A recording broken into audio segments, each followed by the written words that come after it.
For my father, who tried his very best not to be his worst. And for my mother, who made sure we never saw him at his worst. Part 1.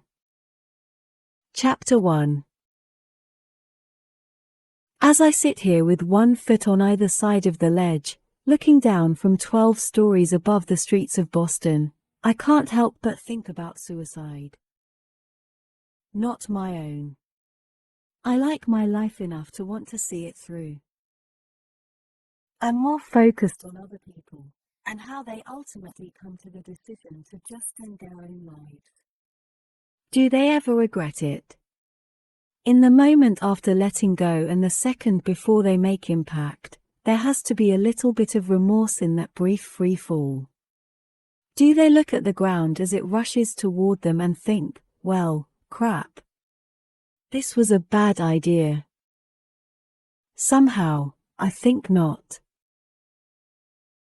I think about death a lot, particularly today, considering I just 12 hours earlier gave one of the most epic eulogies the people of Plethora, Maine, have ever witnessed. Okay, maybe it wasn't the most epic. It very well could be considered the most disastrous. I guess that would depend on whether you were asking my mother or me. My mother, who probably won't speak to me for a solid year after today. Don't get me wrong, the eulogy I delivered wasn't profound enough to make history, like the one Brooke Shields delivered at Michael Jackson's funeral. Or the one delivered by Steve Jobs' sister. Or Pat Tillman's brother. But it was epic in its own way. I was nervous at first. It was the funeral of the prodigious Andrew Bloom, after all.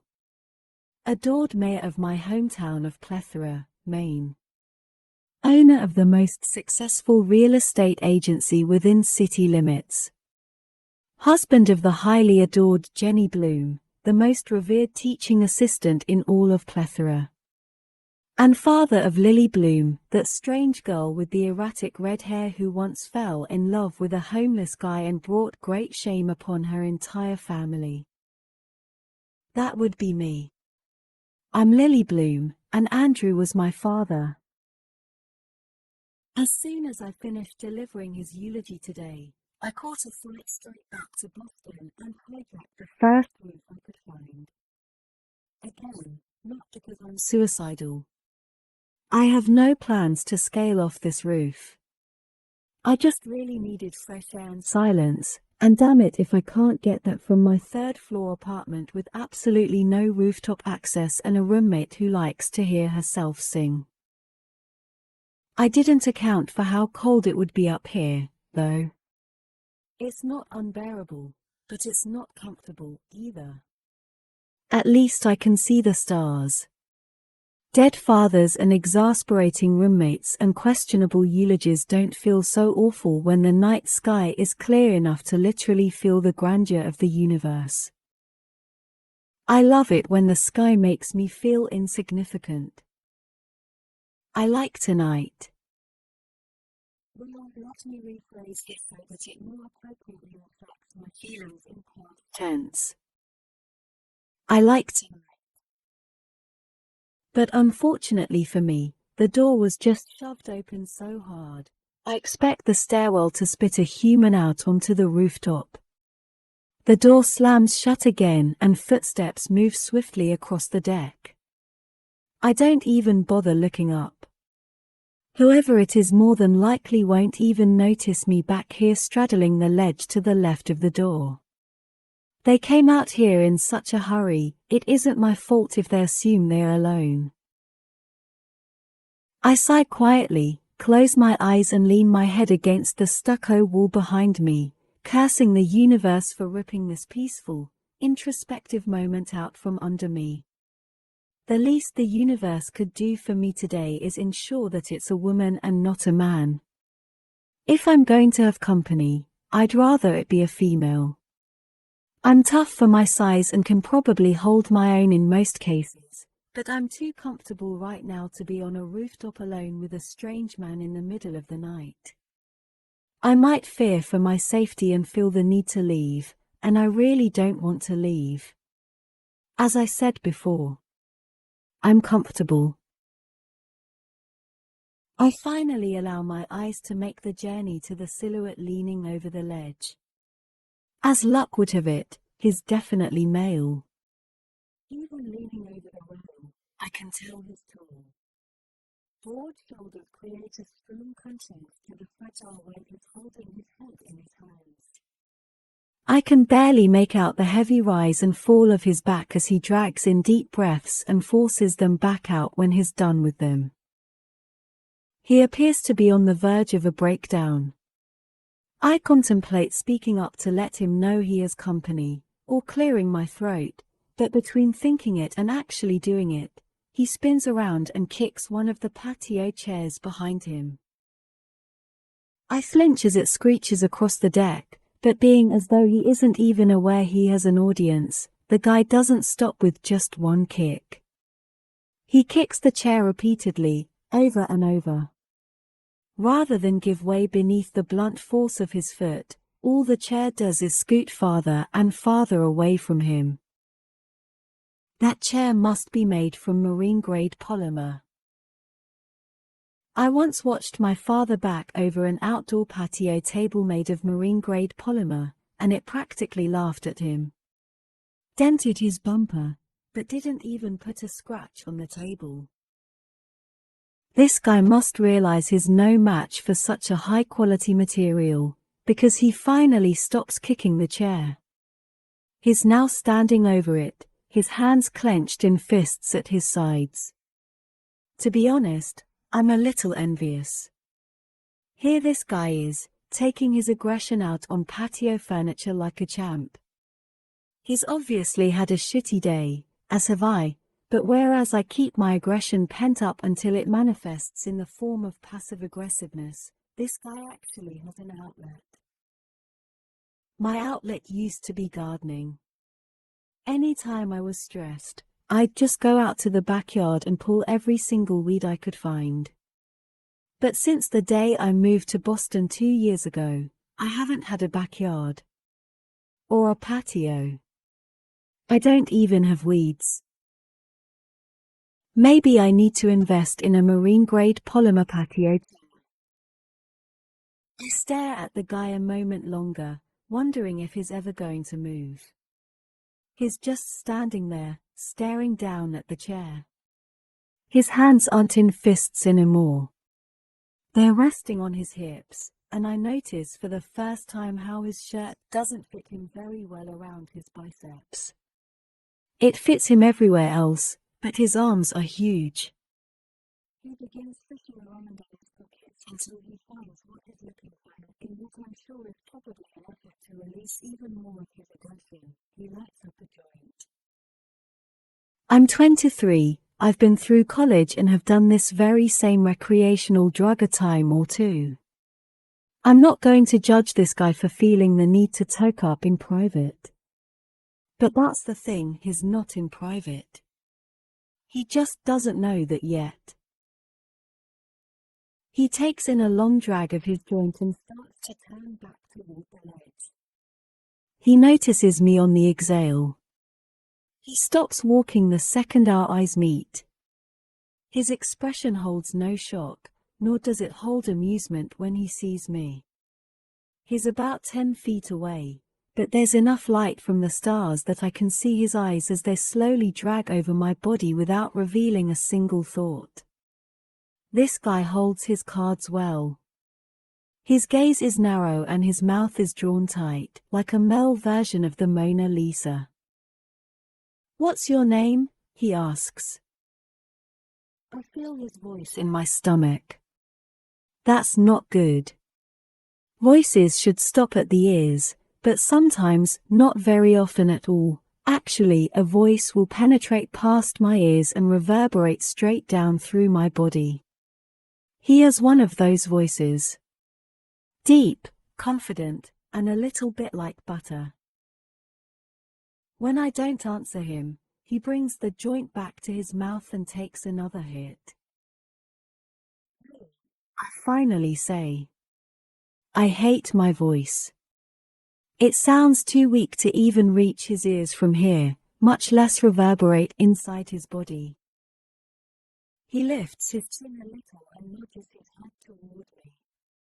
Will you please get down from there, Lily? It isn't until he says this that I notice his posture.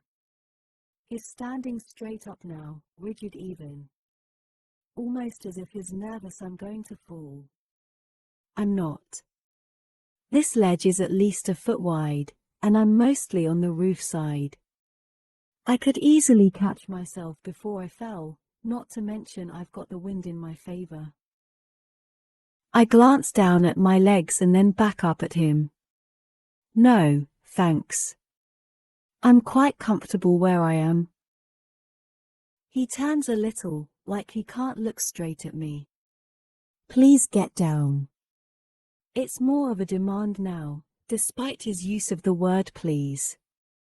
There are 7 empty chairs up here. Almost 6, I correct, reminding him that he just tried to murder one of them. He doesn't find the humor in my response. When I fail to follow his orders, he takes a couple of steps closer. You are from falling to your death. I've been around enough of that for one day. He motions for me to get down again. You're making me nervous. Not to mention ruining my high. I roll my eyes and swing my legs over. Heaven forbid a joint go to waste. I hop down and wipe my hands across my jeans. Better. I say as I walk toward him. He lets out a rush of air, as if seeing me on the ledge actually had him holding his breath. I pass him to head for the side of the roof with the better view, and as I do, I can't help but notice how unfortunately cute he is. No. Cute is an insult. This guy is beautiful. Well manicured, smells like money, looks to be several years older than me. His eyes crinkle in the corners as they follow me, and his lips seem to frown, even when they aren't.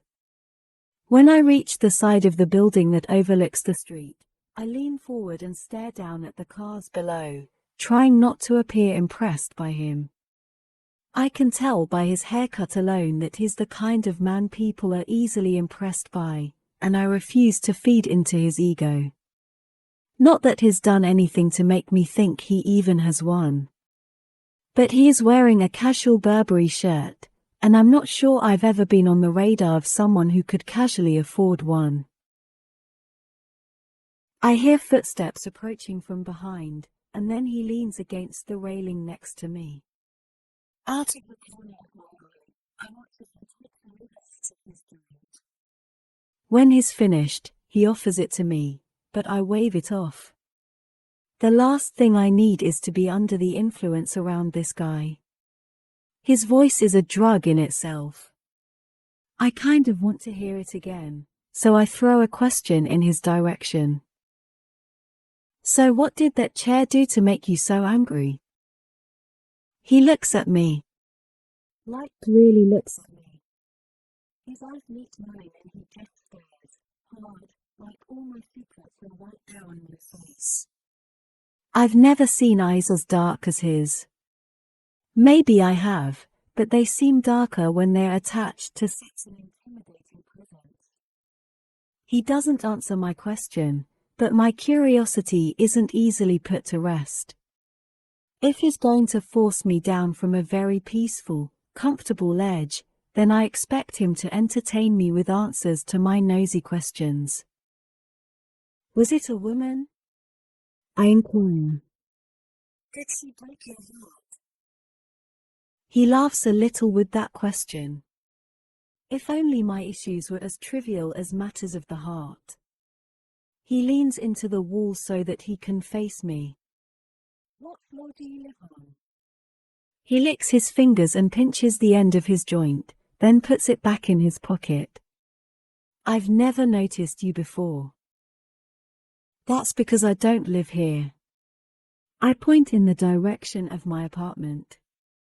See that insurance building? He squints as he looks in the direction I'm pointing. Yeah. I live in the building next to it. It's too short to see from here. It's only 3 stories tall. He's facing me again, resting his elbow on the ledge. If you live over there, why are you here? Your boyfriend live here or something? His comment somehow makes me feel cheap. It was too easy an amateurish pickup line. From the looks of this guy, I know he has better skills than that. It makes me think he saves the more difficult pickup lines for the women he deems worthy. You have a nice roof, I tell him. He lifts an eyebrow, waiting for more of an explanation. I wanted fresh air. Somewhere to think. I pulled up Google Earth and found the closest apartment complex with a decent rooftop patio. He regards me with a smile. At least you're economical, he says. That's a good quality to have. At least. I nod, because I am economical.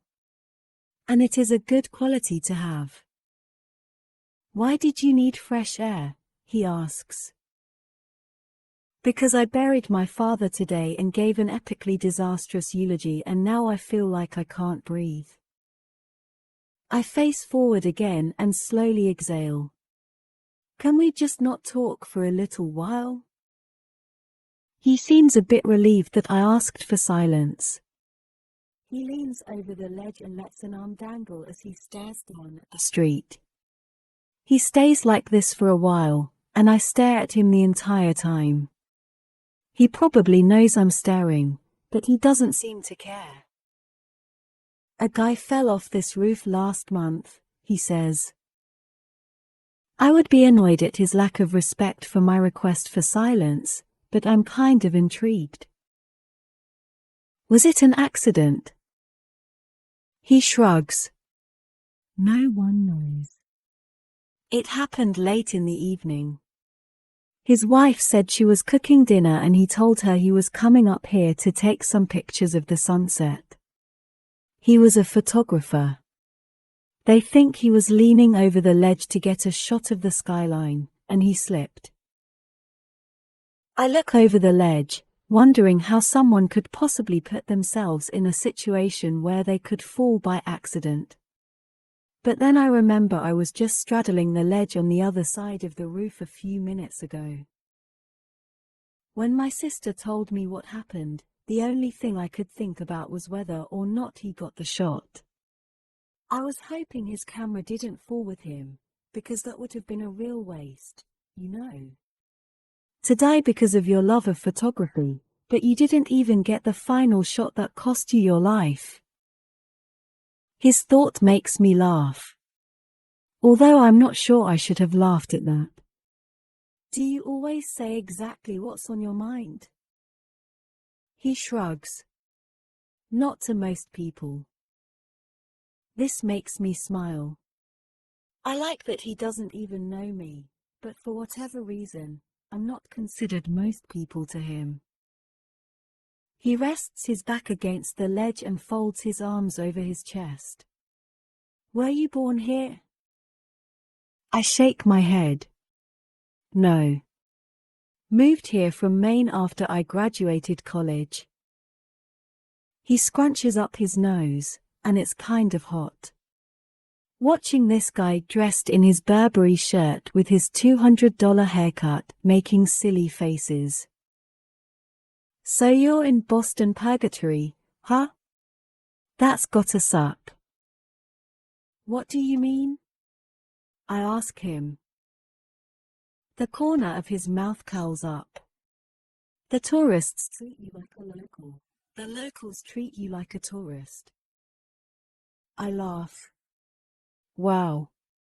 That's a very accurate description. I've been here 2 months. I'm not even in purgatory yet, so you're doing better than I am. What brought you to Boston? My residency. And my sister lives here. He taps his foot and says, right beneath us, actually. Married a tech-savvy Bostonian and they bought the entire top floor. I look down. The entire top floor? He nods. Lucky bastard works from home. Doesn't even have to change out of his pajamas and makes 7 figures a year. Lucky bastard, indeed. Are you a doctor? He nods. Neurosurgeon. Less than a year left of my residency and then it's official. Stylish, well-spoken, and smart. And smokes pot. If this were an SAT question, I would ask which one didn't belong. Should doctors be smoking weed?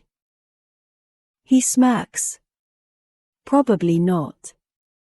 But if we didn't indulge on occasion, there would be a lot more of us taking the leap over these ledges, I can promise you that. He's facing forward again with his chin resting on his arms. His eyes are closed now, like he's enjoying the wind against his face. He doesn't look as intimidating like this. You want to know something that only the locals know? Of course, he says, bringing his attention back to me. I point to the east. See that building?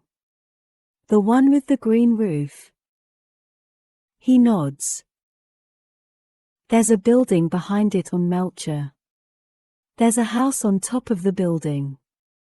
Like a legit house, built right on the rooftop. You can't see it from the street, and the building is so tall that not many people even know about it. He looks impressed. Really? I nod. I saw it when I was searching Google Earth, so I looked it up. Apparently a permit was granted for the construction in 1982. How cool would that be? To live in a house on top of a building. You'd get the whole roof to yourself, he says. I hadn't thought of that. If I owned it, I could plant gardens up there. I'd have an outlet. Who lives there? He asks. No one really knows. It's one of the great mysteries of Boston. He laughs and then looks at me inquisitively. What's another great mystery of Boston? Your name. As soon as I say it, I slap my hand against my forehead. It sounded so much like a cheesy pickup line, the only thing I can do is laugh at myself. He smiles. It's Ryle, he says. Ryle Kincaid. I sigh, sinking into myself. That's a really great name. Why do you sound sad about it? Because I'd give anything for a great name. You don't like the name Lily? I tilt my head and cock an eyebrow. My last name is Bloom. He's quiet. I can feel him trying to hold back his pity. I know. It's awful. It's the name of a 2-year-old little girl, not a 23-year-old woman. A 2-year-old girl will have the same name no matter how old she gets. Names aren't something we eventually grow out of, Lily Bloom. Unfortunately for me, I say. But what makes it even worse is that I absolutely love gardening. I love flowers. Plants. Growing things. It's my passion. It's always been my dream to open a florist shop, but I'm afraid if I did, people wouldn't think my desire was authentic. They would think I was trying to capitalize off my name and that being a florist isn't really my dream job. Maybe so, he says. But what's that matter? It doesn't, I suppose.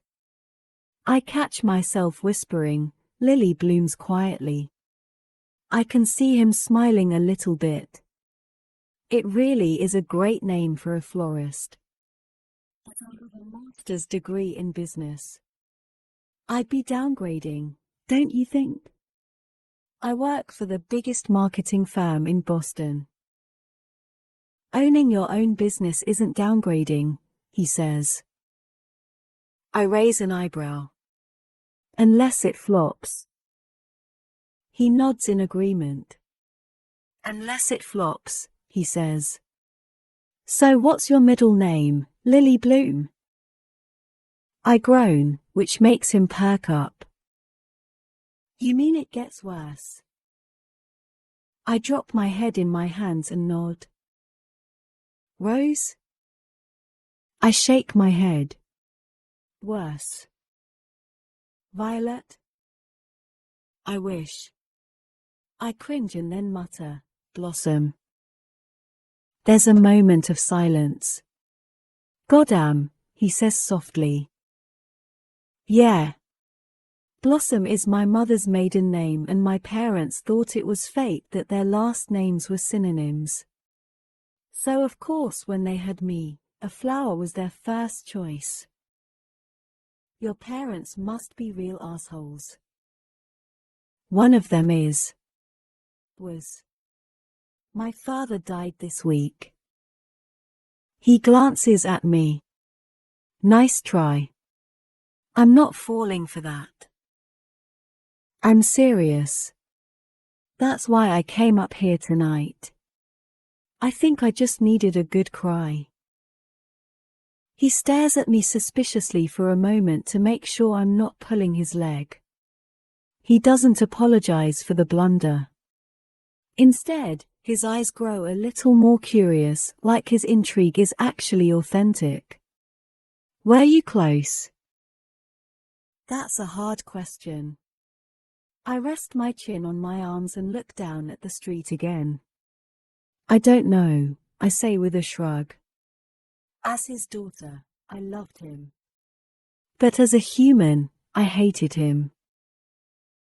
I can feel him watching me for a moment, and then he says, I like that. Your honesty. He likes my honesty. I think I might be blushing. We're both quiet again for a while, and then he says, do you ever wish people were more transparent? How so?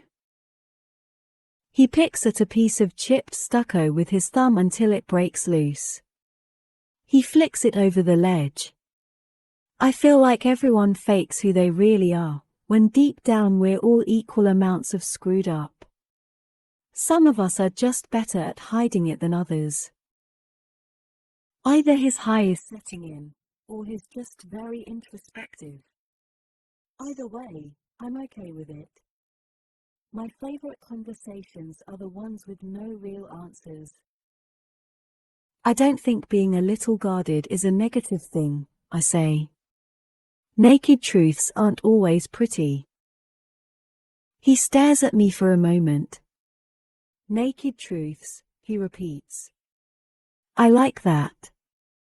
He turns around and walks to the middle of the rooftop. He adjusts the back on one of the patio lounges behind me and lowers himself onto it. It's the kind you lie on, so he pulls his hands behind his head and looks up at the sky. I claim the one next to him and adjust it until I'm in the same position as him. Tell me a naked truth, Lily. Pertaining to what? He shrugs. I don't know. Something you aren't proud of. Something that will make me feel a little less screwed up on the inside. He's staring up at the sky, waiting on me to answer. My eyes follow the line of his jaw, the curve of his cheeks, the outline of his lips. His eyebrows are drawn together in contemplation. I don't understand why, but he seems to need conversation right now. I think about his question and try to find an honest answer. When I come up with one, I look away from him and back up to the sky. My father was abusive. Not to me, to my mother. He would get so angry when they fought that sometimes he would hit her. When that happened, he would spend the next week or two making up for it. He would do things like buy her flowers or take us out to a nice dinner. Sometimes he would buy me stuff because he knew I hated it when they fought. When I was a kid, I found myself looking forward to the nights they would fight. Because I knew if he hit her, the 2 weeks that followed would be great. I pause. I'm not sure I've ever admitted that to myself. Of course, if I could, I would have made it to where he never touched her. But the abuse was inevitable with their marriage, and it became our norm. When I got older, I realized that not doing something about it made me just as guilty. I spent most of my life hating him for being such a bad person, but I'm not so sure I'm much better. Maybe we're both bad people. Ryle looks over at me with a thoughtful expression. Lily, he says pointedly. There is no such thing as bad people. We're all just people who sometimes do bad things.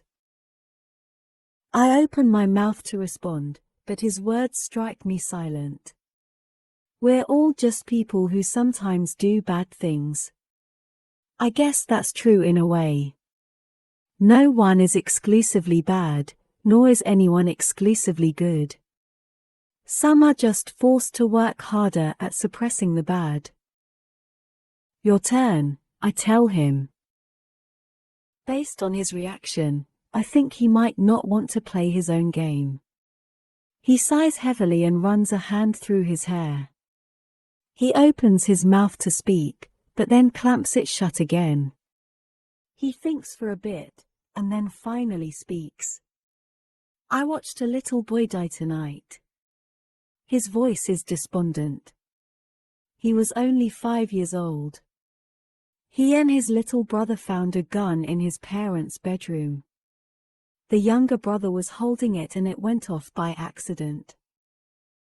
My stomach flips. I think this may be a little too much truth for me. There was nothing that could be done by the time he made it to the operating table. Everyone around, nurses, other doctors, they all felt so sorry for the family.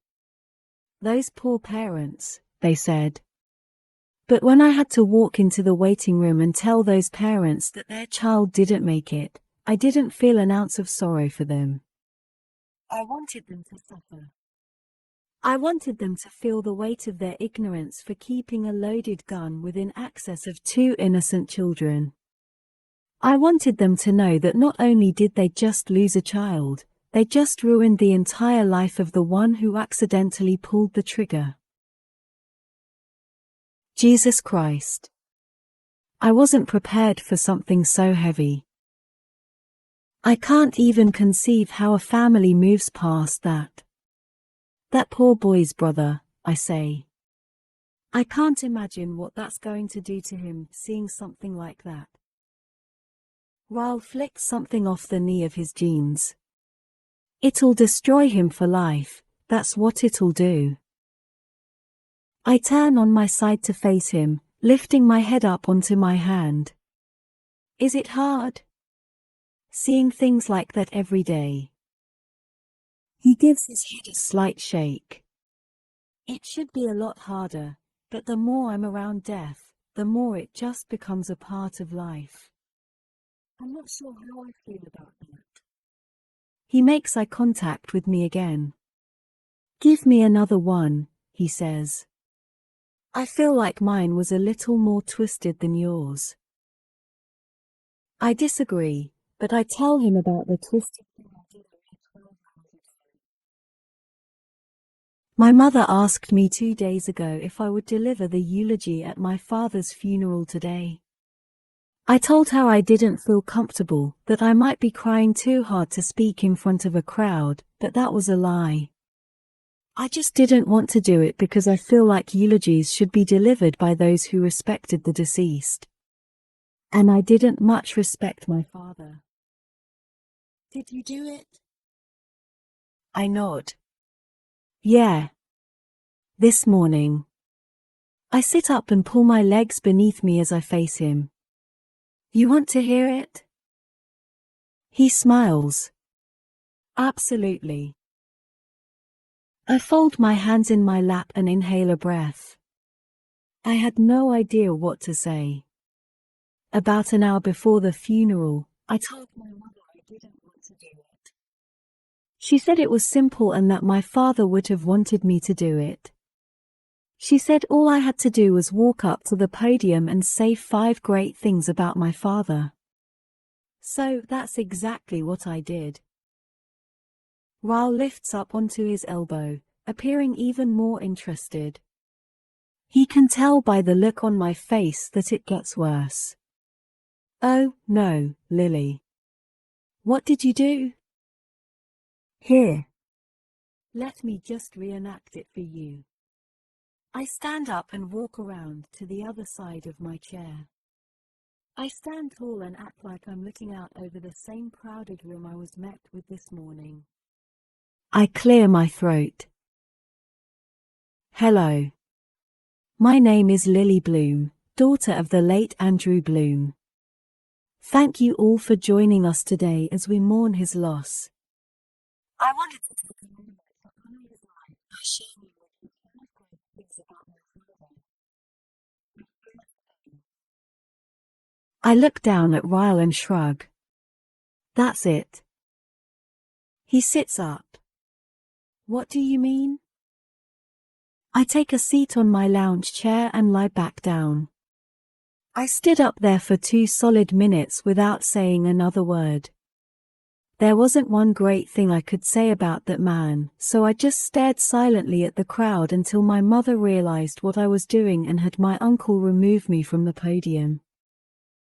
Ryle tilts his head. Are you kidding me? You gave the anti-eulogy at your own father's funeral. I nod. I'm not proud of it. I don't think. I mean, if I had my way, he would have been a much better person and I would have stood up there and talked for an hour. Ryle lies back down. Wow, he says, shaking his head. You're kind of my hero.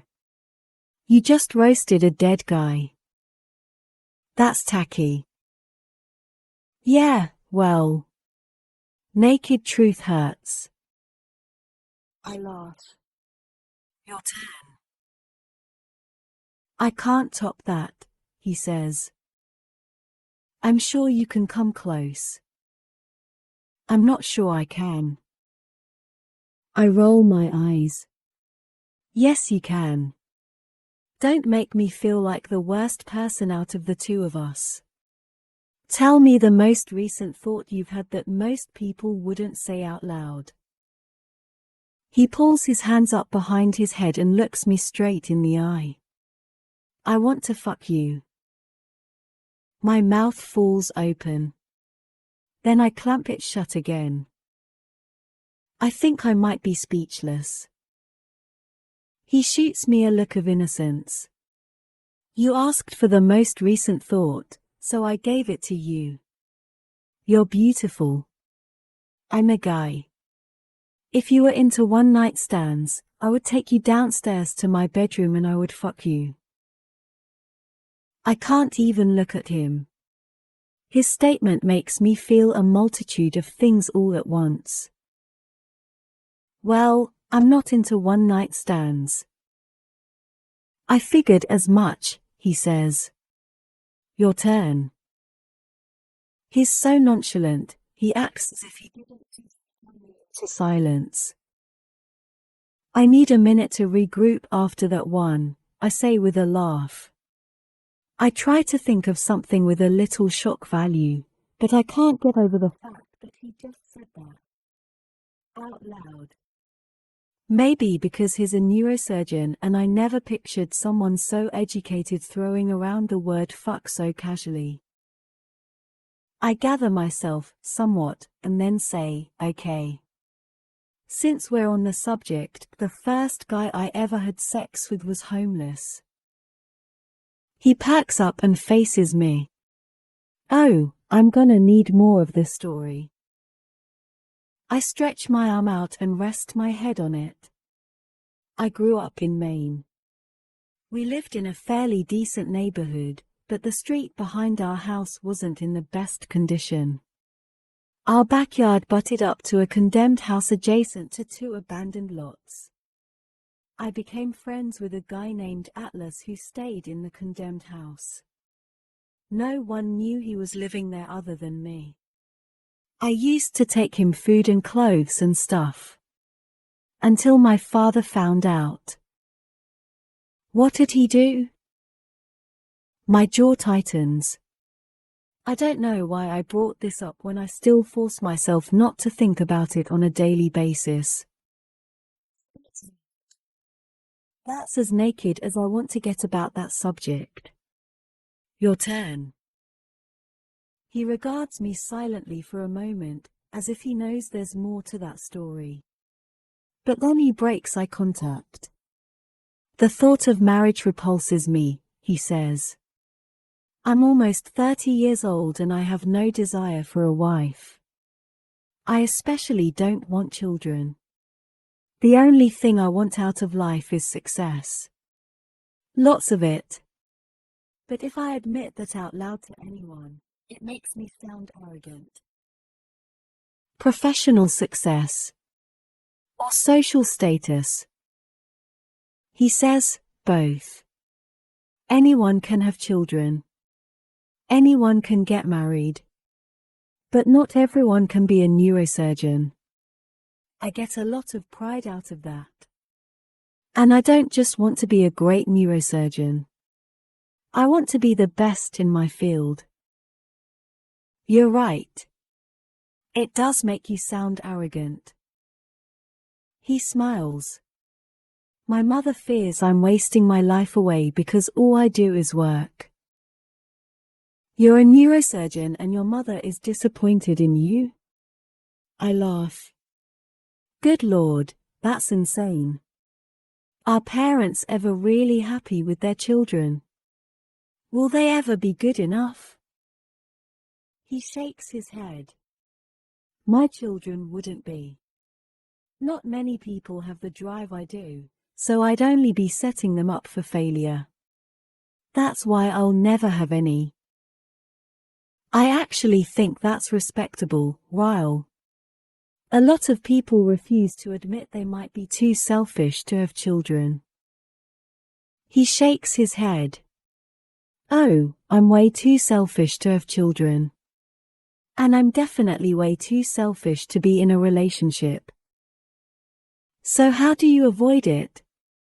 You just don't date. He cuts his eyes to me, and there's a slight grin affixed to his face. When I have time, there are girls who satisfy those needs. I don't lack for anything in that department, if that's what you're asking. But love has never appealed to me. It's always been more of a burden than anything. I wish I looked at love like that. It would make my life a hell of a lot easier. I envy you. I have this idea that there's a perfect man out there for me. I tend to become jaded easily, because no one ever meets my standards. I feel like I'm on an infinite search for the Holy Grail.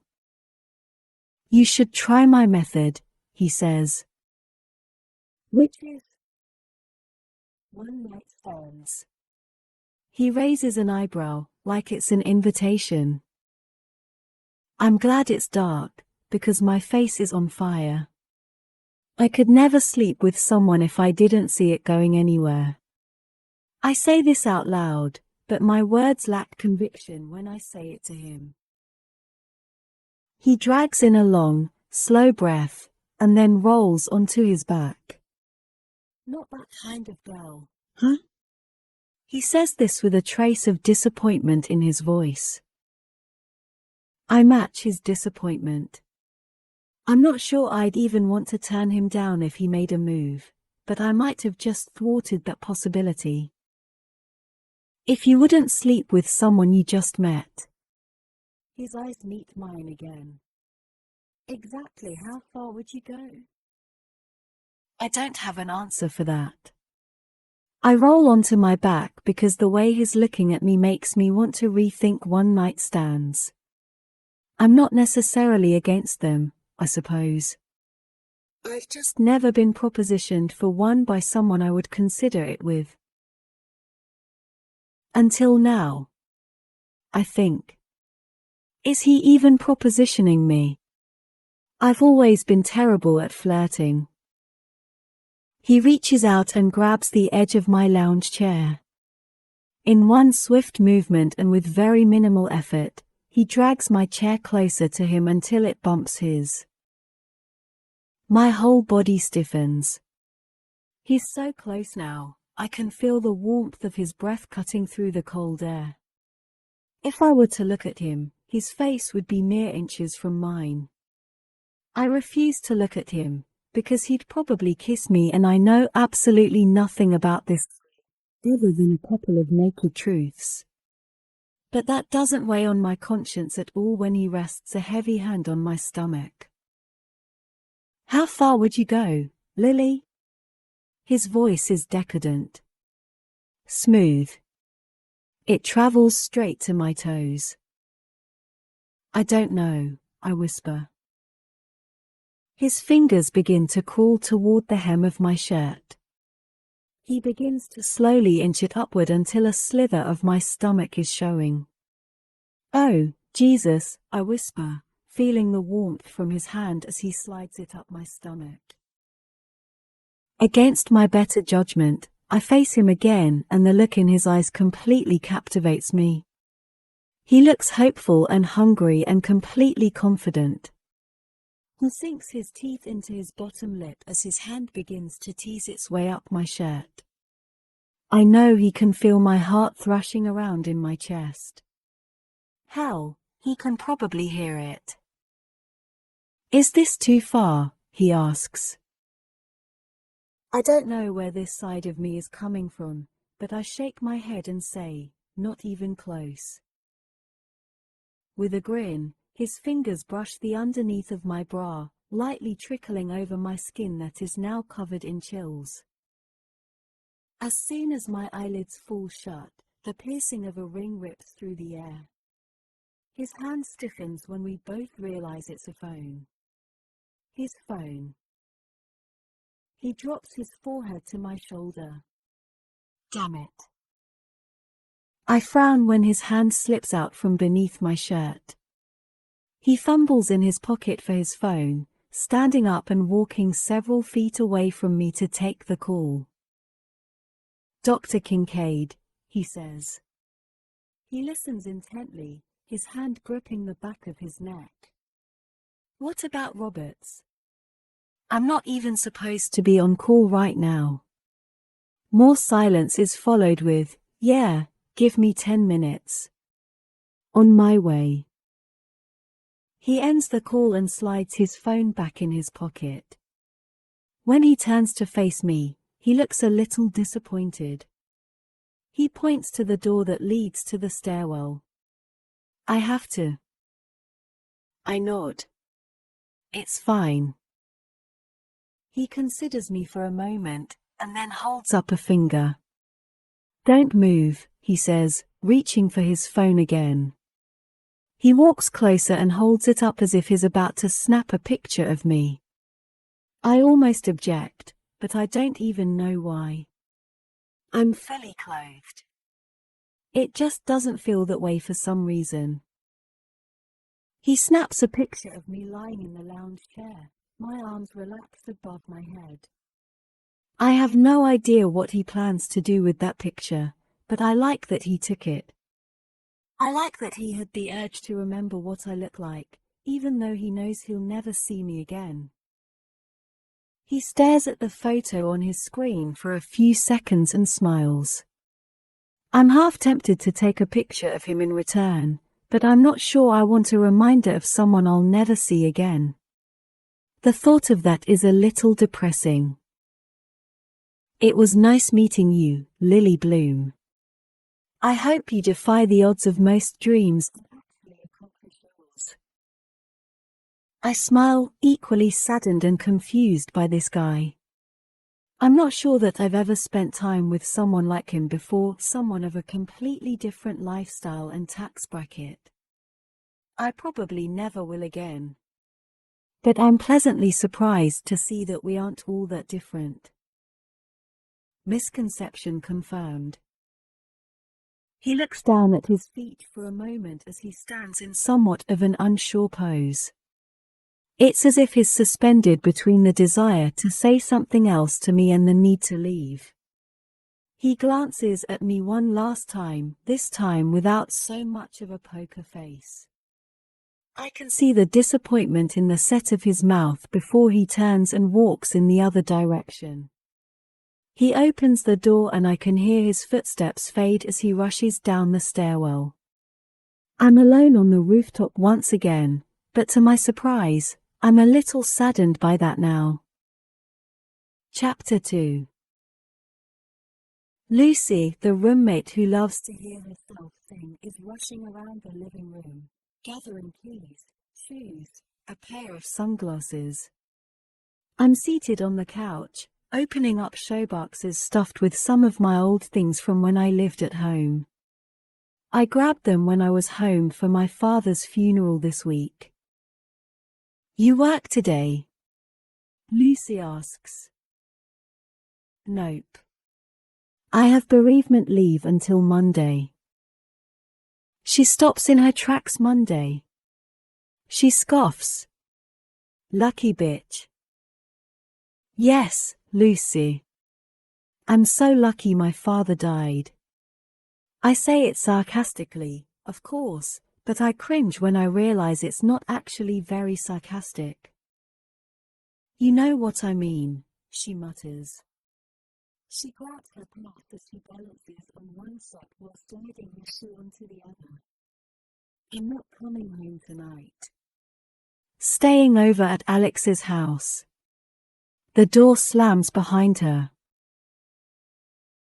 We have a lot in common on the surface, but beyond wearing the same size clothes, being the same age, and both having four-letter names that start with an L and end with a Y, there's not much else there that makes us more than just roommates. I'm okay with that, though. Other than the incessant singing, she's pretty tolerable. She's clean and she's gonna LOT. Two of the most important qualities in a roommate.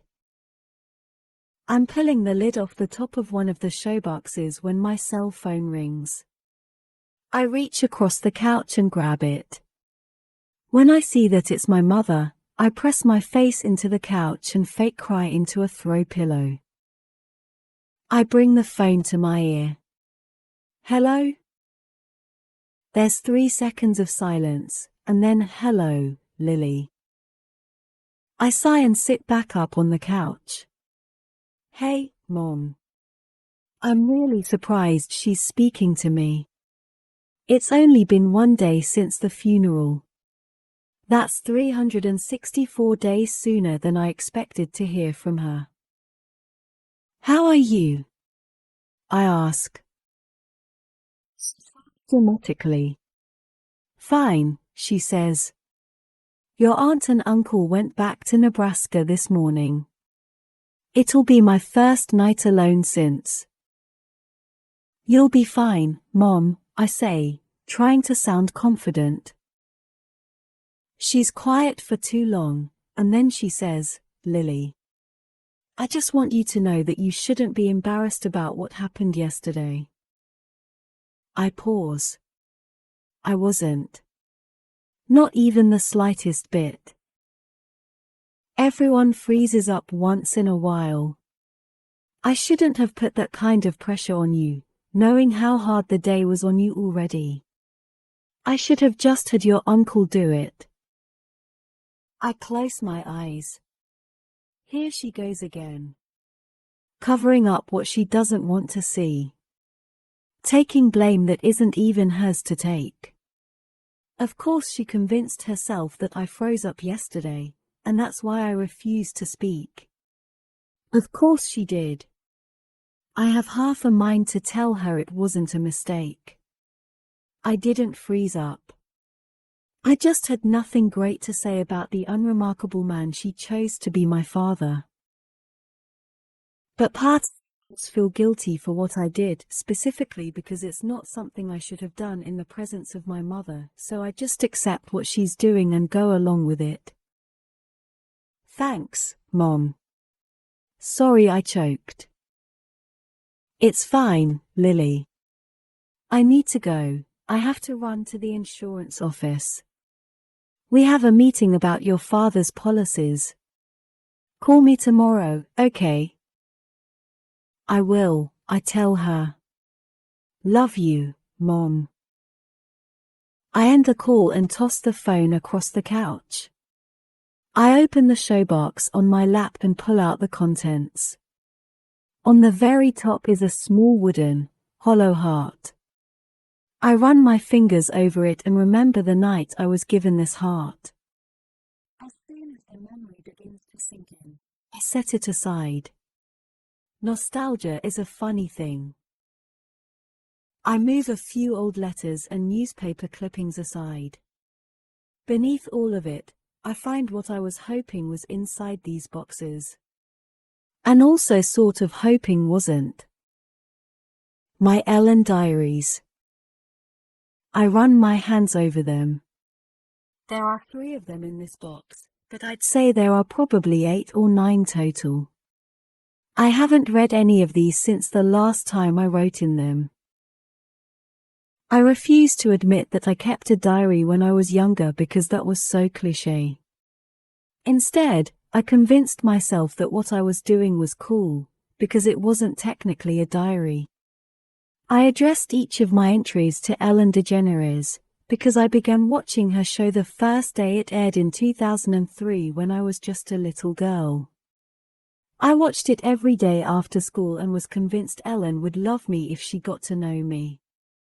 I wrote letters to her regularly until I turned 16, but I wrote them like one would write entries in a diary. Of course I knew the last thing Ellen DeGeneres probably wanted was a random girl's journal entries. Luckily, I never actually sent any in.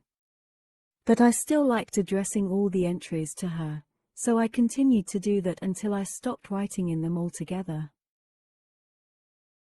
I open another showbox and find more of them. I sort through them until I grab the one from when I was 15 years old. I flip it open, searching for the day I met Atlas. There wasn't much that happened in my life worth writing about before he entered it, but somehow I filled 6 journals full before he ever came into the picture. I swore I'd never read these again, but with the passing of my father, I've been thinking about my childhood at LOT. Maybe if I read through these journals I'll somehow find a little strength for forgiveness.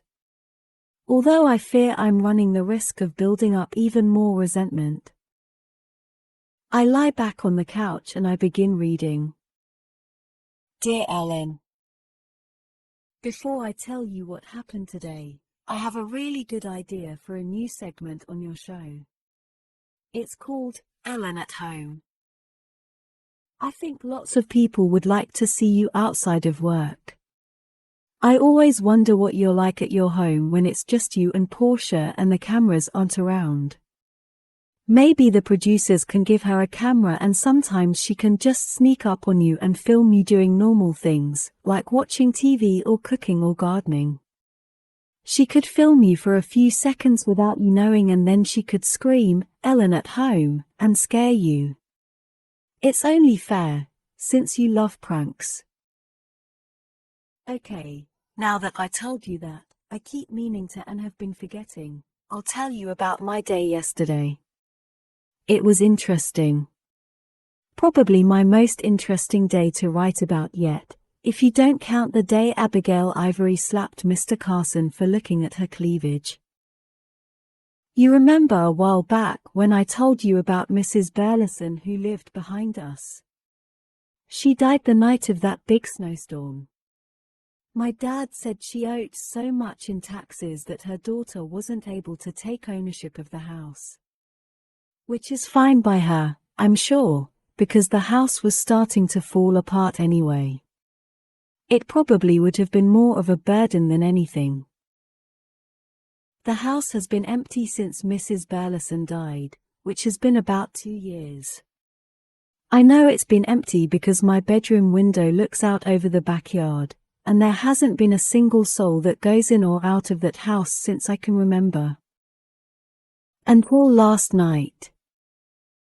I was in bed shuffling cards. I know that sounds weird, but it's just something I do. I don't even know how to play cards. But when my parents get into fights, shuffling cards just calms me down sometimes and gives me something to focus on. Anyway, it was dark outside, so I noticed the light right away. It wasn't bright, but it was coming from that old house. It looked more like candlelight than anything, so I went to the back porch and found Dad's binoculars. I tried to see what was going on over there, but I couldn't see anything. It was way too dark. Then after a little while, the light went out.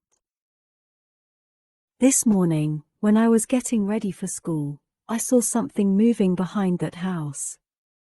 I crouched down at my bedroom window and saw someone sneaking out the back door. It was a guy and he had a backpack. He looked around like he was making sure no one saw him, and then he walked between our house and the neighbor's house and went and stood at the bus stop. I'd never seen him before. It was the first time he rode my bus. He sat in the back and I sat in the middle, so I didn't talk to him. But when he got off the bus at school, I saw him walk into the school, so he must go there. I have no idea why he was sleeping in that house. There's probably no electricity or running water.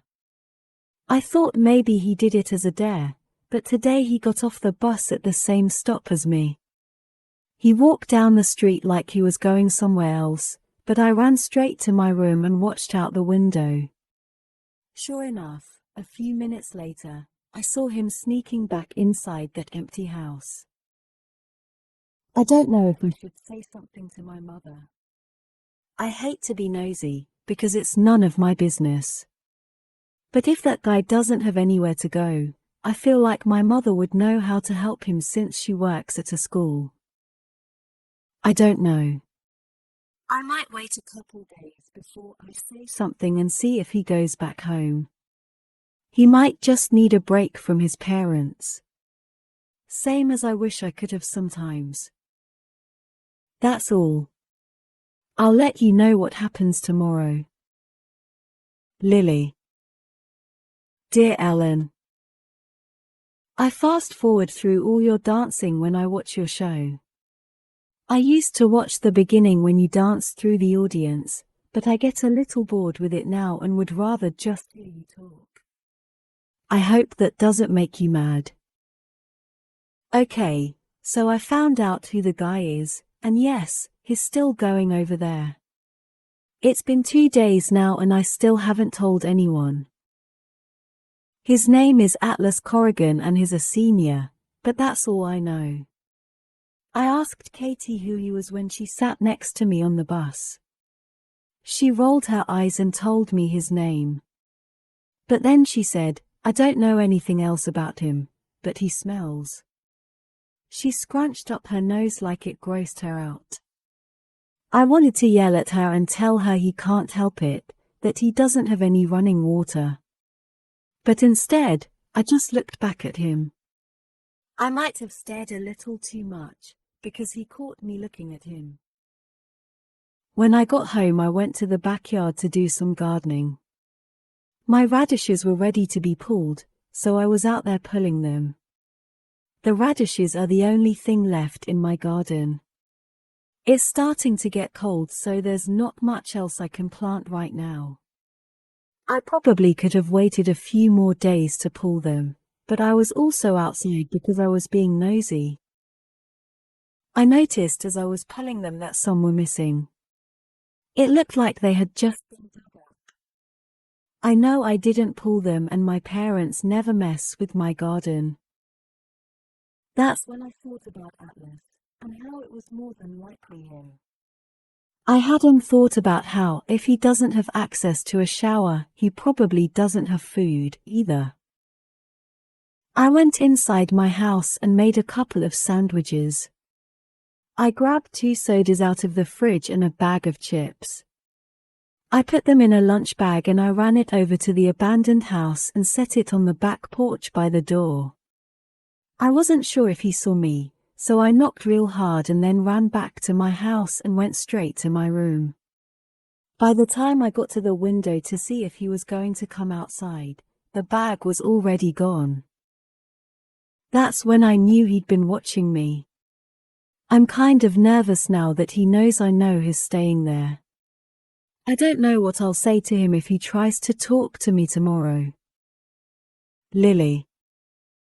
Dear Ellen, I saw your interview with the presidential candidate Barack Obama today. Does that make you nervous? Interviewing people who could potentially run the country. I don't know a lot about politics, but I don't think I could be funny under that kind of pressure. Man.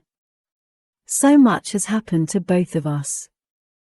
You just interviewed someone who might be our next president, and I'm feeding a homeless boy. This morning when I got to the bus stop, Atlas was already there. It was just the 2 of us at first, and I'm not gonna lie, it was awkward. I could see the bus coming around the corner and I was wishing it would drive a little faster. Right when it pulled up, he took a step closer to me and, without looking up, he said, "Thank you." The doors opened on the bus and he let me walk on first. I didn't say "you're welcome" because I was kind of shocked by my reaction. His voice gave me chills. Ellen. Has a boy's voice ever done that to you? Oh, wait. Sorry. Has a girl's voice ever done that to you? He didn't sit by me or anything on the way there, but on the way back from school, he was the last one getting on. There weren't any empty seats, but I could tell by the way he scanned all the people on the bus that he wasn't looking for an empty seat. He was looking for me. When his eyes met mine, I looked down at my lap real quick. I hate that I'm not very confident around guys. Maybe that's something I'll grow into when I finally turn 16. He sat down next to me and dropped his backpack between his legs. That's when I noticed what Katie was talking about. He did kind of smell, but I didn't judge him for that. He didn't say anything at first, but he was fidgeting with a hole in his jeans. It wasn't the kind of hole that was there to make jeans look stylish. I could tell it was there because it was a genuine hole, due to his pants being old. They actually looked a little too small for him, because his ankles were showing. But he was skinny enough that they fit him just fine everywhere else. Did you tell anyone? He asked me. I looked at him when he spoke, and he was looking right back at me like he was worried. It was the first time I had actually gotten a good look at him. His hair was dark brown, but I thought maybe if he washed it, it wouldn't be as dark as it looked right then. His eyes were bright, unlike the rest of him. Real blue eyes, like the kind you see on a Siberian husky. I shouldn't compare his eyes to a dog, but that's the first thing I thought when I saw them. I shook my head and looked back out the window. I thought he might get up and find another seat at that point, since I said I didn't tell anyone, but he didn't. The bus made a few stops, and the fact that he was still sitting by me gave me a little courage, so I made my voice a whisper. Why don't you live at home with your parents? He stared at me for a few seconds, like he was trying to decide if he wanted to trust me or not. Then he said, "Because they don't want me to." That's when he got up. I thought I'd made him mad, but then I realized he got up because we were at our stop. I grabbed my stuff and followed him off the bus. He didn't try to hide where he was heading today like he usually does. So I don't see him cut through my backyard. But today he started to walk toward my yard with me. When we got to where I would normally turn to go inside and he would keep walking, we both stopped. He kicked at the dirt with his foot and looked behind me at my house. "What time do your parents get home?" "Around 5, I said. It was 3:45. He nodded and looked like he was about to say something else, but he didn't. He just nodded again and started walking toward that house with no food or electricity or water. "Now, Ellen, I know what I did next was stupid, so you don't have to tell me." I called out his name, and when he stopped and turned around I said, "If you hurry, you can take a shower before they get home."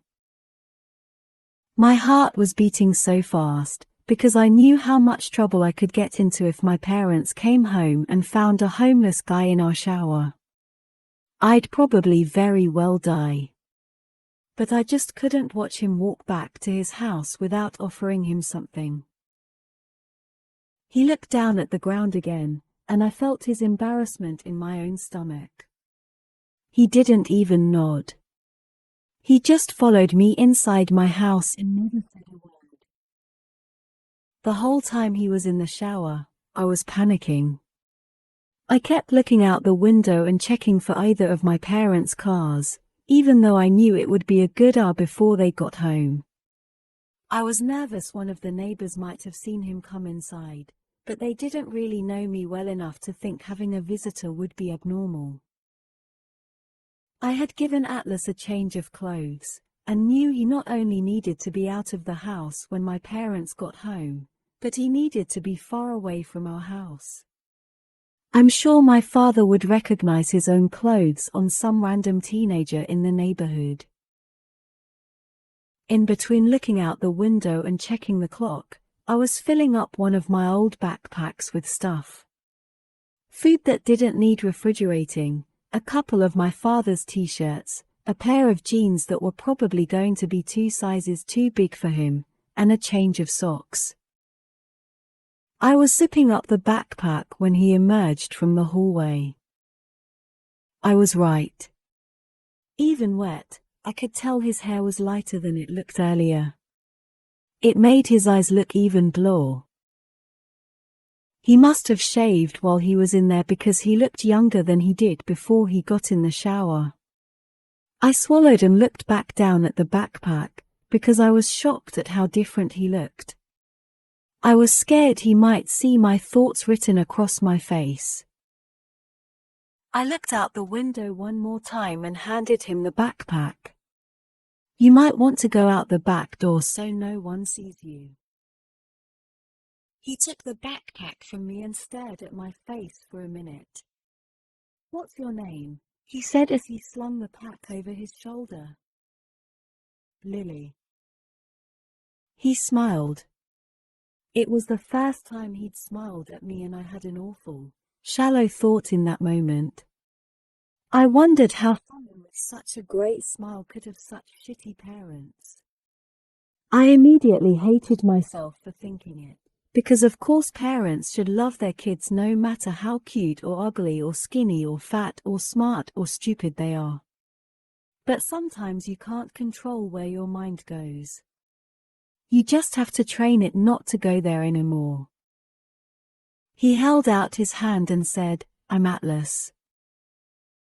"I know," I said, without shaking his hand. I don't know why I didn't shake his hand. It wasn't because I was scared to touch him. I mean, I was scared to touch him.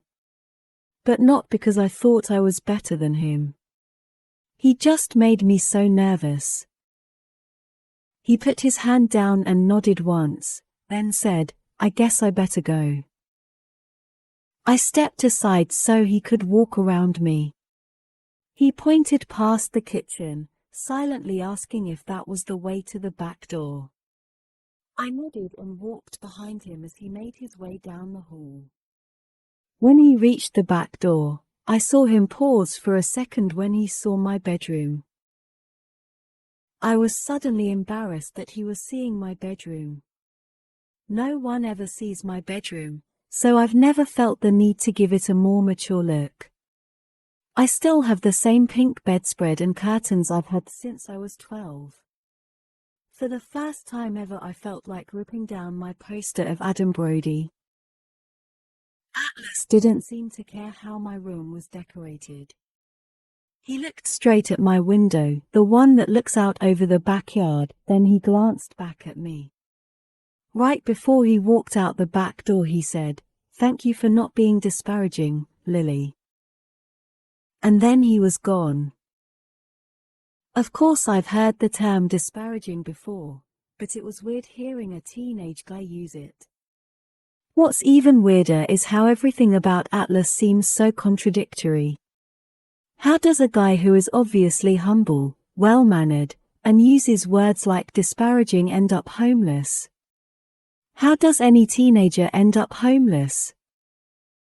I need to find out, Ellen. I'm going to find out what happened to him. You just wait and see. Lily. I'm about to open another entry when my phone rings. I crawl across the couch for it and I'm not the least bit surprised to see it's my mother again. Now that my father has passed and she's alone, she'll probably call me twice as much as she did before. Hello?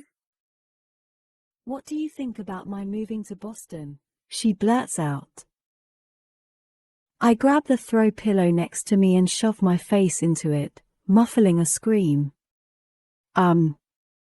Wow, I say. Really? She's quiet, and then, it was just a thought. We can discuss it tomorrow. I'm almost to my meeting. Okay. Bye. And just like that, I want to move out of Massachusetts. She can't move here. She doesn't know anyone here. She'd expect me to entertain her every day. I love my mother, don't get me wrong, but I moved to Boston to be on my own, and having her in the same city would make me feel less independent. My father was diagnosed with cancer 3 years ago while I was still in college. If Ryle Kincaid were here right now, I'd tell him the naked truth that I was a little bit relieved when my father became too ill to physically hurt my mother. It completely changed the dynamic of their relationship and I no longer felt obligated to stay in plethora to make sure she was okay. Now that my father is gone and I never have to worry about my mother again, I was looking forward to spreading my wings, so to speak. But now he's moving to Boston. It feels like my wings were just clipped. Where is a marine-grade polymer chair when I need one? I'm seriously stressing out and I have no idea what I'd do if my mother moves to Boston. I don't have a garden, or a yard, or a patio, or weeds. I have to find another outlet. I decide to clean. I place all of my old showboxes full of journals and notes in my bedroom closet. Then I organize my entire closet. My jewelry, my shoes, my clothes. She cannot move to Boston. Chapter 3. 6 months later. Oh. That's all she says. My mother turns and assesses the building, running a finger over the windowsill next to her. She picks up a layer of dust and wipes it between her fingers. It needs a lot of work, I know, I interrupt. I point at the windows behind her. But look at the storefront. It has potential. She scrolls over the windows, nodding. There's this sound she makes in the back of her throat sometimes, where she agrees with a little hum but her lips remain tight. It means she doesn't actually agree. And she makes that sound. Twice. I drop my arms in defeat. You think this was stupid? She gives her head a slight shake. That all depends on how it turns out, Lily, she says. The building used to house a restaurant and it's still full of old tables and chairs. My mother walks over to a nearby table and pulls out one of the chairs, taking a seat. If things work out, and your floral shop is successful, then people will say it was a brave, bold, smart business decision. But if it fails and you lose your entire inheritance, then people will say it was a stupid business decision. She shrugs. That's just how it works. You majored in business, you know that. She glances around the room, slowly, as if she's seeing it the way it will look a month from now. Just make sure it's brave and bold, Lily. I smile. I can accept that. I can't believe I bought it without asking you first, I say, taking a seat at the table. You're an adult. It's your right, she says, but I can hear a trace of disappointment. I think she thinks even more that I need her less and less. It's been 6 months since my father died, and even though he wasn't good company, it has to be weird for her, being alone. She got a job at one of the elementary schools, so she did end up moving here. She chose a small suburb on the outskirts of Boston. She bought a cute 2-bedroom house on a cul-de-sac, with a huge backyard. I dream of planting a garden there, but that would require daily care. My limit is once-a-week visits. Sometimes twice. What are you going to do with all this junk? She asks. She's right. There's so much junk. It'll take forever to clear this place out. I have no idea. I guess I'll be busting my ass for a while before I can even think about decorating. When's your last day at the marketing firm? I smile. Yesterday. She releases a sigh, and then shakes her head. Oh, Lily. I certainly hope this works out in your favor. We both begin to stand when the front door opens. There are shelves in the way of the door, so I careen my head around them and see a woman walk in. Her eyes briefly scan the room until she sees me. Hi, she says with a wave. She's cute. She's dressed well, but she's wearing white capris. A disaster waiting to happen in this dust bowl. Can I help you? She tucks her purse beneath her arm and walks toward me, holding out her hand. I'm Alyssa, she says. I shake her hand. Lily. She tosses a thumb over her shoulder. There's a help wanted sign out front. I look over her shoulder and raise an eyebrow. There is? I didn't put up a help wanted sign. She nods, and then shrugs. It looks old, though, she says. It's probably been there a while. I was just out for a walk and saw the sign. Was curious, is all. I like her almost immediately. Her voice is pleasant and her smile seems genuine. My mother's hand falls down on my shoulder and she leans in and kisses me on the cheek. I have to go, she says. Open house tonight. I tell her goodbye and watch her walk outside, then turn my attention back to Alyssa. I'm not really hiring yet, I say. I wave my hand around the room. I'm opening up a floral shop, but it'll be a couple of months, at least. I should know better than to hold preconceived judgments, but she doesn't look like she'd be satisfied with a minimum wage job. Her eyes probably cost more than this building. Her eyes light up. Really? I love flowers. She spins around in a circle and says, "This place has a ton of potential." What color are you painting it? I cross my arm over my chest and grip my elbow. Walking back on my heels, I say, I'm not sure. I just got the keys to the building an hour ago, so I haven't really come up with a design plan yet. Lily, right? I nod. I'm not going to pretend I have a degree in design, but it's my absolute favorite thing. If you need any help, I do it for free. I tilt my head. You'd work for free. She nods. I don't really need a job, I just saw the sign and thought, what the heck? But I do get bored sometimes. I'd be happy to help you with whatever you need. Cleaning, decorating, picking out paint colors. I'm a Pinterest whore. Something behind me catches her eye and she points. I could take that broken door and make it magnificent. All this stuff, really. There's a use for almost everything, you know. I look around at the room, knowing full well I'm not going to be able to tackle this by myself. I probably can't even lift half this stuff alone. I'll eventually have to hire someone anyway. I'm not going to let you work for free.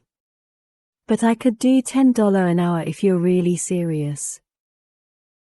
She starts clapping, and if she weren't in heels, she might have jumped up and down. When can I start? I glance down at her white capris. Will tomorrow work? You'll probably want to show up in disposable clothes. She waves me off and drops her Hermes bag on a dusty table next to her. Nonsense, she says.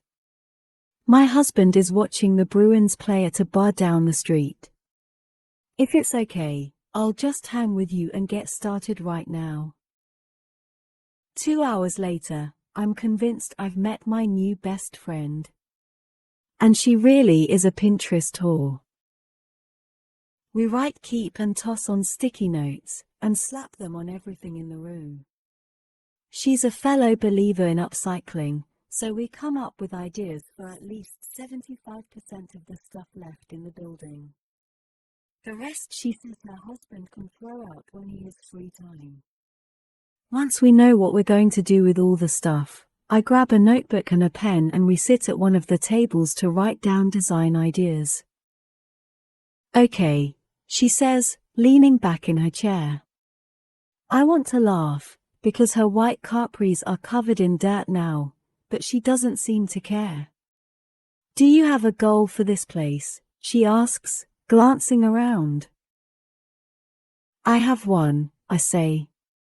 Succeed. She laughs. I have no doubt you'll succeed. But you do need a vision. I think about what my mother said. Just make sure it's brave and bold, Lily. I smile and sit up straighter in my chair. Brave and bold, I say. I want this place to be different. I want to take risks. She narrows her eyes as she chews on the tip of the pen. But you're just selling flowers, she says. How can you be brave and bold with flowers? I look around the room and try to envision what I'm thinking. I'm not even sure what I'm thinking. I'm just getting itchy and restless, like I'm on the verge of a brilliant idea. What are some words that come to mind when you think of flowers? I ask her. She shrugs. I don't know. They're sweet, I guess. They're alive, so they make me think of life. And maybe the color pink. And spring. Sweet, life, pink, spring, I repeat. And then, Alyssa, you're brilliant. I stand up and begin pacing the floor. We'll take everything everyone loves about flowers, and we'll do the complete opposite. She makes a face to let me know she isn't following. Okay, I say. What if, instead of showcasing the sweet side of flowers, we showcase the villainous side? Instead of pink accents, we use darker colors, like a deep purple or even black. And instead of just spring and life, we also celebrate winter and death. Alyssa's eyes are wide. But what if someone wants pink flowers, though? Well, we'll still give them what they want, of course. But we'll also give them what they don't know they want. She scratches her cheek. So you're thinking black flowers? She looks concerned, and I don't blame her. She's only seeing the darkest side of my vision. I take a seat at the table again and try to get her on board. Someone once told me that there is no such thing as bad people. We're all just people who sometimes do bad things. That stuck with me, because it's so true.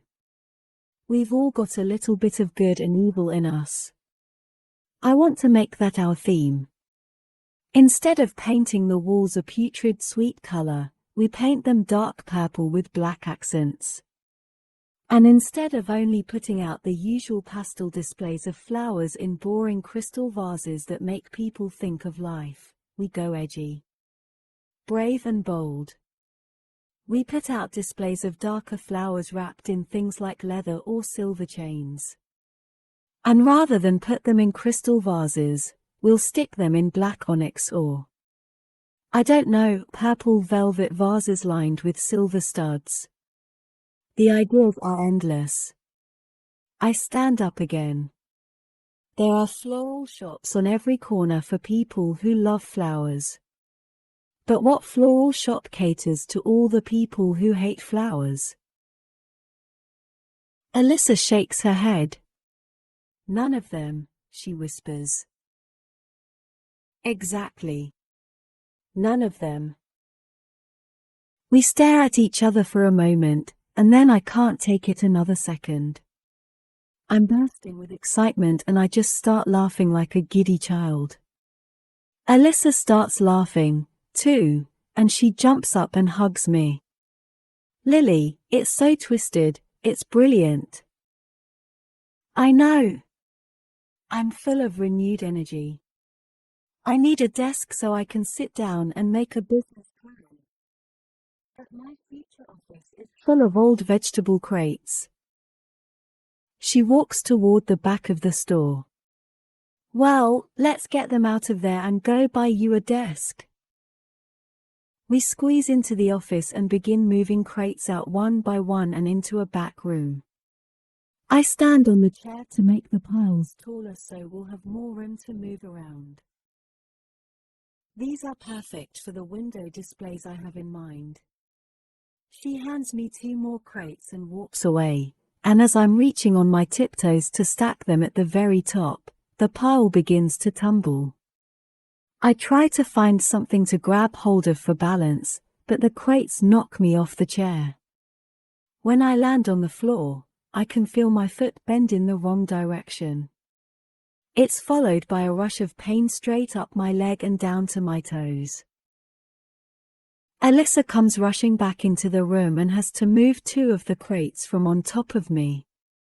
Lily, she says. Oh my God, are you okay? I pull myself up to a sitting position, but don't even try to put weight on my ankle. I shake my head. My ankle. She immediately removes my shoe and then pulls her phone out of her pocket. She begins dialing a number and then looks up at me. I know this is a stupid question, but do you happen to have a refrigerator here with ice in it? I shake my head. I figured, she says. She puts the phone on speaker and sets it on the floor as she begins to roll up my pant leg.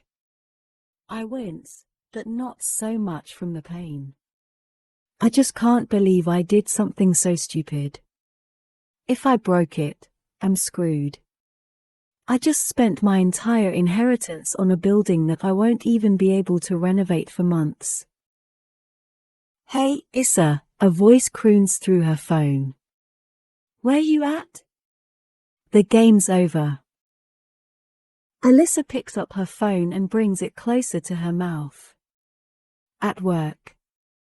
Listen, I need.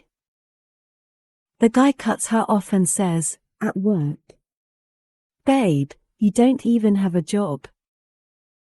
Alyssa shakes her head and says, Marshall, listen. It's an emergency. I think my boss broke her ankle. I need you to bring some ice too. He cuts her off with a laugh. Your boss? Babe, you don't even have a job, he repeats. Alyssa rolls her eyes. Marshall, are you drunk? It's honesty day, he slurs into the phone. You knew that when you dropped us off, Issa. Free beer until. She groans. Put my brother on the phone. Fine, Marshall mumbles. There's a rustling sound that comes from the phone, and then, yeah. Alyssa spits out our location into the phone. Get here right now. Please. And bring a bag of ice. Yes, he says. The brother sounds like he may be a little drunk, too.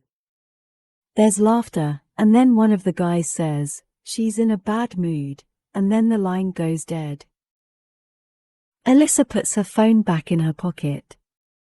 I'll go wait outside for them. They're just down the street. Will you be okay here? I nod and reach for the chair. Maybe I should just try to walk on it. Alyssa pushes my shoulders back until I'm leaning against the wall again. No, don't move. Wait until they get here, okay? I have no idea what two drinking guys are going to be able to do for me, but I nod. My new employee feels more like my boss right now, and I'm kind of scared of her at the moment. I wait in the back for about 10 minutes when I finally hear the front door to the building open. What in the world? A man's voice says. Why are you all alone in this creepy building? I hear Alyssa say, she's back here. She walks in, followed by a guy wearing a onesie.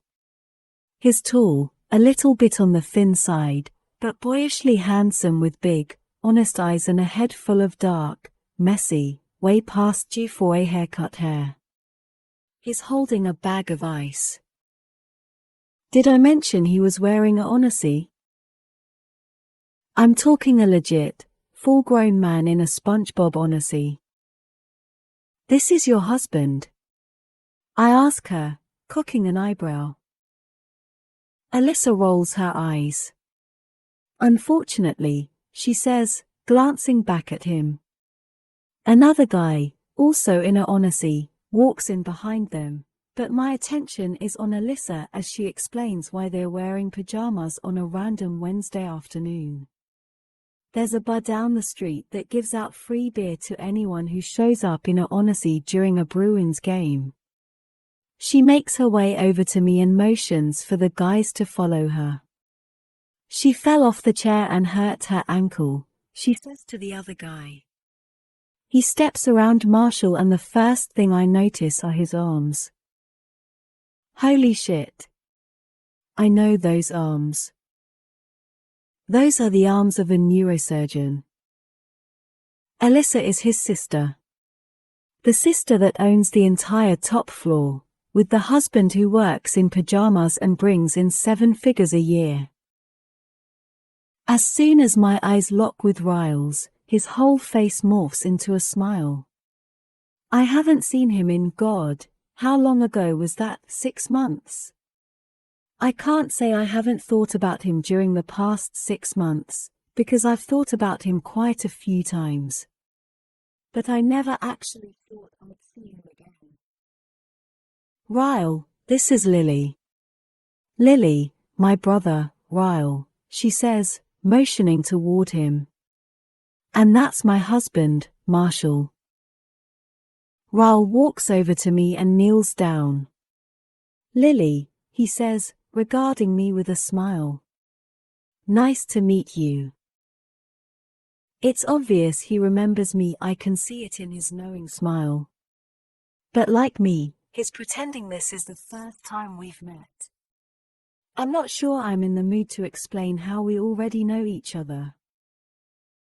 Ryle touches my ankle and inspects it. Can you move it? I try to move it, but a sharp pain shoots all the way up my leg. I suck in air through my teeth and shake my head. Not yet. It hurts. Ryle motions to Marshall. Find something to put the ice in. Alyssa follows Marshall out of the room. When they're both gone, Ryle looks at me and his mouth turns up into a grin. I won't charge you for this, but only because I'm slightly inebriated, he says with a wink. I tilt my head. The first time I met you, you were high. Now you're drunk. I'm beginning to worry you aren't going to make a very qualified neurosurgeon. He laughs. It would appear that way, he says. But I promise you, I rarely ever get high and this is my first day off in over a month, so I really needed a beer. Or 5. Marshall comes back with an old rag wrapped around some ice. He hands it to Ryle, who presses it against my ankle. I'll need that first aid kit out of your trunk, Ryle says to Alyssa. She nods and grabs Marshall's hand, pulling him out of the room again. Ryle presses his palm against the bottom of my foot. Push against my hand, he says. I push down with my ankle. It hurts, but I'm able to move his hand. Is it broken? He moves my foot from side to side, and then says, I don't think so. Let's give it a couple of minutes and I'll see if you can put any weight on it. I nod and watch as he adjusts himself across from me. He sits cross-legged and pulls my foot onto his lap. He looks around the room and then directs his attention back at me. So what is this place? I smile a little too big. Lily blooms. It'll be a floral shop in about 2 months' time. I swear, his whole face lights up with pride. No way, he says. You did it? You're actually opening up your own business. I nod. Yep. I figured I might as well try it while I'm still young enough to bounce back from failure. One of his hands is holding the ice against my ankle, but the other one is wrapped around my bare foot. He's brushing his thumb back and forth, like it's no big deal that he's touching me. But his hand on my foot is way more noticeable than the pain in my ankle. I look ridiculous, huh? He asks, staring down at his solid red honesty. I shrug. At least you went with a non-character choice. It gives it a bit more maturity than the SpongeBob option. He laughs, and then his smile disappears as he leans his head into the door beside him. He stares at me appreciatively. You're even prettier in the daytime. Moments like these are why I absolutely hate having red hair and fair skin.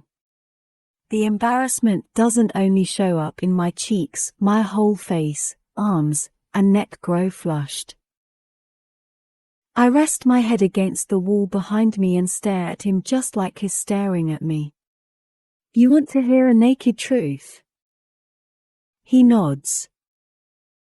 I've wanted to go back to your roof on more than one occasion since that night. But I was too scared you'd be there. You make me kind of nervous. His fingers pause their strokes against my foot. My turn? I nod.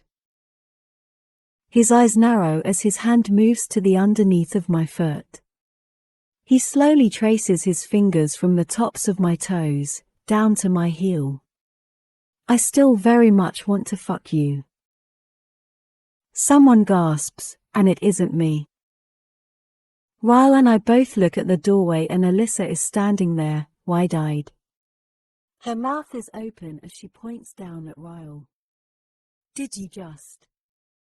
She looks at me and says, I am so sorry about him, Lily.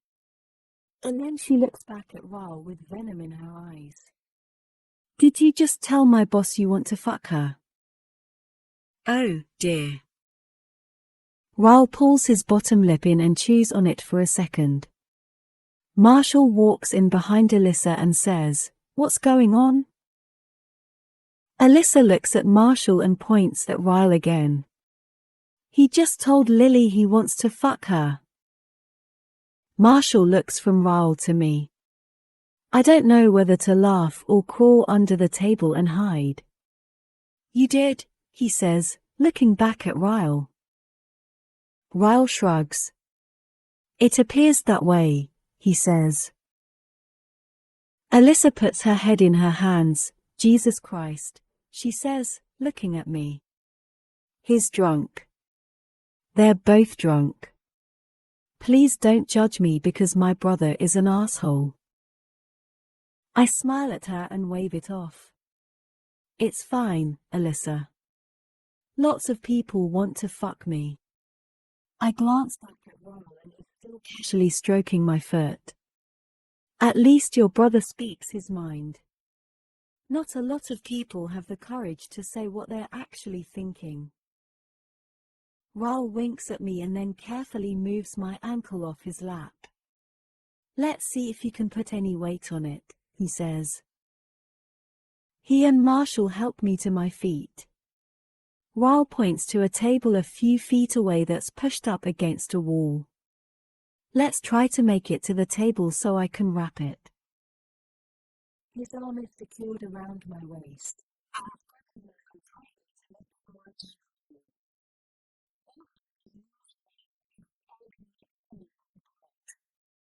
I put a little weight on my ankle and it hurts, but it's not excruciating. I'm able to hop all the way to the table with a lot of assistance from Ryle. He helps me pull myself up until I'm seated on top of it, leaning against the wall with my legs stretched out in front of me. Well, the good news is that it isn't broken. What's the bad news? I ask him. He opens the first aid kit and says, you'll need to stay off of it for a few days. Maybe even a week or more, depending on how it heals. I close my eyes and lean my head against the wall behind me. But I have so much to do, I whine. He carefully begins to wrap my ankle. Alyssa is standing behind him, watching him wrap it. I'm thirsty, Marshall says. Anybody want something to drink? There's a CVS across the street. I'm good, Ryle says. I'll take a water, I say. Sprite, Alyssa says. Marshall grabs her hand. You're coming with. Alyssa pulls her hand from his and crosses her arms over her chest. I'm not going anywhere, she says. My brother can't be trusted. Alyssa, it's fine, I tell her. He was making a joke. She stares at me silently for a moment, and then says, "Okay. But you can't fire me if he pulls more stupid shit." "I promise I won't fire you." With that, she grabs Marshall's hand again and leaves the room. Ryle is still wrapping my foot when he says, "My sister works for you." "Yep. Hired her a couple of hours ago." He reaches into the first aid kit and pulls out tape. "You do realize she's never had a job in her entire life?" "She already warned me," I say. His jaw is tight and he doesn't look as relaxed as he did earlier. Then it hits me that he might think I hired her as a way to get closer to him. "I had no idea she was your sister until you walked in. I swear." He glances at me, and then back down at my foot. "I wasn't suggesting you knew." He begins to tape over the ACE bandage. "I know you weren't. I just didn't want you to think I was trying to trap you somehow. We want two different things from life, remember?" He nods, and carefully sets my foot back on the table. "That is correct," he says. "I specialize in one-night stands and you're on the quest for your holy grail." I laugh. "You have a good memory." "I do," he says. A languid smile stretches across his mouth. "But you're also hard to forget." Jesus. He has to stop saying things like that. I press my palms into the table and pull my leg down. Naked truth coming. He leans against the table next to me and says, "All ears." I hold nothing back. "I'm very attracted to you," I say. "There's not much about you I don't like. And being as though you and I both want different things, if we're ever around each other again, I'd appreciate it if you could stop saying things that make me dizzy. It's not really fair to me." He nods once, and then says, "My turn." He places his hand on the table next to me and leans in a little. "I'm very attracted to you, too. There's not much about you I don't like. But I kind of hope we're never around each other again, because I don't like how much I think about you. Which isn't all that much, but it's more than I'd like. So if you still aren't going to agree to a one-night stand, then I think it's best if we do what we can to avoid each other. Because it won't do either of us any favors." I don't know how he ended up this close to me, but is only about a foot away. His proximity makes it hard to pay attention to words that come out of his mouth. His gaze drops briefly to my mouth, but as soon as we hear the front door open, he's halfway across the room. By the time Alyssa and Marshall make it to us, Ryle is busy restacking all the crates that fell. Alyssa looks down at my ankle. "What's the verdict?" she asks. I push my bottom lip out. "Your doctor brother says I have to stay off of it for a few days." She hands me my water. "Good thing you have me. I can work and do what I can to clean up while you rest." I take a drink of the water and then wipe my mouth.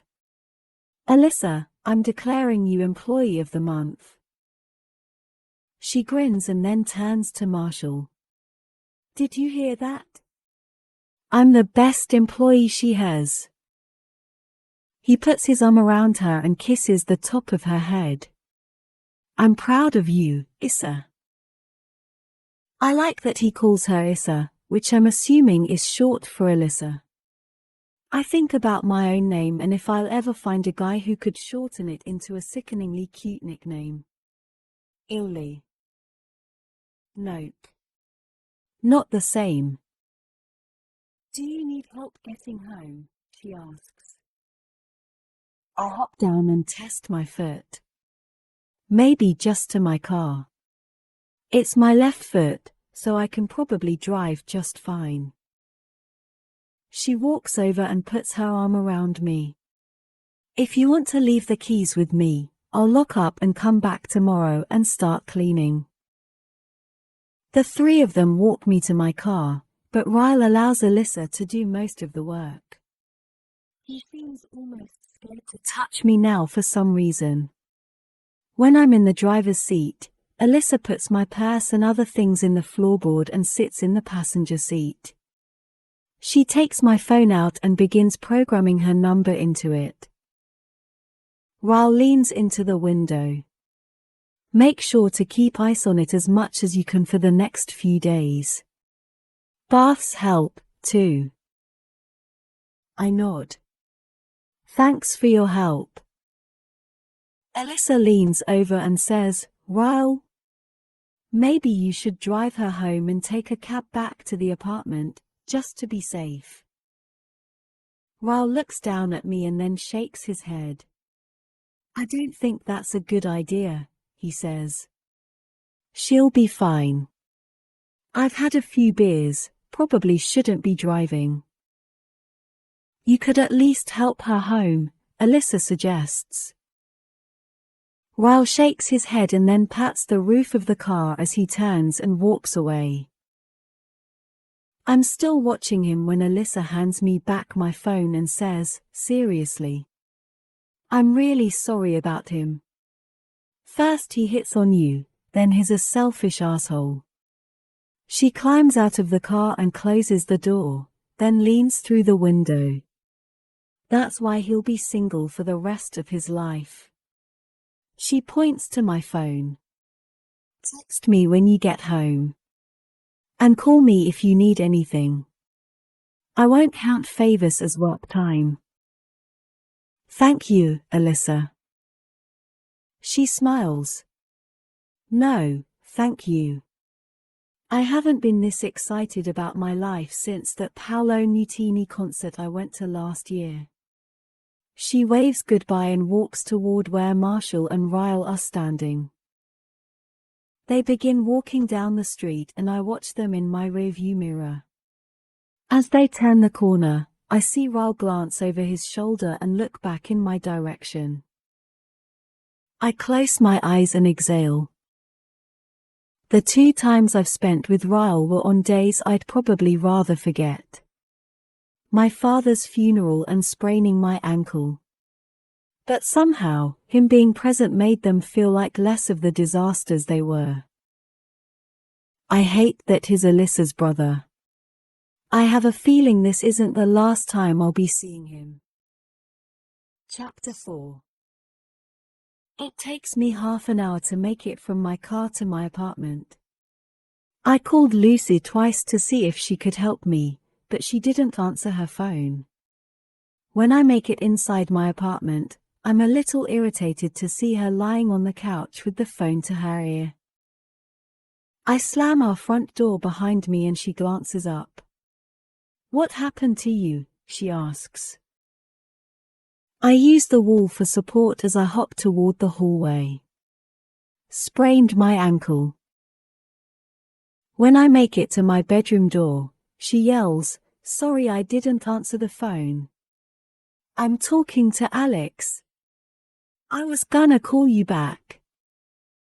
It's fine. I holler back at her, and then slam my bedroom door shut. I go to the bathroom and find some old pain pills I had stuffed into a cabinet. I swallow 2 of them and then fall onto my bed and stare up at the ceiling. I can't believe I'll be stuck in this apartment for an entire week. I grab my phone and text my mother. Sprained my ankle. I'm fine, but can I send you a list of things to grab for me at the store? I drop my phone onto my bed, and for the first time since she moved here, I'm thankful my mother lives fairly close to me. It actually hasn't been that bad. I think I like her more now that my father has passed away. I know it's because I held a lot of resentment toward her for never leaving him. Even though a lot of that resentment has faded when it comes to my mother, I still have the same feelings when I think of my father. It can't be good, still holding on to so much bitterness toward my father. But damn it, he was awful. To my mother, to me, to Atlas. Atlas. I've been so busy with my mother's move and secretly searching for a new building between work hours, I haven't had time to finish reading the journals I started reading all those months ago. I hop pathetically to my closet, only tripping once. Luckily, I catch myself on my dresser. Once I have the journal in hand, I hop back to the bed and get comfortable. I have nothing better to do for the next week now that I can't work.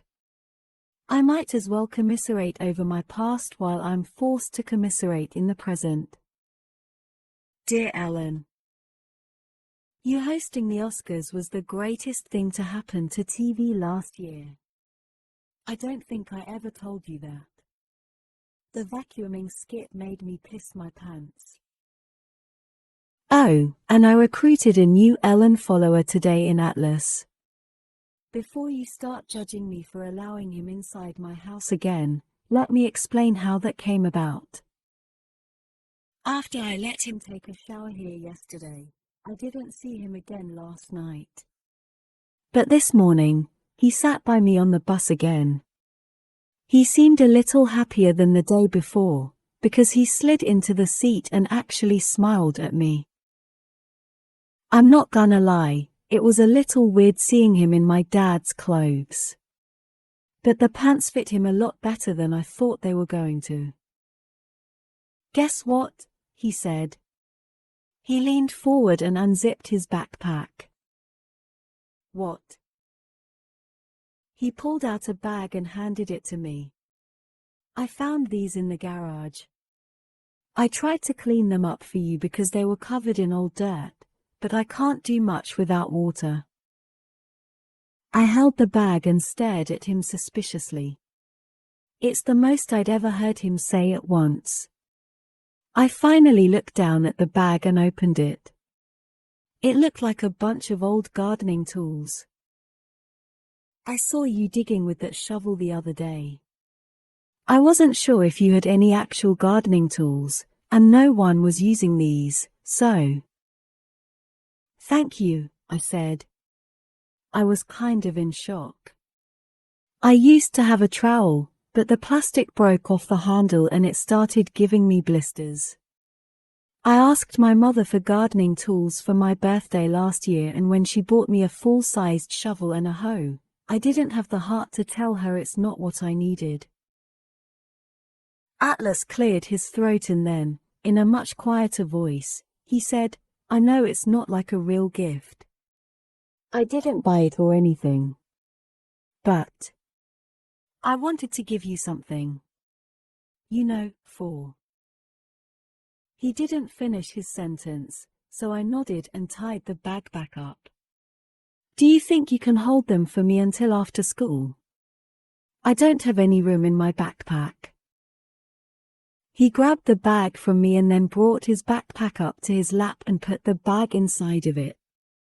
He wrapped his arms around his backpack. How old are you? He asked. 15. The look in his eyes made him seem a little bit sad about my age, but I don't know why. You're in 10th grade. I nodded, but honestly couldn't think of anything to say to him. I haven't really had much interaction with a lot of guys. Especially seniors. When I'm nervous, I kind of just clam up. I don't know how long I'll be staying at that place, he said, bringing his voice down again. But if you ever need help with gardening or anything after school, it's not like I have much going on there. Being as though I have no electricity. I laughed, and then wondered if I should have laughed at his self-deprecating comment. We spent the rest of the bus ride talking about you, Ellen. When he made that comment about being bored, I asked him if he ever watched your show. He said he'd like to because he thinks you're funny, but a TV would require electricity. Another comment I wasn't sure if I should have laughed at. I told him he could watch your show with me after school. I always record it on the DVR and watch it while I do my chores. I figured I could just keep the front door dead-bolted, and if my parents got home early, I'd just have Atlas run out the back door. I didn't see him again until the ride home today. He didn't sit by me this time because Katie got on the bus before him and sat next to me. I wanted to ask her to move, but then she'd think I had a crush on Atlas. Katie would have a filled day with that one, so I just let her stay in my seat. Atlas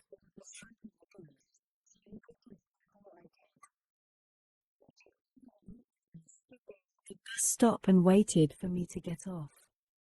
When I did, he opened his backpack and handed me the bag of tools.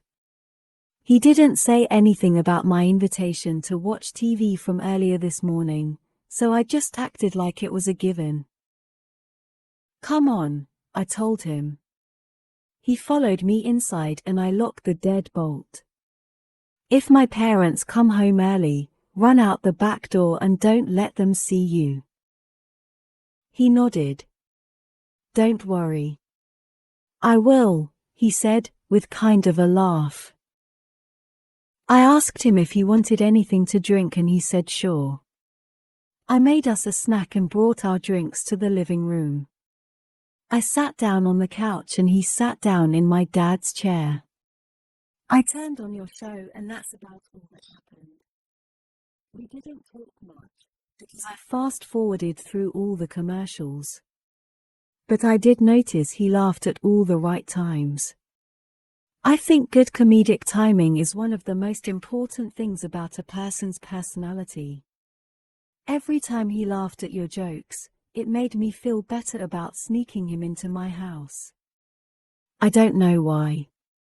Maybe because if he's actually someone I could be friends with, it'd make me feel less guilty. He left right after your show was over. I wanted to ask him if he needed to use our shower again, but that would have cut it real close to time for my parents getting home. The last thing I wanted was for him to have to run out of the shower and across my backyard naked. Then again, that'd be kind of hilarious and awesome. Lily. Dear Ellen. Come on, woman. Reruns? A full week of reruns. I get that you need time off, but let me make a suggestion. Instead of recording one show a day, you should record 2. That way you'll get twice as much done in half the time, and we'd never have to sit through reruns. I say we because I'm referring to Atlas and me. He's become my regular Ellen watching partner. I think he might love you as much as I do, but I'll never tell him I write to you on a daily basis. That might seem a little too fangirl. He's been living in that house for 2 weeks now. He's taken a few more showers at my house and I give him food every time he visits. I even wash his clothes for him while he's here after school. He keeps apologizing to me, like he's a burden. But honestly, I love it.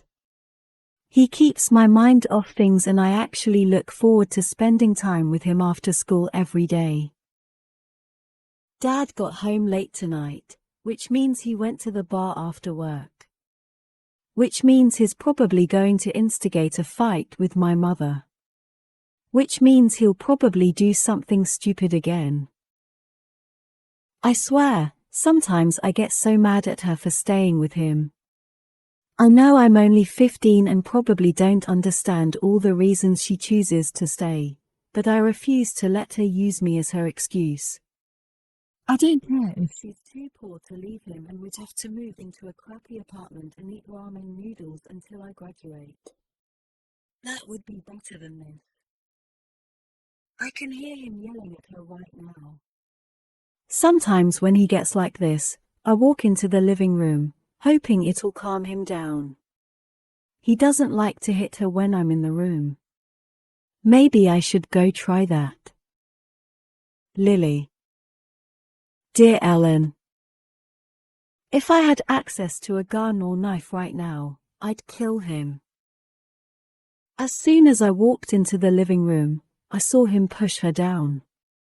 They were standing in the kitchen and she'd grabbed his arm, trying to calm him down, and he backhanded her and knocked her straight to the floor. I'm pretty sure he was about to kick her, but he saw me walk into the living room and he stopped. He muttered something under his breath to her and then walked to their bedroom and slammed the door. I rushed to the kitchen and tried to help her, but she never wants me to see her like this. She waved me away and said, "I'm fine, Lily. I'm fine, we just got into a stupid fight." She was crying and I could already see the redness on her cheek from where he hit her. When I walked closer to her, wanting to make sure she was okay, she turned her back to me and gripped the counter. I said, "I'm fine, Lily. Go back to your room." I ran back down the hallway, but I didn't go back to my room. I ran straight out the back door and across the backyard. I was so mad at her for being short with me. I didn't even want to be in the same house as either of them, and even thought it was dark already. I went over to the house Atlas was staying in and I knocked on the door. I could hear him moving inside, like he accidentally knocked something over. "It's me. Lily," I whispered. A few seconds later the back door opened and he looked behind me, then to the left and right of me. It wasn't until he looked at my face that he saw I was crying. "You okay?" he asked, stepping outside. I used my shirt to wipe away my tears, and noticed he came outside instead of inviting me in. I sat down on the porch step and he sat down next to me. "I'm fine," I said. "I'm just mad. Sometimes I cry when I get mad." He reached over and tucked my hair behind my ear. I liked it when he did that and I suddenly wasn't nearly as mad anymore. Then he put his arm around me and pulled me to him so that my head was resting on his shoulder. I don't know how he calmed me down without even talking, but he did. Some people just have a calming presence about them and he's one of those people. Completely opposite of my father. We sat like that for a while, until I saw my bedroom light turn on. "You should go," he whispered. We could both see my mom standing in my bedroom looking for me. It wasn't until that moment that I realized what a perfect view he is of my bedroom. As I walked back home, I tried to think about the entire time Atlas has been in that house. I tried to recall if I'd walked around after dark with the light on at night, because all I normally wear in my room at night is a t-shirt. Here's what's crazy about that, Ellen, I was kind of hoping I had. Lily. I close the journal when the pain pills start to kick in. I'll read more tomorrow. Maybe. Reading about the things my dad used to do to my mom kind of puts me in a bad mood. Reading about Atlas kind of puts me in a sad mood. I try to fall asleep and think about Ryle, but the whole situation with him kind of makes me mad and sad. Maybe I'll just think about Alyssa, and how happy I am that she showed up today. I could use a friend, not to mention help, during these next few months. I have a feeling it's going to be more stressful than I bargained for. Chapter 5. Ryle was correct. It only took a few days for my ankle to feel good enough that I could walk on it again. I waited a full week before attempting to leave my apartment, though. The last thing I need is to read it. Of course, the first place I went was to my floor flat. Alyssa was there when I arrived today, and to say I was shocked when I walked through the front doors is an understatement. It looked like a totally different building than the one I bought. There's still a ton of work that needs to be done, but she and Marshall had gotten rid of all the stuff we marked as trash. Everything else had been organized into piles.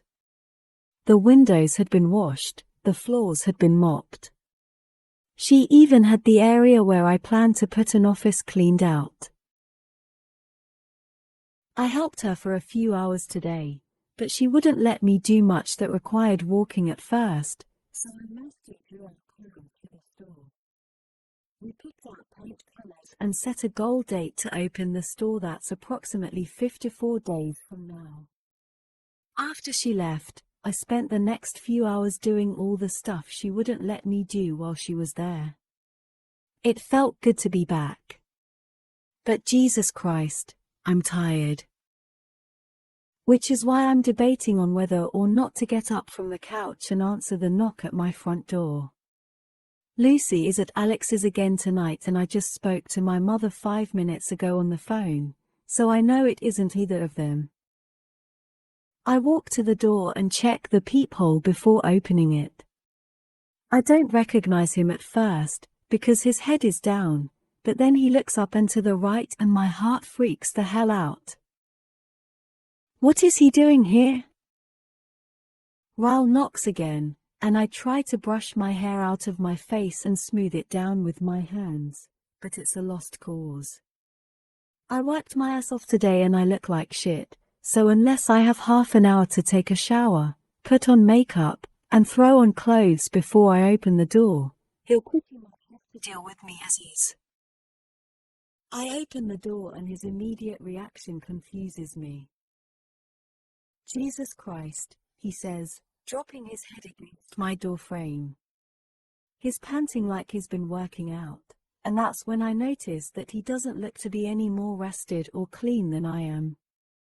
He's got a couple of days' worth of stubble on his face, something I've never seen on him before, and his hair isn't styled like it usually is.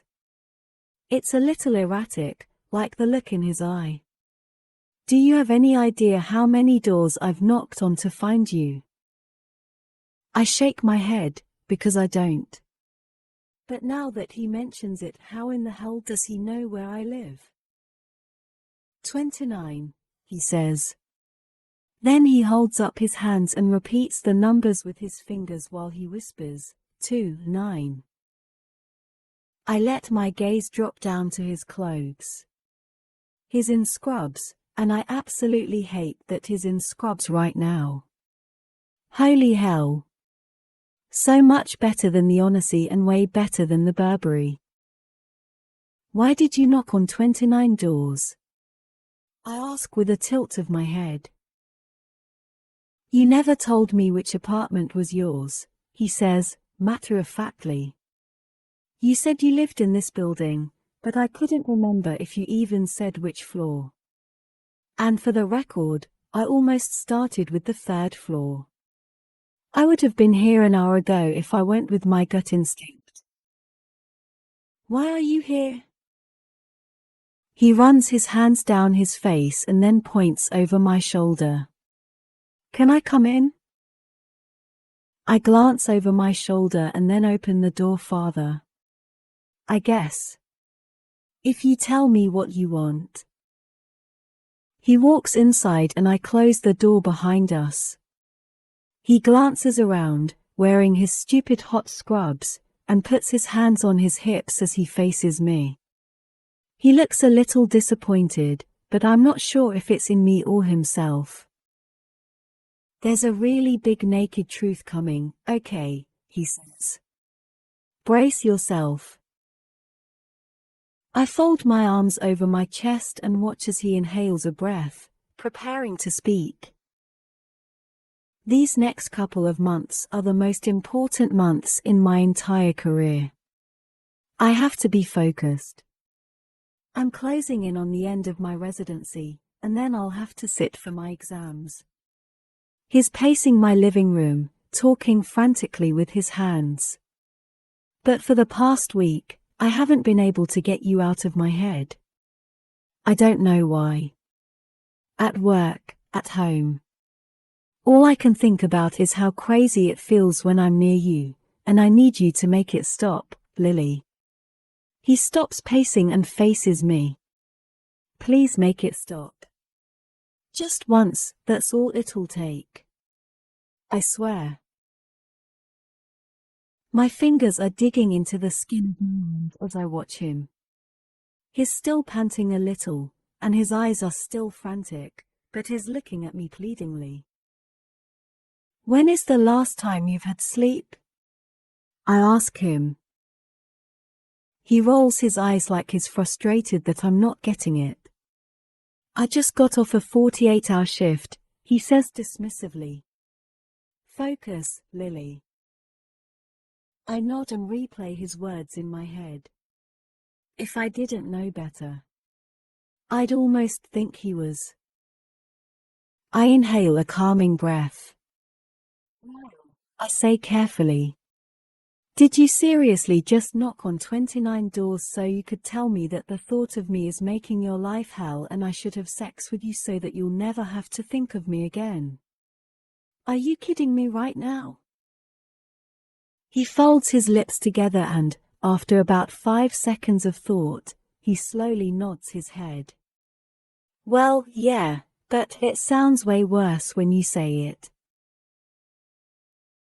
I release an exasperated laugh. That's because it's ridiculous, Ryle.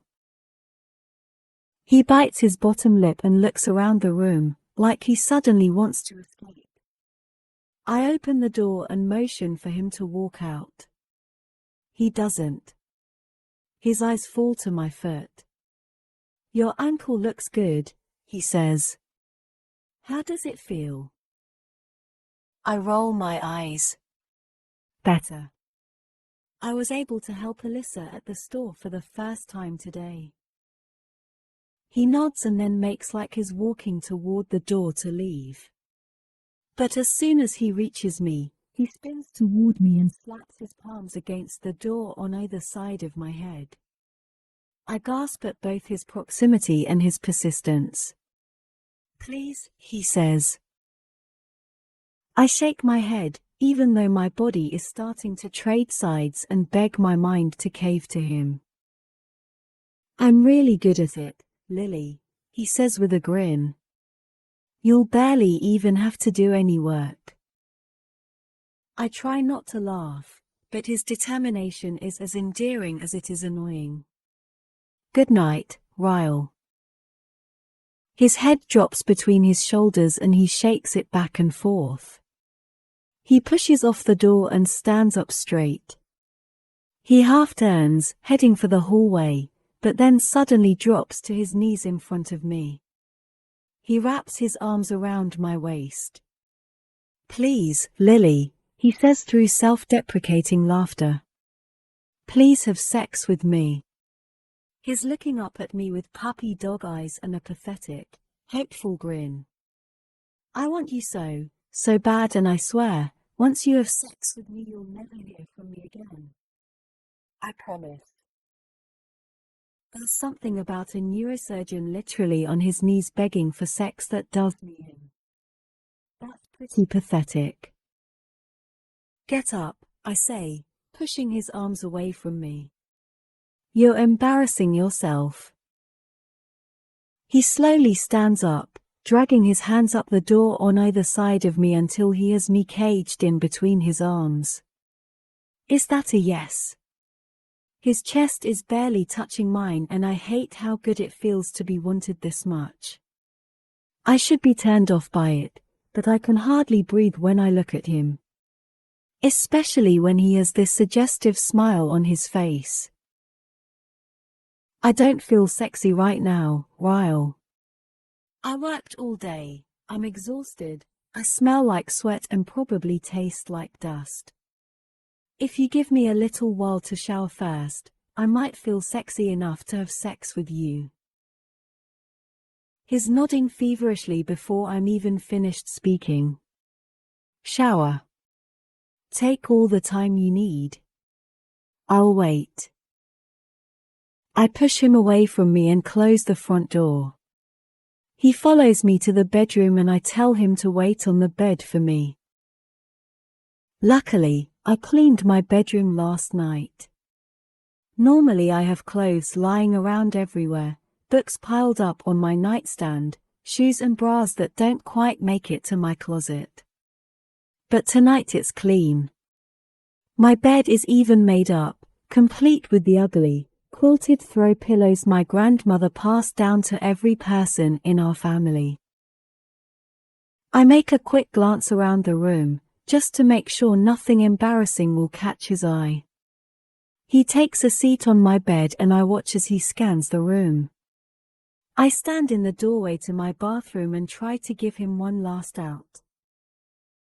You say this will make it stop, but I'm warning you right now, Ryle.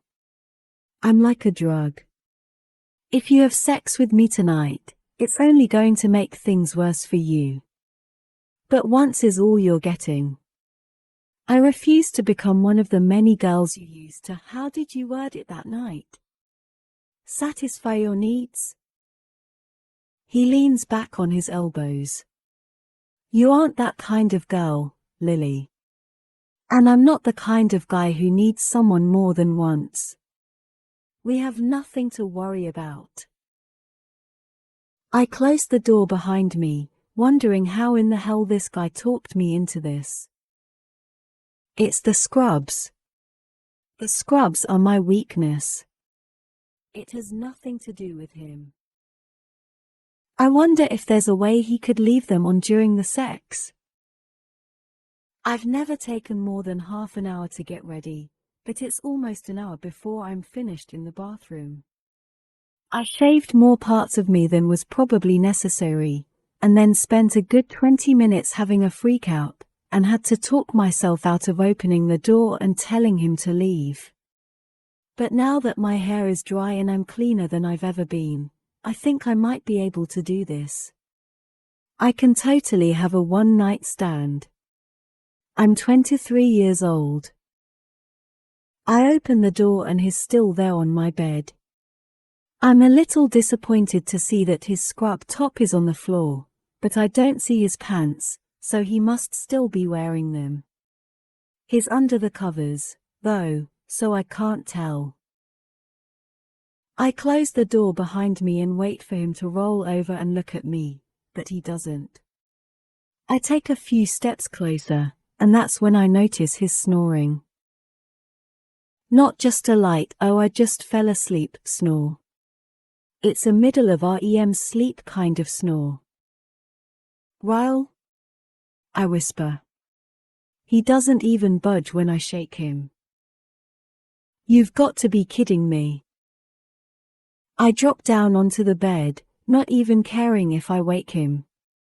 I just spent an entire hour getting ready for him after busting my ass today, and this is how he treats this night. I can't be mad at him, though, especially seeing how peaceful he looks.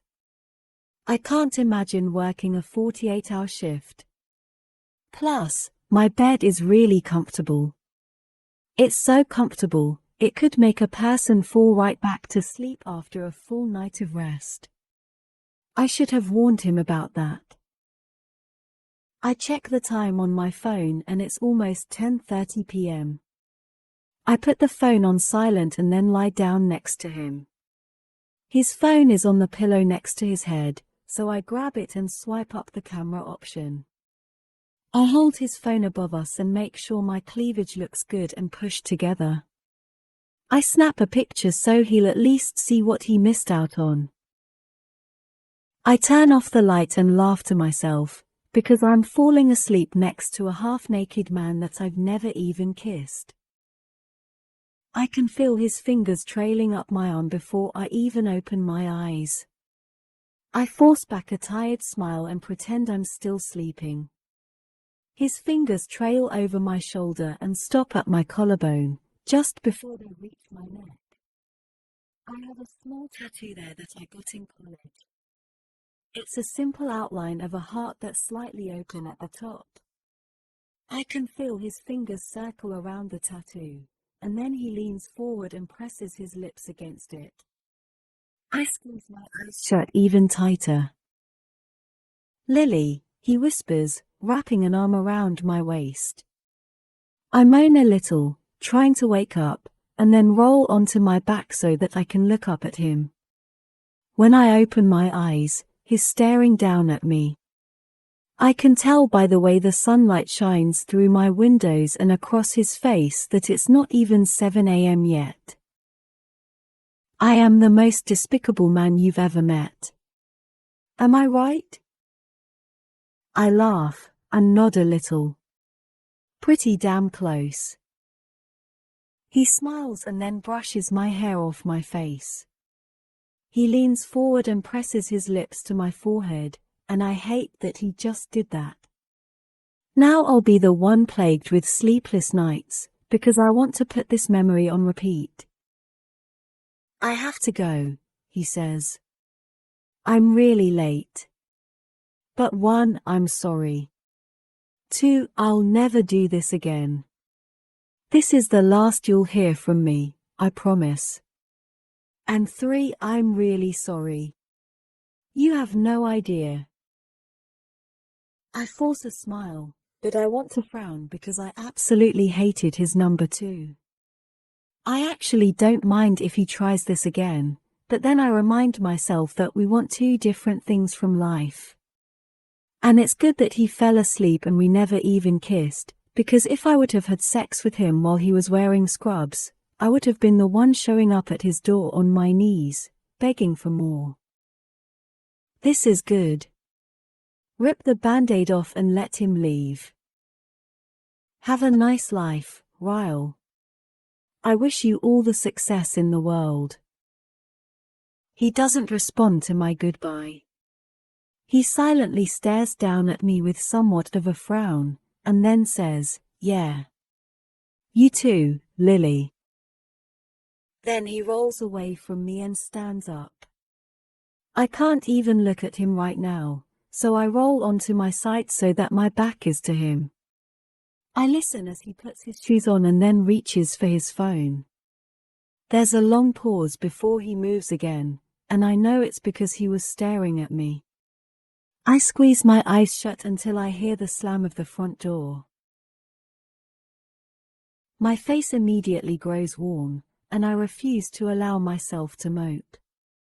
I force myself off the bed. I have work to do.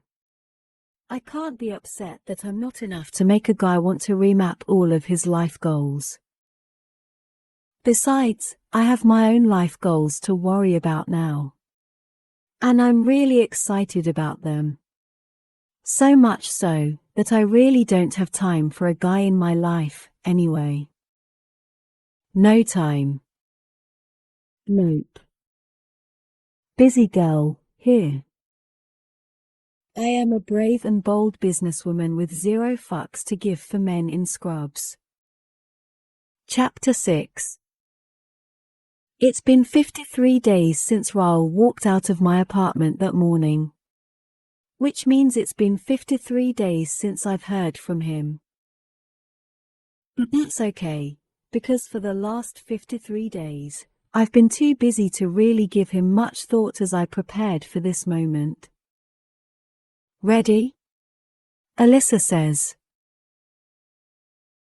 I nod, and she flips the sign to open and we both hug and squeal like little kids. We rush around the counter and wait for our first customer. It's a soft opening, so I haven't really done a marketing push yet, but we just want to make sure there aren't any kinks before our grand opening. "It's really pretty in here," Alyssa says, admiring our hard work. I look around us, bursting with pride.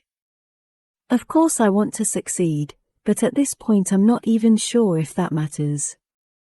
I had a dream and I busted my ass to make it come true. Whatever happens after today is just icing on the cake. It smells so good in here, I say. I love this smell. I don't know if we'll get any customers today, but we're both acting like this is the best thing that's ever happened to us, so I don't think that matters. Besides, Marshall will come in at some point today and my mother will come in after she gets off work. That's 2 customers for sure. That's plenty.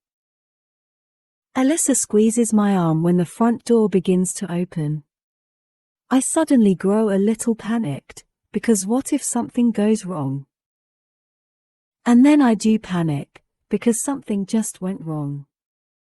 Terribly wrong. My very first customer is none other than Ryle Kincaid.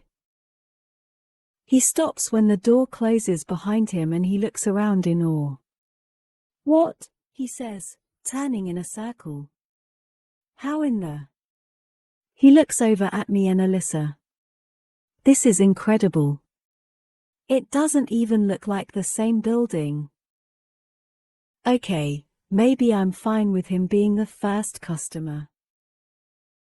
It takes him a few minutes to actually make it to the counter because he can't stop touching things and looking at things. When he finally does reach us, Alyssa runs around the counter and hugs him. "Isn't it beautiful?" she says. She waves her hand in my direction. It was all her idea. All of it. I just helped with the dirty work. Ryle laughs. "I find it hard to believe that your Pinterest skills didn't play a little part." I nod. She's being modest. Her skills were half of what brought this vision to life. Ryle smiles at me and it might as well have been a knife to the chest, because ouch. He slaps his hands on the counter and says, "Am I the first official customer?" Alyssa hands him one of our flyers. "You have to actually buy something to be considered a customer." Ryle glances over the flyer and then sets it back down on the counter. He walks to one of the displays and grabs a vase full of purple lilies. "I want these," he says, setting them on the counter.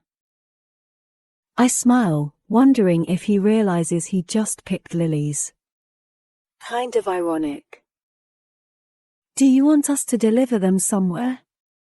Alyssa says. "You guys deliver?"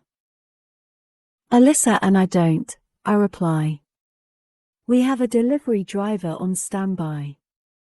We weren't sure if we'd actually need him today."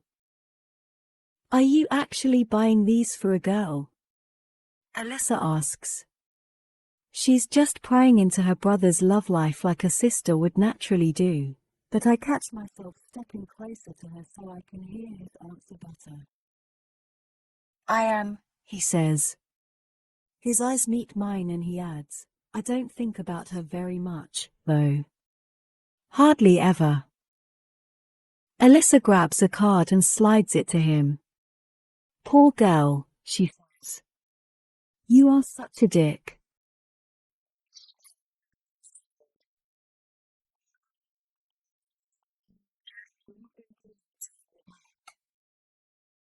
I watch him as he bends over the card and writes on both sides.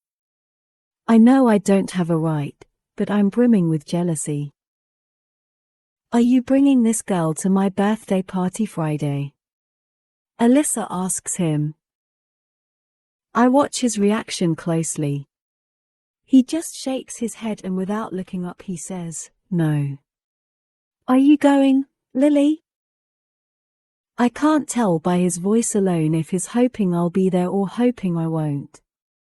Considering the stress I seem to cause him, I'm guessing it's the latter. I haven't decided yet. "She'll be there," Alyssa says, answering for me.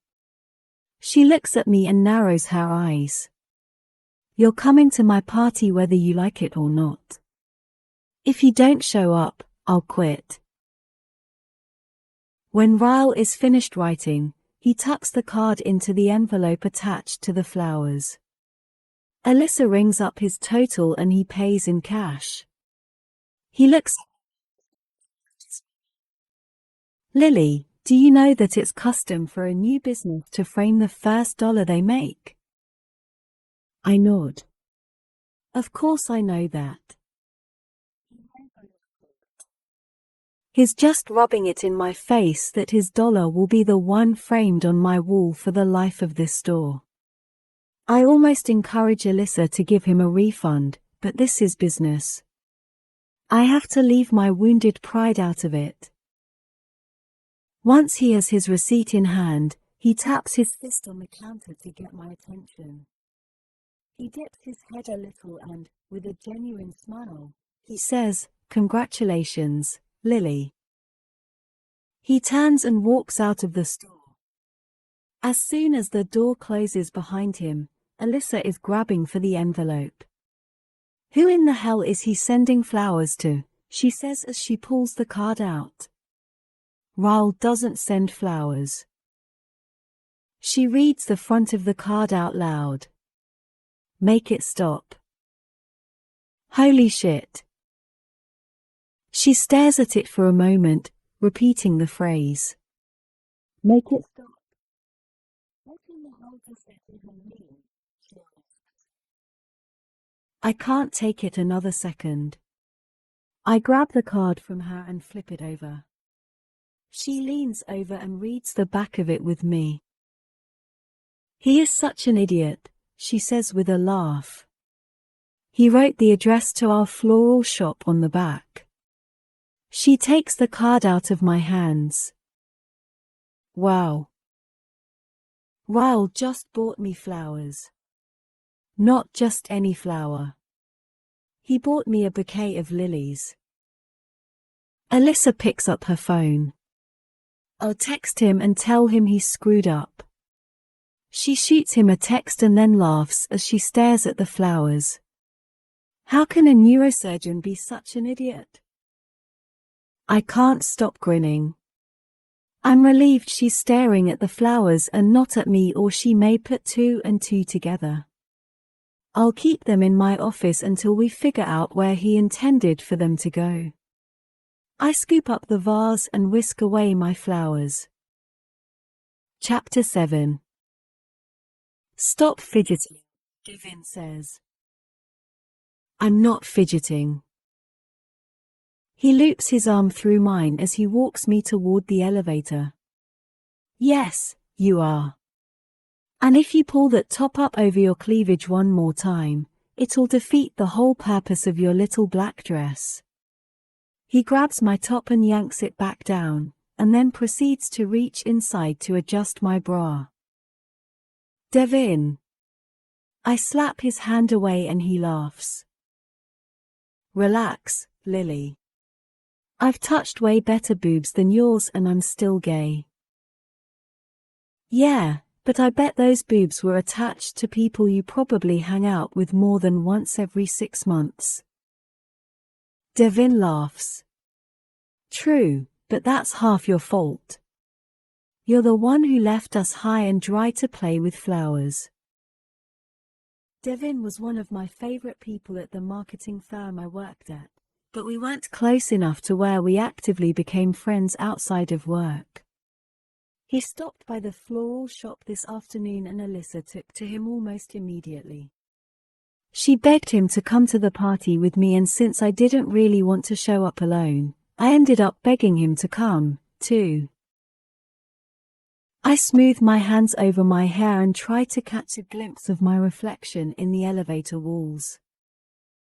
Why are you so nervous? He asks.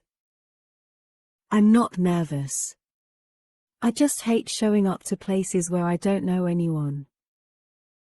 Devin smirks knowingly and then says, What's his name? I release a pent-up breath. Am I that transparent? Ryle. He's a neurosurgeon. And he wants to have sex with me really, really bad. How do you know he wants to have sex with you? Because he literally got down on his knees and said, Please, Lily. Please have sex with me. Devin raises an eyebrow. He begged. I nod. It wasn't as pathetic as it sounds. He's usually more composed. The elevator dings and the doors begin to open. I can hear music pouring from down the hallway. Devin takes both of my hands in his and says, "So what's the plan? Do I need to make this guy jealous?" "No," I say, shaking my head. "That wouldn't be right."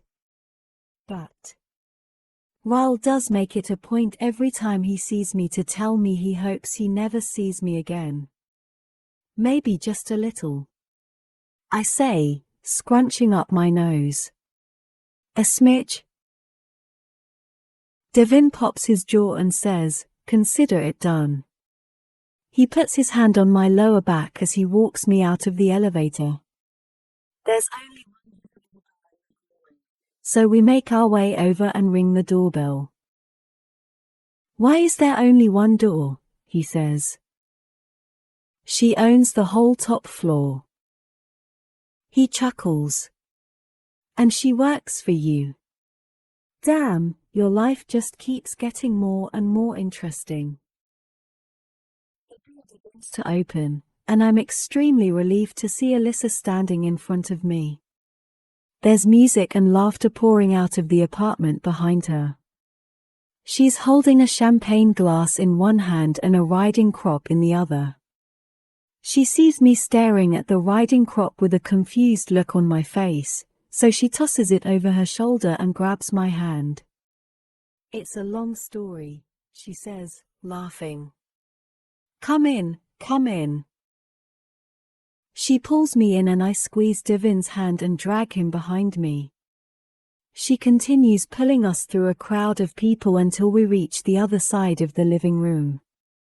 "Hey," she says. He turns around and smiles at me, then pulls me in for a hug. I glance behind him and around us, but there's no sign of Ryle. Maybe I got lucky and he got called into work tonight. Marshall reaches out for Devin's hand and shakes it. "Hey, man. Good to meet you." Devin wraps an arm around my waist. "I'm Devin," he yells over the music. "I'm Lily's sexual partner." I laugh and elbow him, then lean into his ear. "That's Marshall. Wrong guy, but nice effort." Alyssa grabs my arm and starts to pull me away from Devin. Marshall begins speaking to him, and his hand is reaching out behind me as I'm being pulled in the opposite direction. "You'll be fine," Devin yells. I follow Alyssa into the kitchen, where she shoves a glass of champagne in my hand. "Drink," she says. "You deserve it."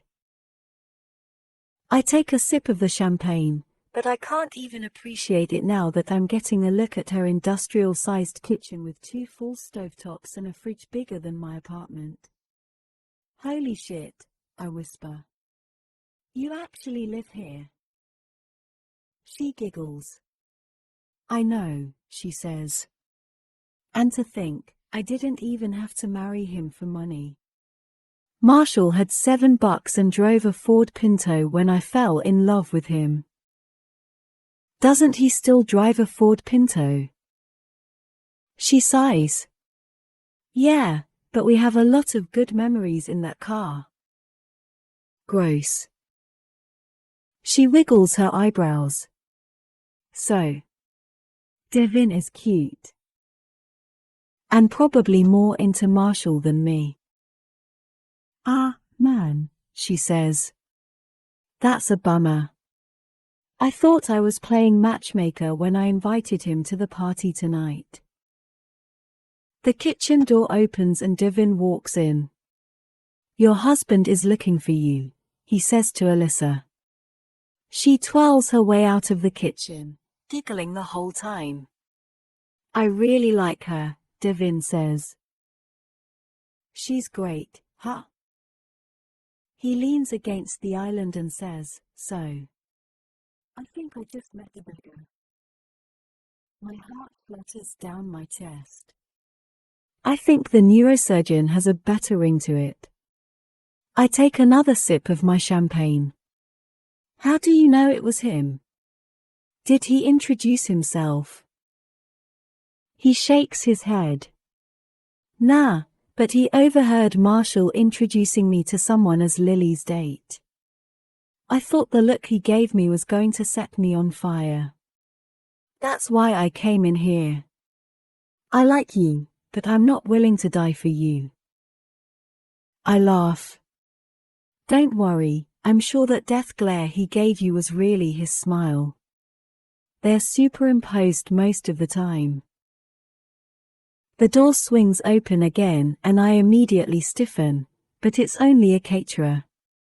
I sigh with relief. Devin says, Lily, like my name is a disappointment. What? You look like you're about to puke, he says, accusingly. You really like him.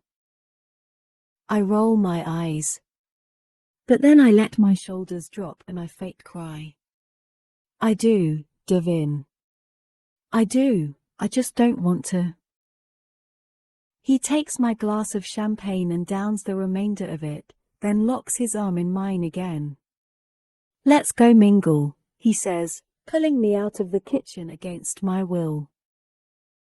The room is even more crowded now. There have to be more than 100 people here. I'm not even sure I know that many people. We walk around and work the room. I stand back while Devin does most of the talking. He knows someone in common with every person he's met so far, and after about half an hour of following him around, I'm convinced he's made it a personal game to find someone in common with everyone here. The whole time I mingle with him, my attention is half on him and half on the room, searching for traces of Ryle. I don't see him anywhere and I begin to wonder if the guy Devin saw was even Ryle to begin with. Well, that's odd, a woman says. What do you suppose it is? I look up and see that she's staring at a piece of art on the wall. It looks like a photograph blown up on canvas. I tilt my head to inspect it. The woman turns her nose up and says, I don't know why anyone would bother turning that photograph into wall art. It's awful.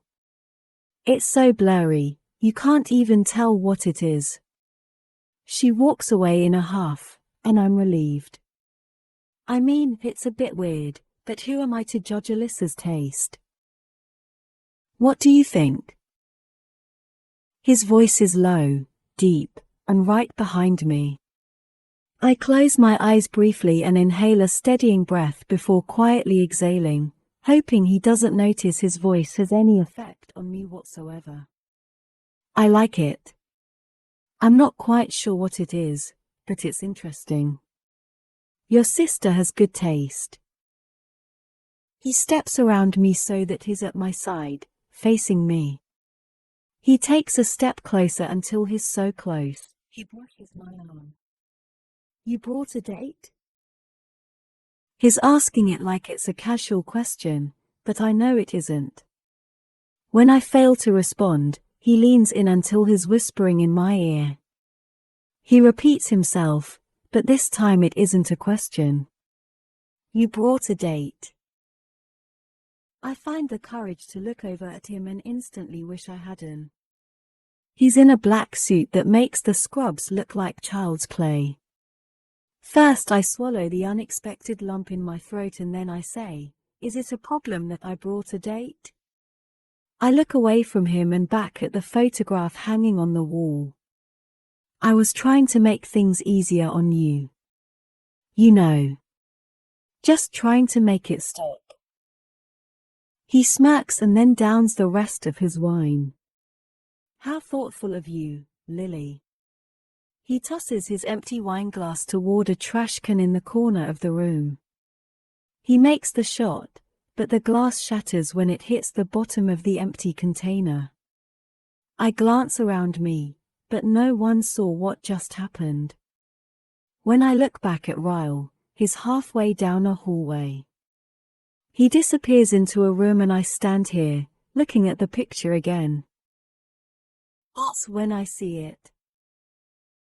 The picture is blurred, so it was hard to make out at first. But I can recognize that hair from anywhere. That's my hair.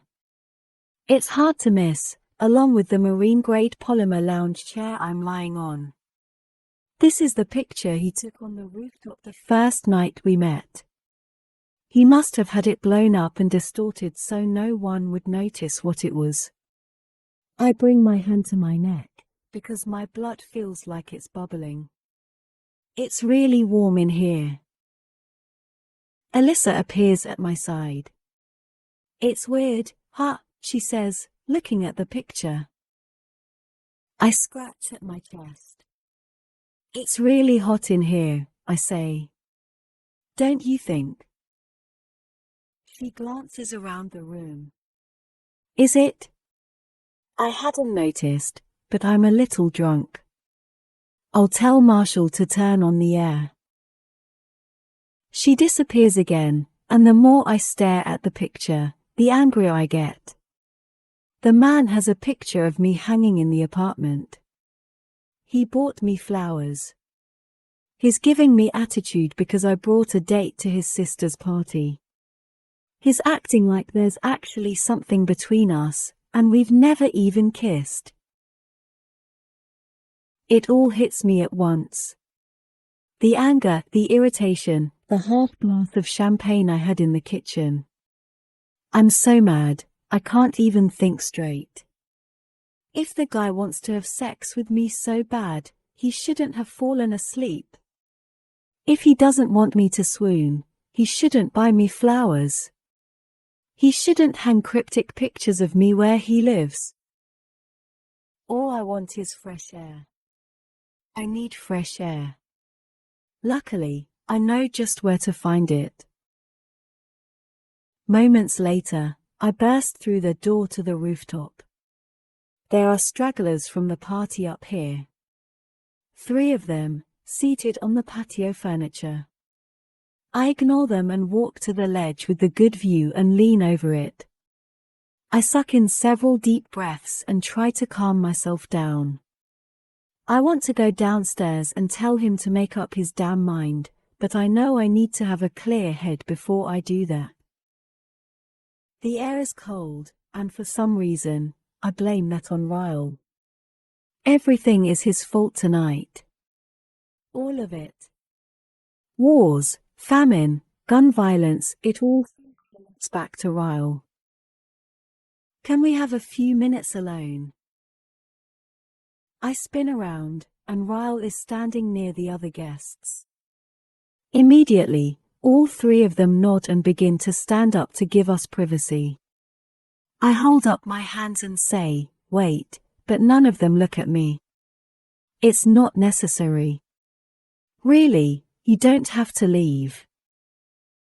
Ryle stands stoically with his hands in his pockets while one of the guests mutters, "It's fine, we don't mind." They begin to file back down the stairwell. I roll my eyes and spin back toward the ledge once I'm alone with him. Does everyone always do what you say? I ask, irritated. He doesn't respond. His footsteps are slow and deliberate as he closes in on me. My heart begins to beat like it's on a speed date, and I start scratching at my chest again. Lily, he says from behind me. I turn around and grip the ledge behind me with both hands. His eyes journey down to my cleavage. As soon as they do, I yank at the top of my dress so he can't see it, and then I grip the ledge again. He laughs and takes another step closer. We're almost touching now, and my brain is mush. It's pathetic. I'm pathetic. I feel like you have a lot to say, he says. So I'd like to give you the opportunity to speak your naked truth. Huh? I say with a laugh. Are you sure about that? He nods, so I prepare to let him have it. I push against his chest and make my way around him so that he's the one leaning against the ledge now. I can't tell what you want, Ryle. And every time I get to the point where I start to not give a shit, you show up again out of the blue. You show up at my work.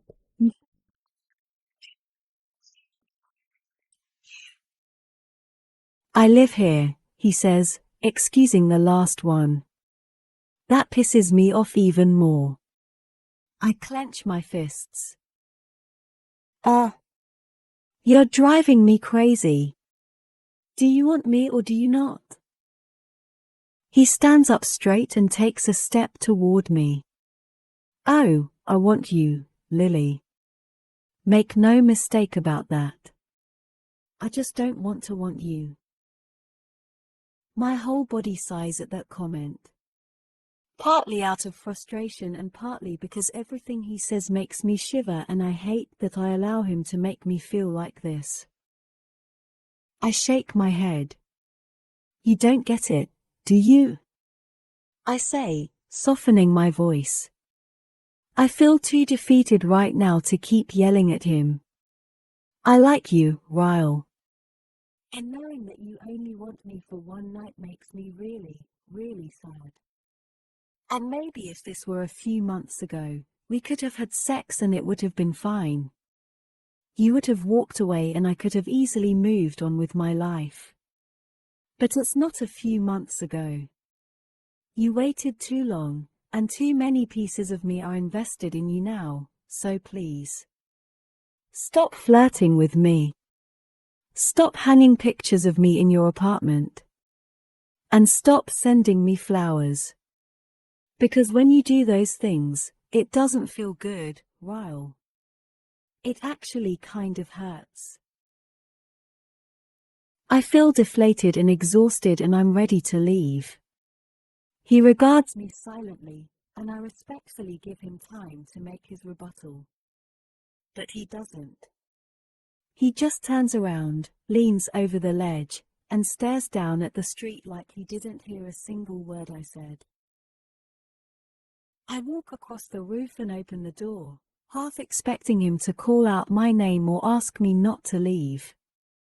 I get all the way back to the apartment before I finally lose all hope of that happening. I push through the crowd and make it through 3 different rooms before I spot Devin.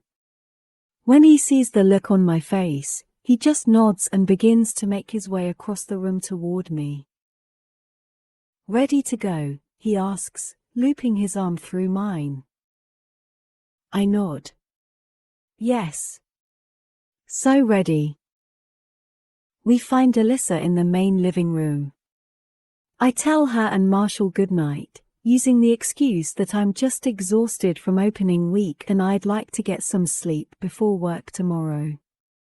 Alyssa gives me a hug and walks us to the front door. I'll be back on Monday, she says to me, kissing me on the cheek. I say to her.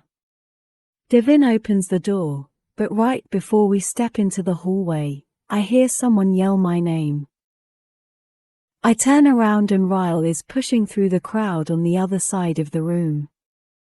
Lily, wait, he yells, still trying to make his way over to me. My heart is erratic. Growing more frustrated with every person in his way. He finally reaches a break in the crowd and makes eye contact with me again. He holds my gaze as he marches toward me. He doesn't slow down.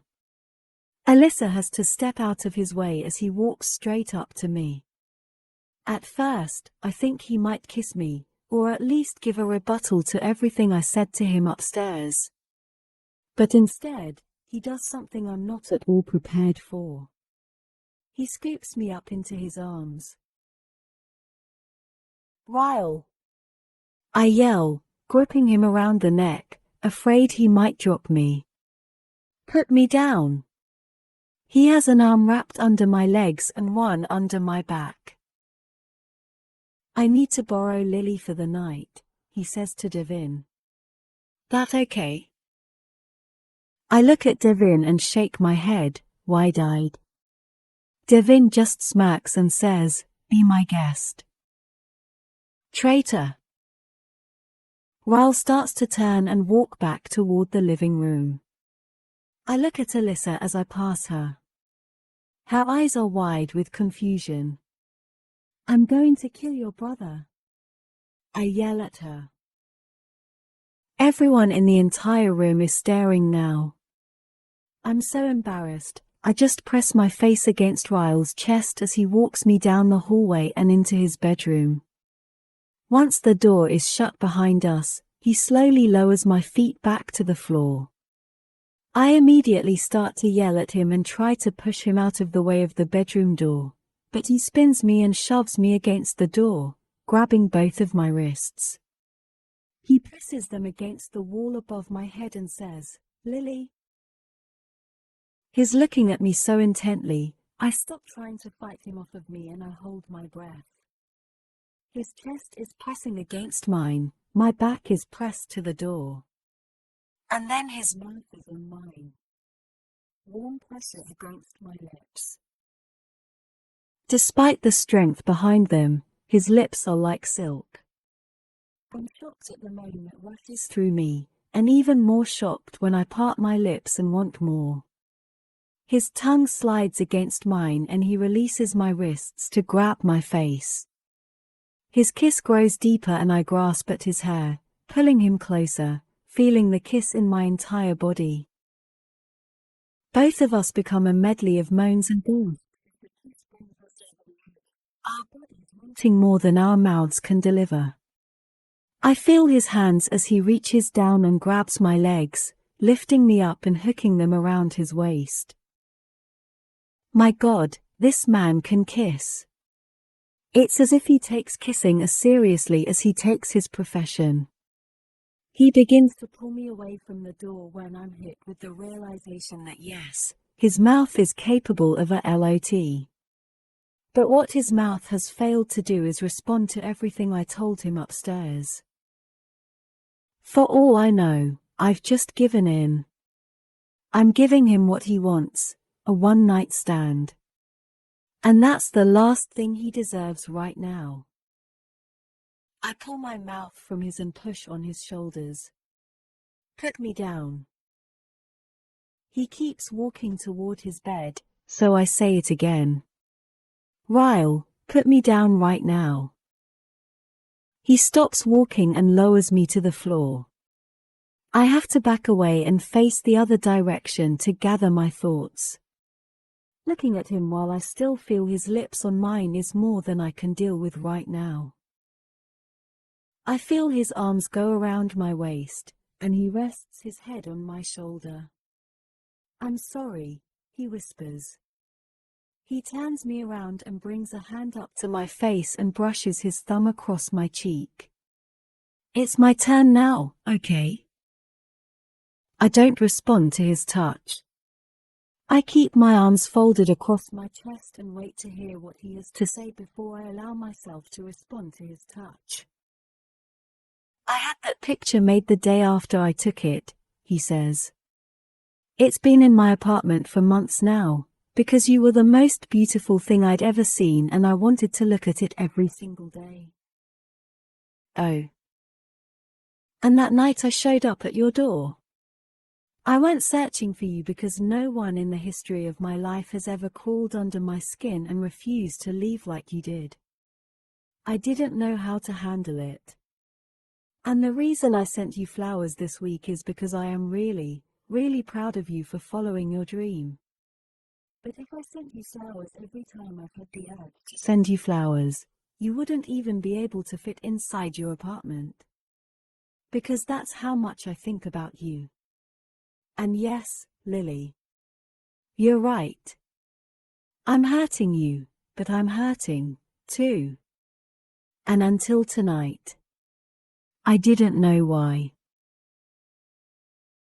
I have no idea how I even possibly find the strength to speak after that. Why are you hurting? He drops his forehead to mine and says, because I have no idea what I'm doing. You make me want to be a different person, but what if I don't know how to be what you need? This is all new to me and I want to prove to you that I want you for so much more than just one night. He looks so vulnerable right now. I want to believe the genuine look in his eye, but he's been so adamant since the day that I met him that he wants the exact opposite of what I want. And it terrifies me that I'll give in to him and he'll walk away. How do I prove myself to you, Lily? Tell me and I'll do it. I don't know. I barely know the guy. I know him enough to know that sex with him won't be enough for me, though. But how do I know sex won't be the only thing he wants? My eyes instantly lock with his. Don't have sex with me. He stares at me for a moment, completely unreadable. But then he starts to nod his head like he's finally getting it. Okay, he says, still nodding. Okay. I will not have sex with you, Lily Bloom. He walks around me to his bedroom door and he locks it.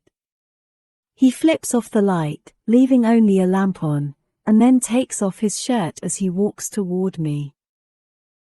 What are you doing? He tosses his shirt on a chair and then slips off his shoes. We're going to sleep. I glance at his bed. Then at him.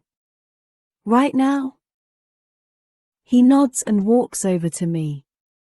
In one swift movement, he lifts my dress up and over my head, until I'm standing in the middle of his bedroom floor in my bra and panties. I cover myself, but he doesn't even look twice. He pulls me toward the bed and lifts the covers for me to crawl in. As he's walking over to his side of the bed, he says, "It's not like we haven't slept together before without having sex." Piece of cake. I laugh. He reaches his dresser and plugs his towards. This certainly isn't the type of spare bedroom I'm used to. 3 of my bedrooms could fit in here. There's a couch against the other wall, a chair facing a television and a full office off the bedroom that looks complete with a floor-to-ceiling library. I'm still trying to see everything around me when the lamp goes off.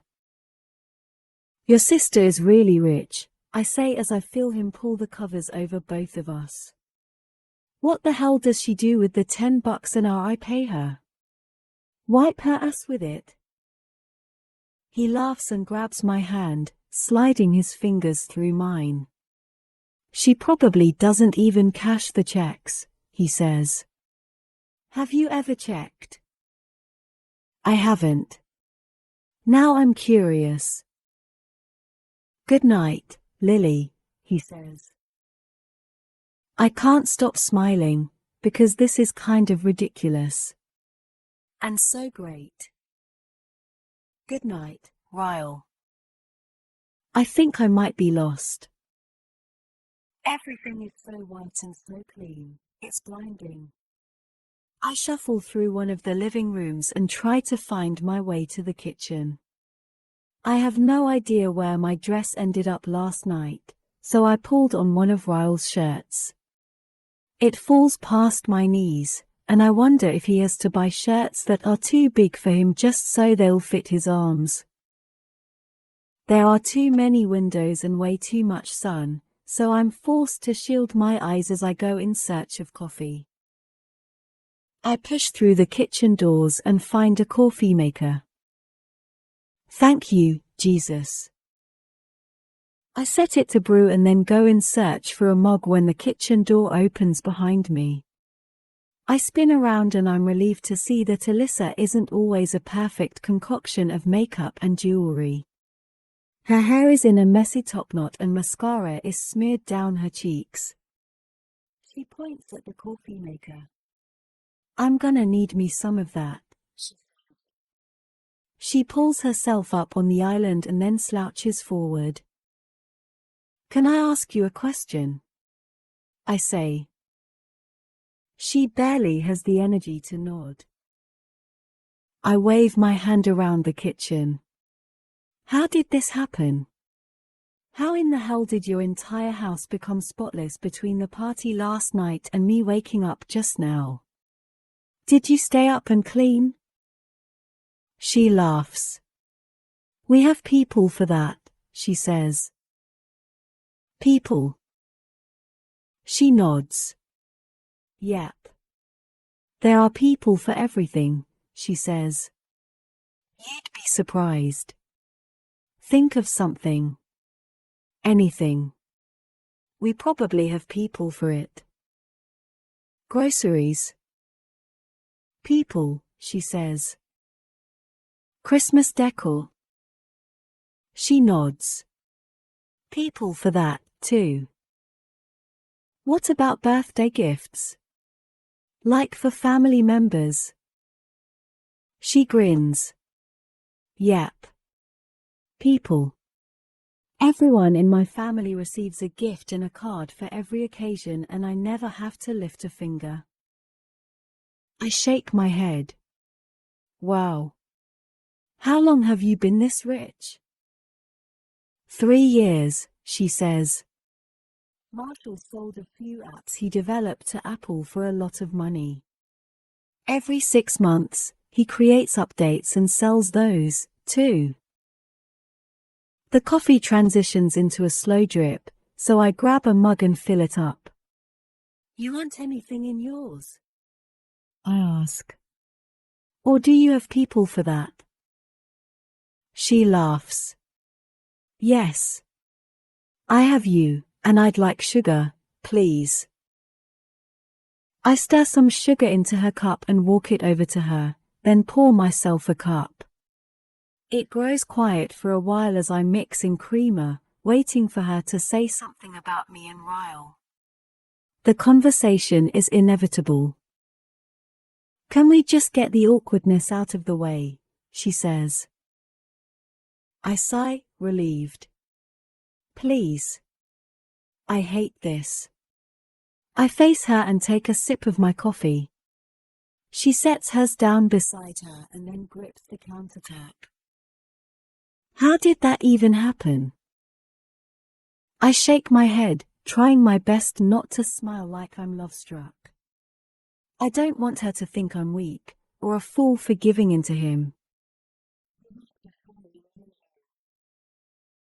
She tilts her head. Wait, she says. Before we got to know each other better or before we knew each other? At all, I say. We had a moment one night, about 6 months before I met you. A moment, she says.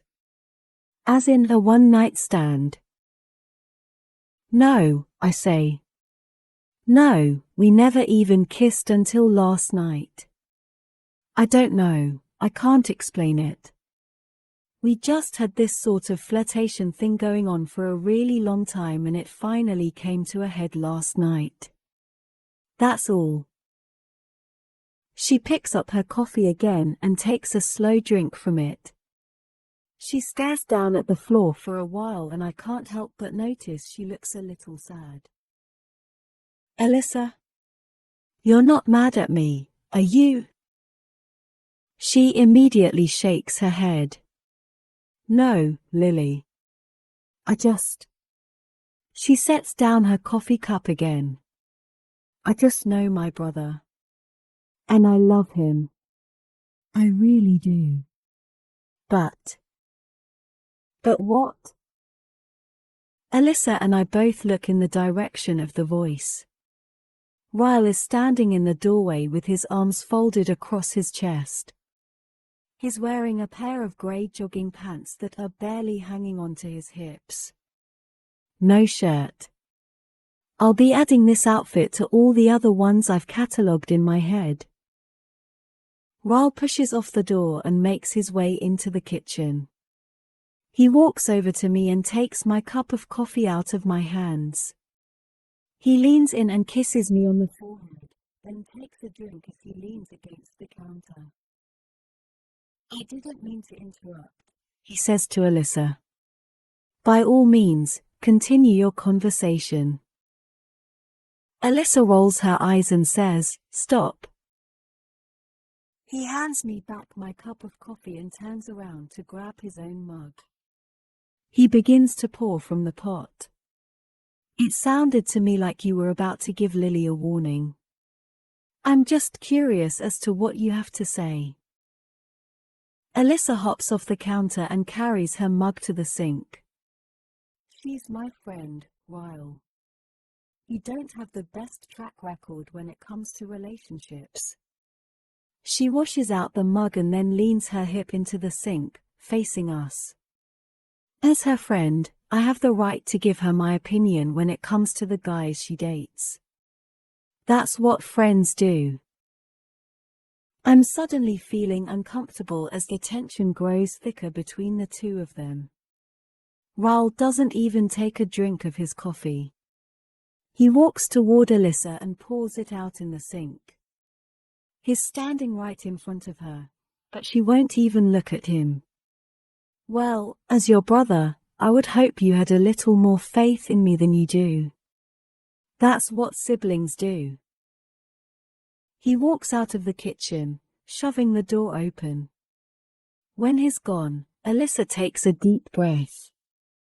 She shakes her head and pulls her hands up to her face. Sorry about that, she says. I need to shower. You don't have people for that. She laughs as she exits the kitchen. I wash my mug in the sink and head back to Ryle's bedroom. When I open the door, he's sitting on the couch, scrolling through his phone. He doesn't look up at me when I walk in, and for a second, I think he might be mad at me, too. But then he tosses his phone aside and leans back into the couch. Come here, he says. He grabs my hand and pulls me down on top of him so that I'm straddling him. He brings my mouth to his and kisses me so hard, it makes me wonder if he's trying to prove his sister wrong. Ryle pulls away from my mouth and slowly rakes his eyes down my body. I like you in my clothes. I smile.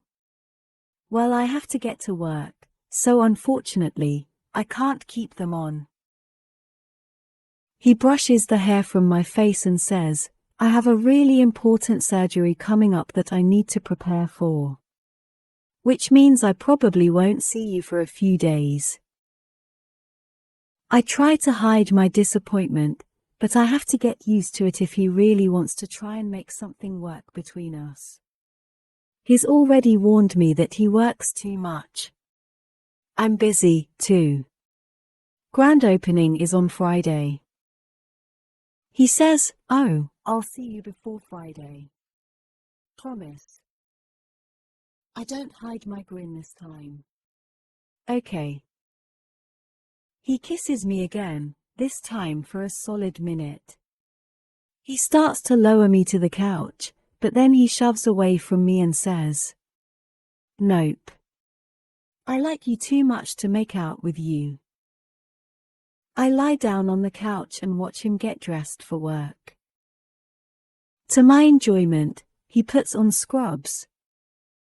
Chapter 8. We need to talk, Lucy says.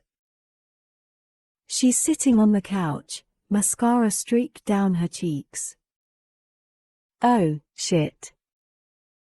I drop my purse and rush over to her.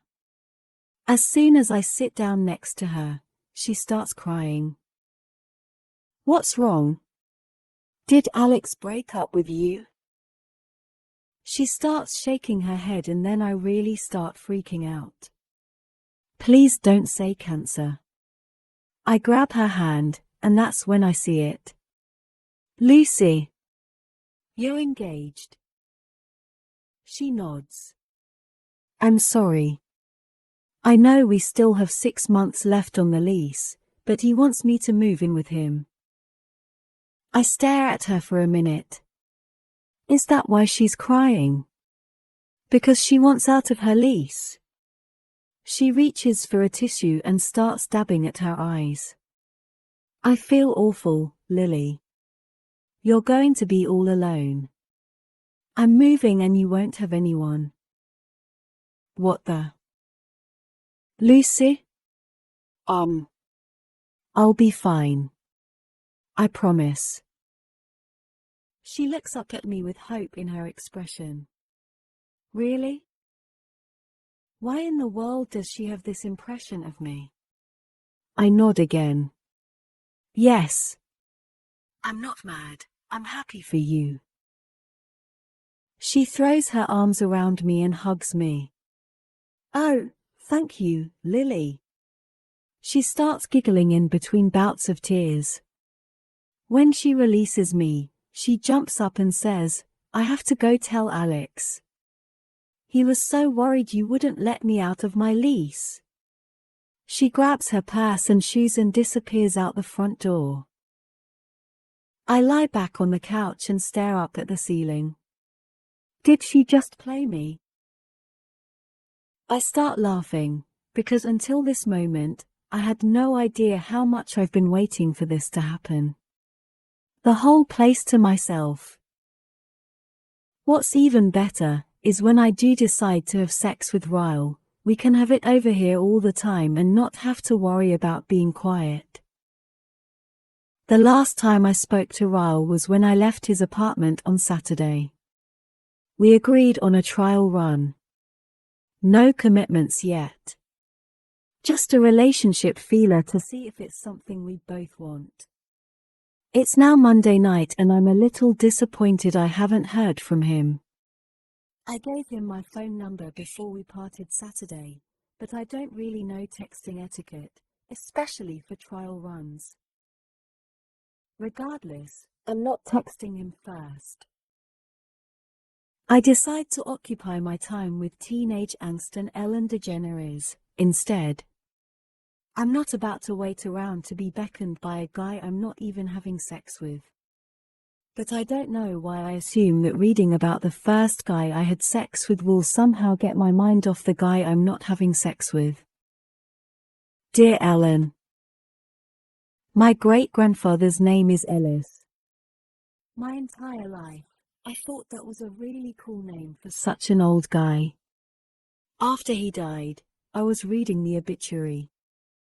Would you believe that Ellis wasn't even his real name?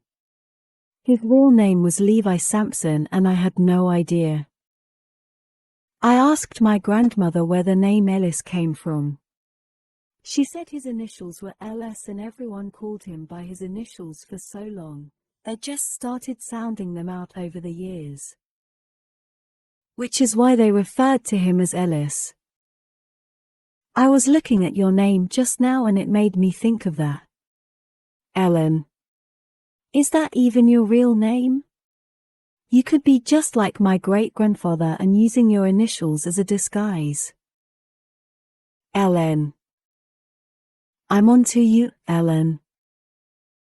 Speaking of names, do you think Atlas is a weird name? It is, isn't it? Yesterday while I was watching your show with him, I asked him where he got his name from. He said he didn't know. Without even thinking, I told him he should ask his mother why she named him that. He just looked over at me for a second and said, "It's a little too late for that." I don't know what he meant by that. I don't know if his mom died, or if she gave him up for adoption. We've been friends for a few weeks now and I still don't really know anything about him or why he doesn't have a place to live. I would just ask him, but I'm not sure if he really trusts me yet. He seems to have trust issues and I guess I can't blame him. I'm worried about him. It started getting really cold this week and it's supposed to be even colder next week. If he doesn't have electricity, that means he doesn't have a heater. I hope he at least has blankets. Do you know how awful I would feel if he froze to death? Pretty freaking awful, Ellen. I'll find some blankets this week and give them to him. Lily. Dear Ellen. It's going to start snowing soon, so I decided to harvest my garden today. I had already pulled the radishes, so I just wanted to put some mulch and compost down, which wouldn't have taken me long, but Atlas insisted on helping. He asked me a lot of questions about gardening, and I liked that he seemed interested in my interests. I showed him how to lay the compost and mulch to cover the ground so that the snow wouldn't do too much damage. My garden is small compared to most gardens. Maybe 10 feet by 12 feet. But it's all my dad will let me use of the backyard. Atlas covered the whole thing while I sat cross-legged in the grass. He took over and wanted to do it, so I let him. I can tell he's a hard worker. I wonder if maybe keeping himself busy takes his mind off of things, and that's why he always wants to help me so much. When he was finished, he walked over and dropped down next to me on the grass. What made you want to grow things? He asked. I glanced over at him and he was sitting cross-legged, looking at me curiously. I realized in that moment that he's probably the best friend I've ever had, and we barely know anything about each other. I have friends at school, but they're never allowed to come over to my house for obvious reasons. My mother is his temper. I also never really get to go to other people's houses, but I'm not sure why. Maybe my father doesn't want me staying over at friends' houses because I might witness how a good husband is supposed to treat his wife. He probably wants me to believe the way he treats my mother is normal. Atlas is the first friend I've ever had that's ever been inside my house. He's also the first friend to know how much I like to garden. And now he's the first friend to ever ask me why I garden. I reached down and pulled at a weed and started tearing it into little pieces while I thought about his question. When I was 10, my mother got me a subscription to a website called Seeds Anonymous, I said. Every month I would get an unmarked package of seeds in the mail with instructions on how to plant them and care for them. I wouldn't know what I was growing until it came up out of the ground. Every day after school I'd run straight to the backyard to see the progress. It gave me something to look forward to. Growing things felt like a reward.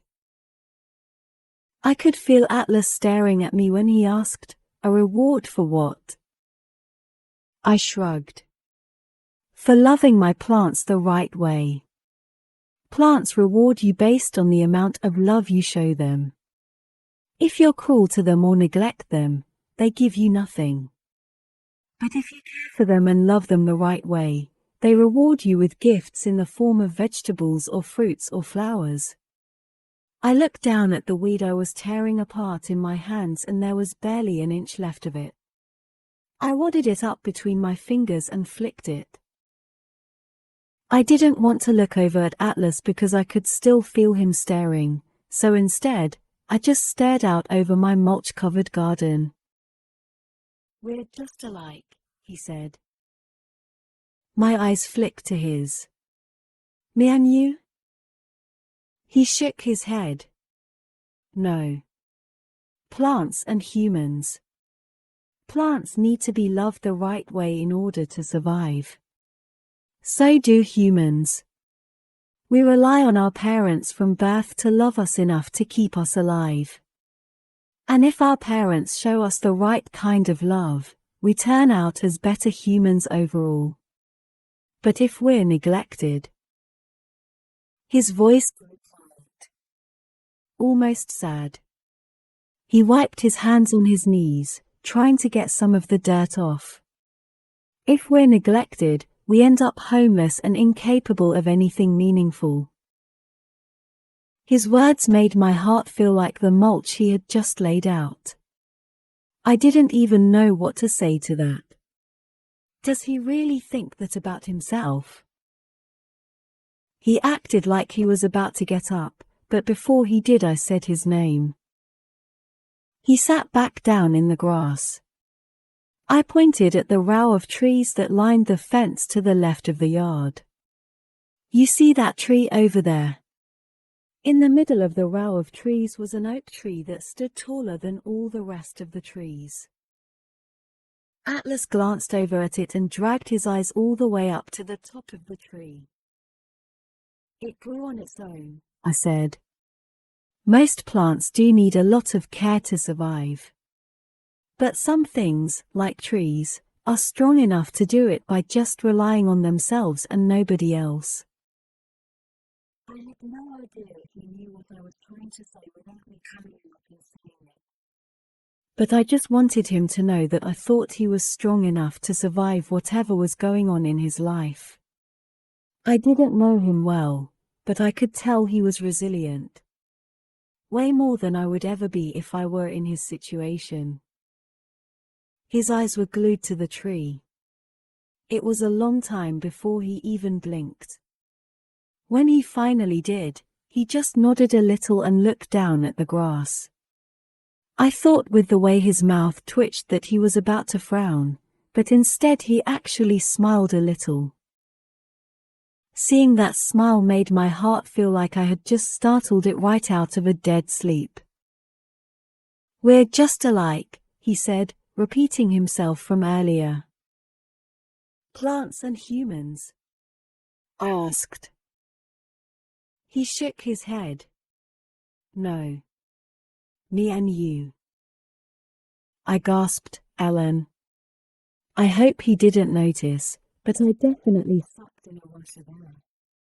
Because what the heck was I supposed to say to that? I just sat there, really awkward and quiet until he stood up.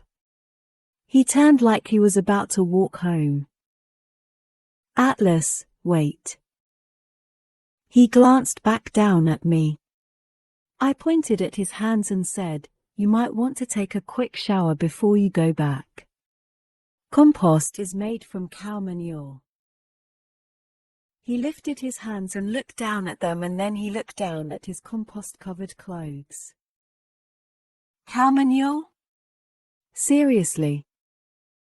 I grinned and nodded. He laughed a little, and then before I knew it, he was on the ground next to me, wiping his hands all over me. We were both laughing as he reached to the bag next to us and stuck his hand inside, then smeared it down my arms. Ellen, I am confident that the next sentence I am about to write has never been written or spoken aloud before. When he was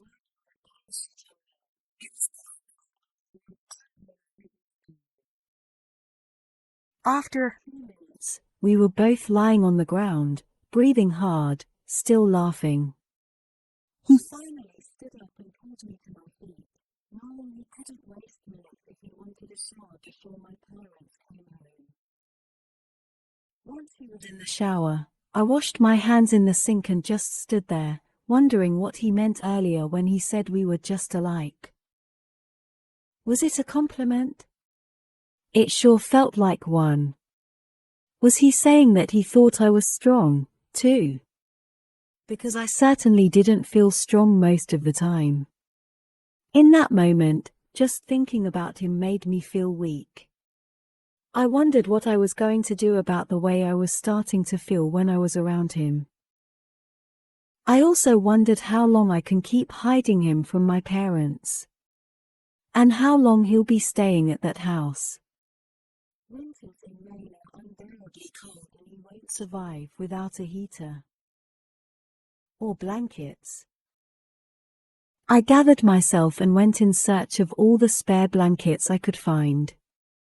I was going to give them to him when he got out of the shower, but it was already 5 and he left in a hurry. I'll give them to him tomorrow. Lily. Dear Ellen. Harry Connick Jr. is freaking hilarious. I'm not sure if you've ever had him on your show, because I hate to admit I've probably missed an episode or two since you've been on the air, but if you've never had him, you should. Actually, have you ever watched Late Night with Conan O'Brien? He has this guy named Andy who sits on the couch for every episode. I wish Harry could sit on your couch for every episode. He just has the best one-liners, and the two of you together would be epic. I just want to say thank you. I know that you don't have a show on TV for the sole purpose of making me laugh, but sometimes it feels that way. Sometimes my life just makes me feel like I've lost the ability to laugh or smile, but then I turn on your show and no matter what mood I'm in when I turn on the TV, I always feel better by the time your show is over. So yeah. Thanks for that. I know you probably want an update on Atlas, and I'll give you one in a second. But first I need to tell you about what happened yesterday. My mother is a teaching assistant over at Bremer Elementary. It's a bit of a drive and that's why she never gets home until around 5 o'clock. My dad works 2 miles from here, so he's always home right after 5. We have a garage, but only one car can fit in it because of all my dad's stuff. My dad keeps his car in the garage and my mom keeps her car in the driveway. Well, yesterday my mom got home a little bit early. Atlas was still at the house and we were almost finished watching your show when I heard the garage door start to open. He ran out the back door and I rushed around the living room cleaning up our soda cans and snacks. It had started snowing really hard around lunchtime yesterday and my mother had a lot of stuff to carry in, so she pulled up in the garage so she could bring it all in through the kitchen door. It was work stuff and a few groceries. I was helping her bring everything inside when my dad pulled up in the driveway. He started honking his horn because he was mad that my mom was parked in the garage. I guess he didn't want to have to get out of his car in the snow. That's the only thing I can think of that would make him want her to move her car right then and there, instead of just waiting until she was finished unloading it. Come to think of it, why does my father always get the garage? You would think a man wouldn't want the woman he loves to get the shittier parking spot. Anyway, my mother got that real scared look in her eye when he started honking and she told me to take all her stuff to the table while she moved her car out. I'm not sure what happened when she went back outside. I heard a crash, and then I heard her scream, so I ran to the garage thinking maybe she had slipped on ice. Ellen. I don't even want to describe what happened next. I'm still a little shocked by the whole thing. I opened the garage door and didn't see my mom. I just saw my dad behind the car doing something. I took a step closer and realized why I couldn't see my mom. He had her pushed down on the hood with his hands around her throat. He was choking her, Ellen. I might cry just thinking about it. He was yelling at her, staring down at her with so much hatred. Something about not having respect for how hard he works. I don't know why he was mad, really, because all I could hear was her silence while she struggled to breathe.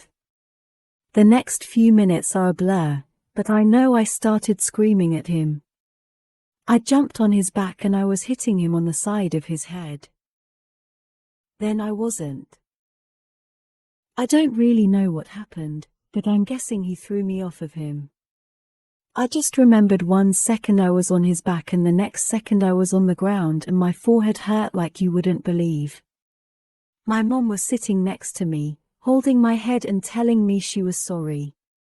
I looked around for my dad, but he wasn't there. He'd gotten into his car and drove off after I hit my head. My mom gave me a rag and told me to hold it to my head because it was bleeding, and then she helped me to her car and drove me to the hospital. On the way there she only said one thing to me. When they ask you what happened, tell them you slipped on the ice. When she said that, I just looked out my window and started crying. Because I thought for sure this was the final straw. That she would leave him now that he had hurt me. That was the moment I realized that she'd never leave him. I felt so defeated, but I was too scared to say anything to her about it. I had to get 9 stitches in my forehead. I'm still not sure what I hit my head on, but it doesn't really matter. The fact is, my father was the reason I was hurt, and he didn't even stay and check on me. He just left us both there on the floor of the garage and left. I got home really late last night and fell right to sleep because they had given me some kind of pain pill. This morning when I walked to the bus, I tried not to look directly at Atlas so he wouldn't see my forehead. I had fixed my hair so that you couldn't really see it and he didn't notice right away. When we sat down next to each other on the bus, our hands touched when we were putting our stuff on the floor. His hands were like ice, Ellen. Ice. That's when I realized that I forgot to give him the blankets I had pulled out for him yesterday because my mother got home sooner than I expected. The incident in the garage sort of took over all my thoughts and I completely forgot about him. It had snowed and iced all night and he had been over there at that house in the dark all by himself. And now he was so cold, I didn't know how he was even functioning. I grabbed both of his hands in mine and said, "Atlas, you're freezing." He didn't say anything. I just started rubbing his hands in mine to warm them up. I laid my head on his shoulder and then I did the most embarrassing thing. I just started to cry.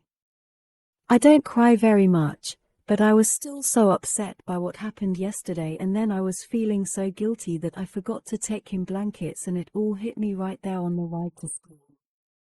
He didn't say anything. He just pulled his hands from mine so I'd stop rubbing them and then he laid his hands on top of mine. We just sat there like that the whole ride to school with our heads leaned together and his hands on top of mine. I might have thought it was sweet if it wasn't so sad. On the ride home from school is when he finally noticed my head. Honestly, I had forgotten about it. No one at school even asked me about it, and when he sat down next to me on the bus, I wasn't even trying to hide it with my hair. He looked right at me and said, "What happened to your head?" I didn't know what to say to him. I just touched it with my fingers and then looked out the window. I've been trying to get him to trust me more in hopes he would tell me why he doesn't have a place to live, so I didn't want to lie to him. I just didn't want to tell him the truth, either. When the bus started moving, he said, "Yesterday after I left your house, I heard something going on over there. I heard yelling. I heard you scream, and then I saw your father leave. I was going to come check on you to make sure everything was okay, but as I was walking over I saw you leaving in the car with your mother." He must have heard the fight in the garage and saw her leaving to take me to get the stitches. I couldn't believe he came over to our house. Do you know what my dad would do to him if he saw him wearing his clothes? I got so worried for him because I don't think he knows what my father is capable of. I looked at him and said, "Atlas, you can't do that. You can't come to my house when my parents are home." Atlas got real quiet and then said, "I heard you scream, Lily."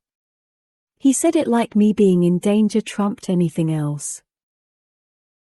I felt bad because I know he was just trying to help, but that would have made things so much worse. I fell, I said to him. As soon as I said it, I felt bad for lying. And to be honest, he looked a little disappointed in me, because I think we both knew in that moment that it wasn't as simple as a fall. Then he pulled up the sleeve of his shirt and held out his arm. Ellen, my stomach dropped. It was so bad. All over his arm he had these small scars. Some of the scars looked just like someone had stuck a cigarette to his arm and held it there. He twisted his arm around so I could see that it was on the other side, too. I used to fall a lot, too, Lily. Then he pulled his shirt sleeve down and didn't say anything else. For a second I wanted to tell him it wasn't like that my dad never hurts me and that he was just trying to get me off of him. But then I realized I'd be using the same excuses my mom uses. I felt a little embarrassed that he knows what goes on at my house. I spent the whole rest of the bus ride looking out the window because I didn't know what to say to him. When we got home, my mom's car was there. In the driveway, of course. Not the garage. That meant Atlas couldn't come over and watch your show with me. I was gonna tell him I would bring him blankets later, but when he got off the bus he didn't even tell me bye. He just started walking down the street like he was mad. It's dark now and I'm waiting on my parents to go to sleep. But in a little while I'm gonna take him some blankets. Lily. Dear Ellen.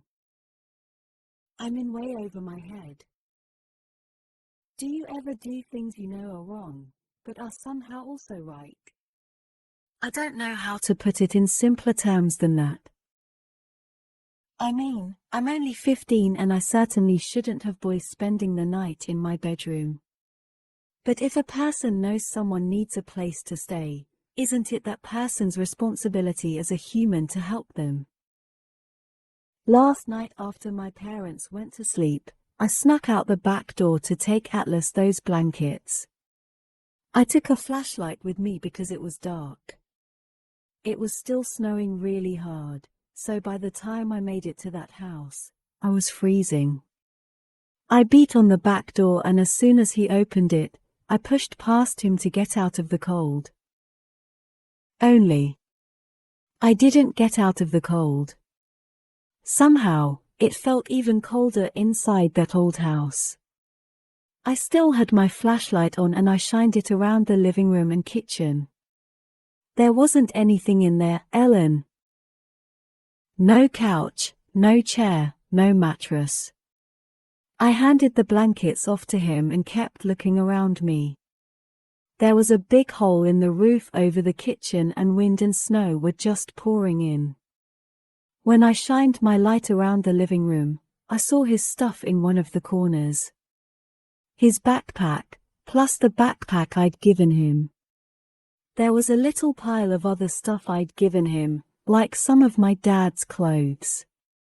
And then there were 2 towels on the floor. One I guess he laid on and one he covered up with.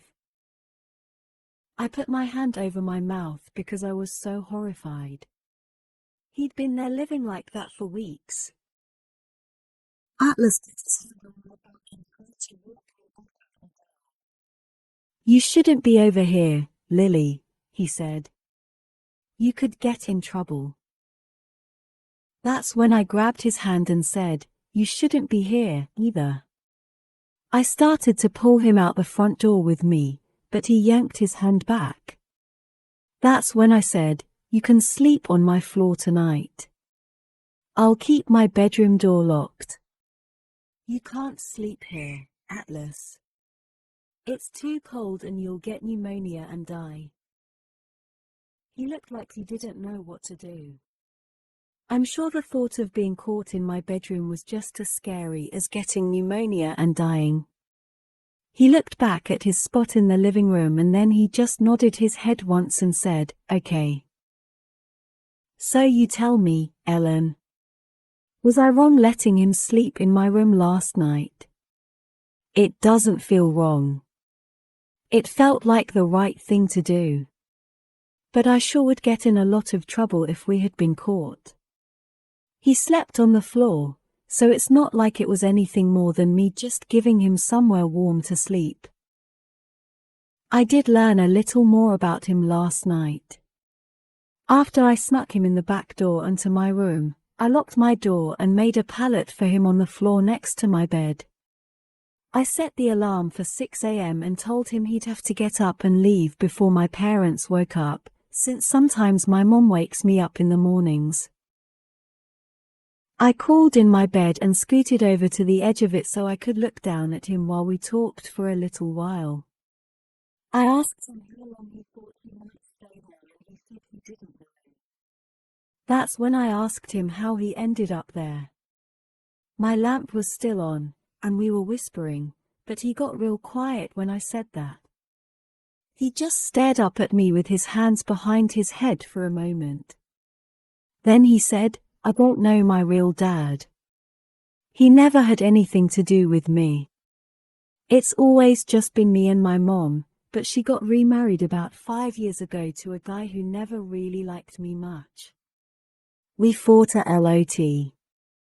When I turned 18 a few months ago, we got in a big fight and he kicked me out of the house." He took a deep breath like he didn't want to tell me any more. But then he started talking again. "I've been staying with a friend of mine and his family since then, but his dad got a transfer to Colorado and they moved. They couldn't take me with them, of course. His parents were just being nice by letting me stay with them, and I knew that. So I told them I talked to my mom and that I was moving back home. The day they left, I didn't have anywhere to go. So I went back home and told my mom I'd like to move back in until I graduated. She wouldn't let me. Said it would upset my stepfather." He turned his head and looked at the wall. "So I just wandered around for a few days until I saw that house. Figured I would just stay there until something better came along or until I graduated. I'm signed up to go to the Marines come May, so I'm just trying to hang on until then." May is 6 months away, Ellen. 6. I had tears in my eyes when he finished telling me all that. I asked someone if they could help him. He said he tried, but it's harder for an adult than a kid, and he's already 18. He said someone gave him a number for some shelters who might help him. There were 3 shelters in a 20-mile radius of our town, but 2 of them were for battered women. The other one was a homeless shelter, but they only had a few beds and it was too far away for him to walk there if he wanted to go to school every day. Plus, you have to wait in a long line to try and get a bed. He said he tried it once, but he feels safer in that old house than he did at the shelter. Like the naive girl I am when it comes to situations like his, I said, "But aren't there other options? Can't you just tell the school counselor what your mom did?" He shook his head and said he's too old for foster care. He's 18, so his mother can't get in trouble for not allowing him to go back home. He said he called about getting food stamps last week, but he didn't have a ride or money to get to his appointment. Not to mention he doesn't have a car, so he can't very well find a job. He said he's been looking, though. After he leaves my house in the afternoons he goes and applies at places, but he doesn't have an address or a phone number to put down on the applications, so that makes it harder for him. I swear, Ellen, every question I threw at him, he had an answer for. It's like he's tried everything not to be stuck in the situation he's in, but there isn't enough help out there for people like him. I got so mad at his whole situation, I told him he was crazy for wanting to go into the military.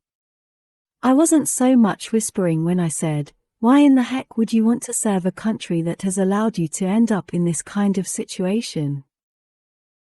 You know what he said next, Ellen?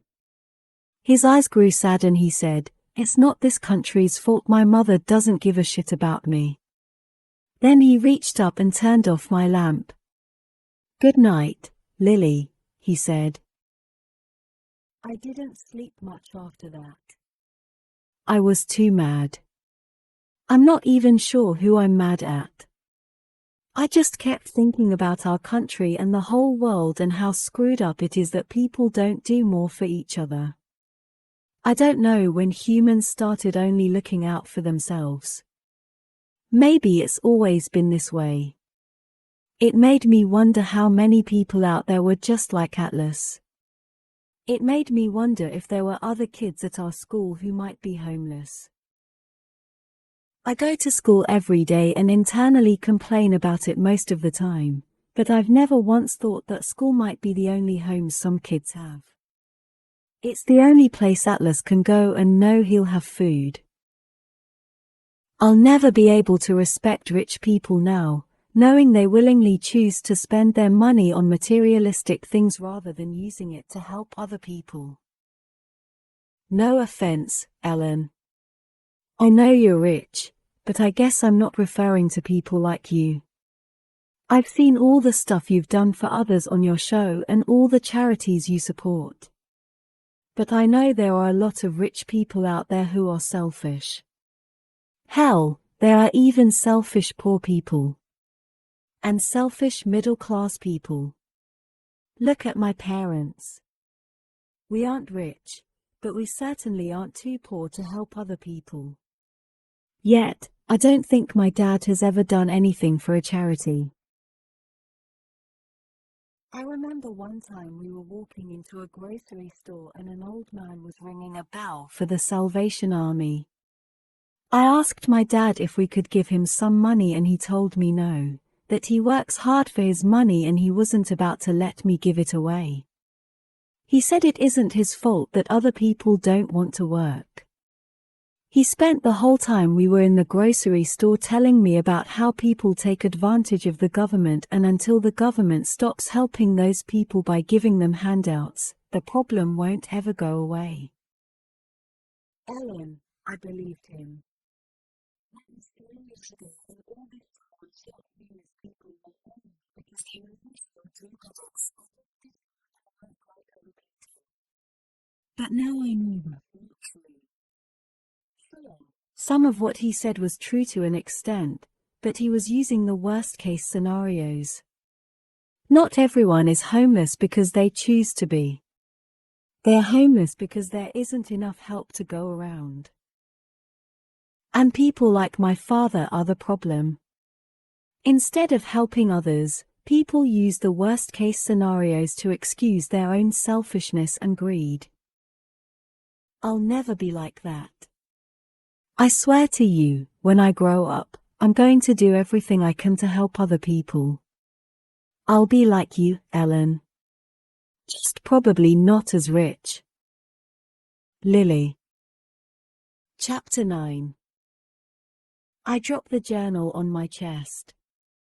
I'm surprised to feel tears running down my cheeks. Every time I pick up this journal I think I'll be fine, that it all happened so long ago and I won't still feel what I felt back then. I'm such a sap. It gives me this longing to hug so many people from my past. Especially my mother, because for the past year, I haven't really thought about everything she had to go through before my father died.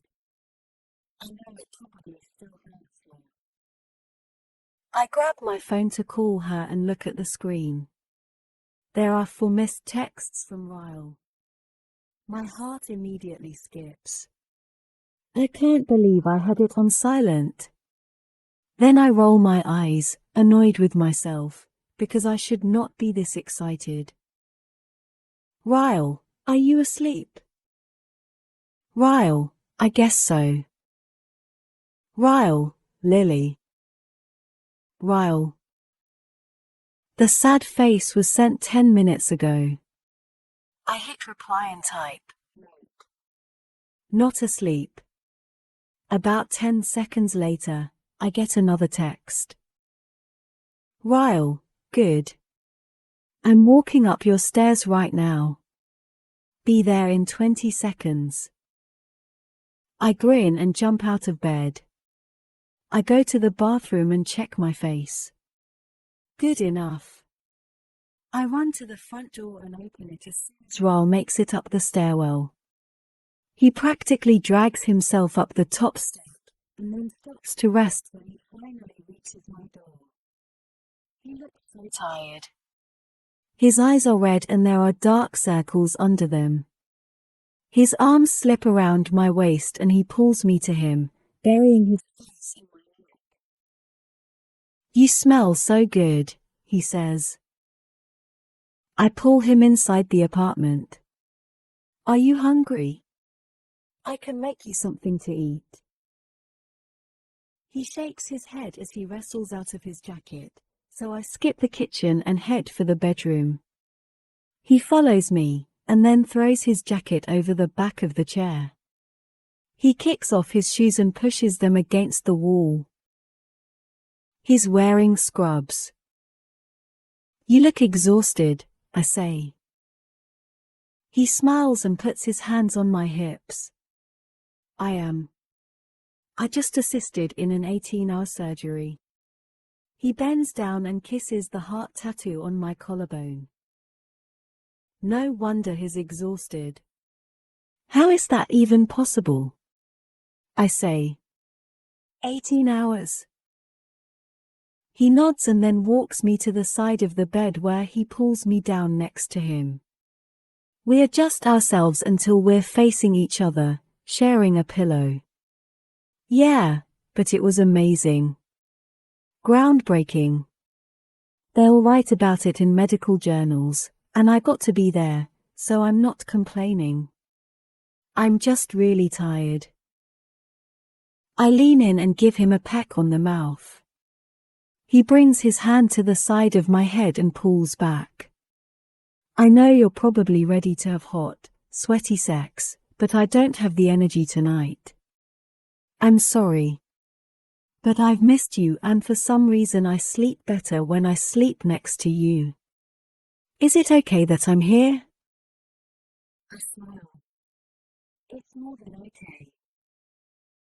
He leans in and kisses my forehead. He grabs my hand and then holds it between us on the pillow. His eyes close, but I keep mine open and stare at him.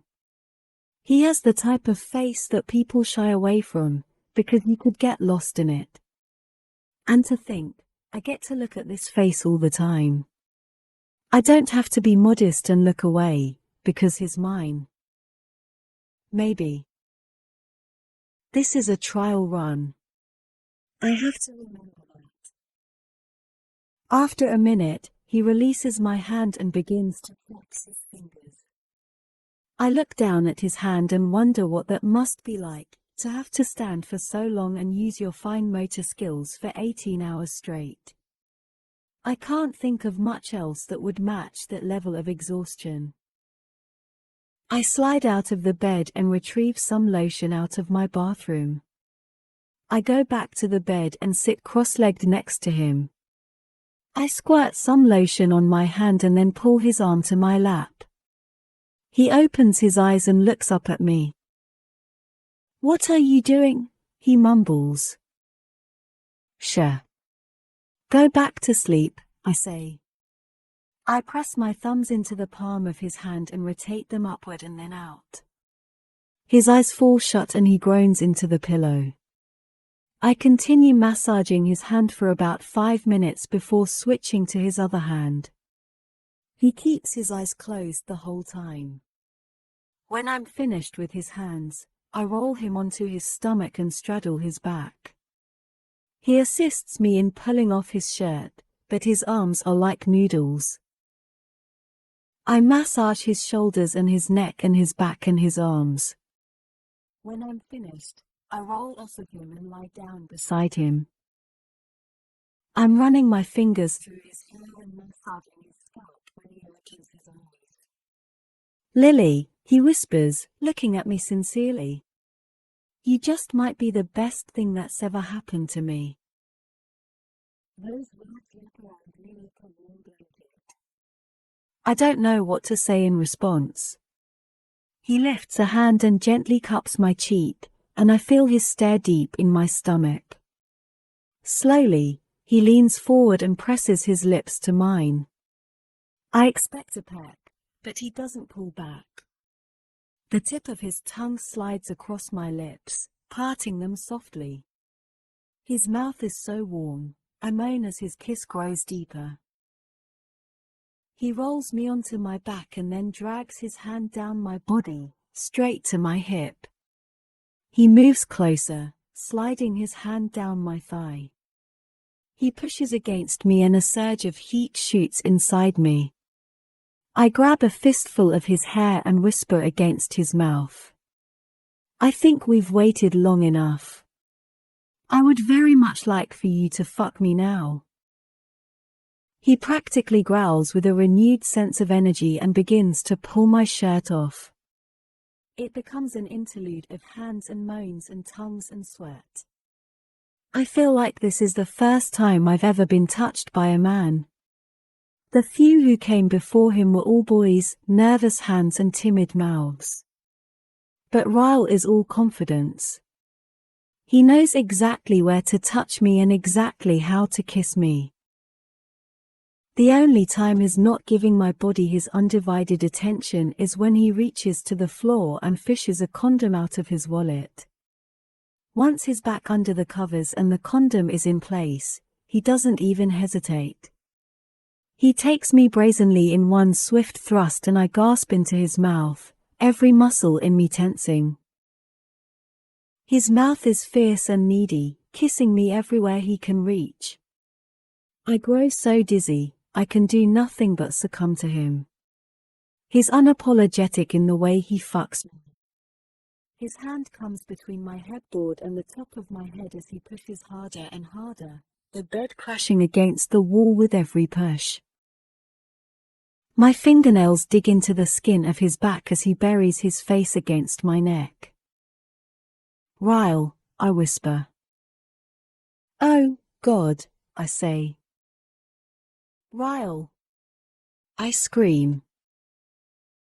And then I bite down on his shoulder to muffle every sound that comes after it. My whole body feels it from my head to my toes and back up again. I'm afraid I might literally pass out for a moment, so I tighten my legs around him and he tenses. Jesus, Lily. His body ripples with tremors, and he shoves against me one last time. He groans, stilling himself on top of me. His body jerks with his release and my head falls back against the pillow. It's a full minute before either of us is able to move. And even then, we choose not to. He presses his face into the pillow and lets out a deep sigh. I can't. He pulls back and looks down at me. His eyes are full of something. I don't know what. He presses his lips to mine and then says, "You were so right." About what? He slowly pulls out of me, coming down on his forearms. You warned me. You said one time with you wouldn't be enough. You said you were like a drug. But you failed to tell me you were the most addictive kind. Chapter 10. Can I ask you a personal question? Alyssa nods as she perfects a bouquet of flowers about to go out for delivery. We're 3 days away from our grand opening, and it just keeps getting busier by the day. What is it? Alyssa asks, facing me. She leans into the counter and starts picking at her fingernails. You don't have to answer it if you don't want to, I warn. Well, I can't answer it if you don't ask it. That's a good point. Do you and Marshall donate to charity? Confusion crosses her face and she says, yeah. Why? I shrug. I was just curious. I wouldn't judge you or anything.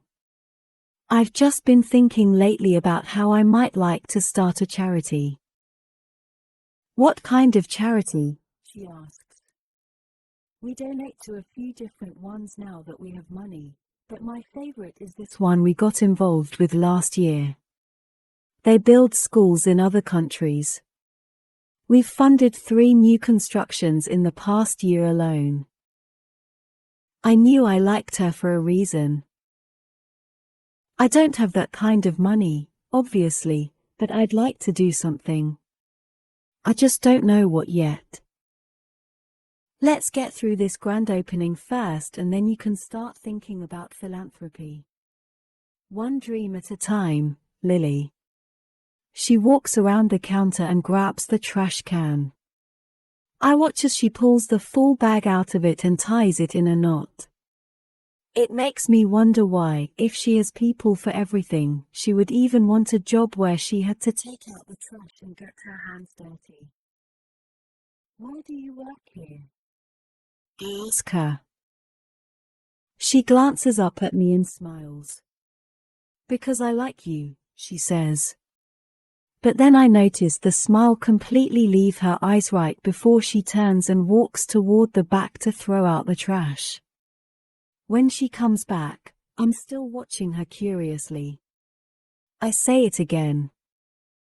Alyssa, why do you work here? She stops what she's doing and takes in a slow breath like maybe she's contemplating being honest with me. She walks back to the counter and leans against it, crossing her feet at her ankles. Because, she says, looking down at her feet, I can't get pregnant. We've been trying for 2 years but nothing has worked. I was tired of sitting at home crying all the time, so I decided I should find something to keep my mind busy. She stands up straight and wipes her hands across her jeans. A new lily bloom are keeping me very busy. She turns and starts messing with the same bouquet of flowers again. She's been perfecting them for half an hour. She picks up a card and stuffs it in the flowers, and then turns around and hands me the vase. These are for you, by the way. It's obvious Alyssa wants to change the subject, so I take the flowers from her. What do you mean? She rolls her eyes and waves me off to my office. It's on the card. Go read it. I can tell by her annoyed reaction that they're from Ryle. I grin and run to my office. I take a seat at my desk and pull out the card. Lily. I'm having serious withdrawals. Ryle. I smile and put the card back in the envelope. I grab my phone and snap a picture of me holding the flowers with my tongue sticking out. I text it to Ryle. Me, I tried to warn you. He immediately starts texting me back. I watch anxiously as the dots on my phone move back and forth. Ryle, I need my next fix. I'll be finished here in about 30 minutes. Can I take you to dinner? Me, can't. Mom wants me to try a new restaurant with her tonight. She's an obnoxious foodie. Ryle, I like food. I eat food. Where are you taking her? Me, a place called Bibs on Market Sun. Ryle, is there room for one more? I stare at his text for a moment. He wants to meet my mother. We aren't even officially dating. I mean, I don't care if he meets my mother. She would love him. But he went from not wanting anything to do with relationships, to possibly agreeing to test drive one, to meeting the parents, all within 5 days. Good God. I really am a drug. Me, sure. Meet us there in half an hour. I walk out of my office and straight up to Alyssa. I hold my phone in front of her face. He wants to meet my mother. Who? Ryle.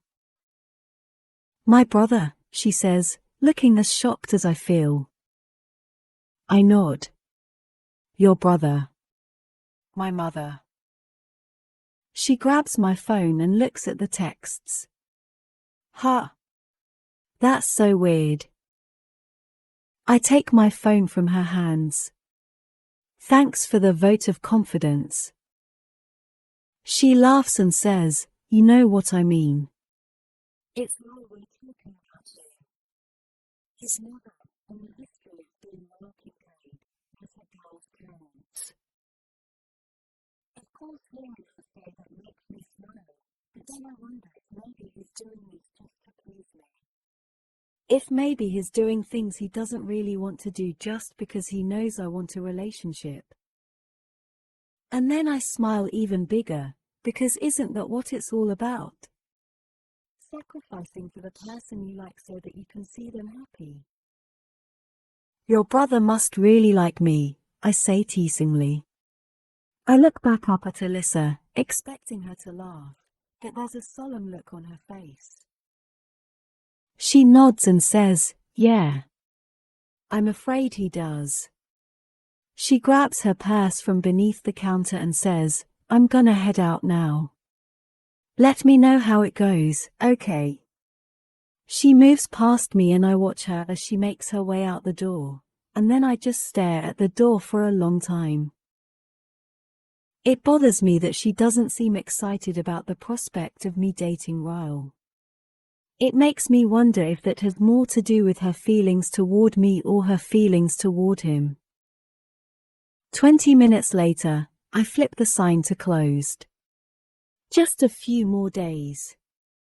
I lock the door and walk to my car, but stop short when I see someone really romantic.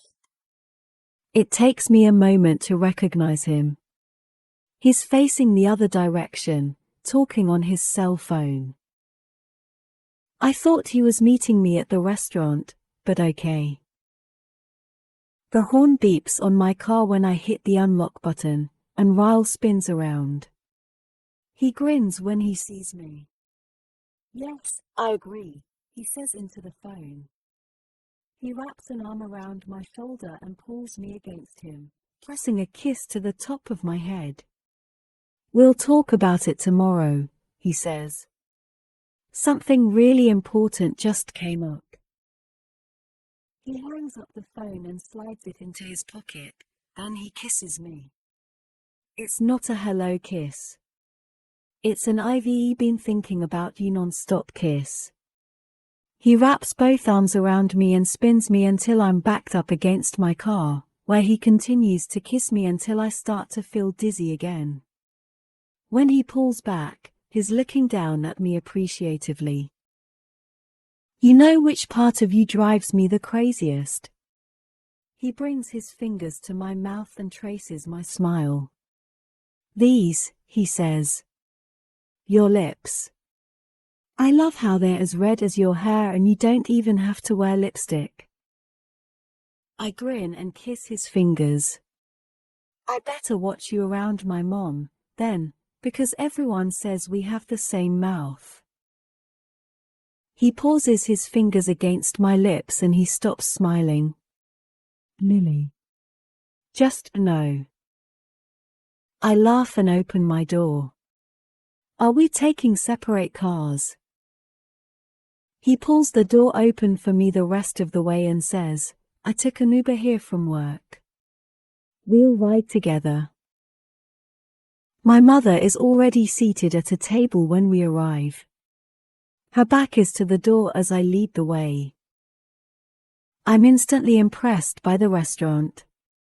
My eyes are drawn to the warm, neutral colors painted on the walls and the almost full-size tree in the middle of the restaurant. It looks like it's growing straight out of the floor, almost as if the entire restaurant was designed around the tree. Ryle follows closely behind me with his hand on my lower back. Once we reach the table, I begin to pull off my jacket. "Hey, Mom." She looks up from her phone and says, "Oh, hey, honey." She drops her phone in her purse and waves her hand around the restaurant. "I already love it. Look at the lighting," she says, pointing up. "The fixtures look like something you'd grow in one of your gardens." That's when she notices Ryle, who is standing patiently next to me as I slide into the booth. My mother smiles at him and says, "We'll take 2 waters for now, please." My eyes dart to Ryle and then back to my mother. "Mom. He's with me. He's not the waiter." She looks up at Ryle again with confusion. He just smiles and reaches out his hand. "Honest mistake. I'm Ryle Kincaid." She returns the handshake, looking back and forth between us. He releases her hand and slides into the booth. She looks a little flustered when she finally says, "Jenny Bloom. Nice to meet you." She places her attention back on me and raises an eyebrow. "A friend of yours, Lily?" I can't believe I'm not better prepared for this moment. What in the heck do I introduce him as? My trial run? I can't say boyfriend, but I can't very well say friend. Prospect seems a little dated. Ryle notices my pause, so he puts his hand on my knee and squeezes reassuringly. "My sister works for Lily," he says. "Have you met her? Alyssa?" My mother leans forward in her booth and says, "Oh. Yes. Of course. You two look so much alike now that you mention it," she says. "It's the eyes, I think. And the mouth." He nods. We both favor our mother. My mother smiles at me. "People always say they think Lily favors me." "Yes," he says. Identical mouths. Uncanny. Ryle squeezes my knee under the table again while I try and suppress my laughter. "Ladies, if you'll excuse me, I need to head to the gentleman's room." He leans in and kisses me on the side of the head before standing. "If the waiter comes, I'll just take water." My mother's eyes follow Ryle as he walks away, and then she slowly turns back to me.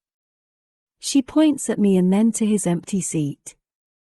"How come I haven't heard about this guy?" I smile a little. Things are it's not really. I have no idea how to explain our situation to my mother. He works a lot, so we haven't really spent that much time together. At all. This is actually the first time we've been to dinner together. My mother raises an eyebrow. "Really?" she says, leaning back in her seat. "He sure doesn't treat it like that. I mean, he seems comfortably affectionate with you. Not normal behavior with someone you've just met." "We didn't just meet," I say. "It's been almost a year since the first time I met him. And we've spent time together, just not on a date. He works at LOT. Where does he work?" "Massachusetts General Hospital." My mother leans forward and her eyes practically bulge from her head. "Lily," she hisses. "He's a doctor." I nod, suppressing my grin. "A neurosurgeon." "Can I get you ladies something to drink?" a waiter asks. "Yeah," I say. "We'll take 3. And then I clamp my mouth shut. I stare at the waiter and the waiter stares back at me. My heart is in my throat. I can't remember how to speak.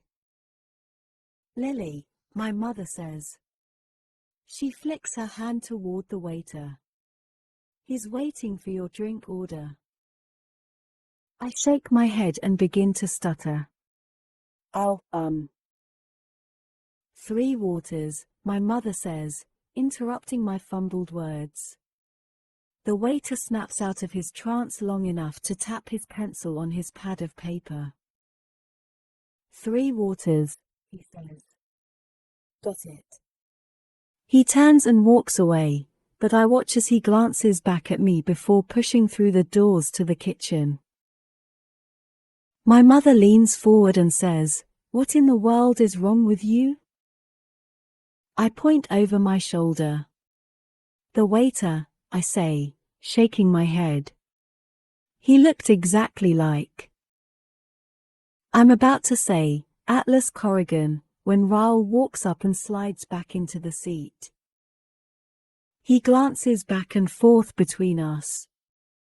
What did I miss? I swallow hard, shaking my head.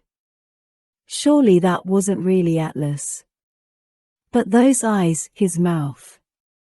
I know it's been years since I saw him, but I'll never forget what he looked like. It had to be him.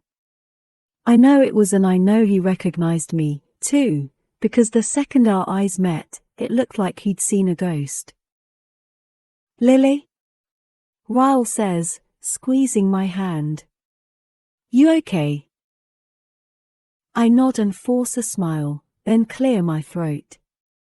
"Yep. We were just talking about you," I say, glancing back at my mother. "Ryle assisted in an 18-hour surgery this week." My mother leans forward with interest. Ryle begins to tell her all about the surgery. Our water arrives, but it's a different waiter this time.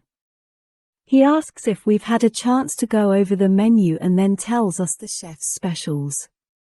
The 3 of us order our food and I'm doing everything I can to focus, but my attention is all over the restaurant looking for Atlas. I need to regroup. After a few minutes, I lean over to Ryle. "I need to run to the restroom." He stands up to let me out and my eyes are scanning the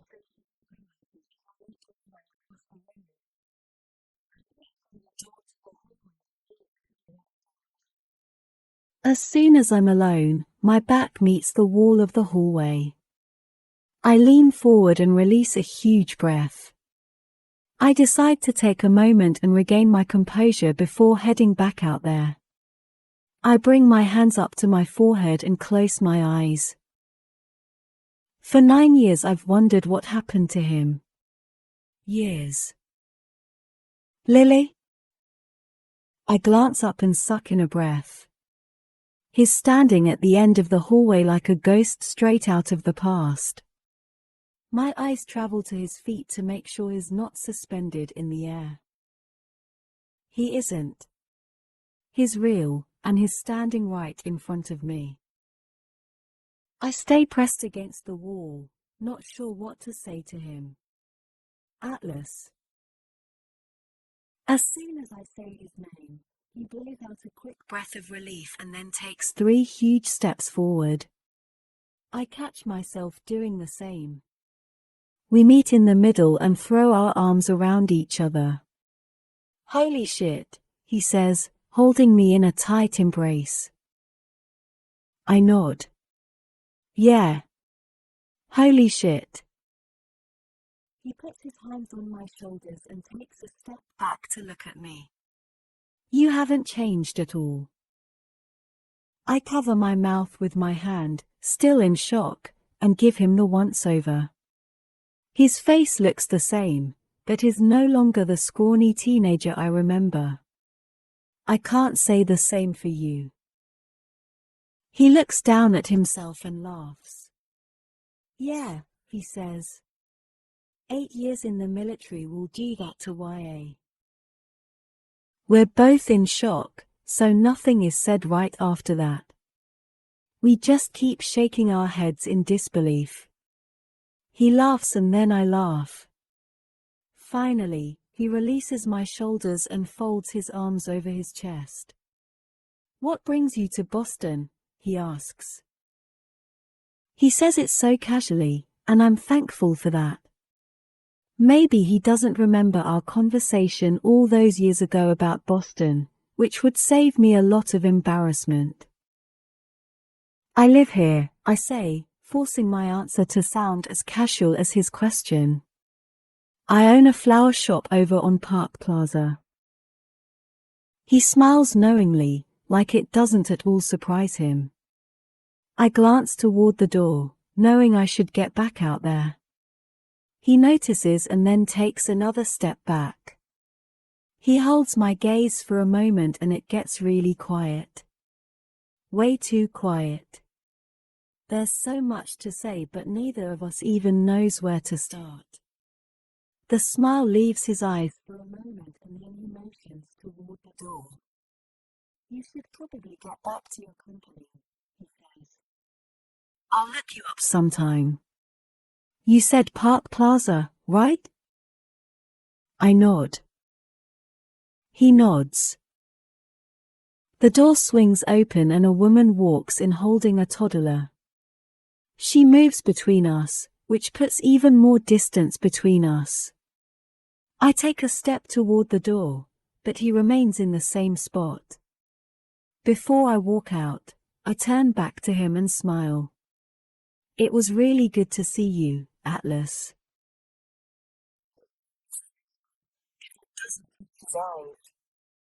"Yeah.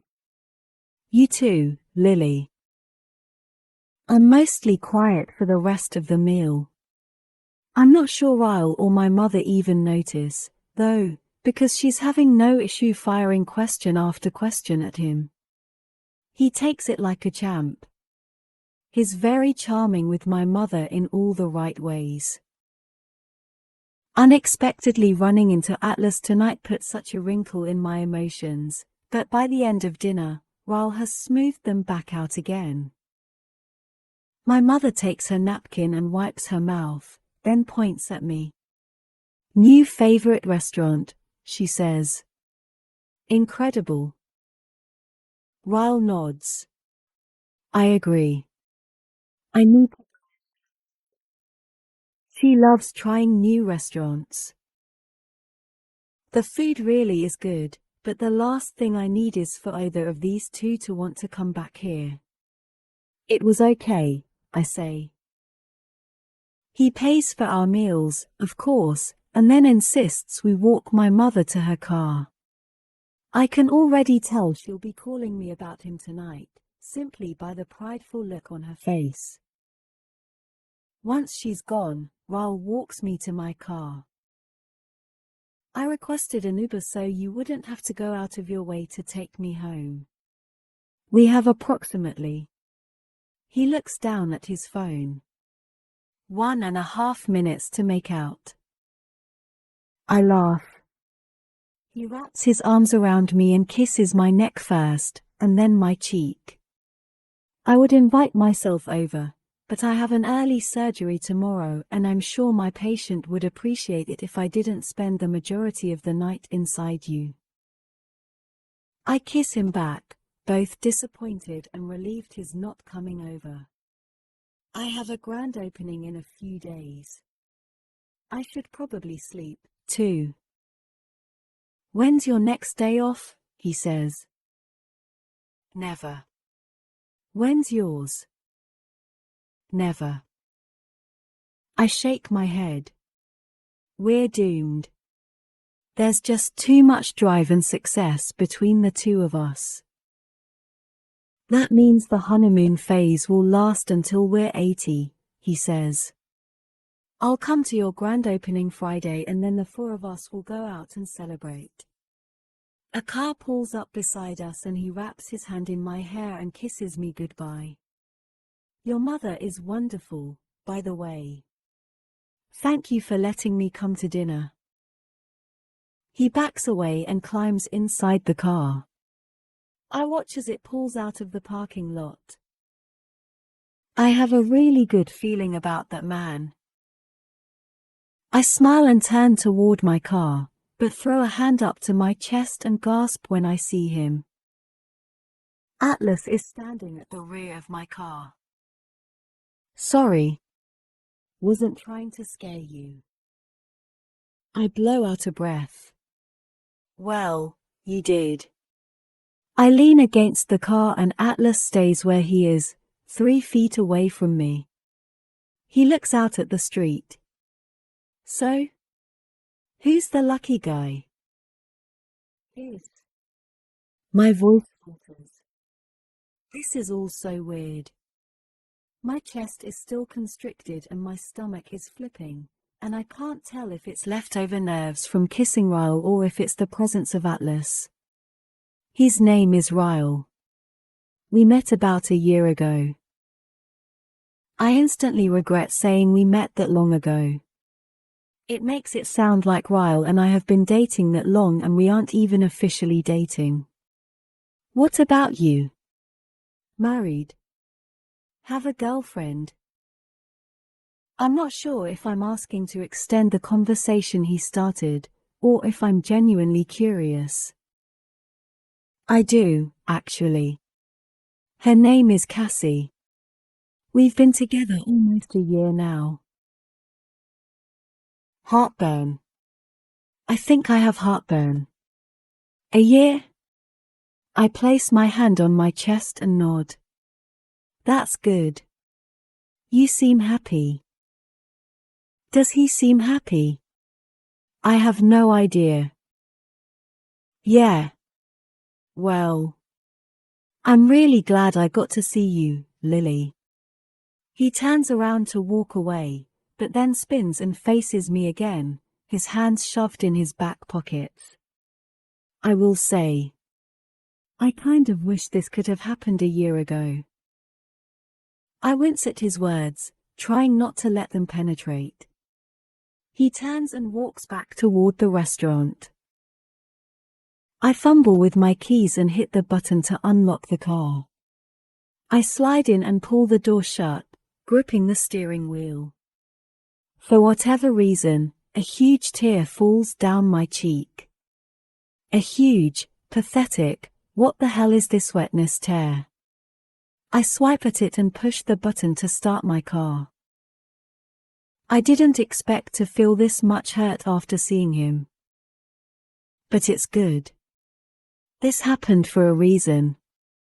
My heart needed closure so I can give it to Ryle, but maybe I couldn't do that until this happened. This is good. Yes, I'm crying. But it'll feel better. This is just human nature, healing an old wound to prepare for a fresh new layer. That's all. Chapter 11. I curl up in my bed and stare at it. I'm almost finished with it. There aren't very many more entries. I pick up the journal and place it on the pillow beside me. I'm not going to read you, I whisper. Although, if I read what's left, I'll be finished. Having seen Atlas tonight and knowing he has a girlfriend and a job and more than likely a home is enough closure I need on that chapter. And if I just finish the damn journal, I can put it back in the showbox and never have to open it again. I finally pick it up and roll onto my back. Ellen DeGeneres, you are such a bitch. Dear Ellen. Just keep swimming. Recognize that quote, Ellen. It's what Dory says to Marlin in Finding Nemo. Just keep swimming, swimming, swimming. I'm not a huge fan of cartoons, but I'll give you props for that one. I like cartoons that can make you laugh, but also make you feel something. After today, I think that's my favorite cartoon. Because I've been feeling like drowning lately, and sometimes people need a reminder that they just need to keep swimming. Atlas got sick. Like really sick. He's been crawling through my window and sleeping on the floor for a few nights in a row now.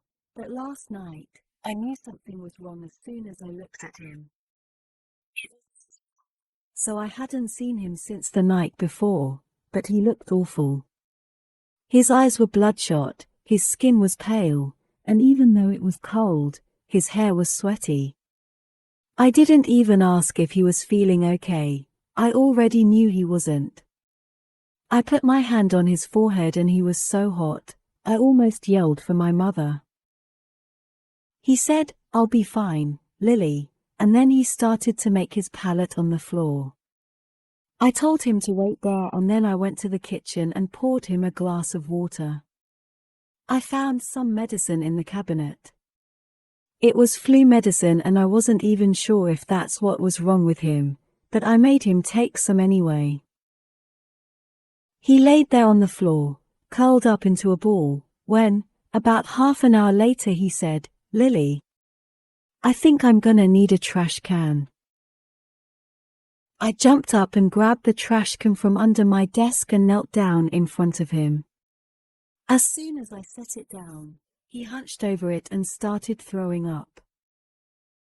God, I felt bad for him.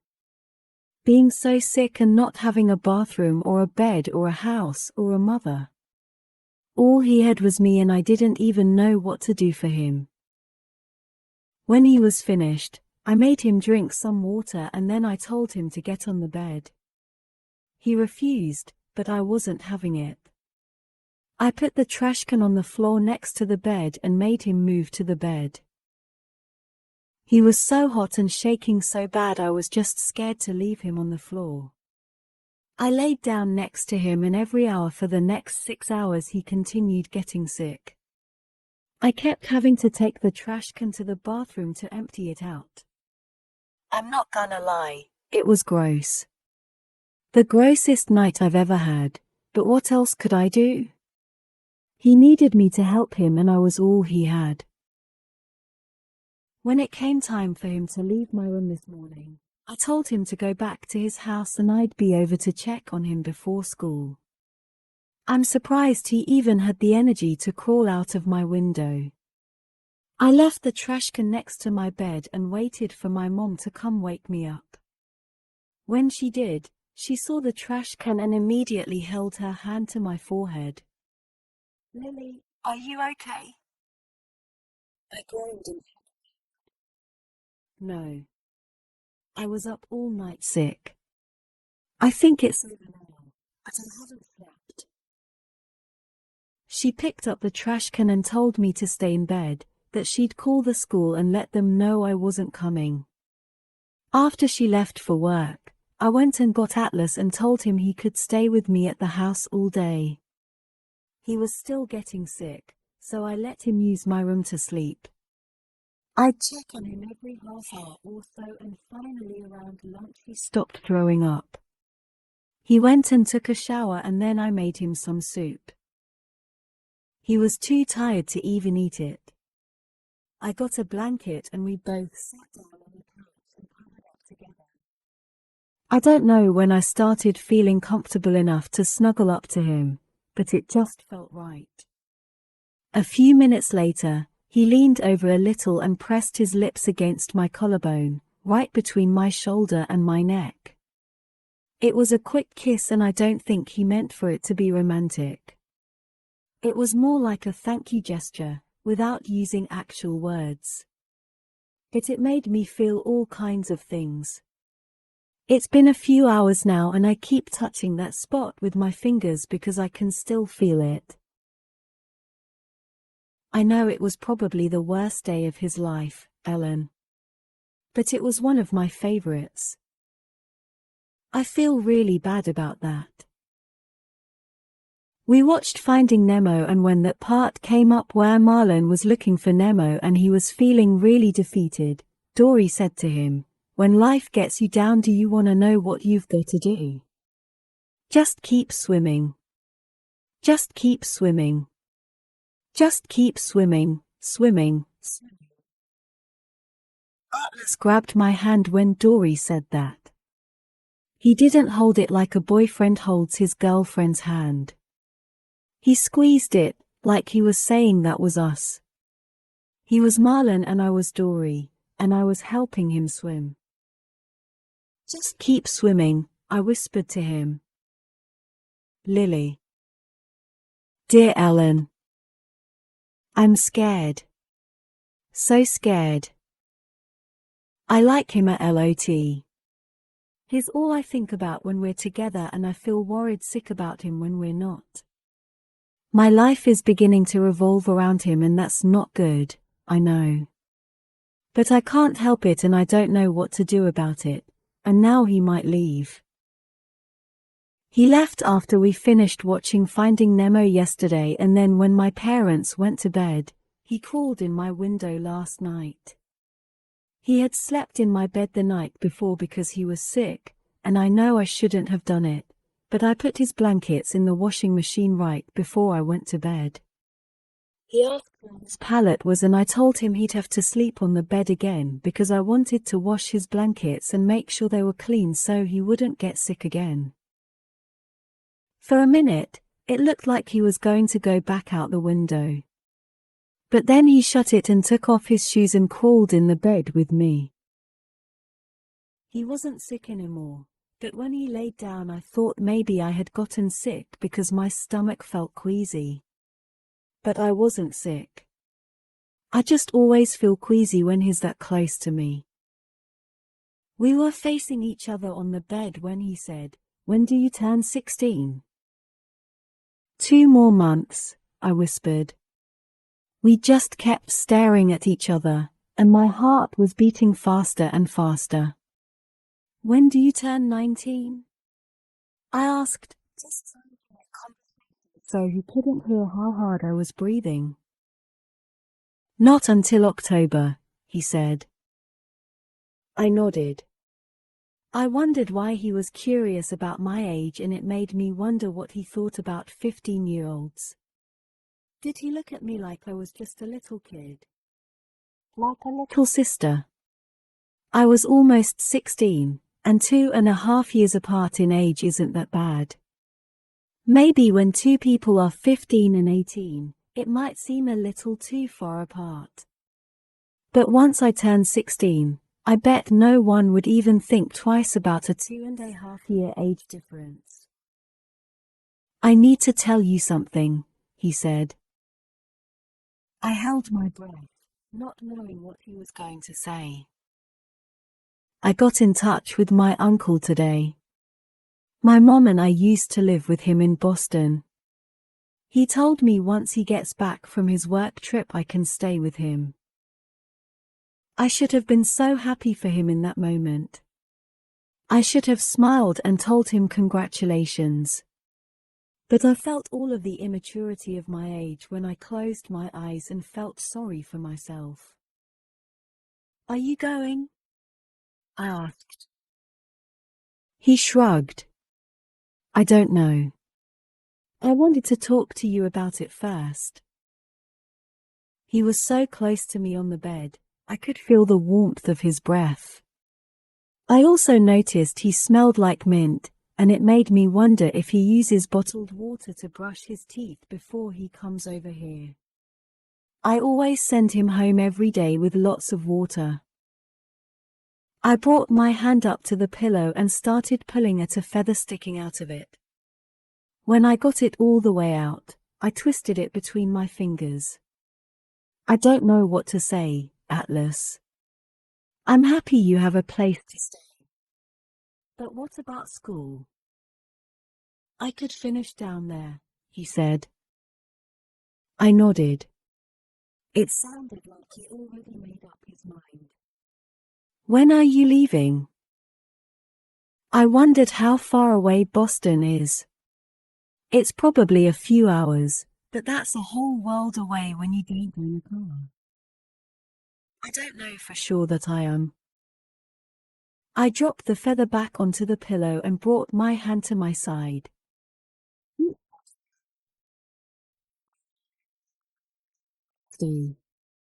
That's good, right? He tightened his lips together and nodded. Then he picked up the feather I'd been playing with and he started twisting it between his fingers. He laid it back down on the pillow and then he did something I wasn't expecting. He moved his fingers to my lips and he touched them. God, Ellen. I thought I was gonna die right then and there. It was the most I'd ever felt inside my body at one time. He kept his fingers there for a few seconds, and he said, "Thank you, Lily, for everything." He moved his fingers up and through my hair, and then he leaned forward and planted a kiss on my forehead. I was breathing so hard, I had to open my mouth to catch more air. I could see his chest moving just as hard as mine was. He looked down at me and I watched as his eyes went right to my mouth. Have you ever been kissed, Lily? I shook my head no and tilted my face up to his because I needed him to change that right then and there or I wasn't gonna be able to breathe. Then, almost as if I were made of eggshells, he lowered his mouth to mine and just rested it there. I didn't know what to do next, but I didn't care. I didn't care if we just stayed like that all night and never even moved our mouths. It was everything. His lips closed over mine and I could kind of feel his hand shaking. I did what he was doing and started to move my lips like he was. I felt the tip of his tongue brush across my lips once and I thought my eyes were about to roll back in my head. He did it again, and then a third time. So I finally did it, too. When our tongues touched for the first time, I kind of smiled a little, because I'd thought about my first kiss at LOT. Where it would be, who it would be with. Never in a million years did I imagine it would feel like this. He pushed me on my back and pressed his hand against my cheek and kept kissing me. It just got better and better as I grew more comfortable. My favorite moment was when he pulled back for a second and looked down at me, then came back even harder. I don't know how long we kissed. A long time. So long, my mouth started to hurt and my eyes couldn't stay open. When we fell asleep, I'm pretty sure his mouth was still touching mine. We didn't talk about Boston again. I still don't know if he's leaving. Lily. Dear Ellen. I need to apologize to you. It's been a week since I've written to you and a week since I've watched your show. Don't worry, I still record it so you'll get the ratings, but every day we get off the bus, Atlas takes a quick shower and then we make out. Every day. It's awesome. I don't know what it is about him, but I feel so comfortable with him. He's so sweet and thoughtful. He never does anything I don't feel comfortable with, but so far he hasn't tried anything I don't feel comfortable with. I'm not sure how much I should divulge here, since you and I have never met in person.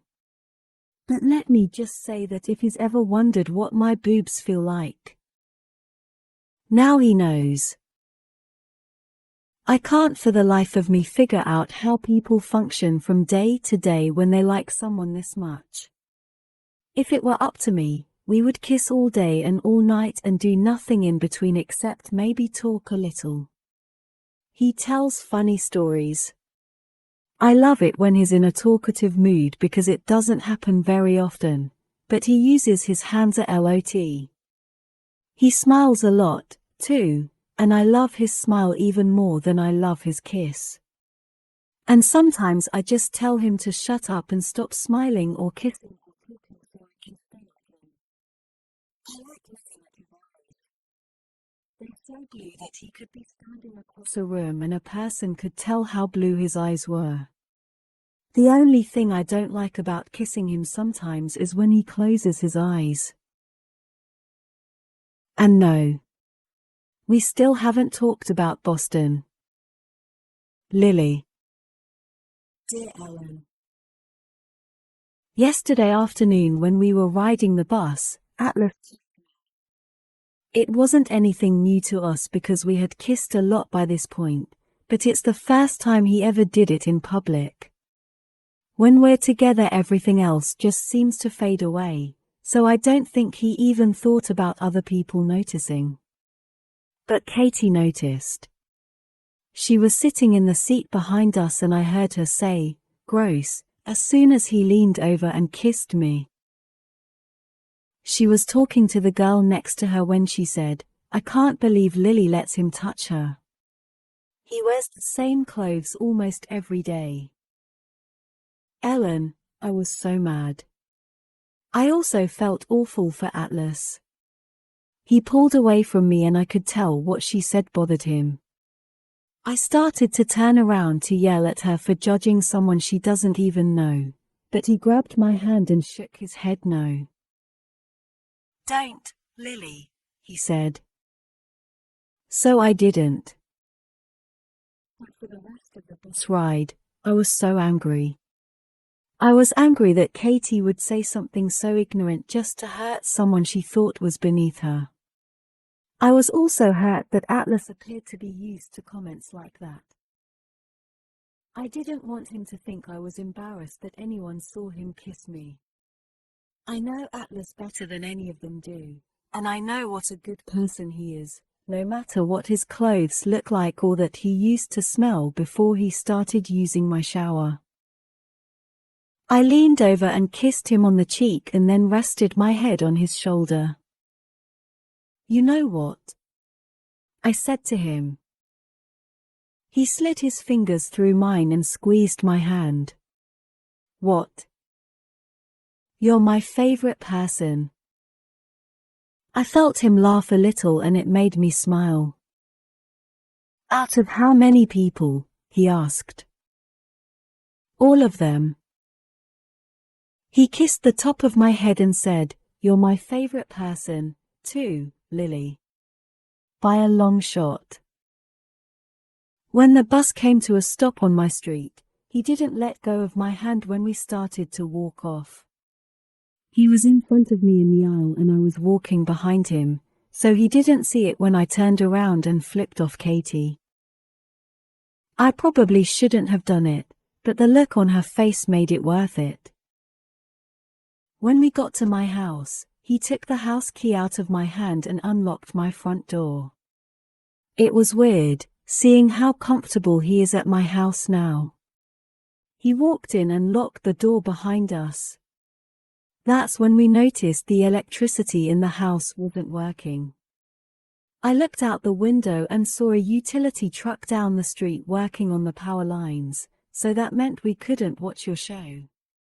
I wasn't too upset because it meant we would probably just make out for an hour and a half. "Does your oven run off gas or electricity?" he asked. "Gas," I said, a little confused that he was asking about our oven. He kicked off his shoes, which were really just a pair of my father's old shoes, and he started walking toward the kitchen. "I'm going to make you something," he said. "You know how to cook?" He opened the refrigerator and started moving things around. "Yep.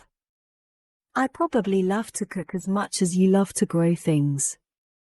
He took a few things out of the refrigerator and preheated the oven. I leaned against the counter and watched him. He wasn't even looking at a recipe. He was just pouring things into bowls and mixing them without even using a measuring cup. I had never seen my father lift a finger in the kitchen. I'm pretty sure he wouldn't even know how to preheat our oven. I kind of thought most men were like that, but watching Atlas work his way around my kitchen proved me wrong. "What are you making?" I asked him. I pushed my hands on the island and hoisted myself onto it. "Cookies," he said.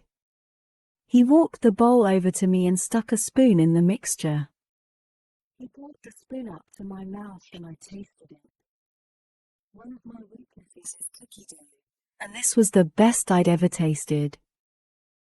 Oh, wow, I said, licking my lips. He set the bowl down beside me and then leaned in and kissed me. Cookie dough and Atlas's mouth mixed together is like heaven, in case you're wondering. I made a noise deep in my throat that let him know how much I liked the combination, and it made him laugh. But he didn't stop kissing me. He just laughed through the kiss and it completely melted my heart. A happy Atlas was near mind-blowing. It made me want to uncover every single thing about this world that he likes and give it all to him. When he was kissing me, I wondered if I loved him. I've never had a boyfriend before and have nothing to compare my feelings to. In fact, I've never really wanted a boyfriend or a relationship until Atlas. I'm not growing up in a household with a great example of how a man should treat someone he loves, so I've always held on to an unhealthy amount of distrust when it comes to relationships and other people. There have been times I've wondered if I could ever allow myself to trust a guy. For the most part, I hate men because the only example I have is my father. But spending all this time with Atlas is changing me. Not in a huge way, I don't think. I still distrust most people. But Atlas is changing me enough to believe that maybe he's an exception to the norm. He stopped kissing me and picked up the bowl again. He walked it over to the opposite counter and started spooning dough onto 2 cookie sheets. "You want to know a trick to cooking with a gas oven?" he asked. I'm not sure I really ever cared about cooking before, but he somehow made me want to know everything he knew. It might have been how happy he looked when he talked about it.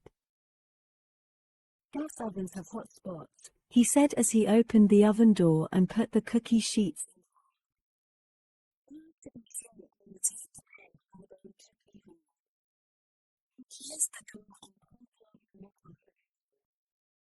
He tossed it on the counter. A pizza stone helps, too.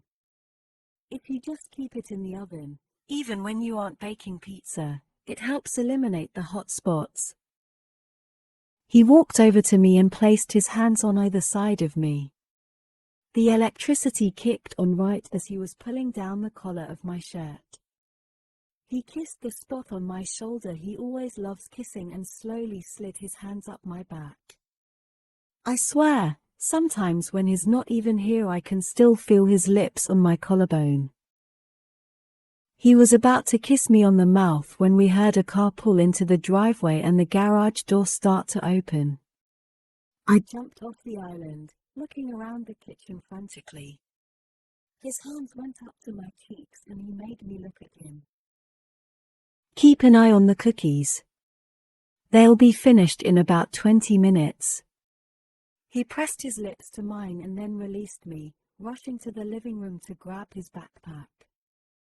He made it out the back door right when I heard the engine to my father's car shut off. I started gathering all the ingredients together when my father walked into the kitchen from the garage. He looked around and then saw the light on in the oven. "Are you cooking?" he asked. I nodded because my heart was beating so fast. I was scared he'd hear the trembling in my voice if I responded out loud.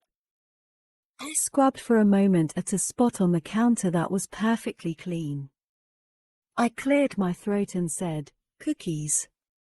I'm baking cookies." He set his briefcase down on the kitchen table and then walked to the refrigerator and pulled out a beer. "The electricity has been out," I said. I was bored, so I decided to bake while I waited for it to come back on. My father sat down at the table and spent the next 10 minutes asking me questions about school and if I'd thought about going to college. Occasionally, when it was just the two of us, I saw glimpses of how a normal relationship with a father could be. Sitting at the kitchen table with him discussing colleges and career choices and high school. As much as I hated him most of the time, I still longed for more of these moments with him. If he could just always be the guy he was capable of being in these moments, things would be so much different. For all of us. I rotated the cookies like Atlas had said to do, and when they were finished, I pulled them out of the oven. I took one off the cookie sheet and handed it to my father. I hated that I was being nice to him. It almost felt like I was wasting one of Atlas's cookies. "Wow," my father said. "These are great, Lily." I forced a thank you, even though I didn't make them. I couldn't very well tell him that, though. "They're for school, so you can only have one," I lied. I waited until the rest of them cooled, and then I put them in a Tupperware container and took them to my room. I didn't even want to try one without Atlas, so I waited until later last night when he came over. "You should have tried one when they were hot," he said. "That's when they're the best." "I didn't want to eat them without you," I said. We sat on the bed with our backs against the wall and proceeded to eat half the bowl of cookies. I told him they were delicious, but failed to tell him they were by far the greatest cookies I'd ever eaten. I didn't want to inflate his ego. I kind of liked how humble he was. I tried to grab at another one, but he pulled the bowl away and put the lid back on it. "If you eat too many, you'll make yourself sick and you won't like my cookies anymore." I laughed. Impossible. He took a drink of water and then stood up, facing the bed. "I made you something," he said, reaching into his pocket. "More cookies?" I asked. He smiled and shook his head, then held out a fist. I lifted my hand and he dropped something hard in the palm of my hand. It was a small, flat outline of a heart, about 2 inches long, carved out of wood. I rubbed my thumb over it, trying not to smile too big. It wasn't an anatomically correct heart, but it also didn't look like the hand-drawn hearts. It was uneven and hollow in the middle. "You made this?" I asked, looking up at him. He nodded. "I carved it with an old whittling knife I found at the house." The ends of the heart weren't connected. They just curved in a little, leaving a little space at the top of the heart. I didn't even know what to say. I felt him sit back down on the bed, but I couldn't stop looking at it long enough to even thank him. "I carved it out of a branch," he said, whispering. "From the oak tree in your backyard." I swear, Ellen, I never thought I could love something so much. Or maybe what I was feeling wasn't for the gift, but for him. I closed my fist around the heart and then leaned over and kissed him so hard, he fell back onto the bed. This time I leaned over him and started him and he gripped my waist and grinned against my mouth. "I'm gonna carve you a damn house out of that oak tree if this is the reward I get," he whispered. I laughed. "You have to stop being so perfect," I told him. "You're already my favorite person, but now you're making it really unfair to all the other humans because no one will ever be able to catch up to you." He brought his hand to the back of my head and rolled me until I was on my back and he was the one on top. "Then my plan is working," he said, right before kissing me again.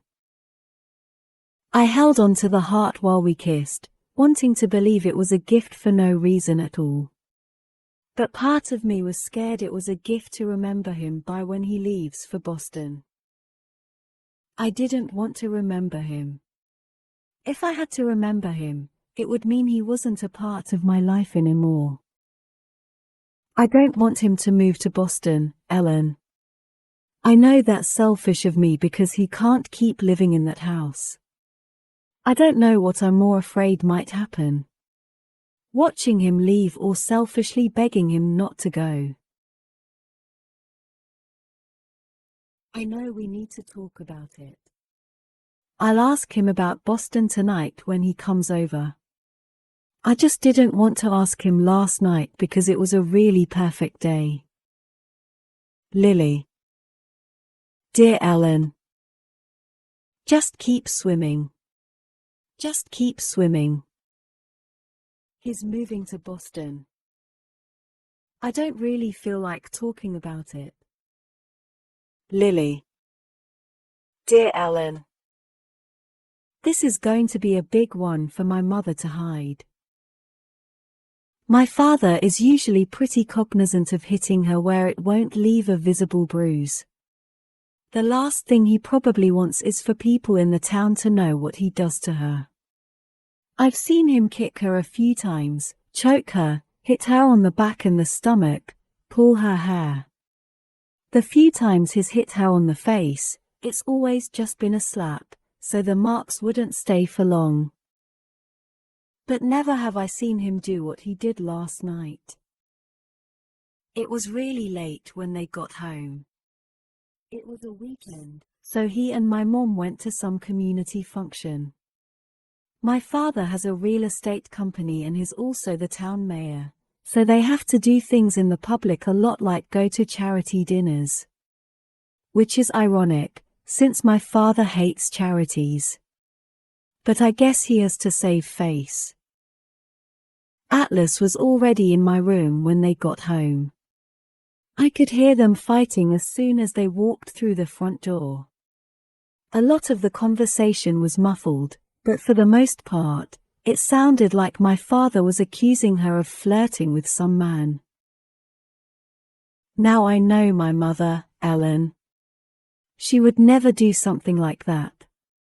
If anything, a guy probably looked at her and it made my father jealous. My mother is really beautiful. I heard him call her a whore and then I heard the first blow. I started to climb out of my bed but Atlas pulled me back and told me not to go in there, that I might get hurt. I told him it actually helps sometimes. That when I go in there, my father backs off. Atlas tried to talk me out of it, but finally I got up and went out into the living room. Ellen. He was on top of her. They were on the couch and he had his hand around her throat, but his other hand was pulling up her dress. She was trying to fight him off and I just stood there, frozen. She kept begging him to get off her and then he hit her right across the face and told her to shut up. I'll never forget his words when he said, "You want attention? I'll give you some fucking attention." And that's when she got real still and stopped fighting him. I heard her crying, and then she said, "Please be quiet. Lily is here." She said, "Please be quiet. Please be quiet while you rape me, dear." Ellen, I didn't know one human was capable of feeling so much hate inside one heart. And I'm not even talking about my father. I'm talking about me. I walked straight to the kitchen and I opened a drawer. I grabbed the biggest knife I could find and I don't know how to explain it. It was like I wasn't even in my own body. I could see myself walking across the kitchen with the knife in my hand, and I knew I wasn't going to use it. I just wanted something bigger than myself that could scare him away from her.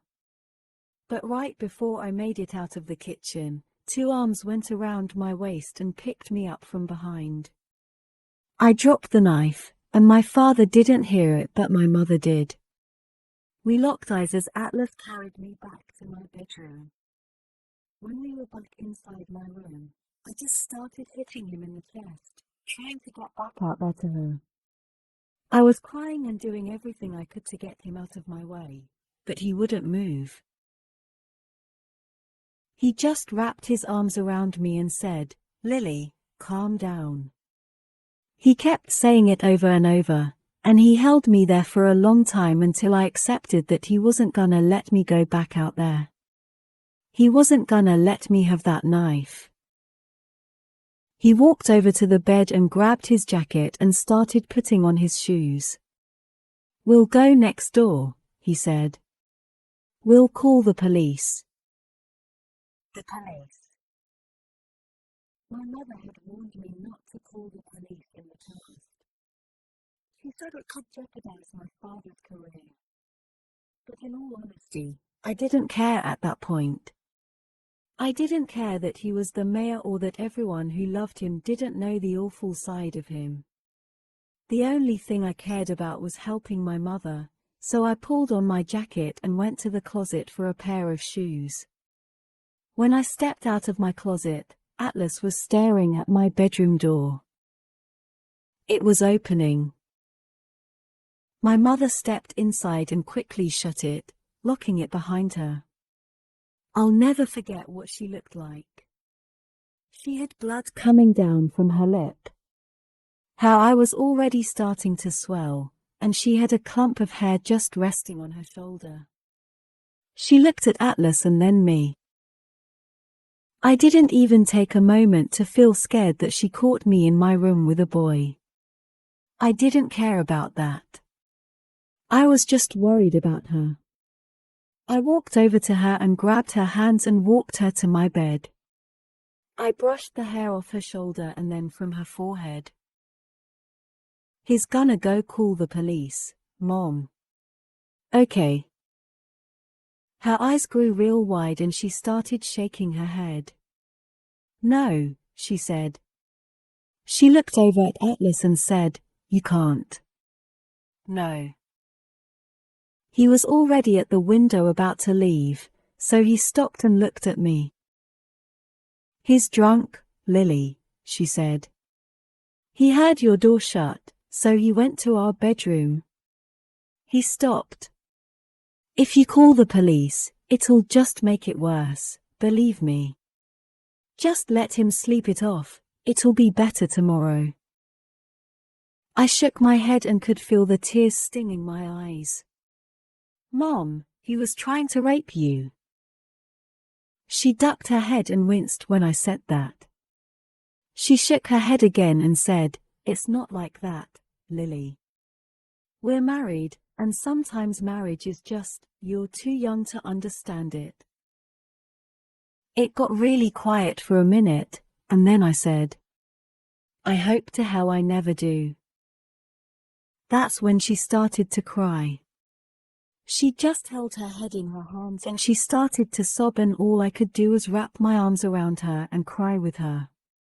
I'd never seen her this upset. Or this hurt. Or this scared. It broke my heart, Ellen. It broke me. When she was finished crying, I looked around the room and Atlas had left. We went to the kitchen and I helped her clean up her lip and her eye.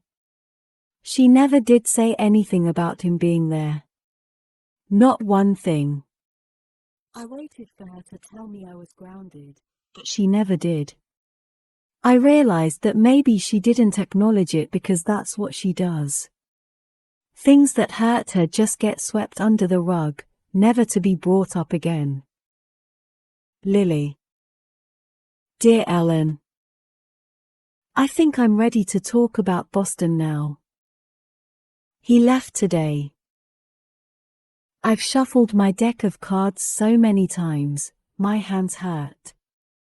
I'm scared if I don't get out how I feel on paper, I'll go crazy holding it all in. Our last night didn't go over so well.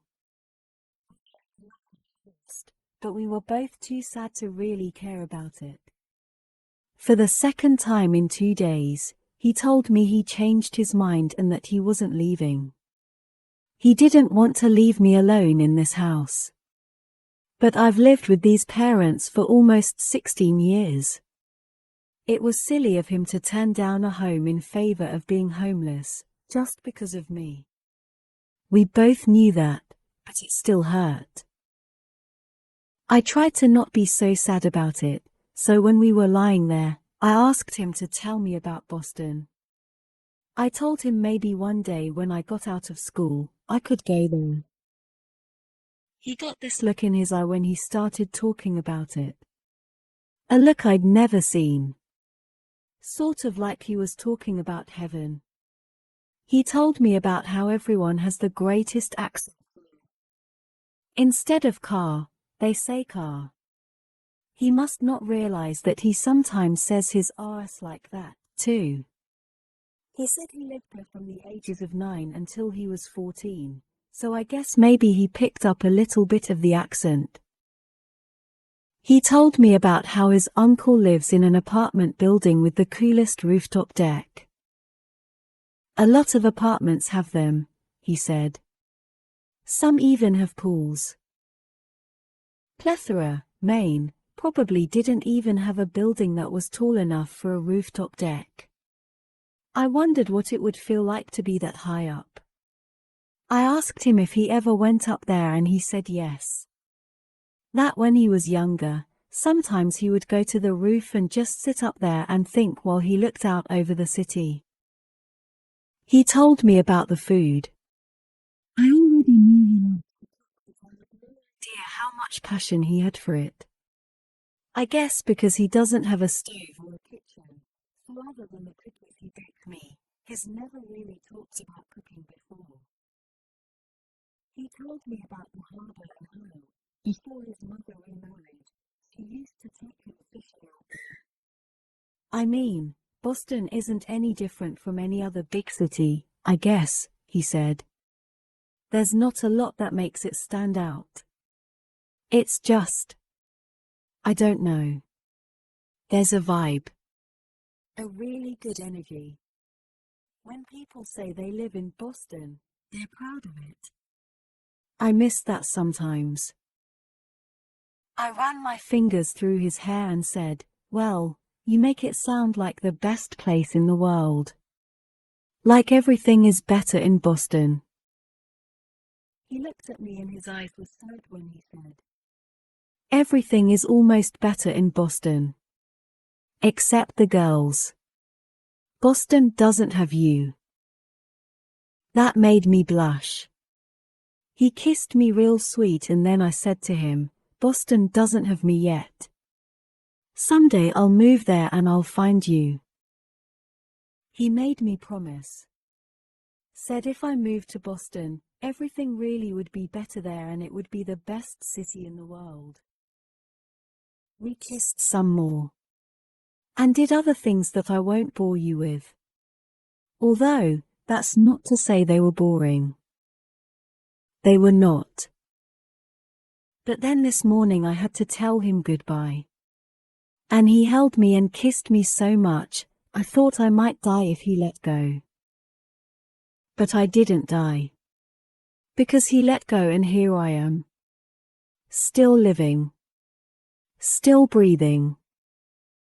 Just barely. Lily. I flipped to the next page, but then slammed the book shut. There's only one more entry and I don't know that I really feel like reading it right now. Or ever. I put the journal back in my closet, knowing that my chapter with Atlas is over. He's happy now. I'm happy now. Time can definitely heal all wounds. Or at least most of them.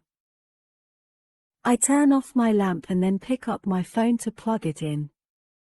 I have 2 missed text messages from Ryle and 1 from my mother.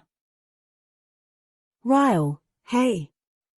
Naked truth commencing in 3, 2. Ryle, I was worried that being in a relationship would add to my responsibilities. That's why I've avoided them my whole life. I already have enough on my plate, and seeing the stress my parents' marriage seemed to cause them, and the failed marriages of some of my friends, I wanted no part in something like that. But after tonight, I realized that maybe a lot of people are just doing it wrong. Because what's happening between us doesn't feel like a responsibility. It feels like a reward. And I'll fall asleep wondering what I did to deserve it. I pull my phone to my chest and smile. Then I screenshot the text because I'm keeping it forever. I open up the third text message. Mom, a doctor, Lily. And your own business. I want to be you when I grow up. I screenshot that one, too. Chapter 12. What are you doing to those poor flowers? Alyssa asks from behind me. I clamp another silver washer closed and slide it down the stem. Steampunk. We both stand back and admire the bouquet. At least. I hope she's looking at it with admiration. It turned out better than I thought it would. I used florist dip dye to turn some white roses a deep purple. Then I decorated the stems with different steampunk elements, like tiny metal washers and gears, and even superglued a small clock to the brown leather strap that's holding the bouquet together. Steampunk? It's a trend. Kind of a subgenre of fiction, but it's catching on in other areas. I turn around and smile, holding up the bouquet. And now, flowers. Alyssa takes the flowers from me and holds them up in front of her. They're so weird. I love them so much. She hugs them. Can I have them?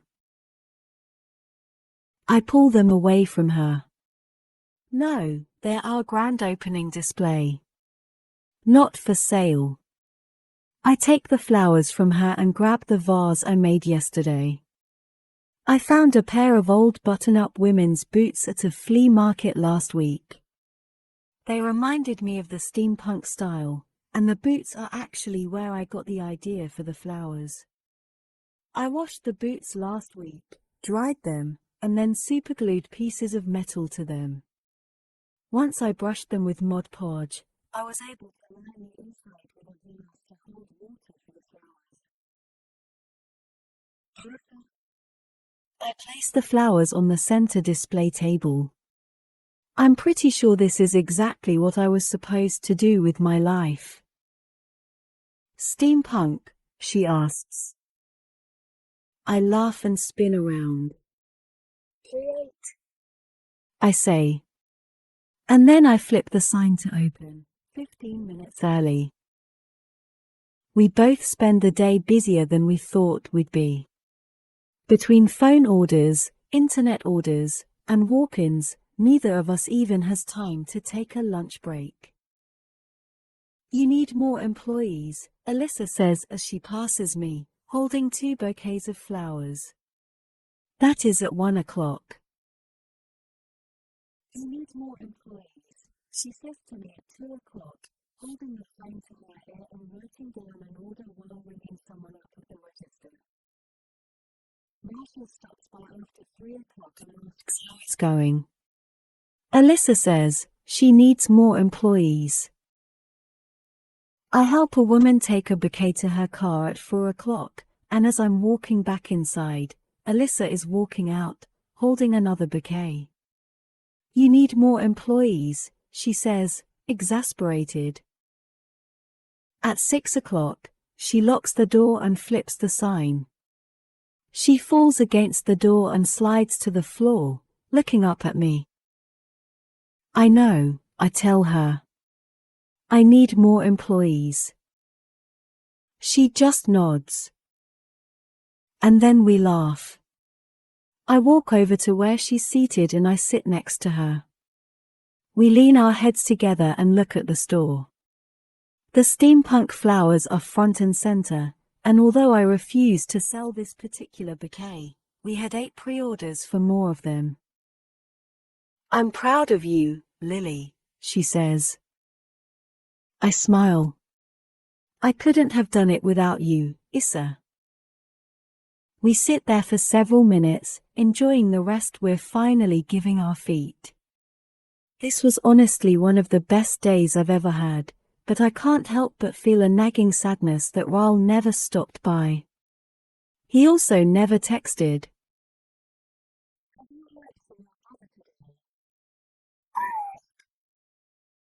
She shakes her head.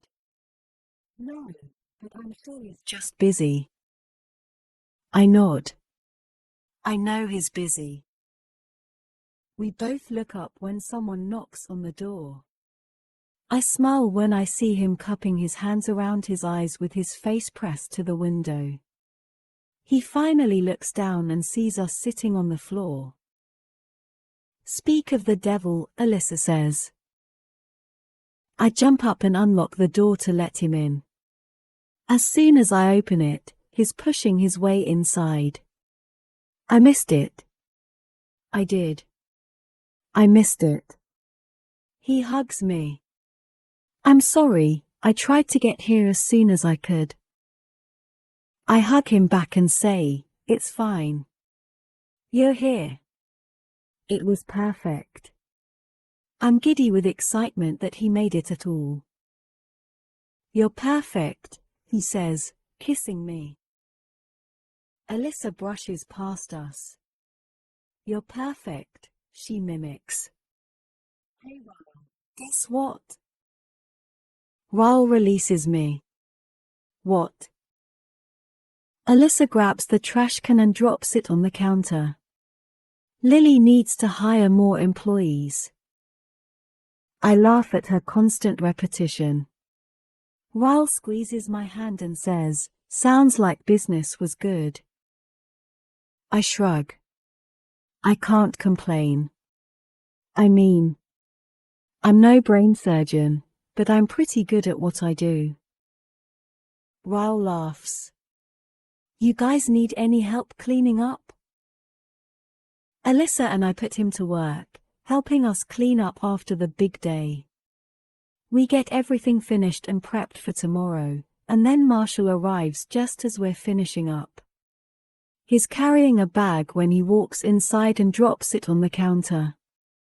He begins to pull out huge lumps of some kind of material and tosses them at each of us. I catch mine and unfold it. It's a Odyssey. With kittens all over it. Bruins game. Free beer. Suit up, team. Alyssa says, Marshall, you made $6 million this year. Do we really need free beer? He shoves a finger against her lips, pushing them in opposite directions. Don't speak like a rich girl, Issa. Blasphemy. She laughs and Marshall grabs the Odyssey out of her hand. He unzips it and helps her into it. Once we're all suited up, we lock the door and head to the bar. I've never in my life seen so many men in Odysseys. Alyssa and I are the only women wearing them, but I kind of like that. It's loud. So loud, and each time the Bruins make a good play, Alyssa and I have to cover our ears from the screams. After about half an hour, a booth on the top floor opens up and we all run upstairs to claim it. Much better, Alyssa says as we slide in. It's much quieter up here, although still loud compared to normal standards. A waitress comes over to take our drink order. I order red wine, and as soon as I do, Marshall practically jumps out of his seat. Wine, he yells. You're in a Odyssey. You don't get free wine with a Odyssey. He tells the waitress to bring me a beer, instead. Ryle tells her to bring me wine. Alyssa wants water, and this upsets Marshall even more. He tells the waitress to bring 4 bottles of beer and then Ryle says, 2 beers, red wine, in a water. The waitress is very confused by the time she leaves our table. Marshall throws his arm around Alyssa and kisses her. How am I supposed to try and knock you up tonight if you aren't a little wasted?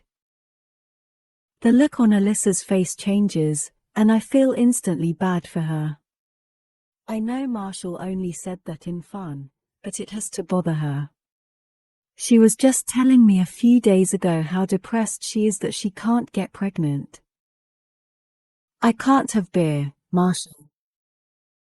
Then drink wine, at least. You like me more when you're tipsy. He laughs at himself, but Alyssa doesn't.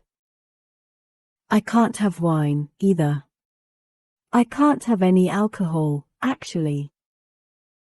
Marshall stops laughing. My heart does a flip-flop. Marshall turns in the booth and grabs her shoulders, making her face him straight on. Alyssa? She just starts nodding and I don't know who starts crying first. Me or Marshall or Alyssa. I'm gonna be a dad, he yells. She's still nodding, and I'm just bawling like an idiot. Marshall jumps up in the booth and yells, I'm gonna be a dad. I can't even explain what this moment is like. A grown man in a Odyssey, standing up in a booth at a bar, yelling to whoever will listen that he's gonna be a dad. He pulls her up and they are both standing in the booth now. He kisses her and it's the sweetest thing I've ever seen. Until I look at Ryle and catch him chewing on his bottom lip like he's trying to blink back a potential tear. He glances at me and sees me staring, so he looks away. Shut up, he says. She's my sister. I smile and lean over and kiss him on the cheek. Congratulations, Uncle Ryle. Once the parents-to-be stop making out in the booth, Ryle and I both stand up and congratulate them. Alyssa said she's been feeling sick for a while, but just took a test this morning before our grand opening. She was going to wait and tell Marshall tonight when they got home, but she couldn't hold it in for another second. Our drinks come and we order food. Once the waitress walks away, I look at Marshall. How did you two meet? He says, Alyssa tells the story better than I do. Alyssa perks up and leans forward. I hated him, she says. He was Ryle's best friend and he was always at the house. I thought he was so annoying. He had just made fun of me from Boston and he had that Boston accent. He thought it made him so cool, but I just wanted to slap him every time he spoke. She's so sweet, Marshall says, sarcastically. You were an idiot, Alyssa replies, rolling her eyes. Anyway, one day Ryle and I had a few friends over. Nothing big, but our parents were out of town, so of course we had a little get-together. There were 30 people there, Ryle says. It was a party. Okay, a party, Alyssa says. I walked into the kitchen and Marshall was standing there pressed up against some floozy. She wasn't a floozy, he says. She was a nice girl. Tasted like Cheetos, but... Alyssa glares at him so he shuts up. She turns back to me. I lost it, she says. I started yelling at him to take his horse to his own house. The girl was literally so terrified of me, she ran for the door and didn't come back. Cock blocker, Marshall says. Alyssa punches him in the shoulder. Anyway. After I cock blocked him, I ran to my room, embarrassed that I did that. It was out of pure jealousy, and I didn't even realize I liked him that way until I saw his hands on some other girl's ass. I threw myself on my bed and started crying. A few minutes later, he walked into my room and asked me if I was okay. I rolled over and yelled, I like you, you stupid fuckface. And the rest is history. Marshall says. I laugh. Or, stupid fuckface. How sweet. Ryle holds up a finger and says, "You're leaving out the best part." Alyssa shrugs. "Oh yeah."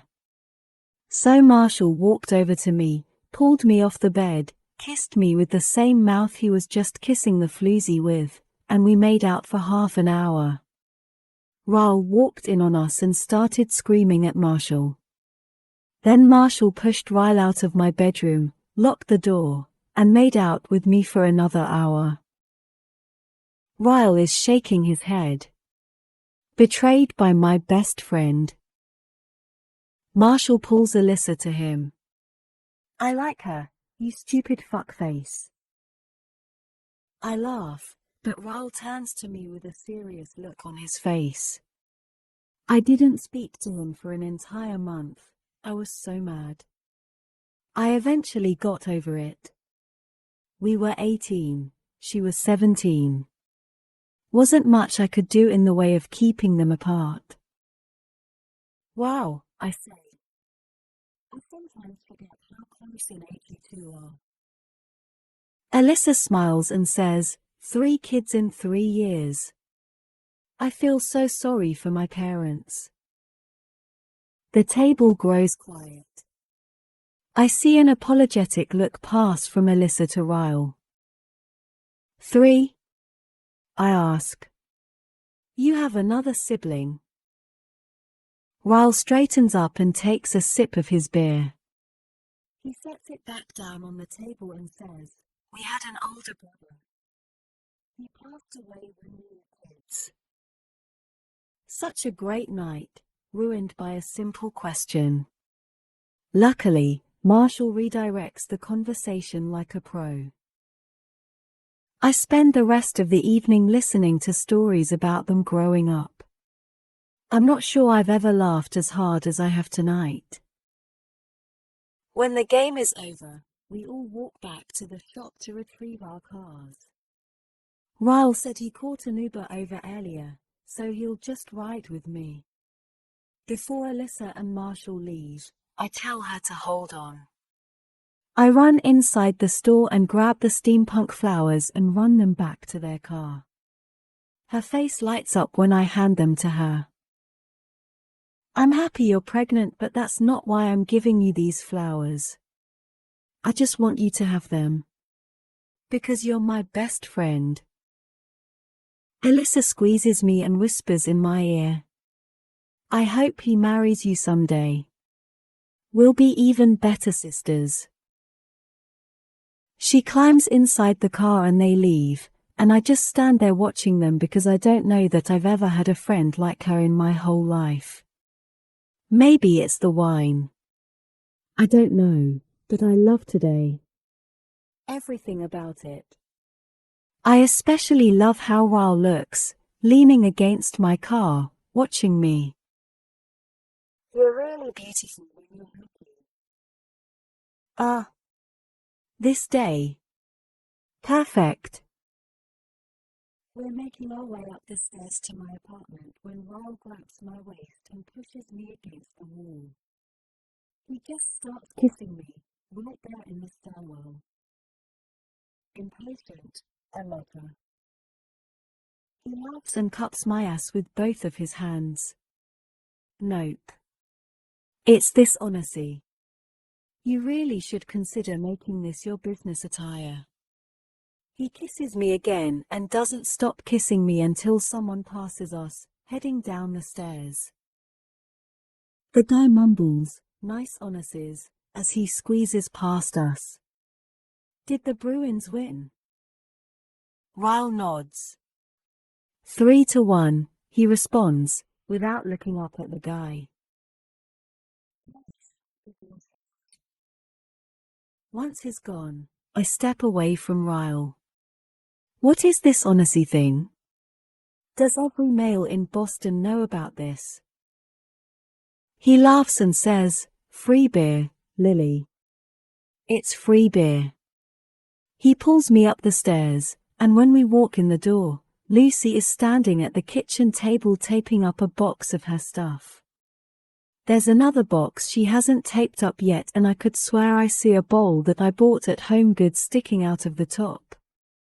She said she'd have all her stuff out by next week, but I have a feeling she'll conveniently have some of my stuff out, too.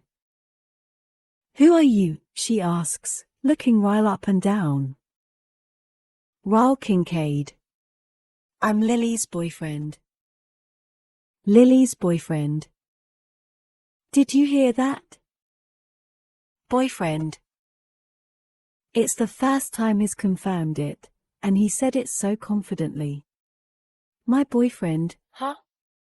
I walk into the kitchen and grab a bottle of wine and 2 wine glasses.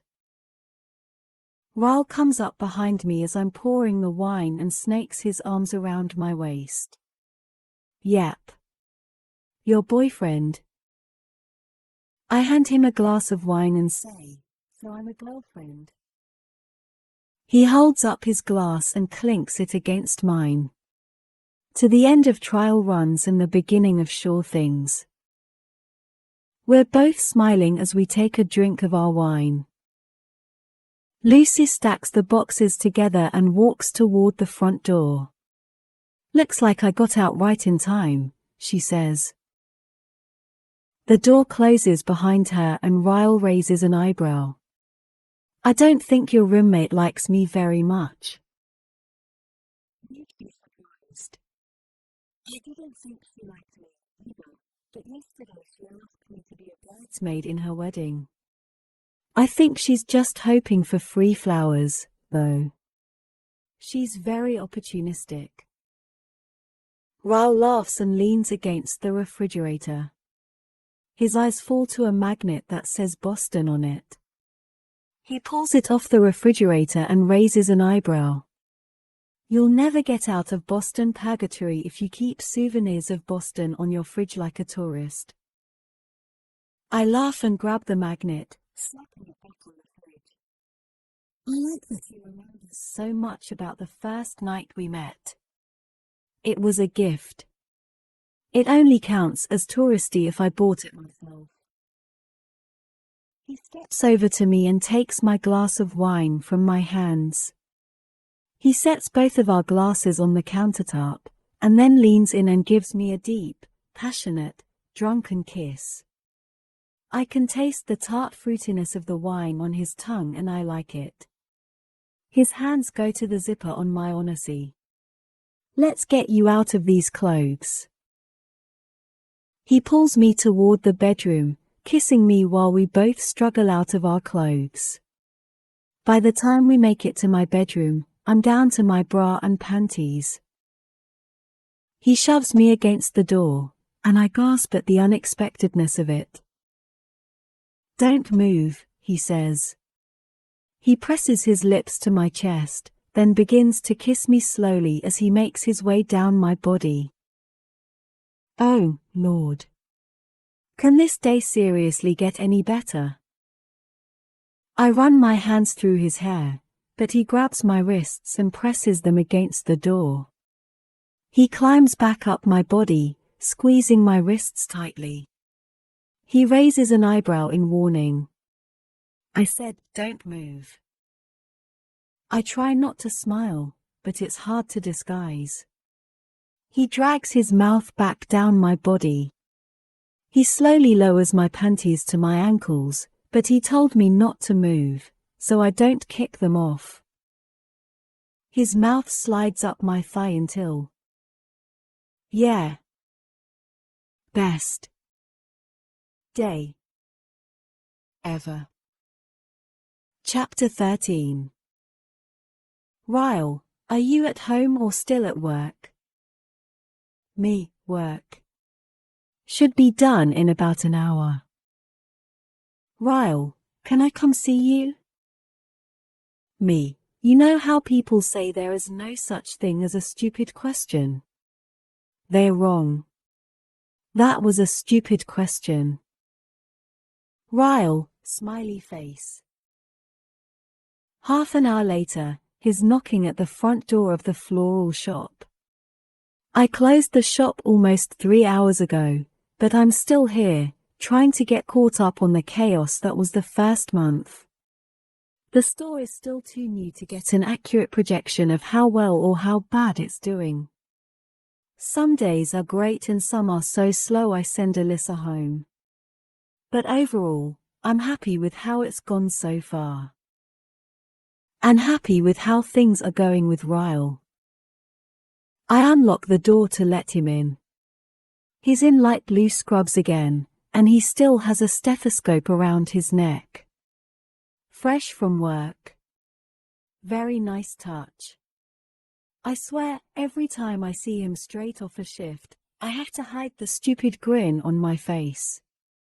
I give him a quick kiss and then turn back toward my office. I have a few things to finish up and then we can go back to my place. He follows me into my office and closes the door. "You got a couch?" he asks, looking around my office. I've spent some of this week putting the finishing touches on it. I bought a couple of lamps so I don't have to turn on the overpowering fluorescent lights. The lamps give the room a soft glow. I also bought a few plants to keep here permanently. It's no garden, but it's as close as it gets. It's come a long way since this room was being used as storage for vegetable crates. Ryle walks over to the couch and falls down onto it, face first. "Take your time," he mumbles into the pillow. "I'll just nap until you're finished." I sometimes worry about how hard he pushes himself with work, but I don't say anything. I've been sitting in my office going on 12 hours now, so I don't have much room to talk when it comes to being too ambitious. I spend the next 15 or so minutes finalizing orders. When I'm finished, I close my laptop and look over at Ryle.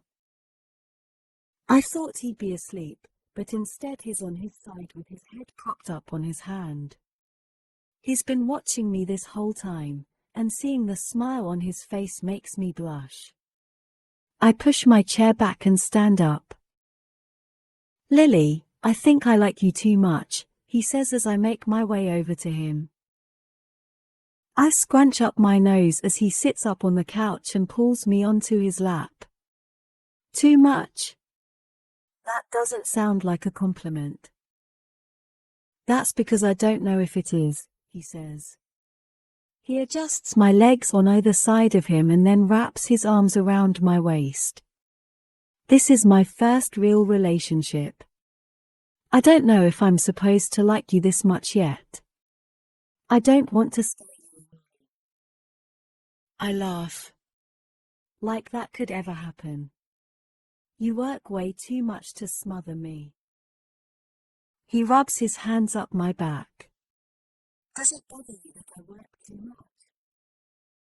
I shake my head. No. I worry about you sometimes because I don't want you to burn yourself out. But I don't mind that I have to share you with your passion. I actually really like how ambitious you are. It's kind of sexy. It might even be my favorite thing about you. You know what I like the most about you? I already know this answer, I say, smiling. My mouth. He leans his head back against the couch. Oh yeah. That does come first. But do you know what my second favorite thing about you is? I shake my head.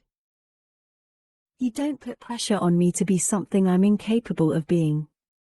You accept me exactly how I am. I smile. Well, in all fairness, you're a little different from when I first met you. You aren't so anti-girlfriend anymore. That's because you make it easy, he says, sliding a hand inside the back of my shirt. It's easy being with you. I can still have the career I've always wanted, but you make it 10 times better with the way you support me. When I'm with you, I feel like I get to have my cake and eat it, too. Now both of his hands are beneath my shirt, pressed against my back. He pulls me toward him and kisses me.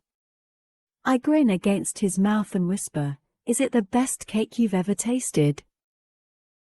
One of his hands moves to the back of my bra and he unfastens it with ease.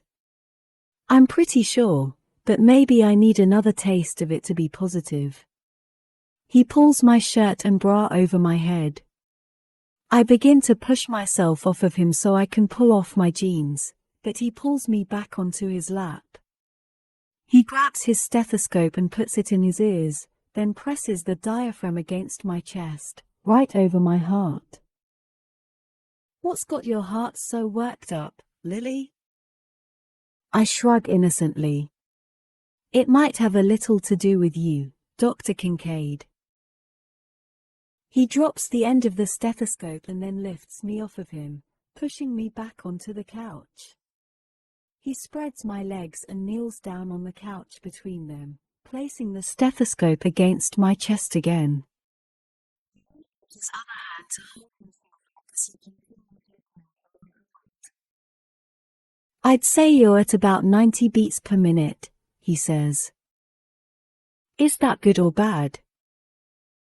He grins and lowers himself on top of me. "I'll be satisfied when it reaches 140. "Yeah. If it reaches 140, I'm thinking I'll be satisfied, too." He lowers his mouth to my chest and my eyes fall shut when I feel his tongue slide across my breast. He takes me in his mouth, keeping the stethoscope pressed against my chest the entire time. "You're at about 100 now," he says. He wraps the stethoscope around his neck again and then pulls back, unbuttoning my jeans. Once he slides them off of me, he turns me over until I'm on my stomach, my arms draped over the arm of the couch. "Get on your knees," he says. I do what he says, and before I'm even adjusted, I feel the cold metal of the stethoscope meet my chest again, this time with his arm snaked around me from behind. I remain still as he listens to my heartbeat. His other hand slowly begins to find its way between my legs and then inside my panties and then inside of me. I grip the couch but try to keep the noises to a minimum while he listens to my heart. 110, he says, still unsatisfied. He pulls my hips back to meet him and then I can feel him freeing himself from his scrubs. He grips my hip with one hand while shoving my panties aside with the other.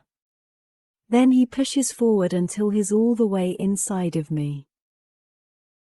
I'm grasping the couch with two desperate fists when he pauses to listen to my heart again. "Lily," he says with mock disappointment. 120. Not quite where I want you. The stethoscope disappears again and his arm curls around my waist. His hand slides down my stomach and settles between my legs. I can no longer keep up with his rhythm. I can barely even stay on my knees. He's somehow holding me up with one hand and destroying me in the best possible way with his other hand. Right when I start to tremble, he pulls me upright until my back meets his chest. He's still inside me, but now is focused on my heart again as he moves his stethoscope around to the front of my chest. I let out a moan and he presses his lips to my ear. Shh. No noises. I have no idea how I make it through the next 30 seconds without making another sound. One of his arms is wrapped around me with the stethoscope pressed to my chest. His other arm is tight against my stomach as his hand continues its magic between my legs. He's still somehow deep inside me and I'm trying to move against him, but he's rock solid as the tremors begin to rush through me. My legs are shaking and my hands are at my sides, gripping the tops of his thighs as it takes every ounce of my strength not to scream out his name.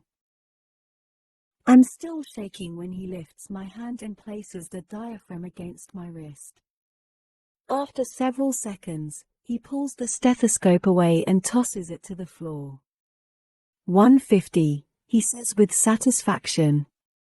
He pulls out of me and flips me onto my back, and then his mouth is on mine and he's inside me again. My body is too weak to move and I can't even open my eyes and watch him. He thrusts against me several times and then holds still, groaning into my mouth. He drops on top of me, tense, yet shaking. He kisses my neck and then his lips meet the tattoo of the heart on my collarbone. He finally settles against my neck and sighs. Have I already mentioned tonight how much I like you? He asks. Once or twice. Consider this the third time, he says. I like you. Everything about you, Lily. Being inside of you. Being outside of you. Being near you. I like it all.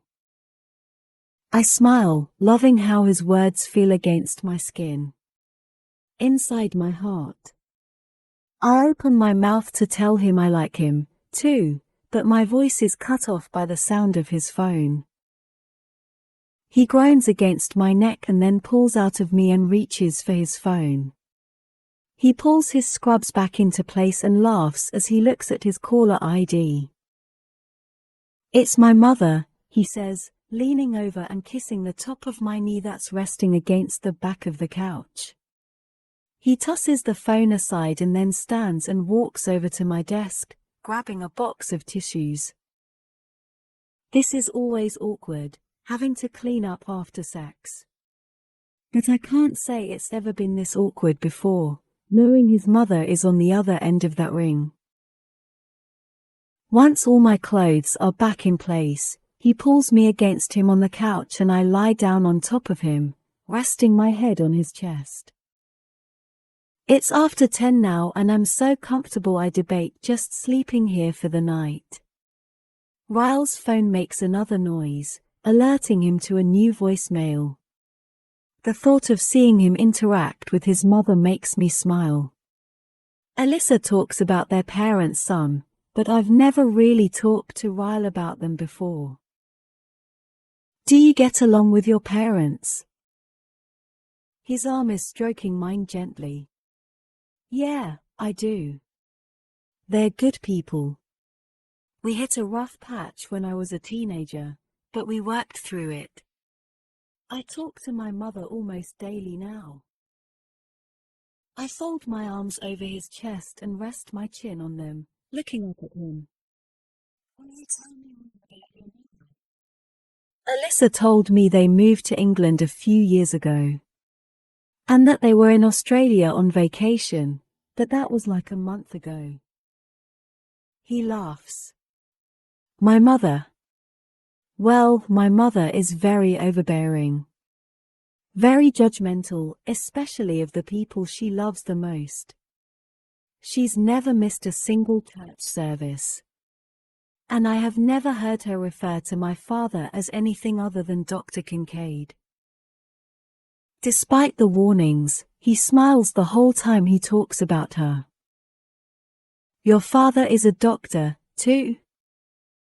He nods. Psychiatrist. He chose a field that also allowed him to have a normal life. Smart man. Do they ever visit you in Boston? Not really. My mother hates flying, so Alyssa and I fly to England a couple of times a year. She does want to meet you, though, so you might be going with us on the next trip. I grin. You've told your mother about me. Of course, he says. This is kind of a monumental thing, you know. Me having a girlfriend. She calls me every day to make sure I haven't screwed it up somehow. I laugh, which makes him reach for his phone. You think I'm kidding? I guarantee she somehow brought you up in the voicemail she just left. He presses a few keys and then begins to play the voicemail. Sweetheart. It's your mom. Haven't spoken to you since yesterday. Miss you. Give Lily a hug for me. You do still see her, right? Alyssa says you can't stop talking about her. She is still your girlfriend, right? Okay. Gretchen's here, we're having high tea. Love you. Kiss kiss. I press my face against his chest and laugh. We've only been dating a few months. How much do you talk about me? He pulls my hand up between us and kisses it. Too much, Lily. Way too much. I smile. I can't wait to meet them. Not only did they raise an incredible daughter, but they made you. That's pretty impressive. His arms tighten around me and he kisses the top of my head. What was your brother's name? I ask him.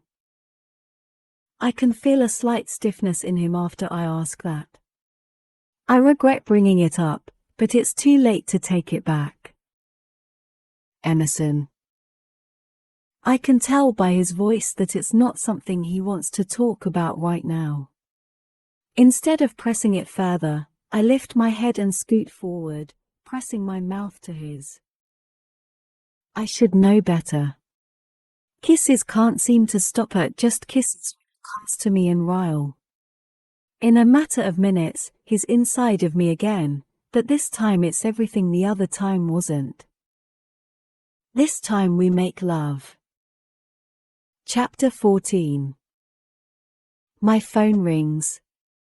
I pick it up to see who it is and I'm a little taken aback. It's the first time Ryle has ever called me. We always just text. How to have a boyfriend for over 3 months that I've never once spoken to on the phone. Hello? Hey, girlfriend, he says. I smile cheesily at the sound of his voice. Hey, boyfriend. Guess what? What? I'm taking the day off tomorrow. Your floral shop doesn't open until 1 o'clock on Sundays. I'm on my way to your apartment with 2 bottles of wine. You want to have a sleepover with your boyfriend and have drunken sex all night and sleep until noon? It's really embarrassing what his words do to me. I smile and say, guess what? What? I'm cooking you dinner. And I'm wearing an apron. Oh yeah, he says. Just an apron. And then I hang up. A few seconds later, I get a text message. Ryle, cook, please. Me, get over here and you can take the picture yourself. I'm almost finished preparing the casserole mixture when the door opens. I pour it into the glass pan and don't turn around when I hear him walk into the kitchen. When I said I was just wearing an apron, I meant it. I'm not even wearing panties. I can hear him suck in a rush of air when I reach over to the oven and stick the casserole inside. I might reach a little too far for show when I do it. When I close the oven, I don't face him. I grab a rag and start wiping down the oven, making sure to sway my hips as much as possible. I squeal when I feel a piercing sting on my right butt cheek. I spin around and Ryle is grinning, holding 2 bottles of wine. Did you just bite me? He gives me an innocent look. Don't tempt the scorpion if you don't want to get stung. He eyes me up and down while he opens one of the bottles. He holds it up before he pours us a glass and says, "It's vintage." Vintage, I say with mock impression. What's the special occasion? He hands me a glass and says, "I'm going to be an uncle. I have a smoking hot girlfriend. And I get to perform a very rare, possibly once-in-a-lifetime craniopagus separation on Monday. A cranio what? He finishes off his glass of wine and pours himself another one. Craniopagus separation. Conjoined twins, he says. He points to a spot on the top of his head and taps it. Attached right here. We've been studying them since they were born. It's a very rare surgery. Very rare. For the first time, I think I'm genuinely turned on by him as a doctor. I mean, I admire his drive. I admire his dedication. But seeing how excited he is about what he's doing for a living is seriously sexy. How long do you think it'll take? I ask. He shrugs. Not sure. They're young, so being under general anesthesia for too long is a concern. He holds up his right hand and wiggles his fingers. But this is a very special hand that has been through almost $500,000 worth of specialty education. I have a lot of faith in this hand. I walk over to him and press my lips to his palm. I'm a little fond of this hand, too. He slides the hand down to my neck and then spins me so that I'm flush against the counter. I gasp, because I wasn't expecting that. He pushes himself against me from behind and slowly slides his hand down the side of my body. I press my palms into the granite and close my eyes, already feeling the rush of the wine. This hand, he whispers, is the steadiest hand in all of Boston. He pushes on the back of my neck, bending me further over the counter. His hand meets the inside of my knee and he glides it upward. Slowly. Jesus. He pushes my legs apart, and then his fingers are inside me. I moan and try to find something to hold onto. I grip the faucet, just as he begins to work magic. And then, just like a magician, his hand disappears. I hear him walking out of the kitchen. I watch as he passes the front of the counter. He winks at me, downs the rest of his glass of wine and says, "I'm gonna take a quick shower." What a tease. You asshole. I yell after him. I'm not an asshole, he yells from my bedroom. I'm a highly trained neurosurgeon. I laugh and pour myself another glass of wine. I'll show him who the tease really is. I'm on my third glass of wine when he walks out of my bedroom. I'm on the phone with my mother, so I watch him from the couch as he makes his way to the kitchen and pours himself another glass. That is some seriously good wine. What are you doing tonight? My mother asks. I have her on speakerphone. Ryle is leaning against a wall, watching me talk to her. Not much. Helping Ryle study. That sounds not very interesting, she says. Ryle winks at me. It's actually very interesting, I say to her. I help him study a LOT, mostly reviewing fine motor control of the hands. In fact, we'll probably be up all night studying. The 3 glasses of wine has made me frisky.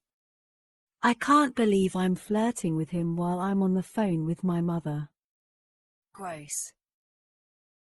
I gotta go, I tell her. We're taking Alyssa and Marshall out to dinner tomorrow night, so I'll call you on Monday. Oh, where are you taking them? I roll my eyes. The woman can't take a hint. I don't know. Well, where are we taking them? That place we went to that one time with your mom, he says. Bibs. I made reservations for 6 o'clock. My heart feels like it slinks down my chest. My mother says, "Oh, good choice. Yeah. If you like stale bread." Bye, Mom. I hang up and look at Ryle. I don't want to go back there. I didn't like it. Let's try something new. I fail to tell him why I really don't want to go back there. But how do you tell your brand new boyfriend that you're trying to avoid your first love? Ryle pushes off the wall. You'll be fine, he says. Alyssa's excited to eat there. I told her all about it. Maybe I'll get lucky and Atlas won't be working. Speaking of food, Ryle says. I'm starving. The casserole. Oh shit. I say, laughing. Ryle rushes to the kitchen and I stand up and follow him in there. I walk in just as he pulls the oven door open and waves away the smoke. Ruined. I get dizzy all of a sudden from standing up too fast after having 3 glasses of wine. I grab the counter beside him to steady myself, just as he reaches in to pull the burnt casserole out. Ryle. You need a. Shit, he yells. Pot holder. The casserole falls from his hand and lands on the floor, shattering everywhere. I lift up my feet to avoid broken glass and mushroom chicken splatter. I start laughing as soon as I realize he didn't even think to use a pot holder. Must be the wine. This is some seriously strong wine. He slams the oven shut and moves to the faucet, shoving his hand under the cold water, muttering curse words. I'm trying to suppress my laughter, but the wine and the ridiculousness of the last few seconds are making it hard. I look at the floor and I smell it sitting up and the laughter being from me. I'm still laughing and leaning to get a look at Ryan's hand. I hope he didn't hurt it too bad. I'm instantly not laughing anymore. I'm on the floor, my hand pressed against the corner of my eye. In a matter of 1 second, Ryle's unplaymated mirror has slammed against me, knocking me backward. There was enough force behind it to knock me off balance. When I lost my footing, I hit my face on one of the cabinet door handles as I came down. Pain shoots through the corner of my eye, right near my temple. And then I feel the weight. Heaviness follows and it presses down on every part of me. So much gravity, pushing down on my emotions. Everything shatters. My tears, my heart, my laughter, my soul. Shattered like broken glass, raining down around me. I wrap my arms over my head and try to wish away the last 10 seconds. God damn it, Lily, I hear him say. It's not funny. This hand is my fucking career. I don't look up at him. His voice doesn't penetrate through my body this time. It feels like it's stabbing me now, the sharpness of each of his words coming at me like swords. Then I feel him next to me, his goddamn hand on my back. Rubbing. Lily, he says. Oh, God. Lily. He tries to pull my arms from my head, but I refuse to budge. I start shaking my head, wanting the last 15 seconds to go away. 15 seconds. That's all it takes to completely change everything about a person. 15 seconds that we'll never get back. He pulls me against him and starts kissing the top of my head. I'm so sorry. I burned my hand. I panicked. You were laughing and... I'm so sorry, it all happened so fast. I didn't mean to push you, Lily, I'm sorry. I don't hear Ryle's voice this time. All I hear is my father's voice. I'm sorry, Jenny. It was an accident. I'm so sorry. I'm sorry, Lily. It was an accident. I'm so sorry. I just want him away from me. I use every ounce of strength I have in both my hands and legs and I force him the fuck away from me. He falls backward, onto his hands. His eyes are full of genuine sorrow, but then they're full of something else. Worry? Panic?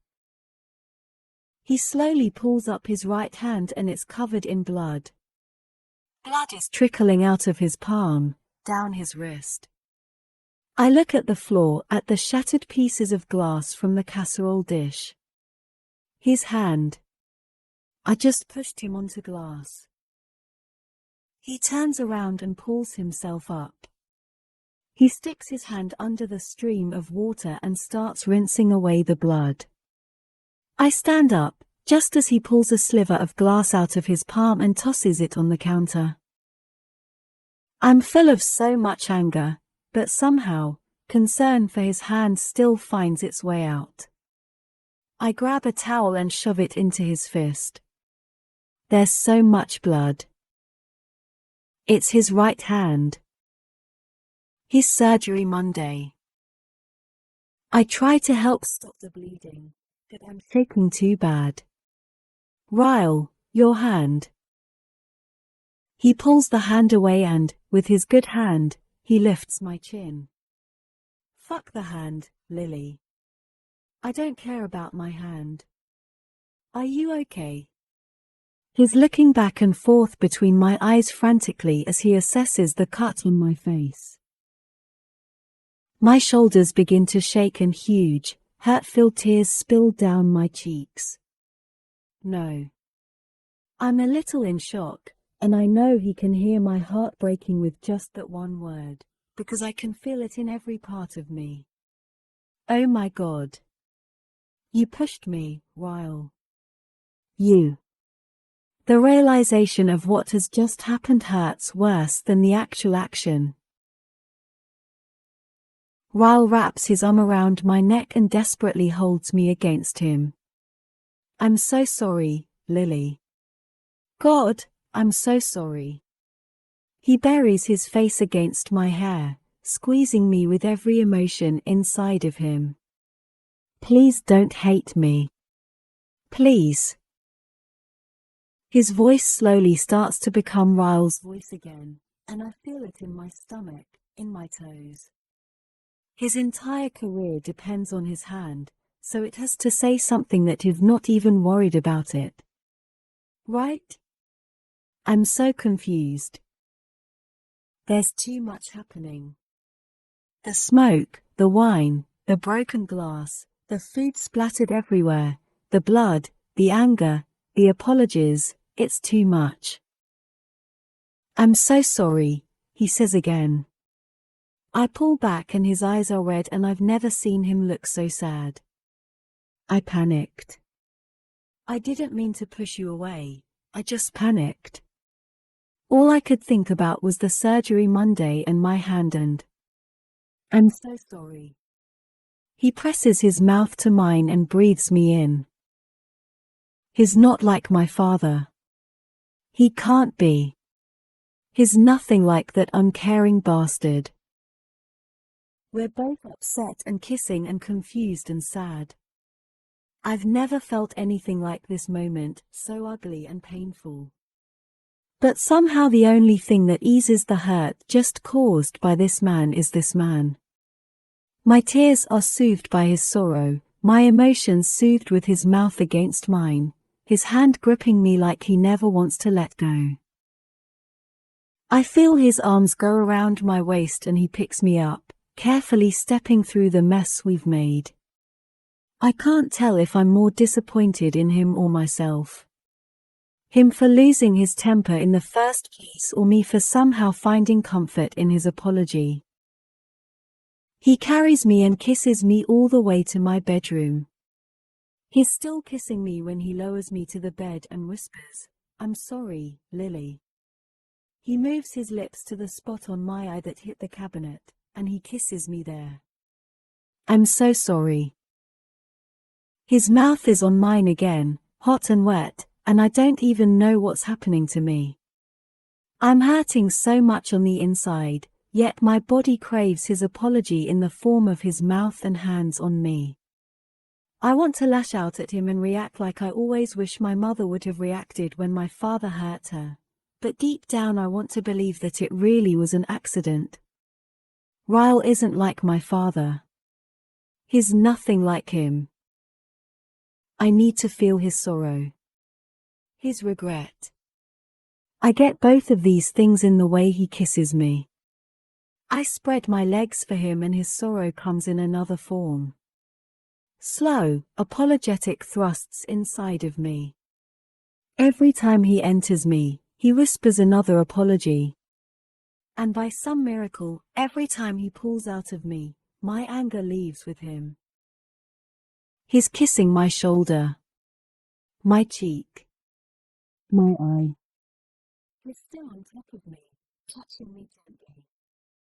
I've never been touched like this, with such tenderness. I try to forget what happened in the kitchen, but it's everything right now. He pushed me away from him. Ryle pushed me. For 15 seconds, I saw a side of him that wasn't him. That wasn't me. I laughed at him when I should have been concerned. He shoved me when he should have never touched me. I pushed him away and caused him to cut his hand. It was awful. The whole thing, the entire 15 seconds it lasted, was absolutely awful. I never want to think about it again. He still has the rag balled up in his hand and it's soaked with blood. I push against his chest. "I'll be right back," I tell him. He kisses me one more time and rolls off of me. I walk to the bathroom and close the door. I look in the mirror and gasp. Blood. In my hair, on my cheeks, on my body. It's all his blood. I grab a rag and try to wash some off, and then I look under the sink for the first aid kit. I have no idea how bad his hand is. First he burned it, then he sliced it open. Not even an hour after he was just telling me how important this surgery was to him. No more wine. We're never allowed vintage wine again. I grab the box from under the sink and open the bedroom door. He's walking back into the bedroom from the kitchen with a small bag of ice. He holds it up, "For your eye," he says. I hold up the first aid kit. "For your hand." We both smile and then sit back down on the bed. He leans against the headboard while I pull his hand to my lap. The whole time I'm dressing his wound, he's holding the bag of ice against my eye. I squeeze some antiseptic cream onto my finger and dab it against the burns on his fingers. They don't look as bad as I thought they might be, so that's a relief. "Can you prevent it from blistering?" I ask him. He shakes his head. "Not if it's second degree." I want to ask him if he can still perform the surgery if his fingers have blisters on them come Monday, but I don't bring it up. I'm sure that's on the forefront of his mind right now. "Do you want me to put some on your cut?" He nods. The bleeding has stopped. I'm sure if he needed stitches, he'd get some, but I think it'll be fine. I pull the ACE bandage out of the first aid kit and begin wrapping his hand. "Lily," he whispers. I look up at him. His head is resting against the headboard, and it looks like he wants to cry. "I feel terrible," he says. "If I could take it back."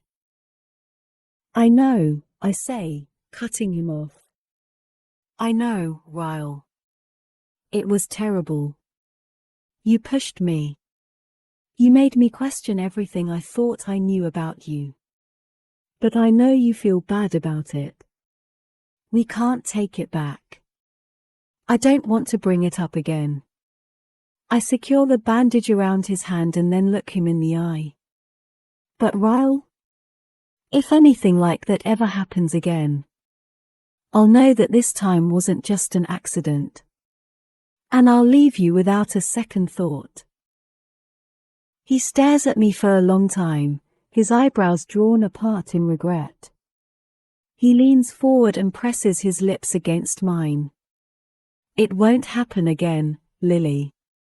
I swear. I'm not like him. I know that's what you're thinking, but I swear to you. I shake my head, wanting him to stop. I can't take the pain in his voice. I know you're nothing like my father, I say. Just please don't ever make me doubt you again. Please. He brushes hair from my forehead. You're the most important part of my life, Lily. I want to be what brings you happiness, not what causes you to hurt. He kisses me and then stands up and leans over me, pressing the ice to my face. Hold this here for about 10 more minutes. It'll prevent it from swelling. I replace his hand with mine. Where are you going? He kisses me on the forehead and says, to clean up my mess. He spends the next 20 minutes cleaning the kitchen. I can hear glass being tossed into the trash can, wine being poured out in the sink. I go to the bathroom and take a quick shower to get his blood off of me, and then I change the sheets on my bed. When he finally has the kitchen cleaned up, he comes to the bedroom with a glass. He hands it to me. It's soda, he says. The caffeine will help. I take a drink of it and feel it fizz down my throat. It's actually the perfect thing.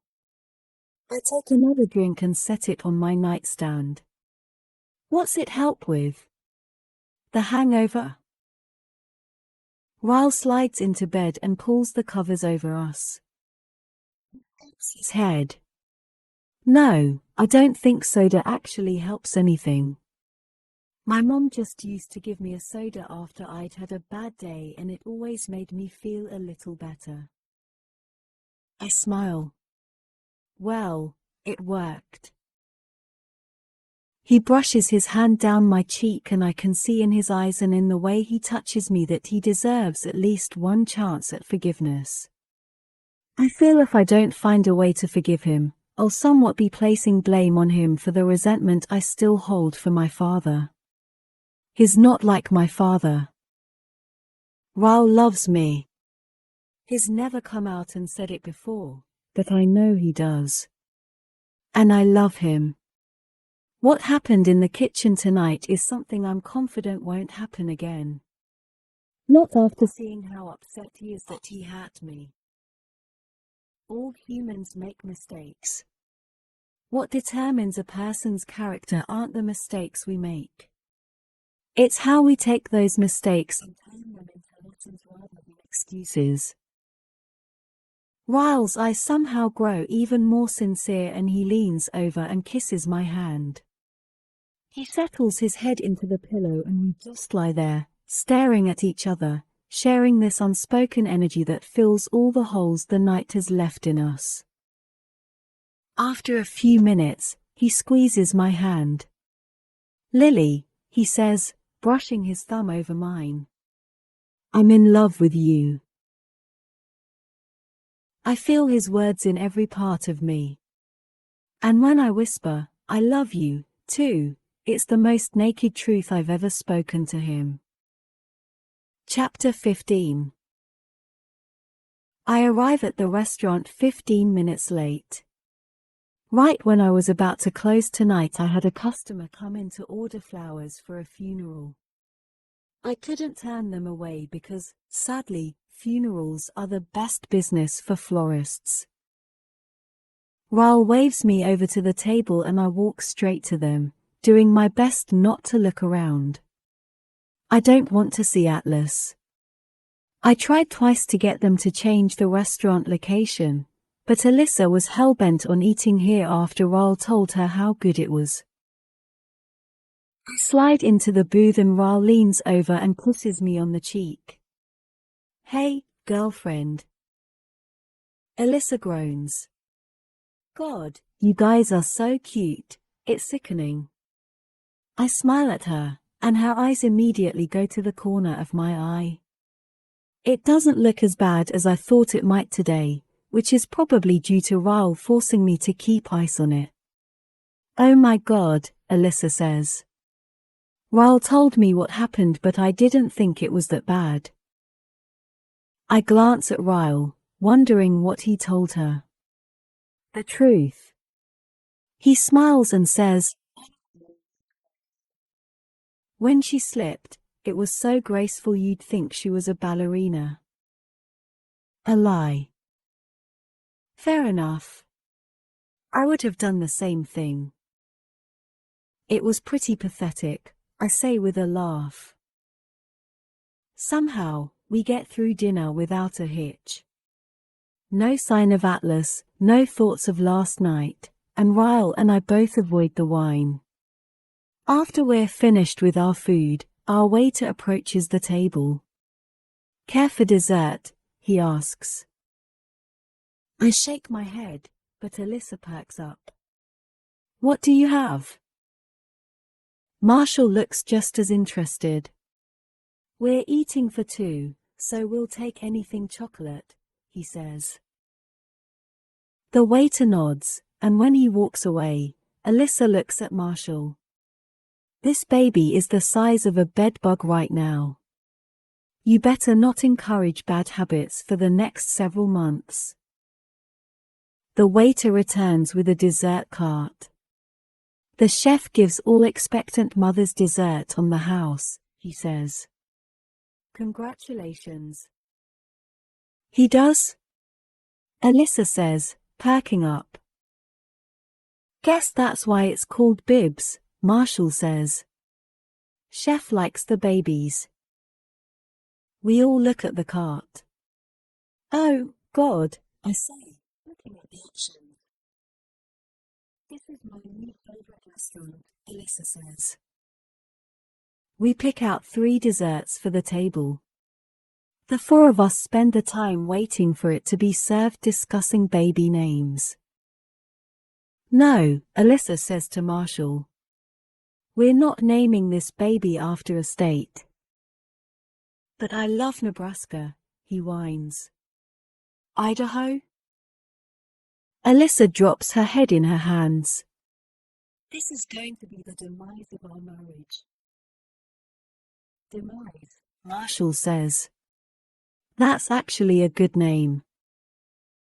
Marshall's murder is thwarted by the arrival of dessert. Our waiter places a piece of chocolate cake in front of Alyssa, and steps aside to make room for the waiter behind him who is holding the other 2 desserts. The waiter motions toward the guy placing our desserts down. The chef would like to extend his congratulations. "How was the meal?" the chef asks, looking at Alyssa and Marshall. By the time his eyes make it to mine, my anxiety is seeping from me. Atlas locks eyes with me, and without thinking, I blurt out, "You're the chef." The waiter leans around Atlas and says, "The chef." The owner. Sometimes waiter, sometimes dishwasher. He gives a new meaning to hands-on. The next 5 seconds go unnoticed by everyone at our table, but they play out in slow motion to me. Atlas's eyes fall to the cut on my eye. The bandage wrapped around Ryle's hand. Back to my eye. "We love your restaurant," Alyssa says. "You have an incredible place here." Atlas doesn't look at her. I see the roll of his throat as he swallows. His jaw hardens and he says nothing as he walks away. Shit. The waiter tries to cover for Atlas's hasty retreat by smiling and showing way too many teeth. Enjoy your dessert, he says, scuffling off to the kitchen. Bummer, Alyssa says. We find a new favorite restaurant and the chef is an asshole. Ryle laughs. Yeah, but the assholes are the best ones. Gordon Ramsay? Good point, Marshall says. I put my hand on Ryle's arm. Bathroom, I tell him. He nods as I scoot out of the booth, and Marshall says, what about Wolfgang Puck? You think he's an asshole? I walk across the restaurant, head down, fast-paced. As soon as I get into the familiar hallway, I keep going. I push open the door to the women's restroom and then turn around and lock it. Shit, shit, shit. The look in his eye. The anger in his jaw. I'm relieved he walked away, but I'm half convinced he's probably going to be waiting outside the restaurant when we leave, ready to kick Ryle's ass. I breathe in my nose, out my mouth, wash my hands, repeat the breathing. Once I'm more calm, I dry my hands on a towel. I'll just go back out there and tell Ryle I'm not feeling well. We'll leave and we'll never come back. They all think the chef is immortal, so that can be my excuse. I unlock the door, but I don't pull it open. It starts pushing open from the other side, so I step back. Atlas steps inside the bathroom with me and locks the door as he stares at me, focused on the cut near my eye. What happened? He asks. I shake my head. Nothing. His eyes are narrow, still ice blue but somehow burning with fire. You're lying, Lily. I muster enough of a smile to get me by. It was an accident. Atlas laughs, but then his face falls flat. Leave him. Leave him. Jesus, he thinks this is something else entirely. I take a step forward and shake my head. He's not like that, Atlas. It wasn't like that. Ryle is a good person. He tilts his head and leans it forward a little bit. Funny. You sound just like your mother. His words sting. I immediately try to reach around him for the door, but he grabs my wrist. Leave him, Lily. I yank my hand away. I turn my back to him and inhale a deep breath. I release it slowly as I face him again. If it's any comparison at all, I'm more scared of you right now than I've ever been of him. My words make Atlas pause for a moment. His nod starts out slowly, and then gets more prominent as he steps away from the door. I certainly didn't mean to make you feel uncomfortable. He motions toward the door. Just trying to repay the concern you've always shown me. I stare at him for a moment, unsure how to take his words. He's still raging on the inside, I can see it. But on the outside, he's calm, collected. Allowing me to leave. I reach forward and unlock the door, then pull it open. I gasp when my eyes meet Ryle's. I quickly glance over my shoulder to see Atlas filing out of the bathroom with me. Ryle's eyes fill with confusion as he looks from me to Atlas. What the fuck, Lily? Ryle. My voice shakes. God, This looks so much worse than it is. Atlas steps around me and turns toward the doors to the kitchen, as if Ryle doesn't even exist to him. Ryle's eyes are glued to Atlas's back. Keep walking, Atlas. Right when Atlas reaches the kitchen doors, he pauses. No, no, no. Keep walking. In what becomes one of the most dreadful moments I can imagine, he spins around and strides toward Ryle, grabbing him by the collar of his shirt. Almost as soon as it happens, Ryle forces Atlas back and slams him against the opposite wall. Atlas lunges for Ryle again, this time shoving his forearm against Ryle's throat, pinning him against the wall. You touch her again and I'll cut your fucking hand off and shove it down your throat, you worthless piece of shit. Atlas, stop! I yell. Atlas releases Ryle forcefully, taking a huge step back. Ryle is breathing heavily, staring at Atlas long and hard. Then his focus moves directly to me. Atlas. He says his name with familiarity. Why is Ryle saying Atlas's name like that? Like he's heard me say it before? I've never told him about Atlas. Wait. I did. That first night on the roof. It was one of my naked truths. Ryle lets out a disbelieving laugh and points at Atlas, but is still looking at me. This is Atlas. The homeless boy you pity-fucked. Oh, God. The hallway instantly becomes a blur of fists and elbows and my screams for them to stop. Two waiters push through the door behind me and shove past me, separating them just as quickly as it started. They are pushed apart against opposite walls, staring each other down, breathing heavily. I can't even look at either of them. I can't look at Atlas. Not after what Ryle just said to him.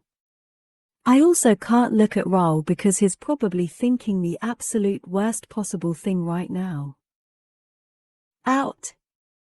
Atlas yells, pointing at the door, but looking at Ryle. Get the hell out of my restaurant! I meet Ryle's eyes as he begins to walk past me, scared of what I'll see in them. But there isn't any anger there. Only hurt. Lots of hurt. He pauses as if he's about to say something to me. But his face just twists into disappointment and he walks back out into the restaurant. I finally glance up at Atlas and can see disappointment all across his face. Before I can explain away Ryle's words to him, he turns and walks away, pushing through the kitchen doors. I immediately turn and run after Ryle. He grabs his jacket from the booth and walks toward the exit without even looking at Alyssa and Marshall. Alyssa looks up at me and holds her hands up in question. I shake my head, grab my purse and say, "It's a long story. We'll talk tomorrow." I follow Ryle outside and he's walking toward the parking lot. I run to catch up to him and he just stops and punches at the air. "I didn't bring my fucking car," he yells, frustrated. I pull my keys out of my purse and he walks up to me and snatches them from my hand. Again, I follow him, this time to my car. I don't know what to do. I don't know if he even wants to speak to me right now. He just saw me locked in a bathroom with a guy I used to be in love with. Then, out of nowhere, that guy attacks him. God, this is so bad. When we reach my car, he heads straight for the driver's side door. He points to the passenger side and says, "Get in, Lily." He doesn't speak to me the entire time we're driving. I say his name once, but he just shakes his head like he's not ready to hear my explanation yet.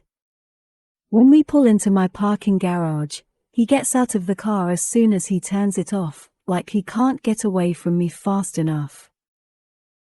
He's pacing the length of the car when I get out. It wasn't what it looked like, Ryle. I swear. He stops pacing, and when he looks at me, my heart doubles over. There's so much pain in his eyes right now, and it's not even necessary. It was all due to a stupid misunderstanding. I didn't want this, Lily, he says. I didn't want a relationship. I didn't want this stress in my life. As much as he's hurting because of what he thinks he saw, his words still piss me off. Well, then leave. What? I throw my hands up. I don't want to be your burden, Ryle. I'm so sorry my presence in your life is so unbearable. He takes a step forward. Lily, that's not at all what I'm saying. He throws his hands up in frustration and then walks past me. He leans against my car and folds his arms over his chest. There's a long stretch of silence while I wait for what he has to say. His head is down, but he lifts it slightly, looking up at me. Naked truths, Lily. That's all I want from you right now. Can you please give me that? I nod. Did you know he worked there? I purse my lips together and wrap my arm over my chest, grabbing at my elbow. Yes. That's why I didn't want to go back, Ryle. I didn't want to run into him. My answer seems to release a little of his tension. He runs a hand down his face. Did you tell him what happened last night? Did you tell him about our fight? I take a step forward and shake my head adamantly. No. He assumed. He saw my eye in your hand and he just assumed. He blows out a laden breath and leans his head back, looking up at the roof. It looks like it's almost too painful for him to even ask the next question. Why were you alone with him in the bathroom? I take another step forward. He followed me in there. I know nothing about him now, Ryle. I didn't even know he owned that restaurant. I thought he was just a waiter. He's not a part of my life anymore, I swear. He just... I fold my arms together and drop my voice. We both grew up in abusive households. He saw my face and your hand and he was just worried for me. That's all it was. Ryle brings his hands up and covers his mouth. I can hear the air rushing through his fingers as he releases his breath. He stands up straight, allowing himself a moment to soak in all I've just said. My turn, he says. He pushes off the car and takes the 3 steps toward me that previously separated us. He puts both hands on my cheeks and looks me dead in the eyes. If you don't want to be with me, please tell me right now, Lily. Because when I saw you with him, that hurt. I never want to feel that again. And if it hurts this much now, I'm terrified to think of what it could do to me a year from now. I can feel the tears begin to stream down my cheeks. I place my hands on top of his and shake my head. I don't want anyone else, Ryle. I only want you. He forces the saddest smile I've ever seen on a human. He pulls me to him and holds me there. I wrap my arms around him as tight as I can as he presses his lips to the side of my head. I love you, Lily. God, I love you. I squeeze him tight, pressing a kiss to his shoulder. I love you, too. I close my eyes and wish I could wash away the entire last 2 days. Atlas is wrong about Ryle. I just wish Atlas knew he was wrong. Chapter 16. I mean, I'm not trying to be selfish, but you didn't taste the dessert, Lily. Oh, it was so good. We're never going back there, I say to her. She stomps her foot like a little kid. But nope. We have to respect your brother's feelings. She folds her arms over her chest. I know. Why did you have to be a hormonal teenager and fall in love with the best chef in Boston? He wasn't a chef when I knew him. Whatever, she says. She walks out of my office and closes the door. My phone buzzes with an incoming text. Ryle, 5 hours down. About 5 more to go. So far so good. Hand is great. I sigh, relieved. I wasn't sure if he'd be able to do the surgery today, but knowing how much he was looking forward to it makes me happy for him. Me, steadiest hands in all of Boston. I open my laptop and check my email. The first thing I see is an inquiry from the Boston Globe. I open it and it's from a journalist interested in running an article about the store. I grin like an idiot and start emailing her back when Alyssa knocks on the door. She opens it and sticks her head in. Hey, she says. Hey, I say back. She taps her fingers on the door frame. Remember a few minutes ago when you told me I could never go back to Bibbs because it's unfair to Ryle that the boy you loved when you were a teenager is the owner? I fall back against my chair. What do you want, Alyssa? She scrunches up her nose and says, if it isn't fair that we can't go back there because of the owner, how is it fair that the owner gets to come here? What? I close my laptop and stand up. Why would you say that? Is he here? She nods and slips inside my office, closing the door behind her. He is. He asked for you. And I know you're with my brother and I'm with child, but can we please just take a moment to silently admire the perfection that is that man? She smiles dreamily and I roll my eyes. Alyssa. Those eyes, though. She opens the door and walks out. I follow behind her and catch sight of Atlas. She's right here, Alyssa says. Would you like me to take your coat? We don't take coats. Atlas glances up when I walk out of my office. His eyes cut to Alyssa and he shakes his head. No, thank you. I won't be long. Alyssa leans forward over the counter, dropping her chin on her hands. Stay as long as you like. In fact, are you looking for an extra job? Lily needs to hire more people and we're looking for someone who can lift really heavy things. Requires a lot of flexibility. Bending over.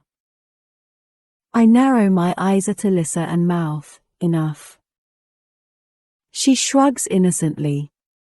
I hold my door open for Atlas, but avoid looking directly at him as he passes me. I feel a world of guilt for what happened last night, but also a world of anger for what happened last night. I walk around my desk and drop into my seat, prepared for an argument. But when I look at him, I clamp my mouth shut. He's smiling. He waves his hand around in a circle as he takes a seat across from me. This is incredible, Lily. I pause. Thank you. He continues smiling at me, like he's proud of me. Then he places a bag between us on the desk. A gift, he says. You can open it later. Why is he buying me gifts? He has a girlfriend. I have a boyfriend. Our past has already caused enough problems in my present. I certainly don't need gifts to exacerbate that. Why are you buying me gifts, Atlas? He leans back in his seat and crosses his arms over his chest. I bought it 3 years ago. I've been holding on to it in case I ever ran into you. Consider it, Atlas. He hasn't changed. Damn it. I pick up the gift and set it on the floor behind my desk. I try to release some of the tension I'm feeling, but it's really hard when everything about him makes me so tense. I came here to apologize to you, he says. I wave off his apology, letting him know it isn't necessary. It's fine. It was a misunderstanding. Ryle is fine. He laughs under his breath. That's not what I'm apologizing for, he says. I'd never apologize for defending you. You weren't defending me, I say. There was nothing to defend. He tilts his head, giving me the same look that he gave me last night. The one that lets me know how disappointed in me he is. It stings deep in my gut. I clear my throat. Why are you apologizing, then? He's quiet for a moment. Contemplative. I wanted to apologize for saying that you sounded like your mother. That was hurtful. And I'm sorry. I don't know why I always feel like crying when I'm around him. When I think about him. When I read about him. It's like my emotions are still tethered to him somehow and I can't figure out how to cut the strings. His eyes drop to my desk. He reaches forward and grabs 3 things. A pen. A sticky note. My phone. He writes something down on the sticky note and then proceeds to pull my phone apart. He slips the case off and puts the sticky note between the case and the phone, then slides the cover back over it. He pushes my phone back across the desk. I look down at it and then up at him. He stands up and tosses the pen on my desk. It's my cell phone number. Keep it hidden there in case you ever need it. I wince at the gesture. The unnecessary gesture. I won't need it. I hope not. He walks to the door and reaches for the doorknob. And I know this is my only chance to get out what I have to say before he's out of my life forever. Atlas, wait. I stand up so fast, my chair scoots across the room and bumps against the wall. He half turns and faces me. What Ryle said to you last night? I never. I bring a nervous hand up to my neck. I can feel my heart beating in my throat. I never said that to him. He was hurt and upset and he misconstrued my words from a long time ago. The corner of Atlas's mouth twitches, and I'm not sure if he's trying not to smile or trying not to frown. He faces me straight on. Believe me, Lily. I know that wasn't a pity fuck. I was there. He walks out the door, and his words knock me straight back into my seat. Only my seat is no longer there. It's still on the other side of my office and I'm now on the floor. Alyssa rushes in and I'm lying on my back behind my desk. Lily? She runs around the desk and stands over me. Are you okay? I hold up a thumb. Fine. Just missed my chair. She reaches out her hand and helps me to my feet. What was that all about? I glance at the door as I retrieve my chair. I take a seat and look down at my phone. Nothing. He was just apologizing. Alyssa sighs longingly and looks back at the door. So does that mean he doesn't want the job? I've got to hand it to her. Even in the midst of emotional turmoil, she can make me laugh. Get back to work before I dock your pay. She laughs and makes to leave. I tap my pen against my desk and then say, Alyssa. Wait.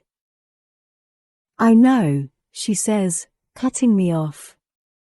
Ryle doesn't need to know about that visit. You don't have to tell me. I smile. Thank you. She closes the door. I reach down and pick up the bag with my 3-year-old gift inside of it. I pull it out and can easily tell it's a book, wrapped in tissue paper. I tear the tissue paper away and fall against the back of my chair. There's a picture of Ellen DeGeneres on the front. The title is Seriously. I'm kidding. I laugh and then open the book, gasping quietly when I see it's autographed. I run my fingers over the words of the inscription. Lily. Atlas says just keep swimming. Ellen DeGeneres. I run my finger over her signature. Then I drop the book on my desk, press my forehead against it, and fake cry against the cover. Chapter 17. It's after 7 before I get home. Ryle called an hour ago and said he wouldn't be coming over tonight. The cackle, whatever that big word he used was, separation was a success. But he's staying at the hospital overnight to make sure there aren't complications. I walk in the door to my quiet apartment. I change into my quiet pajamas. I eat a quiet sandwich. And then I lie down in my quiet bedroom and open my quiet new book, hoping it can quiet my emotions. Sure enough, 3 hours and the majority of a book later, all the emotions from the last several days begin to seep out of me. I place a bookmark on the page where I stopped reading and I close it. I stare at the book for a long time. I think about Ryle. I think about Atlas.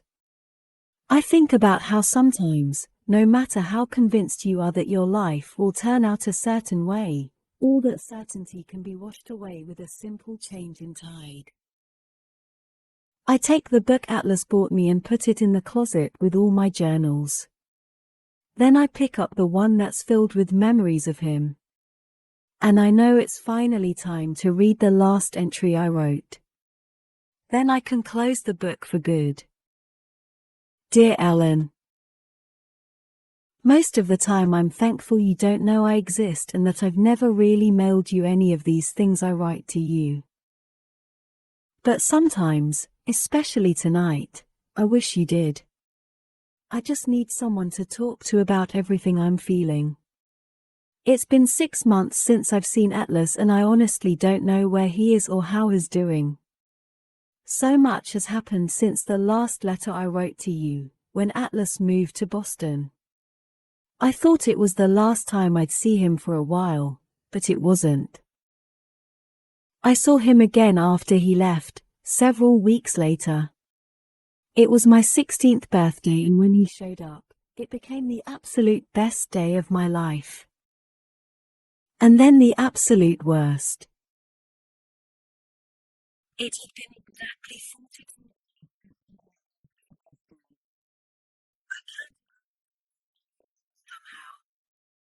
I was so depressed, Ellen. I still am. People say that teenagers don't know how to love like an adult. Part of me believes that, but I'm not an adult and so I have nothing to compare it to. But I do believe it's probably different. I'm sure there's more substance in the love between two adults than there is between two teenagers. There's probably more maturity, more respect, more responsibility. But no matter how different the substance of a love might be at different ages in a person's life, I know that love still has to weigh the same. You feel that weight on your shoulders and in your stomach and on your heart no matter how old you are. And my feelings for Atlas are very heavy. Every night I cry myself to sleep and I whisper, just keep swimming. But it gets really hard to swim when you feel like you're anchored in the water. Now that I think about it, I've probably been experiencing the stages of grief in a sense. Denial, anger, bargaining, depression, and acceptance. I was deep in the depression stage the night of my 16th birthday. My mother had tried to make the day a good one. She bought me gardening supplies, made my favorite cake, and the two of us went to dinner together. But by the time I had crawled into bed that night, I couldn't shake the sadness. I was crying when I heard the tap on my window. At first, I thought it had started raining. But then I heard his voice. I jumped up and ran to the window, my heart in hysterics. He was standing there in the dark, smiling at me. I raised the window and helped him.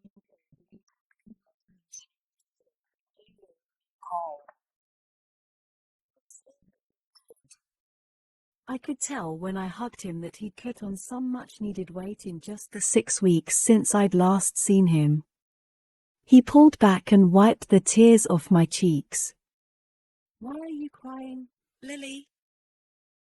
I was embarrassed that I was crying. I cried a lot that month, probably more than any other month of my life. It was probably just the hormones of being a teenage girl, mixed with the stress of how my father treated my mother, and then having to say goodbye to Atlas. I grabbed a shirt from the floor and dried my eyes, then we sat down on the bed. He pulled me against his chest and leaned against my headboard. What are you doing here? I asked him. It's your birthday, he said. And you're still my favorite person. And I've missed you. It was probably no later than 10 o'clock when he got there, but we talked so much, I remember it was after midnight the next time I looked at the clock. I can't even remember what all we talked about, but I do remember how I felt. He seemed so happy and there was a light in his eyes that I'd never seen there before. Like he'd finally found his home. He said he wanted to tell me something and his voice grew serious. He readjusted me so that I was because he wanted me to look him in the eyes when he told me. I was thinking maybe he was about to tell me he had a girlfriend or that he was leaving even sooner for the military. But what he said next shocked me. He said the first night he went to that old house, he wasn't there because he needed a place to stay. He went there to kill himself. My hands went up to my mouth because I had no idea things had gotten that bad for him. So bad that he didn't even want to live anymore. I hope you never know what it's like to feel that lonely, Lily, he said. He went on to tell me that the first night he was at that house, he was sitting in the living room floor with a razor blade to his wrist. Right when he was about to use it, my bedroom light went on. You were standing there like an angel, backlit by the light of heaven, he said. I couldn't take my eyes off you. He watched me walk around my bedroom for a while. Watched me lie on the bed and write in my journal. And he put down the razor blade because he said it had been a month since life had given him any sort of feeling at all, and looking at me gave him a little bit of feeling. Enough to not be numb enough to end things that night. Then a day or two later is when I took him the food and set it on his back porch. I guess you already know the rest of that story. "You saved my life, Lily," he said to me. "And you weren't even trying." He leaned forward and kissed that spot between my shoulder and my neck that he always kisses. I liked that he did it again. I don't like much about my body, but that spot on my collarbone has become my favorite part of me. He took my hands in his and told me he was leaving sooner than he planned for the military, but that he couldn't leave without telling me thank you. He told me he'd be gone for 4 years and that the last thing he wanted for me was to be a 16-year-old girl not living my life because of a boyfriend I never got to see or hear from. The next thing he said made his blue eyes tear up until they looked clear. He said, "Lily, life is a funny thing. We only get so many years to live it, so we have to do everything we can to make sure those years are as full as they can be. We shouldn't waste time on things that might happen someday, or maybe even never." I knew what he was saying. That he was leaving for the military and he didn't want me to hold on to him while he was gone. He wasn't really breaking up with me because we weren't ever really together. We'd just been two people who helped each other when we needed it and got our hearts fused together along the way. It was hard, being let go by someone who had never really grabbed hold of me completely in the first place. In all the time we've spent together, I think we both sort of knew this wasn't a forever thing. I'm not sure why, because I could easily love him that way. I think maybe under normal circumstances, if we were together like typical teenagers and he had an average life with a home, we could be that kind of couple. At times we used to go easily and never experiences a life with cruelty, hunting, and effects. I didn't even try to get him to change his mind that night. I feel like we have the kind of connection that even the fires of hell couldn't sever. I feel like he could go spend his time in the military and I'll spend my years being a teenager and then it will all fall back into place when the timing is right. "I'm going to make a promise to you," he said. "When my life is good enough for you to be a part of it, I'll come find you. But I don't want you to wait around for me, because that might never happen." I didn't like that promise, because it meant one of two things. Either he thought he might never make it out of the military alive, or he didn't think his life would ever be good enough for me.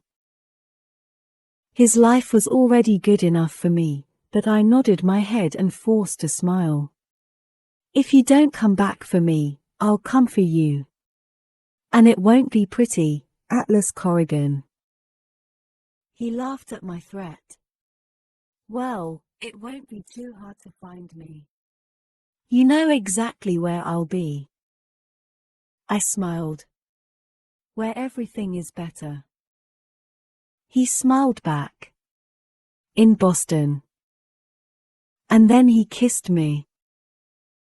"Ellen, I know you're an adult and know all about what comes next, but I still don't feel comfortable telling you what happened over those next couple of hours. Let's just say we both kissed a lot. We both laughed a lot. We both loved a lot. We both breathed a lot. A lot.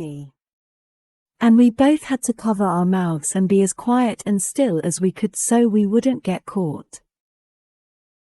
When we were finished, he held me against him, skin to skin, hand to heart.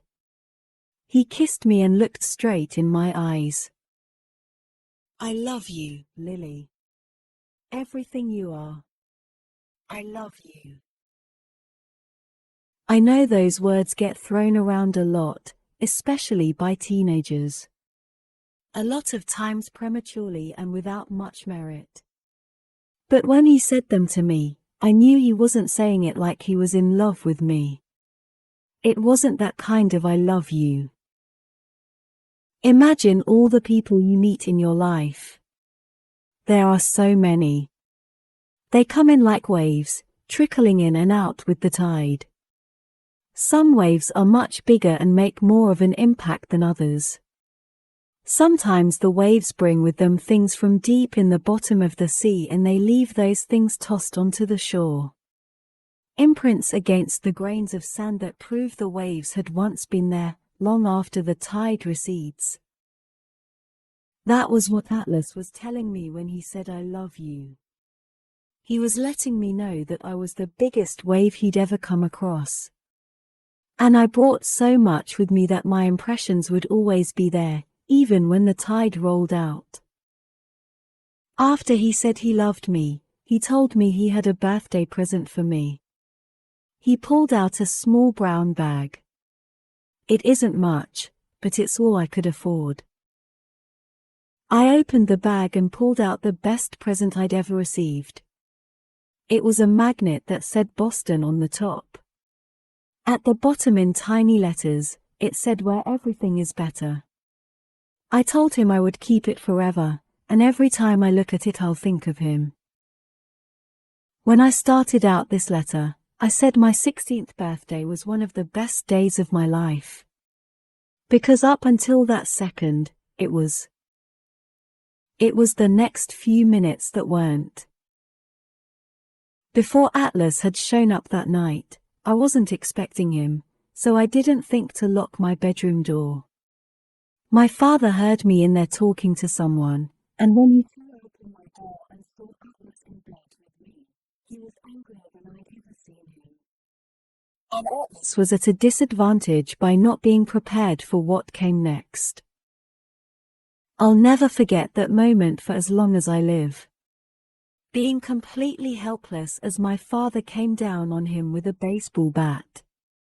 The sound of bone snapping was the only thing piercing through my screams.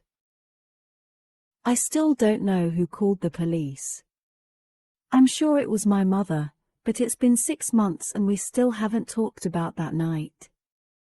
By the time the police got to my bedroom and pulled my father off of him, I didn't even recognize Atlas. He was covered in so much blood.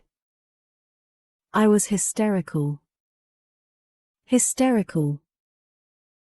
Not only did they have to take Atlas away in an ambulance, they also had to call an ambulance for me because I couldn't breathe. It was the first and only panic attack I've ever had. No one would tell me where he was or if he was even okay. My father wasn't even arrested for what he'd done. Word got out that Atlas had been staying in that old house and that he had been homeless. My father became revered for his heroic act, saving his little girl from the homeless boy who manipulated her into having sex with him. My father said I'd shamed our whole family by giving the town something to gossip about. And let me tell you, they still gossip about it. I heard Katie on the bus today telling someone she tried to warn me about Atlas. She said she knew he was bad news from the moment she laid eyes on him. Which is crap. If Atlas had been on the bus with me, I probably would have kept my mouth shut and been mature about it like he tried to teach me to be. Instead, I was so angry, I turned around and told Katie she could go to hell. I told her Atlas was a better human than she'd ever be, and if I ever heard her say one more bad thing about him, she'd regret it.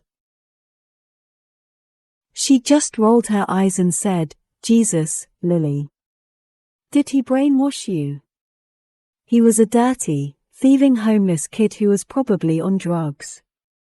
He used you for food and sex and now you're defending him." She's lucky the bus stopped at my house right then. I grabbed my backpack and walked off the bus, then went inside and cried in my room for 3 hours straight. Now my head hurts, but I knew the only thing that would make me feel better is if I finally got it all out on paper. I've been avoiding writing this letter for 6 months now. No offense, Ellen, but my head still hurts. So does my heart. Maybe even more right now than it did yesterday. This letter didn't help one damn bit. I think I'm going to take a break from writing to you for a while. Writing to you reminds me of him, and it all hurts too much. Until he comes back for me, I'm just going to keep pretending to be okay. I'll keep pretending to swim, when really all I'm doing is floating. Barely keeping my head above water. Lily. I flip to the next page, but it's blank. That was the last time I ever wrote to Ellen. I also never heard from Atlas again, and a huge part of me never blamed him. He almost died at the hands of my father. There's not much room for forgiveness there. I knew he survived and that he was okay, because my curiosity has sometimes gotten the best of me over the years and I'd find what I could about him online. There wasn't much, though. Enough to let me know he'd survived and that he was in the military. I still never got him out of my head, though. Time made things better, but sometimes I would see something that would remind me of him and it would put me in a funk. It wasn't until I was in college for a couple of years and dating someone else that I realized maybe Atlas wasn't supposed to be my whole life. Maybe he was only supposed to be a part of it. Maybe love isn't something that comes full circle. It just ebbs and flows, in and out, just like the people in our lives. On a particularly lonely night in college, I went alone to a tattoo studio and had a heart put in the spot where he used to kiss me. It's a tiny heart, about the size of a thumbprint, and it looks just like the heart he carved for me out of the oak tree. It's not fully closed at the top and I wonder if Atlas carved the heart like that on purpose. Because that's how my heart feels every time I think about him. It just feels like there's a little hole in it, letting out all the air. After college I ended up moving to Boston, not necessarily because I was hoping to find him, but because I had to see for myself if Boston really was better. Plethora held nothing for me anyway, and I wanted to get as far away from my father as I could. Even though he was sick and could no longer hurt my mother, he still somehow made me want to escape the entire state of Maine, so that's exactly what I did.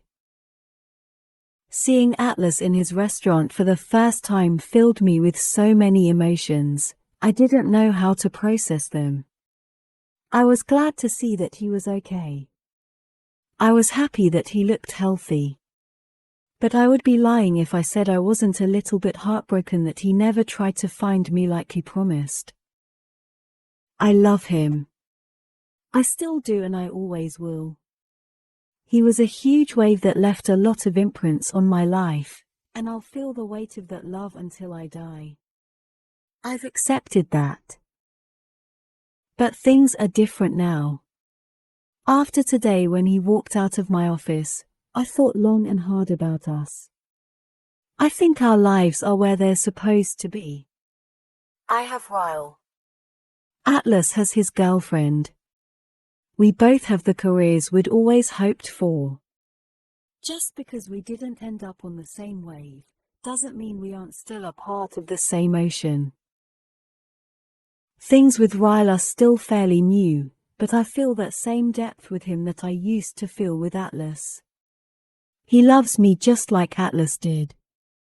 And I know if Atlas had a chance to get to know him, he would be able to see that and he'd be happy for me. Sometimes an unexpected wave comes along, sucks you up and refuses to spit you back out. Ryle is my unexpected tidal wave, and right now I'm skimming the beautiful surface. Part 2. Chapter 18. Oh, God. I think I might throw up. Ryle puts his thumb under my chin and tilts my face up to his. He grins at me. You'll be fine. Stop freaking out. I shake my hands out and bounce up and down inside the elevator. I can't help it, I say. Everything you and Alyssa have told me about your mother makes me so nervous. My eyes widen and I bring my hands up to my mouth. Oh, God, Ryle. What if she asks me questions about Jesus? I don't go to church. I mean, I read the Bible when I was younger, but I don't know answers to any Bible trivia questions.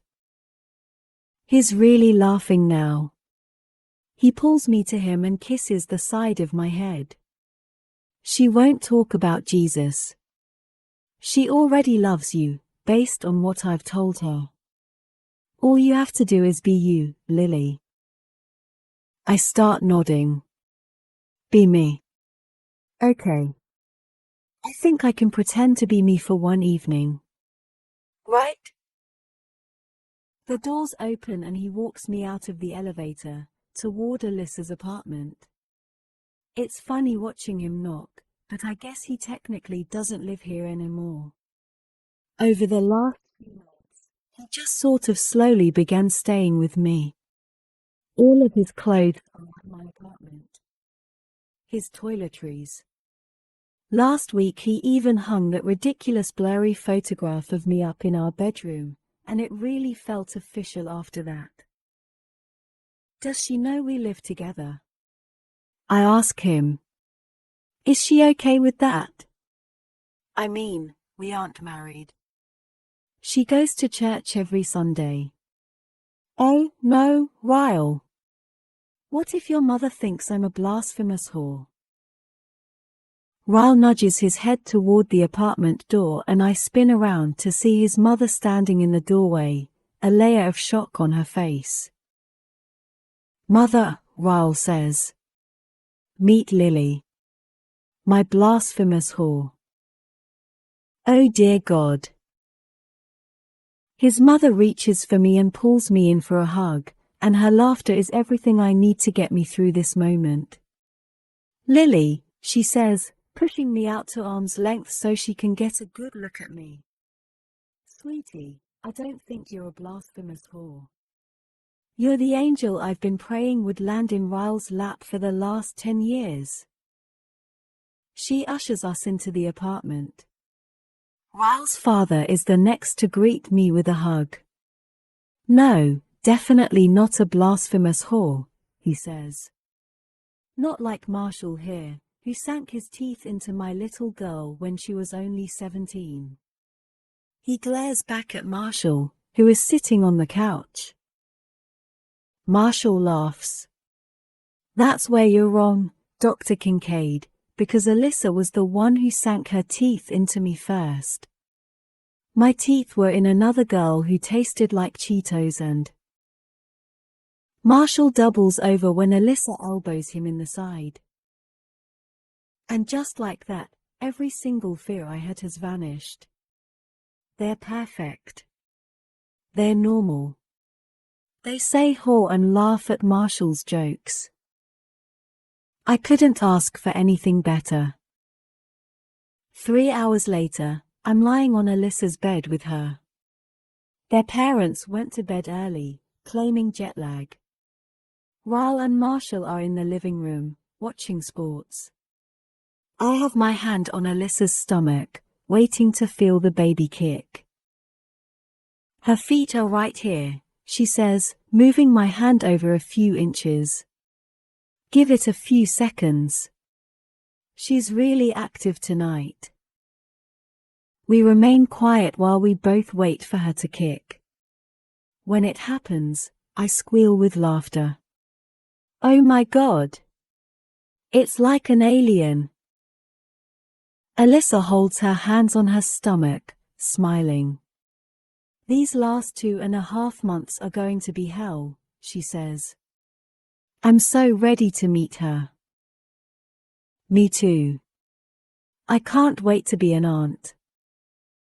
I can't wait for you and Ryle to have a baby, she says. I fall onto my back and put my hands behind my bed. I don't know if he wants any. We've never really talked about it. It doesn't matter if he doesn't want any, she says. He will. He didn't want a relationship before you. He didn't want to get married before you, and I feel a proposal coming on any month now. I prop my head up on my hand and face her. We've barely been together 6 months. Pretty sure he wants to wait a lot longer than that. I don't push things with Ryle when it comes to speeding things up in our relationship. Our lives are perfect how they are. We're too busy for a wedding anyway, so I don't mind if he wants to wait a lot longer. What about you? Alyssa presses. Would you say yes if he proposed? I laugh. Are you kidding me? Of course. I'd marry him tonight. Alyssa looks over my shoulder at her bedroom door. She passes her lips together and tries to hide her smile. He's standing in the doorway, isn't he? She nods. He heard me say that, didn't he? She nods again. I roll onto my back and look at Ryle, propped up against the doorframe with his arms folded over his chest. I can't tell what he's thinking after hearing that. His expression is tight. His jaw is tight. His eyes are narrowed in my direction. Lily, he says with stoic composure. I would marry the hell out of you. His words make me smile the most embarrassing, widest smile, so I pull a pillow over my face. Why, thank you, Ryle, I say, my words muffled by the pillow. That's really sweet, I hear Alyssa say. My brother is actually sweet. The pillow is pulled away from me and Ryle is standing over me, holding it at his side. Let's go. My heart begins to beat faster. Right now? He nods. I took the weekend off because my parents are in town. You have people who can run your store for you. Let's go to Vegas and get married. Alyssa sits up on the bed. You can't do that, she says. Lily's a girl. She wants a real wedding with flowers and bridesmaids and shit. Ryle looks back at me. Do you want a real wedding with flowers and bridesmaids and shit? I think about it for a second. No. The three of us are quiet for a moment, and then Alyssa starts kicking her legs up and down on the bed, giddy with excitement. They're getting married, she yells. She rolls off the bed and rushes toward the living room. Marshall, pack our bags. We're going to Vegas. Ryle reaches down and grabs my hand, pulling me to a stand. He's smiling, but there's no way I'm doing this unless I know for sure he wants it.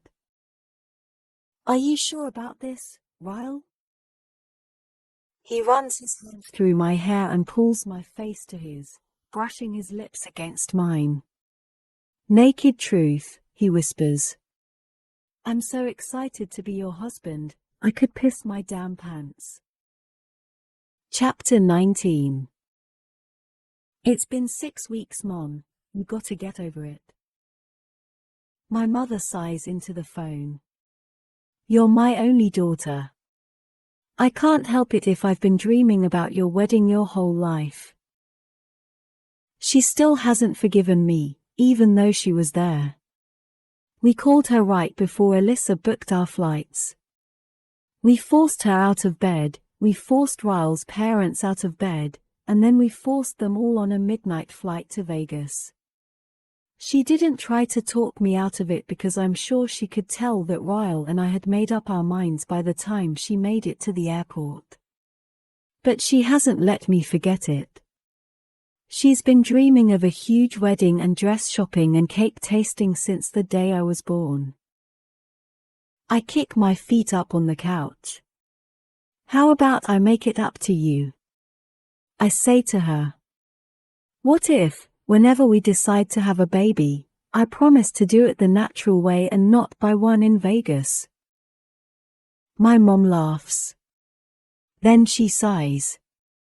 As long as you give me grandchildren someday, I guess I can get over it.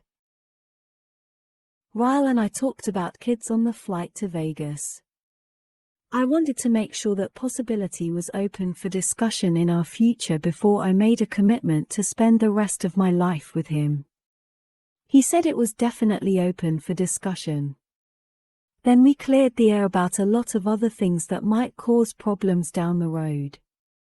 I told him I wanted separate checking accounts, but since he makes more money than me, he has to buy me lots of presents all the time to keep me happy. He agreed. He made me promise him I'd never become vegan. That was a simple promise. I love cheese too much. I told him we had to start some kind of charity, or at least donate to the ones Marshall and Alyssa like. He said he already does, and that made me want to marry him even sooner. He made me promise to vote. He said I was allowed to vote Democratic, Republican, or Independent, as long as I made sure to vote. We shook on it. By the time we landed in Vegas, we were completely on the same page. I hear the front door unlocking, so I flip onto my back. Gotta go, I say to my mother. Ryle just got home. He closes the door behind him and then I grin and say, wait. Let me rephrase that, Mom. My husband just got home. My mother laughs and tells me goodbye. I hang up with her and toss my phone aside. I bring my arm up above my head and rest it lazily against the arm of the couch. Then I prop my leg over the back of it, letting my skirt slide down my thighs and pull at my waist. Ryle drags his eyes up my body, grinning as he makes his way over to me. He drops to his knees on the couch and slowly crawls up my body. How's my wife? He whispers, planting kisses all around my mouth. He presses himself between my legs and I let my head fall back as he kisses down my neck. This is the life. We both work almost every day. He works twice as many hours as I do and he only gets home before I'm in bed 2 or 3 nights a week. But the nights we actually do get to spend together, I tend to want him to spend those nights buried deep inside me. He doesn't complain. He finds a spot on my neck and he claims it, kissing it so hard it hurts. Ouch. Into my neck. I'm giving you a hickey. Don't move. I laugh, but I let him. My hair is long enough that I can cover it, and I've never had a hickey before. His lips remain in the same spot, sucking and kissing until I can no longer feel the sting. He's pressed against me, bulging against his scrubs. I move my hands and shove his scrubs down far enough so that he can slide inside of me. He continues kissing my neck as he takes me right there on the couch. He took a shower first, and as soon as he got out, I jumped in. I told him we needed to wash the smell of sex off of us before we had dinner with Alyssa and Marshall. Alyssa is due in a few weeks, so she's forcing as much couple time on us as she can. She's worried we'll stop coming to visit after the baby is born, which I know is ridiculous. The visits will just grow more frequent. I already love my niece more than any of them anyway. Okay, maybe not. But it's close. I try to avoid getting my hair wet as I rinse off, because we're already running late. I grab my razor and press it under my arm when I hear a crash. I pause. Ryle? Nothing.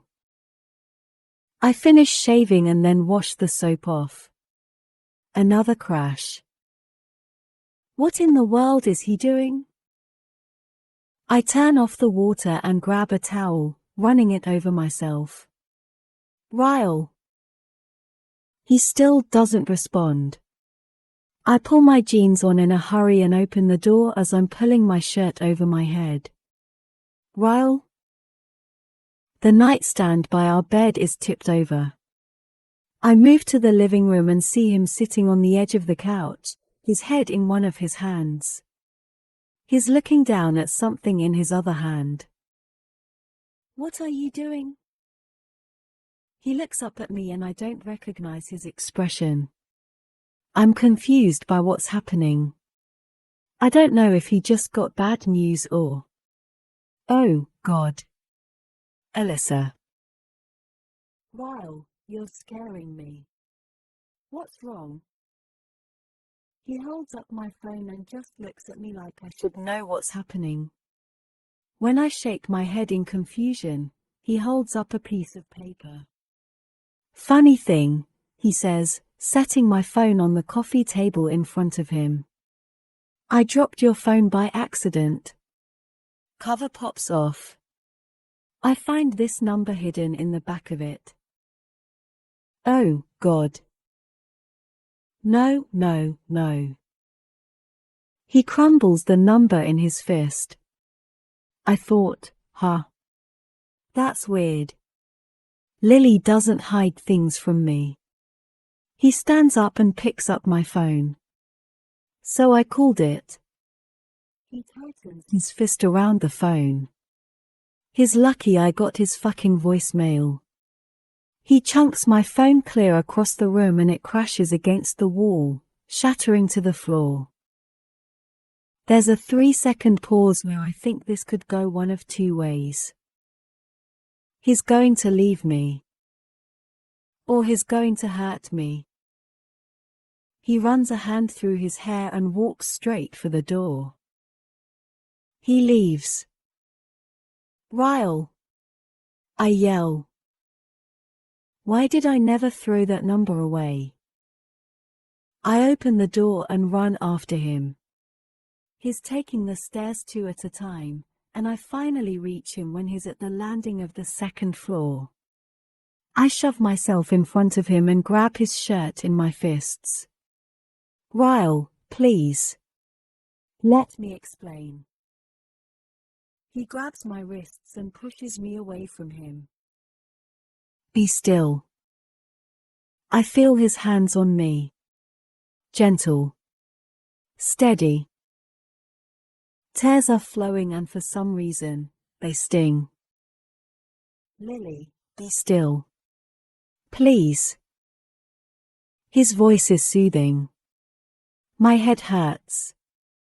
Ryle? I try to open my eyes, but the light is too bright. I can feel a sting at the corner of my eye and I wince.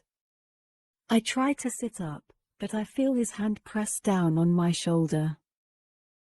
You have to be still until I'm finished, Lily. I open my eyes again and look up at the ceiling. It's our bedroom ceiling. Finished with what?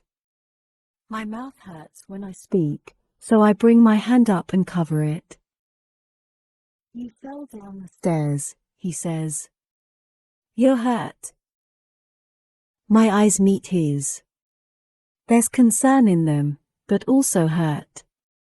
Anger.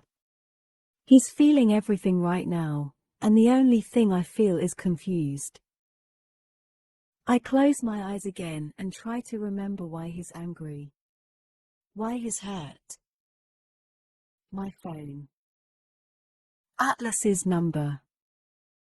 The stairwell. I grabbed his shirt. He pushed me away. You fell down the stairs. But I didn't fall. He pushed me. Again. That's twice.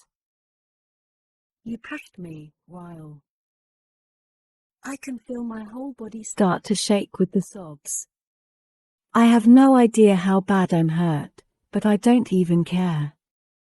No physical pain could even compare to what my heart is feeling in this moment. I start to slap at his hands, wanting him away from me. I feel him lift off the bed as I curl up into a ball. I wait for him to try and soothe it out like he did the last time he hurt me, but it never comes. I hear him walking around our bedroom. I don't know what he's doing. I'm still crying when he kneels down in front of me. You might have a concussion, he says, matter of fact. You have a small cut on your lip. I just bandaged up the cut on your eye. You don't need stitches. His voice is cold. Does it hurt anywhere else? Your arms? Legs? He sounds just like a doctor and nothing like a husband. You pushed me, I say through tears. It's all I can think or say or see. You fell, he says calmly. About 5 minutes ago. Right after I found out what a fucking liar I married. He places something on my pillow next to me. If you need anything, I'm sure you can call this number.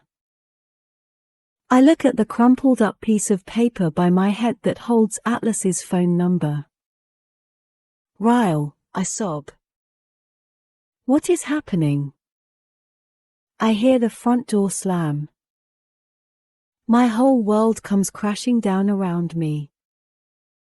Ryle, I whisper to no one. I cover my face with my hands and I cry harder than I've ever cried. I am destroyed. 5 minutes. That's all it takes to completely destroy a person. A few minutes pass. 10, maybe. I can't stop crying. I still haven't moved from the bed. I'm scared to look in the mirror. I'm just scared. I hear the front door open and slam shut again.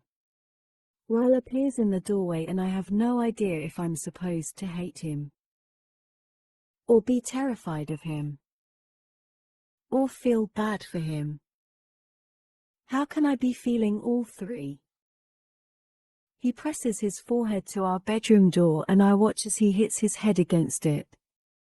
Once. Twice.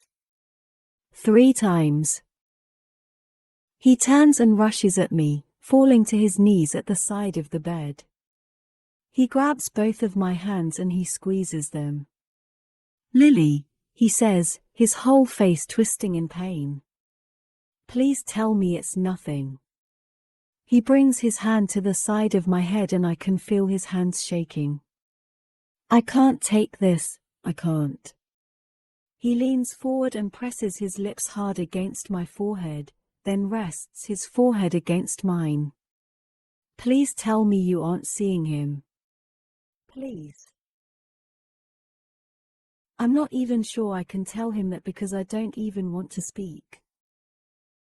He stays pressed against me, his hand wrapped tightly in my hair. It hurts so much, Lily. I love you so much. I shake my head, wanting the truth out of me so he'll see what a huge mistake he just made. I forgot his number was even there, I say quietly. The day after the fight in the restaurant, he came to the store. You can ask Alyssa. He was only there for 5 minutes. He took my phone from me and he put his number inside of it, because he didn't believe I was safe with you. I forgot it was there, Ryle. I've never even looked at it. He breathes out a shaky breath and begins nodding with relief.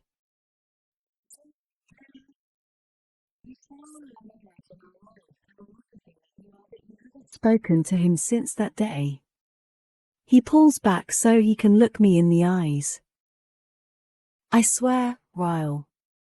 You overreacted before giving me the chance to explain, I say to him. Now get the fuck out of my apartment. My world took a breath from him. I see it happen. His back meets the wall behind him and he stares at me silently. In shock. Lily, he whispers. You fell down the stairs. I can't tell if he's trying to convince me or himself. I calmly repeat myself. Get out of my apartment. He remains frozen in place.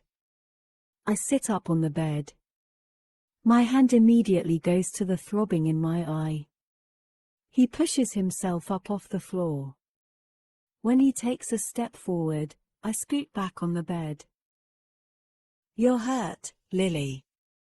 I'm not leaving you alone. I grab one of my pillows and throw it at him, like it could actually do damage. Get out! I yell. He catches the pillow. I grab the other one and stand up on the bed and start swinging it at him as I scream, Get out! Get out! Get out!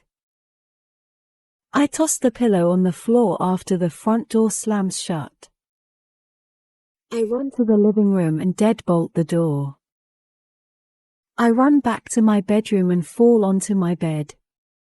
The same bed I share with my husband. The same bed he makes love to me on. The same bed he lays me on when it's time for him to clean up his messes. Chapter 20. I tried salvaging my phone before I fell asleep last night, but it was no use. It was in two completely separate pieces. I set my alarm so I could get up early and stop and get a new one on my way into work today. My face doesn't look as bad as I feared it would. Of course, it's not something I could hide from Alyssa, but I'm not even going to try and do that. I part my hair to the side to cover up most of the bandage Ryle had placed over my eye. The only thing visible from last night is the cut on my lip. And the hickey he gave me on my neck. Fucking irony at its best. I grab my purse and open the front door. I stop short when I see the lump at my feet. It moves. It's several seconds before I realize that lump is actually Ryle. He slept out here. He pulls himself to his feet as soon as he realizes I've opened the door. He's in front of me, pleading eyes, gentle hands on my cheeks. Lips on my mouth. I'm sorry, I'm sorry, I'm sorry. I pull back and scroll my eyes over him. He slept out here. I step out of my apartment and pull my door shut. I calmly walk past him and down the stairs. He follows me the entire way to my car, begging me to talk to him. I don't. I leave. It's an hour later when I have a new phone in my hands. I'm sitting in my car at the cell phone store when I turn it on. I watch the screen as 17 messages appear. All from Alyssa. I guess it would make sense that Ryle didn't call me all night, since he knew what kind of shape my phone was in. I start to open a text message when my phone begins ringing. It's Alyssa. Hello? She sighs heavily, and then, Lily. What in the hell is going on? Oh my God, you can't do this to me, I'm pregnant. I start my car and set the phone to Bluetooth while I drive toward the store. Alyssa is off today. She's only got a few days left before she gets a jump start on her maternity leave. I'm okay, I tell her. Ryle is okay. We got into a fight. I'm sorry I couldn't call you, he broke my phone. She's quiet for a moment, and then, he did. Are you okay? Where are you? I'm fine. Heading to work now.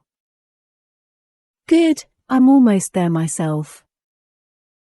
I start to protest, but she hangs up before I have the chance.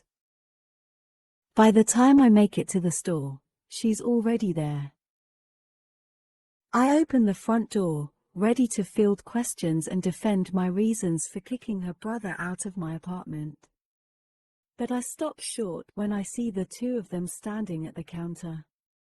Ryle is leaning against it and Alyssa has her hands on top of his, saying something to him that I can't hear. They both turn to face me when they hear the door close behind me. Ryle, Alyssa whispers. What did you do to her? She walks around the counter and pulls me in for a hug. Oh, Lily, she says, running her hand down my back.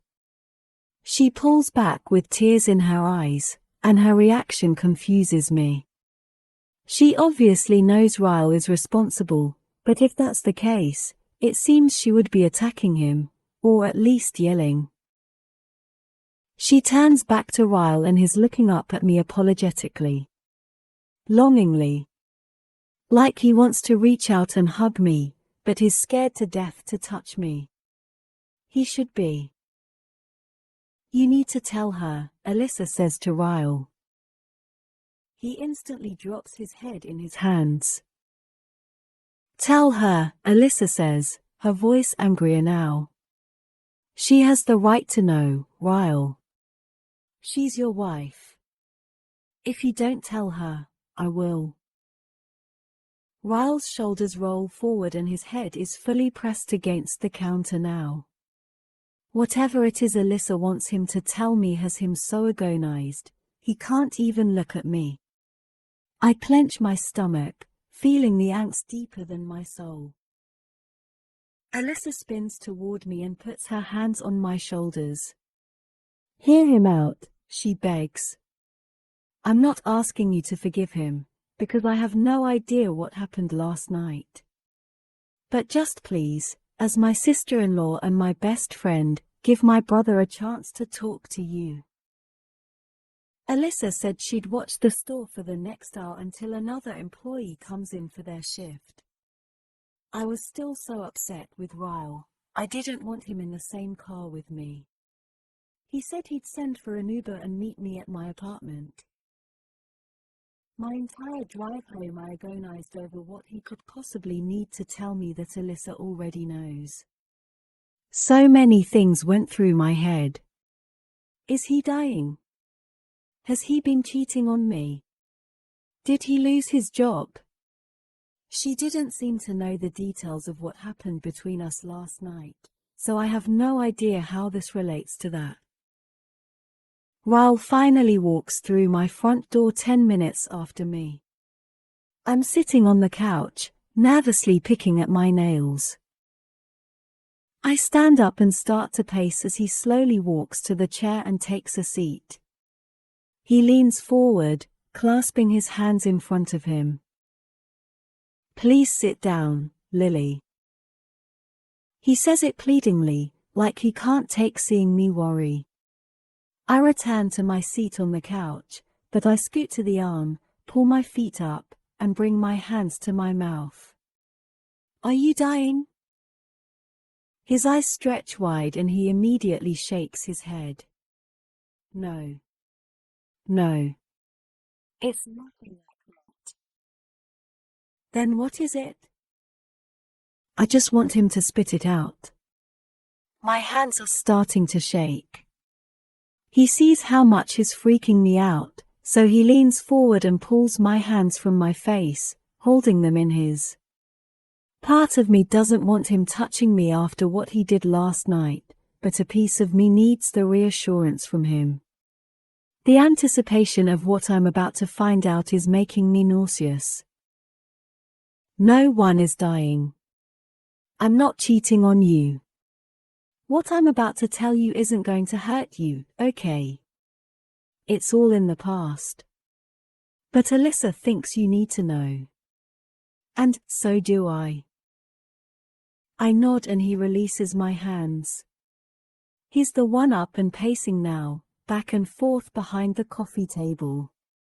It's as if he's having to work up the courage to find his own words, and that's making me even more nervous. He sits in the chair again. Lily? Do you remember the night we met? I nod. You remember when I walked out onto the roof? How angry I was? I nod again. He was kicking the chair. It was before he knew marine-grade polymer was virtually indestructible. Do you remember my naked truth? What I told you about that night and what caused me to be so angry? I lean my head down and think back to that night and to all the truths he told me. He said marriage repulsed him. He was only into one-night stands. He never wanted to have kids. He was mad about a patient he'd lost that night. I start nodding. The little boy, I said.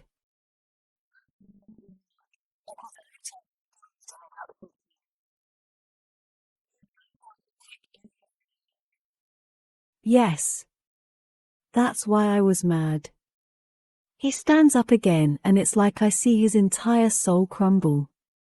He presses his palms against his eyes and fights back tears.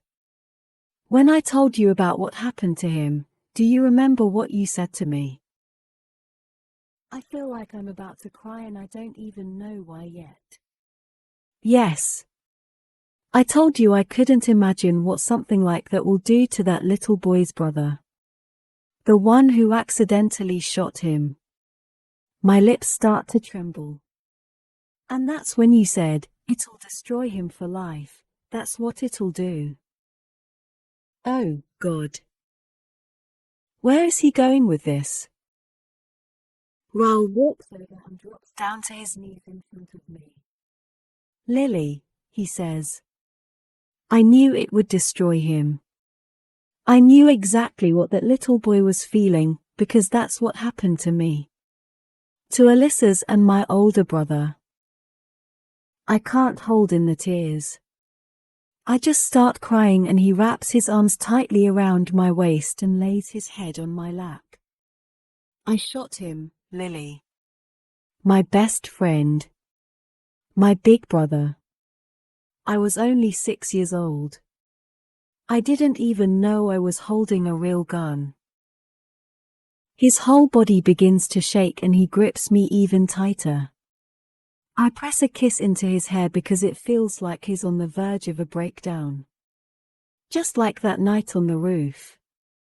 And while I'm still so angry at him, I also still love him, and it absolutely kills me to find this out about him. About Alyssa. We sit quietly for a long time, his head on my lap, his arms around my waist, my lips in his hair. She was only 5 when it happened. Emerson was 7.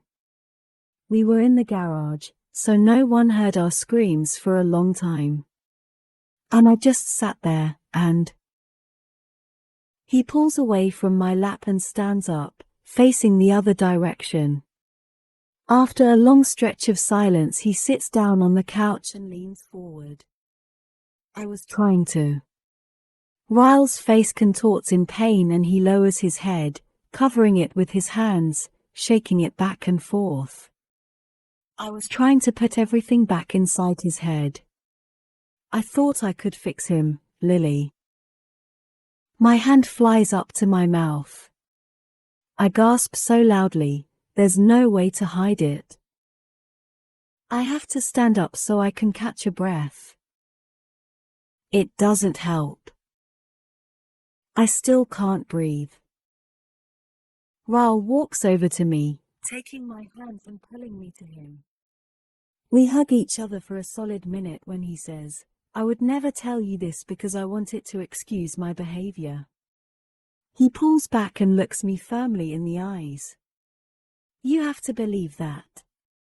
Alyssa wanted me to tell you all of this because since it happened, there are things I can't control. I get angry. I black out.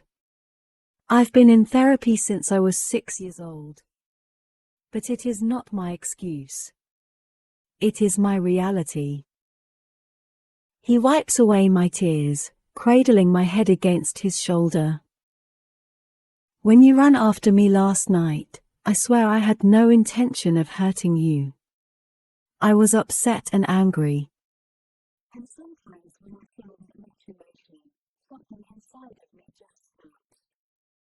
I don't remember the moment I pushed you. But I know I did. I did. All I was thinking when you were running after me was how I needed to get away from you. I wanted you out of my way. I didn't process that there were stairs around us. I didn't process my strength compared to yours. I fucked up, Lily. I fucked up. He lowers his mouth to my ear. His voice cracks when he says, "You are my wife. I'm supposed to be the one who protects you from the monsters. I'm not supposed to be one." He holds me with so much desperation, he begins to shake. I have never, in all my life, felt so much pain radiating from one human. It breaks me. It rips me apart from the inside out. All my heart wants to do is wrap tightly around his. But even with everything he just told me, I'm still fighting my own forgiveness. I swore I wouldn't let it happen again. I swore to him and to myself that if he ever hurt me again, I would leave. I pull away from him, unable to look him in the eye. I walk toward my bedroom to try and take a moment to just catch my breath. I close my bathroom door behind me and grip the sink, but I can't even stand up. I end up sliding to the floor in a heap of tears. This isn't how this was supposed to be.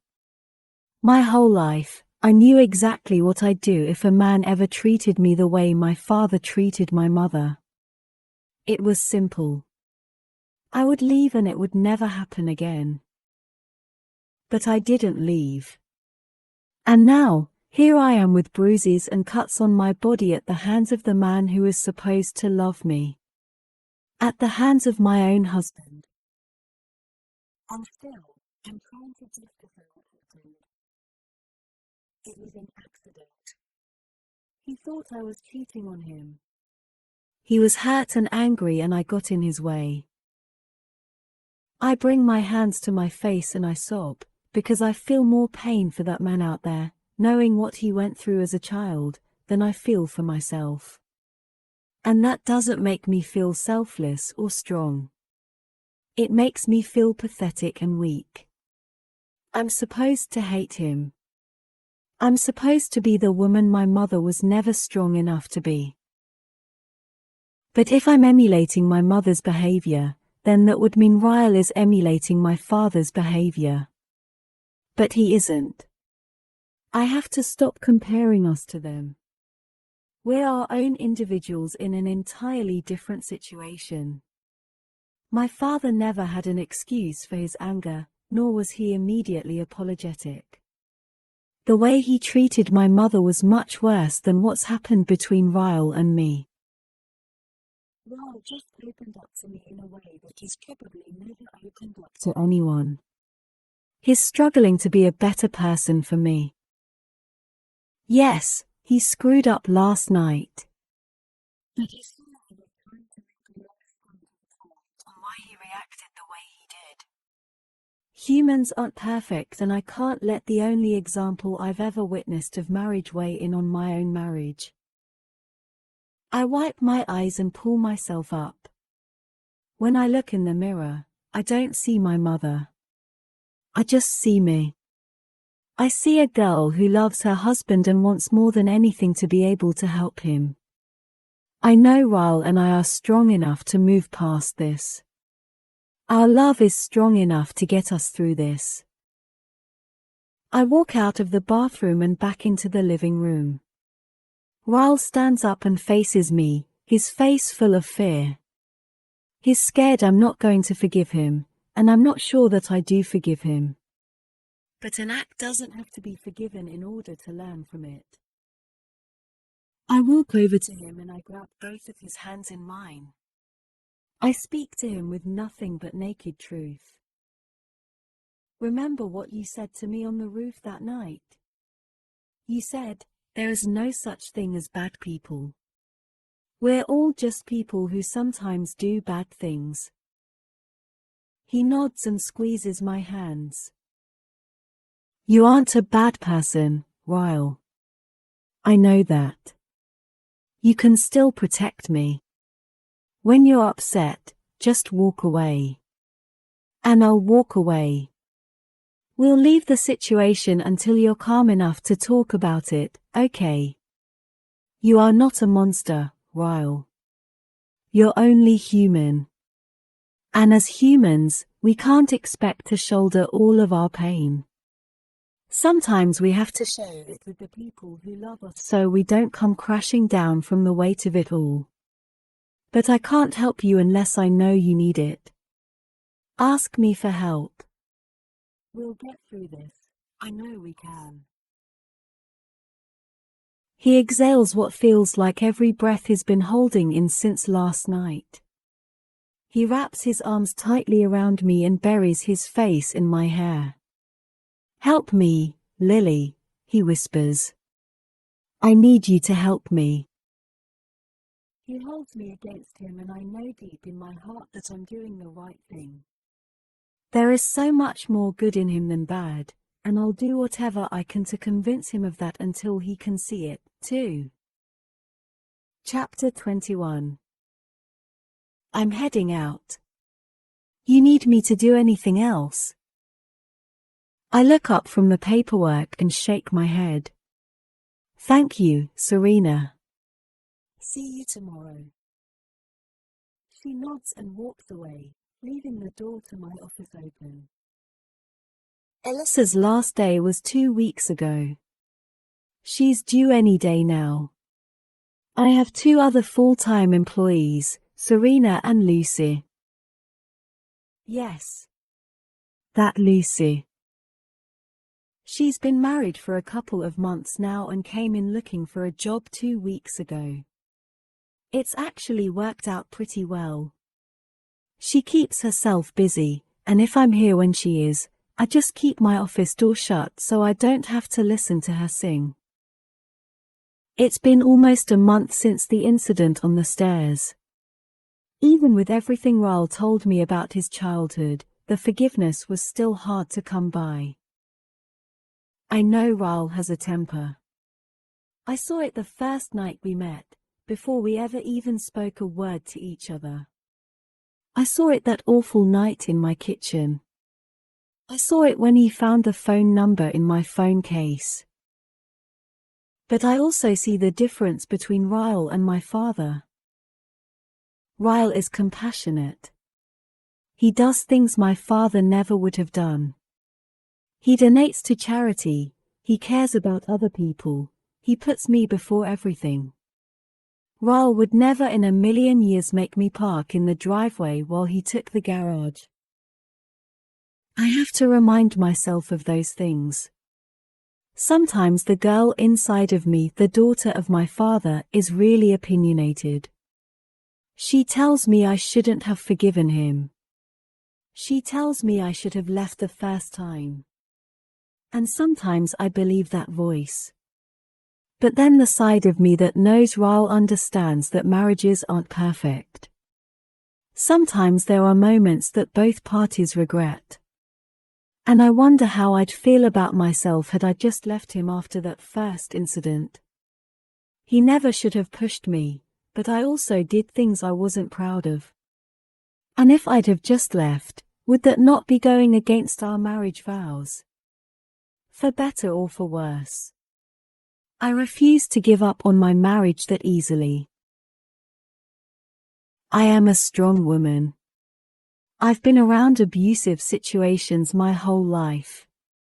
I will never become my mother. I believe that 100%. And Ryle will never become my father. I think we needed what happened on the stairwell to happen so that I would know his past and we'd be able to work on it together. Last week we got into another fight. I was scared. The other 2 fights we'd gotten into did not end well, and I knew this would be a testament to whether or not our agreement for me to help him through his anger would work. We were discussing his career. He's finished with his residency now and there's a 3-month specialized course in Cambridge, England, he applied for. He'll find out soon if he was approved, but that's not why I was upset. It's a great opportunity and I'd never ask him not to go. 3 months is nothing with how busy we are, so that wasn't even what got me so upset. I became upset when he discussed what he wanted to do after the Cambridge trip was over. He was offered a job in Minnesota at the Mayo Clinic and he wants us to move there. He said Mass General is rated the 2nd best neurological hospital in the world.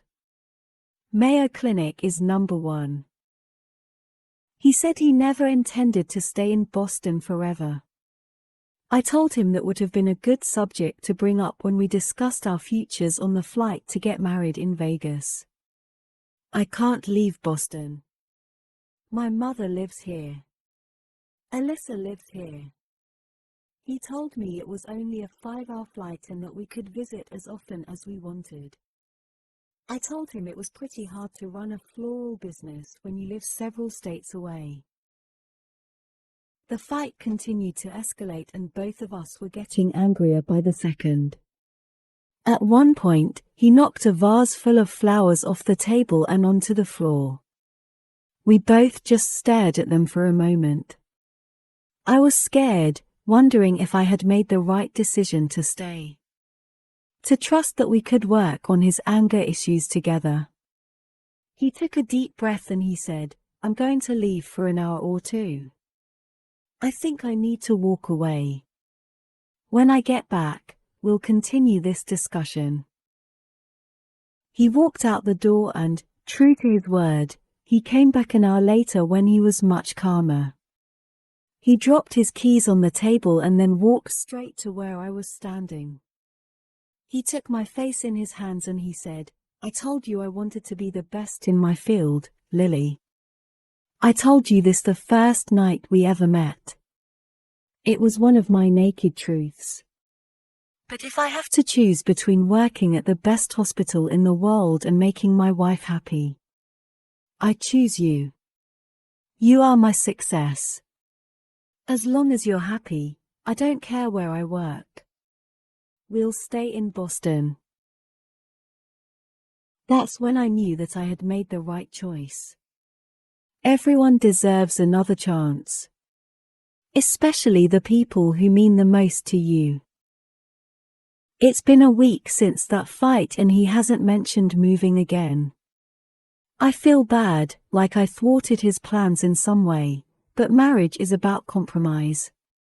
It's about doing what's best for the couple as a whole, not individually. And staying in Boston is better for everyone in both of our families. Speaking of families, I look over at my phone right as a text from Alyssa comes through. "Alyssa, are you finished up at work yet? I need your opinion on furniture." Me, be there in 15 minutes. I don't know if it's the impending delivery or the fact that she's not currently working, but I'm pretty sure I've spent more time at her house this week than I have at my own. I close up the shop and head toward her apartment. When I step off the elevator, there's a note taped to her apartment door. I see my name written across it, so I pull it off the door. Lily. On the 7th floor. Apartment 749. A. She has an apartment here just for extra furniture. I know they're rich, but even that seems a little excessive for them. I get on the elevator and press the button for the 7th floor.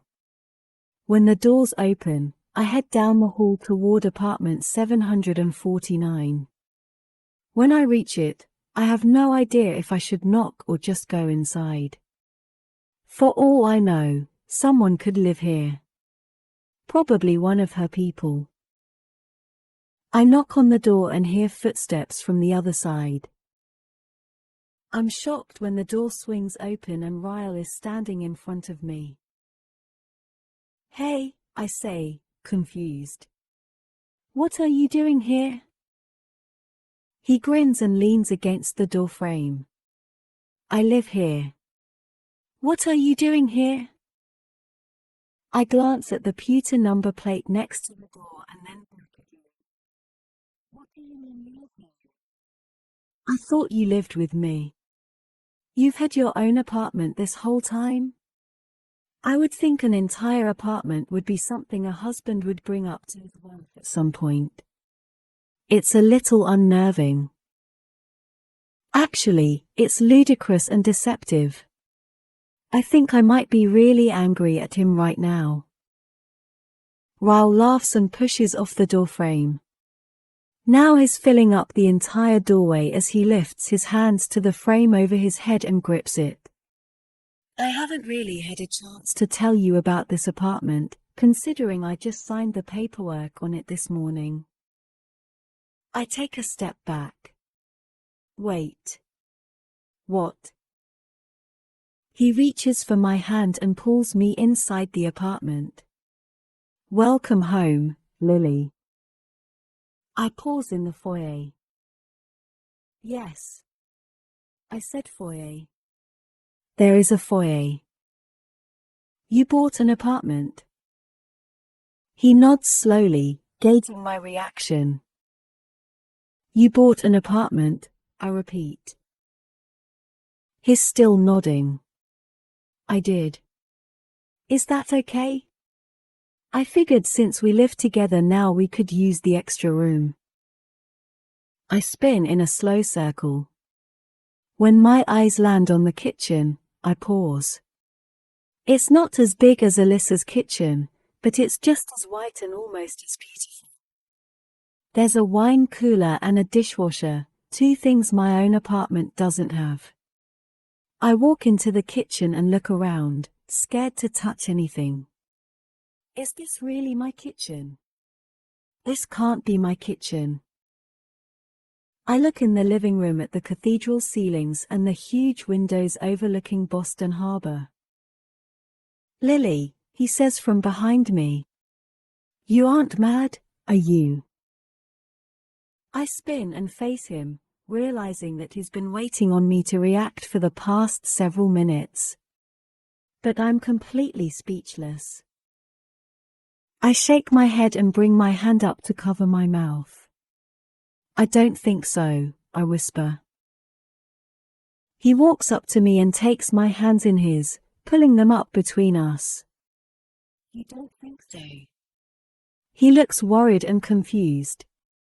"Please give me a naked truth, because I'm starting to think maybe I shouldn't have done this as a surprise." I look down at the hardwood floor. It's real hardwood. It's not laminate. "Okay," I say, looking back up at him. "I think it's crazy that you just went and bought an apartment without me. I feel like that's something we should have done together." He's nodding and it looks like he's about to spit out an apology, but I'm not finished. "But my naked truth is that it's perfect." I don't even know what to say, Ryle. Everything is so clean.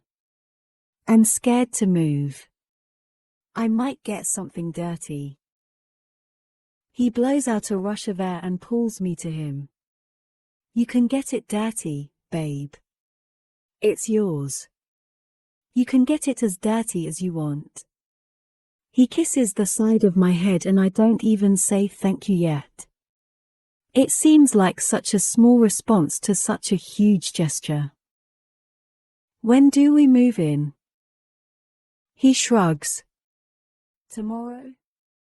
I have the day off. It's not like we have a whole lot of stuff."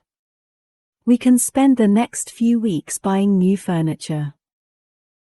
I nod, trying to run through tomorrow's schedule in my head. I already knew Ryle was off tomorrow, so I didn't have anything planned. I suddenly feel the need to sit down. There aren't any chairs, but luckily, the floor is clean. I need to sit down. Ryle helps me to the floor and then he lowers himself in front of me, still holding my hands. Does Alyssa know? I ask him. He smiles and nods his head. She's so excited, Lily. I've been thinking about getting an apartment here for a while now. After we decided to stay in Boston for good, I just went ahead with it to surprise you. She helped, but I was starting to worry she'd tell you before I had the chance. I just can't wrap my head around this. I live here. Me and Alyssa get to be neighbors now. I don't know why I feel like this should bother me, because I really am excited about it.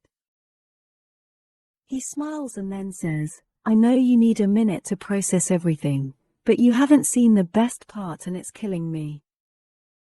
Show me. He grins and pulls me to my feet. We make our way through the living room and down a hallway. He opens each door and tells me what the rooms are, but doesn't even give me time to go in any of them. By the time we make it to the master bedroom, I've concluded that we live in a 3-bedroom, 2-bath apartment. With an office. I don't even have time to process the beauty of the bedroom as he pulls me across the room. He reaches a wall covered by a curtain and he turns and faces me. It's not a ground that you can plant a garden in, but with a few pots, it can come close. He pulls the curtain aside and opens a door, revealing a huge balcony. I follow him outside, already daydreaming about all the potted plants I could fit up here.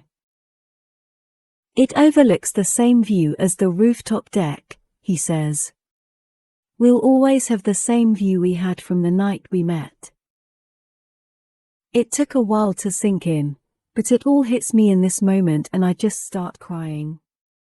Ryle pulls me to his chest and wraps his arms tightly around me. Lily, he whispers, running his hand over my hair. I didn't mean to make you cry.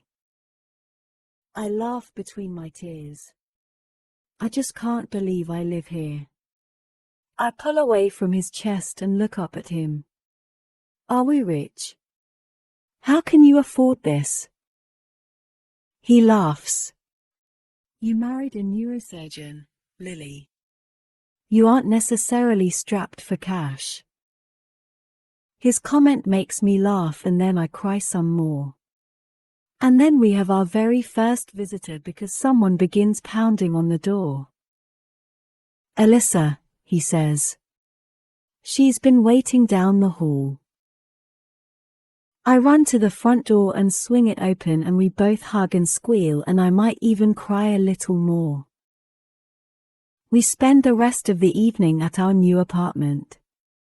Ryle orders Chinese takeout and Marshall comes down to eat with us. We have no tables or chairs yet, so the 4 of us sit in the middle of the living room floor and eat straight out of the containers. We talk about how we'll decorate, we talk about all the neighborly things we'll do together, we talk about Alyssa's impending delivery. It's everything and more. I can't wait to tell my mother. Chapter 22. Alyssa is 3 days overdue. We've lived in our new apartment for a week now. We successfully got all of our stuff moved the day Ryle was off, and Alyssa and I went furniture shopping the second day we moved in. We were practically settled by the 3rd day. We got our first piece of mail yesterday. It was a utility bill for establishing service, so it finally feels official now. I'm married. I have a great husband. An awesome house. My best friend just happens to be my sister-in-law, and I'm about to be an aunt. Dare I say it, but can my life get any better? I close my laptop and get ready to leave for the evening. I've been leaving earlier now than I usually do because I'm so excited to get home to my new apartment. Just as I begin to close my office door, Ryle uses his key to open the front door to the store. He lets the door fall shut behind him as he walks in with his hands full. There's a newspaper tucked under his arm and 2 coffees in his hands. Despite the frenzied look about him and the urgency in his step, he's smiling. "Lily," he says, walking toward me. He shoves one of the coffees in my hand and then pulls the newspaper out from under his arm. 3 things. 1. Did you see the paper? He hands it to me. The paper is folded inside out. He points at the article. "You got it, Lily. You got it." I try not to get my hopes up as I look down at the article. He could be talking about something totally different from what I'm thinking. Once I read the headline, I realize he's talking about exactly what I was thinking. I got it. I'd been notified that my business was nominated for an award for Best of Boston. It's a People's Choice Awards the newspaper holds annually, and Lily Bloom's was nominated under the Best New Businesses in Boston category. The criteria are for businesses that have been open less than 2 years. I had a suspicion I might have been chosen when a reporter for the paper called me last week and asked me a series of questions. The title reads Best New Businesses in Boston. Votes are in for your top 10. I smile and almost spill my coffee when Ryle pulls me in, picks me up, and spins me around. He said he had 3 pieces of news, and if he started with that one, I have no idea what the other 2 could be. What's the second thing? He sets me back down on my feet and says, I started with the best one. I was too excited. He takes a sip of his coffee and then says, I got selected for the training at Cambridge. My face is taken over by a huge smile. You did? He nods and then he hugs me and spins me around again. I'm so proud of you, I say, kissing him. We're both so successful, it's sickening. He laughs. Number 3?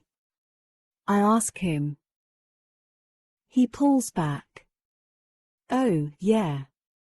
Number 3. He casually leans against the counter and takes a slow sip of his coffee. He gently places his coffee back on the counter. Alyssa is in labor. What? He nods toward our coffees. That's why I brought you caffeine. We aren't getting any sleep tonight. I start clapping, jumping up and down, and then panicking as I try to find my purse, my jacket, my keys, my phone, the light switch. Right before we make it to the door, Ryle rushes back to the counter and grabs the newspaper and tucks it under his arm. My hands are shaking with excitement as I lock the door. We're gonna be aunts, I say as I run to my car. Ryle laughs at my joke and says, Uncles, Lily. We're gonna be uncles. Marshall calmly steps out into the hallway. Ryle and I both perk up and wait for the news. It's been quiet in there for the past half an hour. We've been waiting to hear Alyssa scream in agony, a sign she delivered, but there were no sounds at all. Not even the cries of a newborn. My hands go up to my mouth and seeing the look on Marshall's face has me fearing the worst. His shoulders just start shaking and tears pour out of his eyes. I'm a dad. And then he punches the air. I'm a dad. He hugs Ryle and then me and says, give us 15 minutes and you can come inside to meet her. When he closes the door, Ryle and I both release huge sighs of relief. We look at each other and smile. You are thinking the worst, too, he asks. I nod and then hug him. You're an uncle, I say, smiling. He kisses my head and says, you too. Half an hour later, Ryle and I are both standing next to the bed, watching Alyssa hold her new baby. She's absolutely perfect. A little too new to tell who she looks like yet, but she's beautiful, regardless. You want to hold your niece? Alyssa says to Ryle. He kind of stiffens up like he's nervous, but then he nods. She leans over and puts the baby in Ryle's arms, showing him how to hold her. He stares down at her nervously and then walks over to the couch and takes a seat. Have you guys decided on a name yet? He asks. Yes, Alyssa says. Ryle and I both look at Alyssa and she smiles, teary-eyed. We want to name her after someone Marshall and I both think the world of. So we added an E to your name. We're calling her Riley. I instantly look back over at Ryle and he blows out a quick breath like he's a little in shock. He looks back down at Riley and just starts smiling. Wow, he whispers. I don't know what to say. I squeeze Alyssa's hand and then walk over and take a seat next to Ryle. I've had a lot of moments when I thought I couldn't love him more than I already do, but once again I'm proven wrong. Seeing the way he looks at his new baby niece makes my heart expand. Marshall sits down on the bed next to Alyssa. Did you guys hear how quiet Issa was through the whole thing? Not a single peep. She didn't even take drugs. He puts his arm around her and lies down next to her on the bed. I feel like I'm in that movie Hancock with Will Smith and I'm about to find out I'm married to a superhero. Ryle laughs. She's kicked my ass a time or two growing up. I wouldn't be surprised. No cussing around Riley, Marshall says. Ass, Ryle whispers to her. We both laugh and then he asks me if I want to hold her. I make like I have grabby hands because waiting for my turn has been killing me. I pull her into my arms and am shocked by how much love I have for her already. When are Mom and Dad coming in? Ryle asks Alyssa. They'll be here by lunch tomorrow. I should probably get some sleep then. Just got off a long shift. He looks back at me. You coming with? I shake my head. I want to hang out for a little while longer. Just take my car and I'll catch a cab home. He kisses me on the side of my head and then rests his head against mine as we both look down at Riley. I think we should make one of these, he says. I glance up at him, not sure if I heard him correctly. He winks. If I'm asleep when you get home later, wake me up. We'll start on it tonight. He tells Marshall and Alyssa goodbye and Marshall walks him out. I glance over at Alyssa and she's smiling. I told you he'd want babies with you. I grin and walk back over to her bed. She scoots over and makes room for me. I hand Riley back to her and we snuggle together on her bed and watch Riley sleep, like it's the most magnificent thing we've ever seen. Chapter 23. It's 3 hours later and after 10 o'clock when I make it back home. I stayed with Alyssa for another hour after Ryle left and then went back to my office to finish up a few things so that I don't have to go in for the next 2 days. Whenever Ryle has a day off, I try to coincide my own days off with his. The lights are off when I walk through the front door, so that means Ryle is already in bed. The entire drive home I thought about what he'd said. I wasn't expecting this conversation to come up so soon. I'm almost 25, but I had it in my head it would be at least a couple of years before we started trying for a family. I'm still not certain I'm ready for it yet, but knowing it's now something he wants someday has put me in an incredibly happy mood. I decide to make myself a quick bite to eat before waking him up. I haven't had dinner yet and I'm starving. When I flip on the kitchen light, I scream. My hand goes to my chest and I fall against the counter. Jesus Christ, Ryle! What are you doing? He's leaning with his back against the wall next to the refrigerator. His feet are crossed at the ankles and his eyes are narrowed in my direction. He's flipping something over in his fingers, staring at me. My eyes fall to the counter to his left and I see an empty glass that probably recently held scotch. He drinks it on occasion to help him fall asleep. I look back at him and there's a smirk on his face. My body instantly grows warm at that smile because I know what comes next. This apartment is about to become a frenzy of clothes and kisses. We've christened nearly every room since we moved in here, but the kitchen is one we haven't tackled yet. I smile back at him, my heart still beating erratically from the shock of finding him here in the dark. His eyes fall to his hand, and I notice he's holding the Boston magnet. I brought it from the old apartment and stuck it in the fridge when we moved in.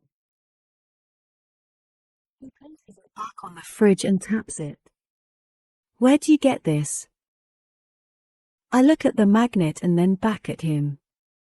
The last thing I want to do is tell him that magnet came from Atlas on my 16th birthday. It would only bring up an already sore subject, and I'm too excited for what's about to come next between us to give him the naked truth right now. I shrug. I can't remember. I've had it forever. He stares at me silently and then straightens up, taking 2 steps toward me. I back myself against the counter and my breath catches. His hands meet my waist and he slides them between my ass and my jeans and pulls me against him. His mouth claims mine and he kisses me while he begins to lower my jeans. Okay. So we're doing this right now. His lips drag down my neck as I kick off my shoes and then he pulls my jeans off the rest of the way. I guess I can eat later. Christening the kitchen just became my priority. When his mouth is back on mine, he lifts me and sets me down on the countertop, standing between my knees. I can smell the scotch on his breath, and I kind of like it. I'm already breathing heavily as his warm lips slide across mine. He takes a fistful of my hair and he tugs gently so that I'm looking up at him. Naked truth, he whispers, looking at my mouth like he's about to devour me. I nod. His other hand begins to slide slowly up my thigh until there's nowhere left for his hand to go. He slips 2 warm fingers inside of me, keeping my gaze locked with his. I suck in a rush of air as my legs tighten around his waist. I begin to slowly move against his hand, moaning softly as he stares heatedly at me. Where did you get that magnet, Lily? What? My heart feels like it begins beating in reverse. Why does he keep asking me this?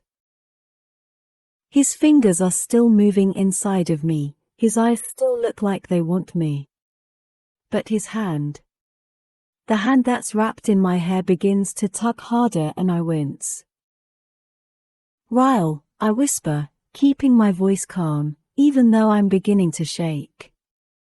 That hurts. His fingers stop moving, but his gaze never leaves mine. He slowly pulls his fingers out of me and then brings his hand up around my throat, squeezing gently. His lips meet mine and his tongue dives inside my mouth. I take it, because I have no idea what's going through his head right now, and I pray I'm overreacting. I can feel him hard against his jeans as he presses into me. But then he pulls back. His hands leave me entirely as he flattens his back against the refrigerator, scraping his eyes over my body like he wants to take me right here in the kitchen. My heart begins to calm down. I'm overreacting. He reaches beside him, next to the stove, and he picks up a newspaper. It's the same newspaper he showed me earlier, with the awards article printed in it. He holds it up, then tosses it toward me. Did you get a chance to read that yet? Not yet, I say, my eyes falling to the article. Read it out loud. I glance up at him. I smile, but my stomach is anxious. There's something about him right now. The way he's acting. I can't put my finger on it. You want me to read the article? I ask. Right now? I feel odd, sitting on my kitchen counter half naked, holding a newspaper. He nods. I'd like you to take off your shirt first. Then read it out loud. I stare at him, trying to gauge his behavior. Maybe the scotch has made him extra frisky. A lot of times when we make love, it's as simple as making love. But occasionally, our sex is wild. A little dangerous, like the look in his eyes right now. I set the paper down, pull off my shirt, and then pick the paper back up. I start reading the article out loud, but he takes a step forward and says, "Not the whole thing." He flips the paper over where it starts in the middle of the article and he points to a sentence. Read the last few paragraphs. I look down, even more confused this time. But whatever will get us past this and into the bed.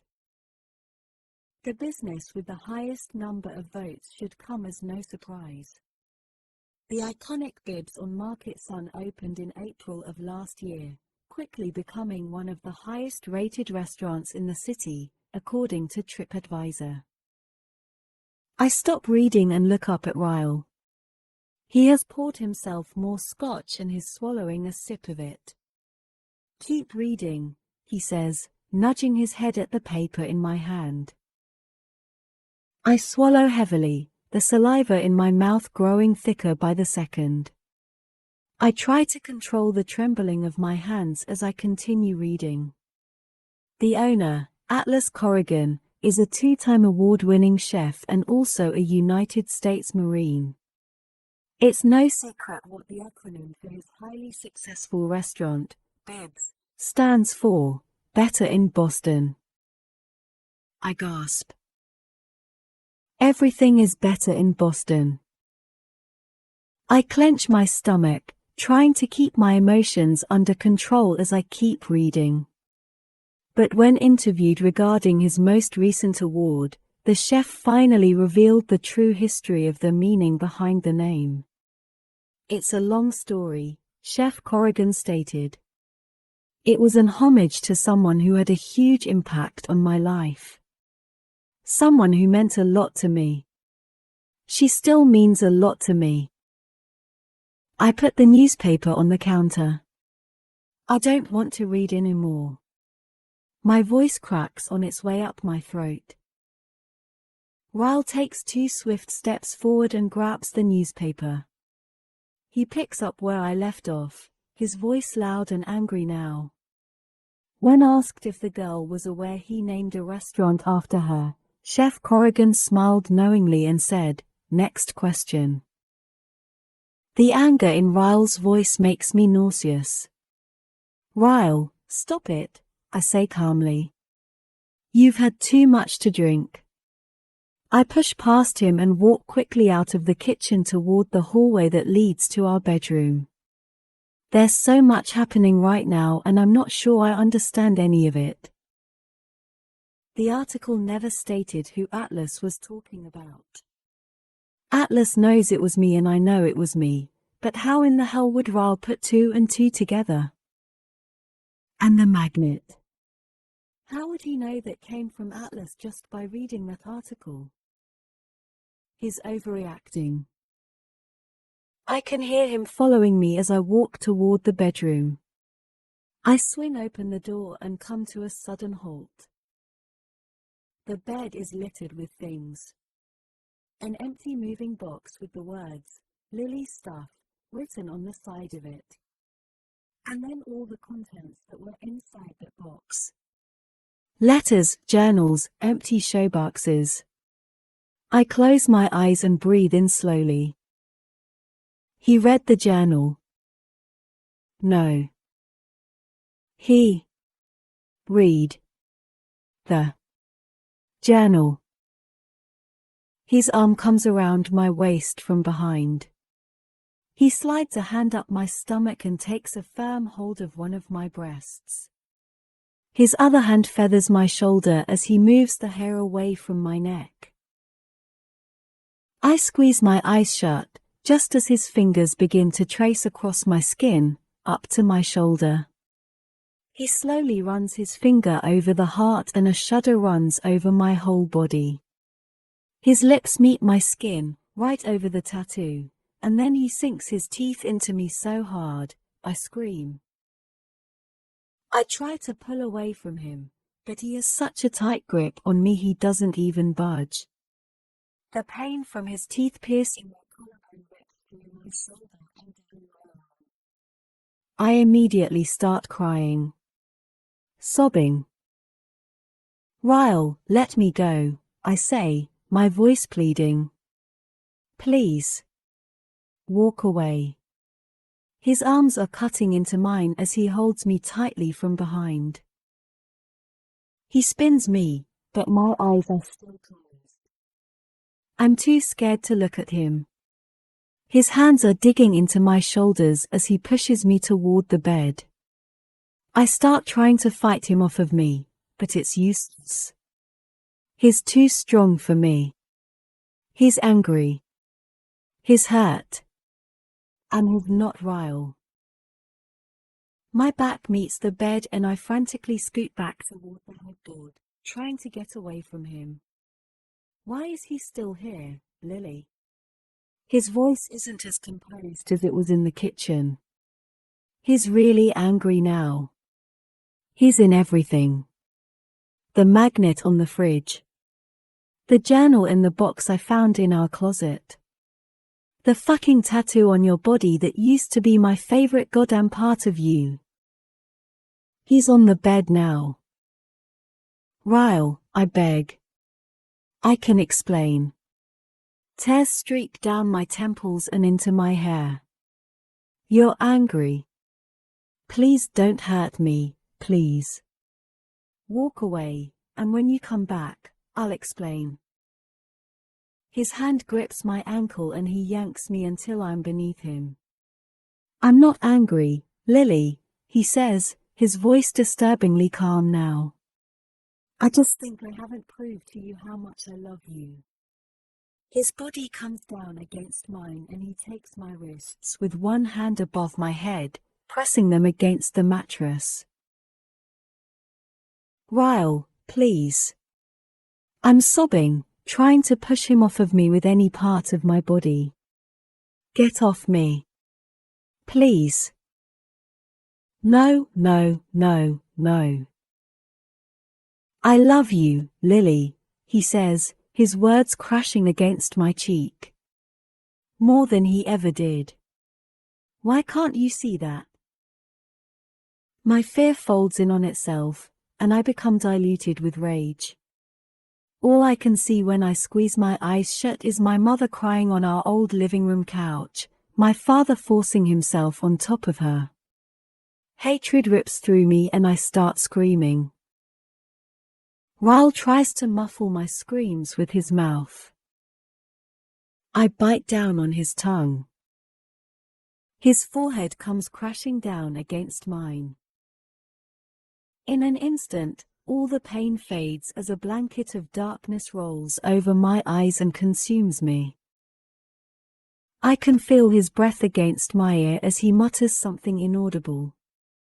My heart is racing, my whole body is still shaking, my tears are still somehow falling and I'm gasping for air. His words are crashing against my ear, but the pain is throbbing in my head too hard for me to decipher his words. I try to open my eyes, but it stings. I can feel something trickling into my right eye and I instantly know it's blood. My blood. His words begin to come into focus. Sorry, I'm sorry, I'm sorry, I'm. His hand is still pressing mine into the mattress and he's still on top of me. He's no longer trying to force himself on me. Lily, I love you, I'm so sorry. His words are full of panic. He's kissing me, his lips gentle against my cheek and mouth. He knows what he's done. He's Ryle again, and he knows what he's just done to me. To us. To our future. I utilize his panic to my advantage. I shake my head and I whisper, "It's okay, Ryle. It's okay. You are angry, it's okay." His lips meet mine in a frenzy and the taste of scotch makes me want to puke now. He's still whispering apologies when the room begins to fade out again. My eyes are closed.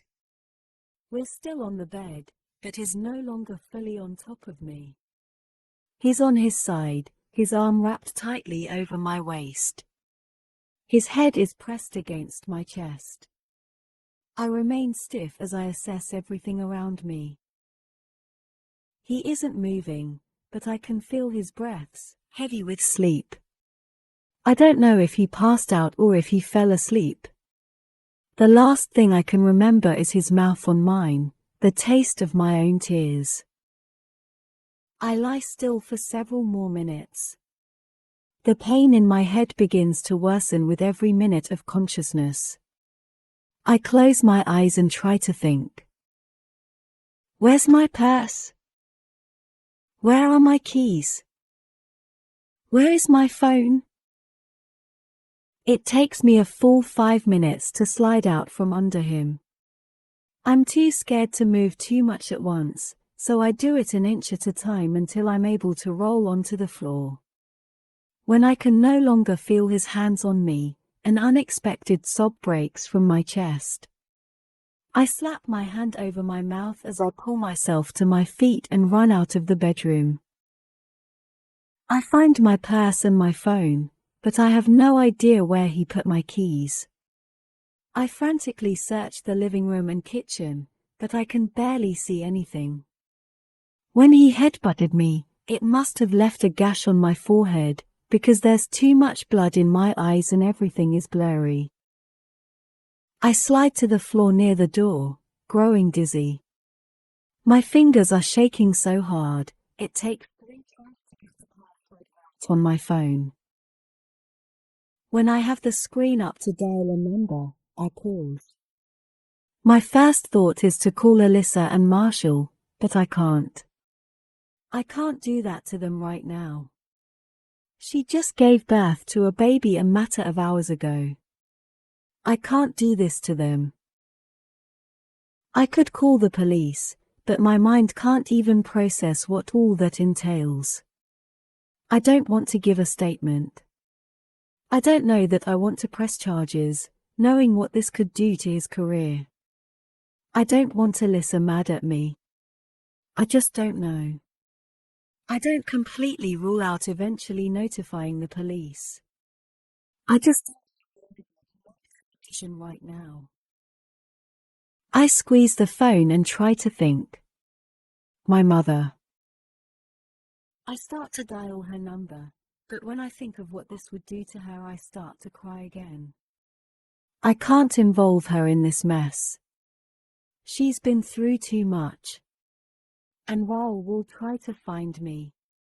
He'll go to her first. Then Alyssa and Marshall. Then to everyone else we know. I wipe the tears from my eyes and then begin dialing Atlas's number. I hate myself more in this moment than I ever have in my entire life. I hate myself, because the day Ryle found Atlas's number in my phone, I lied and said I had forgotten it was there. I hate myself, because the day Atlas placed his number there, I opened it and looked at it. I hate myself, because deep down inside, I knew there was a chance that I might one day need it. So I memoized it. Hello? His voice is cautious. Inquiring. He doesn't recognize this number. I immediately start crying when he speaks. I cover my mouth and try to quiet myself. Lily? His voice is much louder now. Lily, where are you? I hate myself, because he knows the tears are mine. Atlas, I whisper. I need help. Where are you? He says again. I can hear panic in his voice. I can hear him walking, moving stuff around. I hear a door slam on his end of the phone. I'll text you, I whisper, too scared to keep speaking. I don't want Ryle to wake up. I hang up the phone and somehow find the strength to still my hands while I text him my address and the access code for entry. Then I send a second text that says, "Text me when you get here. Please don't knock." I crawl to the kitchen and find my pants, struggling back into them. I find my shirt on the counter. When I'm dressed, I go to the living room. I debate opening the door and meeting Atlas downstairs, but I'm too scared I won't be able to make it down to the lobby alone. My forehead is still bleeding and I feel too weak to even stand up and wait by the door.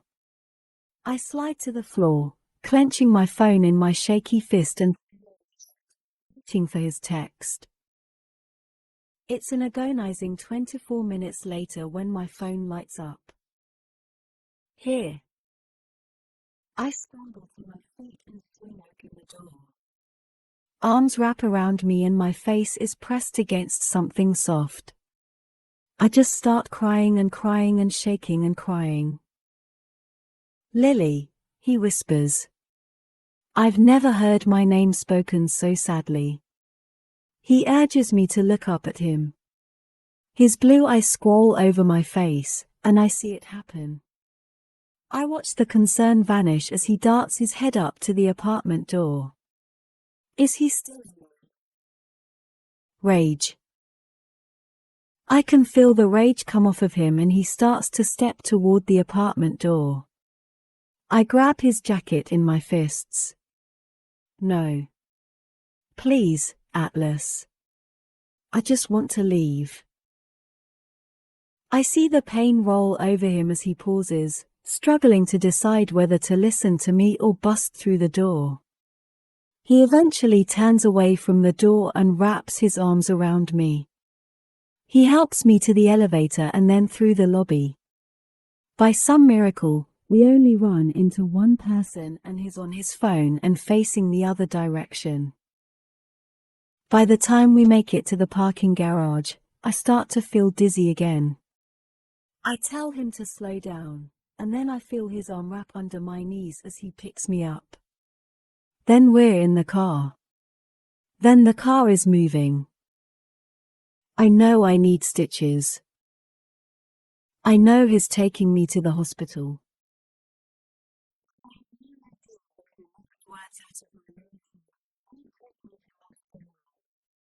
Take me somewhere else. For whatever reason, I don't want to risk the chance of running into any of Ryle's colleagues. I hate him. I hate him in this moment more than I've ever hated my father. But concern for his career still somehow breaks through the hatred. When I realize this, I hate myself just as much as I hate him. Chapter 24. Atlas is standing on the other side of the room. He hasn't taken his eyes off me the entire time the nurse has been helping me. After taking a blood sample, she immediately returned and began to attend to my cut. She hasn't asked me very many questions yet, but it's obvious my injuries are the result of an attack.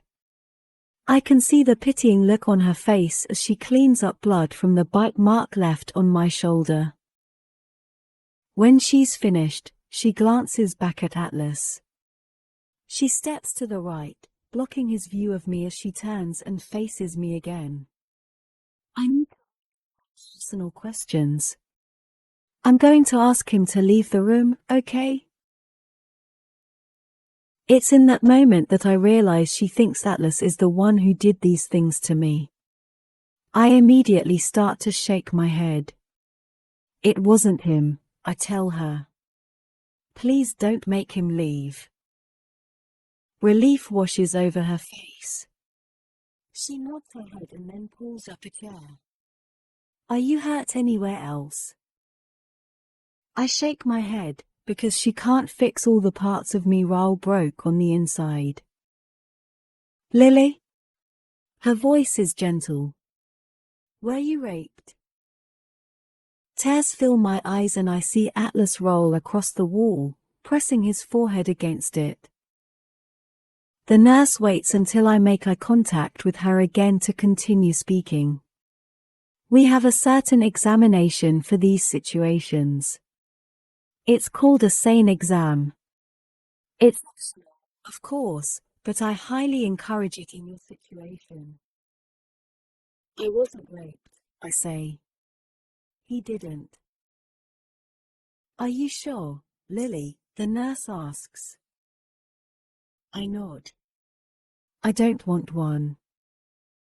Atlas faces me again and I can see the pain in his expression as he steps forward. Lily. You need this. His eyes are pleading. I shake my head again. Atlas, I swear. I squeeze my eyes shut and lower my head. I'm not covering for him this time, I whisper. He tried, but then he stopped. If you choose to press charges, you'll need. I don't want the exam, I say again, my voice firm. There's a knock on the door and a doctor enters, sparing me from more pleading looks from Atlas. The nurse gives the doctor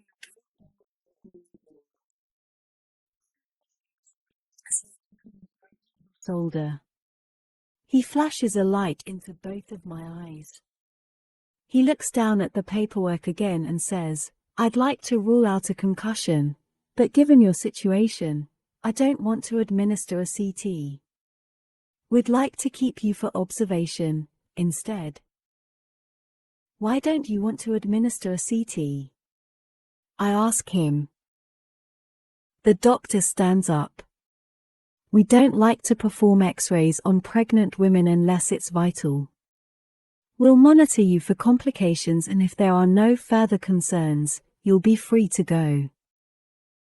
I don't hear anything beyond that. Nothing.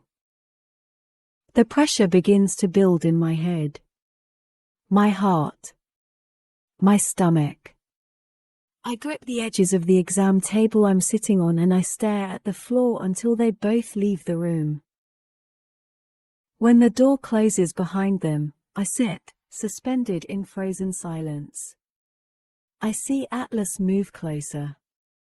His feet are almost touching mine. His fingers brush lightly over my back. Did you know? I release a quick breath, and then drag in more air. I start shaking my head, and when his arms come down around me, I cry harder than I knew my body was even capable of. He holds me the entire time I cry. He holds me through my hatred. I did this to myself. I allowed this to happen to me. I am my mother. I want to leave, I whisper. Atlas pulls back. They want to monitor you, Lily. I think you should stay. I look up at him and shake my head. I need to get out of here. Please. I want to leave. He nods and helps me back into my shoes. He pulls off his jacket and wraps it around me, then we walk out of the hospital without anyone noticing. He says nothing to me as we drive. I stare out the window, too exhausted to cry. Too in shock to speak. I feel submerged. Just keep swimming. Atlas doesn't live in an apartment. He lives in a house. A small suburb outside of Boston called Wellesley, where all the homes are beautiful, sprawling, manicured, and expensive. Before we pull into his driveway, I wonder to myself if he ever married that girl. Cassie. I wonder what she'll think of her husband bringing home a girl he once loved who has just been attacked by her own husband. She'll pity me. She'll wonder why I never left him. She'll wonder how I let myself get to this point.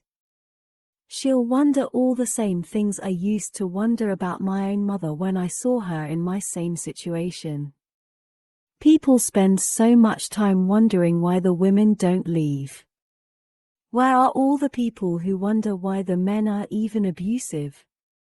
Isn't that where the only blame should be placed? Atlas parks in the garage. There's not another vehicle here. I don't wait for him to help me out of the car.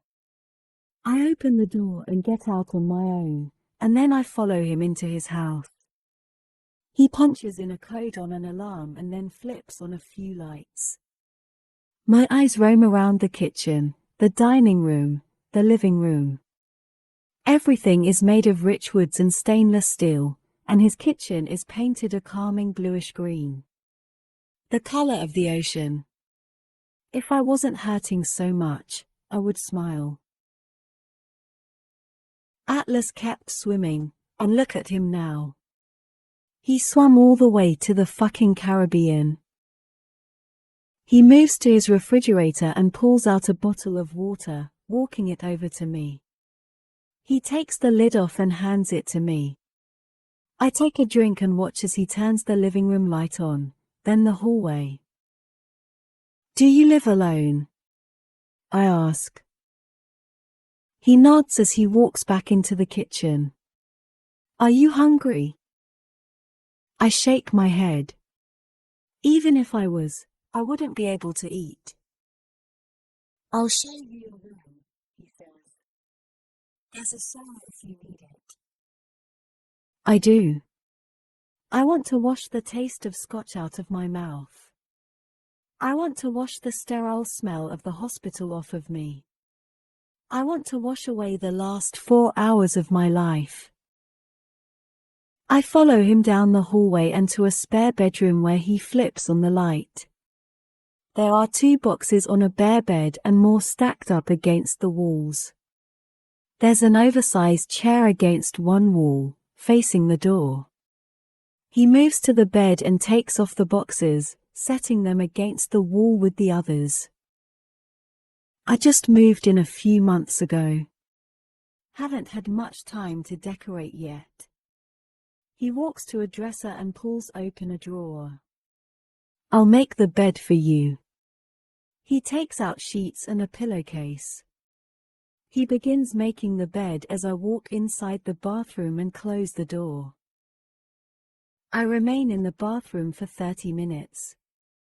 Some of those minutes are spent staring at my reflection in the mirror. Some of those minutes are spent in the shower. The rest are spent over the toilet as I make myself sick with thoughts of the last several hours. I'm wrapped in a towel when I crack the bathroom door. Atlas is no longer in the bedroom, but there are clothes folded on the freshly made bed. Men's pajama bottoms that are too big for me and a t-shirt that goes past my knees. I pull the drawstring tight, tie it, and then crawl into bed. I turn the lamp off and pull the covers up and over me. I cry so hard, I don't even make a noise. Chapter 25. I smell toast. I stretch out on my bed and smile, because Ryle knows toast is my favorite. My eyes flick open and the clarity smashes down on me with the force of a head-on collision. I squeeze my eyes shut when I realize where I am and why I'm here, and that the toast I smell is not at all because my sweet and caring husband is making me breakfast in bed. I immediately want to cry again, so I force myself off the bed. I focus on the hollowness in my stomach as I use the bathroom, and tell myself I can cry after I eat something. I need to eat before I make myself sick again. When I walk out of the bathroom and back into the bedroom, I notice the chair has been turned so that it's facing the bed now instead of the door. There's a blanket thrown over it haphazardly, and it's obvious Atlas was in here last night while I slept. He was probably worried I had a concussion. When I walk into the kitchen, Atlas is moving back and forth between the fridge, the stove, the counter. For the first time in 12 hours, I feel an inkling of something that isn't agony, because I remember he's a chef. A good one. And he's cooking me breakfast. He glances up at me as I make my way into the kitchen. "Morning," he says, careful to say it without too much inflection. "I hope you're hungry." He slightly breathes and I can feel that warm stroke across the counter toward me. Then he turns and faces us through again. He glances back over his shoulder and gives me a ghost of a smile. I pour myself a glass of orange juice and then walk to the other side of the kitchen where there's a breakfast nook. There's a newspaper on the table and I begin to pick it up. When I see the article about the best businesses in Boston printed across the page, my hands immediately begin to shake and I drop the paper back on the table. I close my eyes and take a slow sip of the orange juice. A few minutes later, Atlas sets a plate down in front of me, then claims the seat across from me at the table. He pulls his own plate of food in front of him and cuts into a crepe with his fork. I look down at my plate. 3 crepes, drizzled in syrup and garnished with a dab of whipped cream. Orange and strawberry slices line the right side of the plate. It's almost too pretty to eat, but I'm too hungry to care. I take a bite and close my eyes, trying not to make it obvious that it's the best bite of breakfast I've ever had. I finally allow myself to admit that his restaurant deserved that award. As much as I tried to talk Ryle and Alyssa out of going back, it was the best restaurant I'd ever been to. "Where did you learn to cook?" I ask him. He sips from a cup of coffee. "The Marines," he says, placing the cup back down. "I trained for a while during my first stint and then when I re-enlisted I came on as a chef." He takes a fork against the side of his plate. "You like it?" I nod. "It's delicious." "But you're wrong. You knew how to cook before you enlisted." He smiles. "You remember the cookies?" I nod again. "Best cookies I've ever eaten." He leans back in his chair. "I taught myself the basics. My mother worked second shift when I was growing up, So if I wanted dinner at night I had to make it. It was either that or starve, so I bought a cookbook at a yard sale and made every single recipe in it over the course of a year. And I was only 13. I smile, shocked that I'm even able to. The next time someone asks you how you learned to cook, you should tell them that story. Not the other one. He shakes his head. You're the only person who knows anything about me before the age of 19. I'd like to keep it that way. He begins telling me about working as a chef in the military. How he saved up as much money as he could so that when he got out, he could open his own restaurant. He started with a small cafe that did really well, then opened Bibs a year and a half ago. It does okay, he says with modesty. I glance around his kitchen and then look back at him. Looks like it does more than just okay. He shrugs and takes another bite of his food.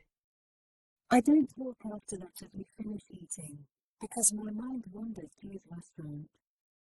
The name of it. What he said in the interview. Then, of course, those thoughts lead me back to thoughts of Ryle and the anger in his voice as he yelled the last line of the interview at me. I think Atlas can see the change in my demeanor, but he says nothing as he clears the table. When he takes another seat, he chooses the chair right next to me this time. He places a reassuring hand on top of mine.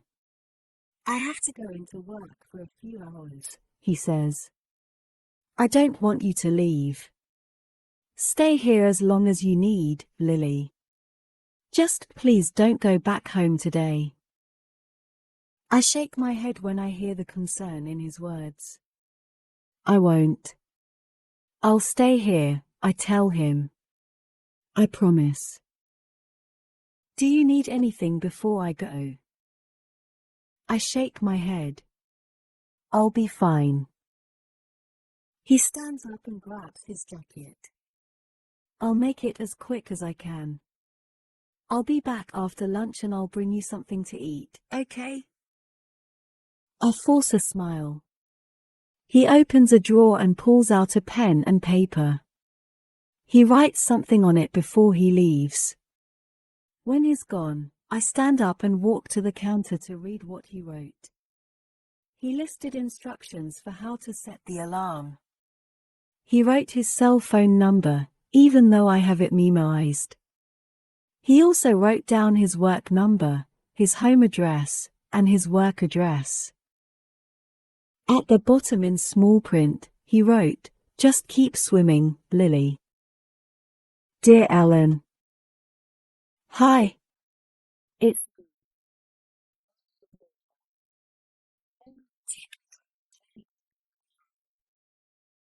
I know it's been a long time since I've written to you. A really long time.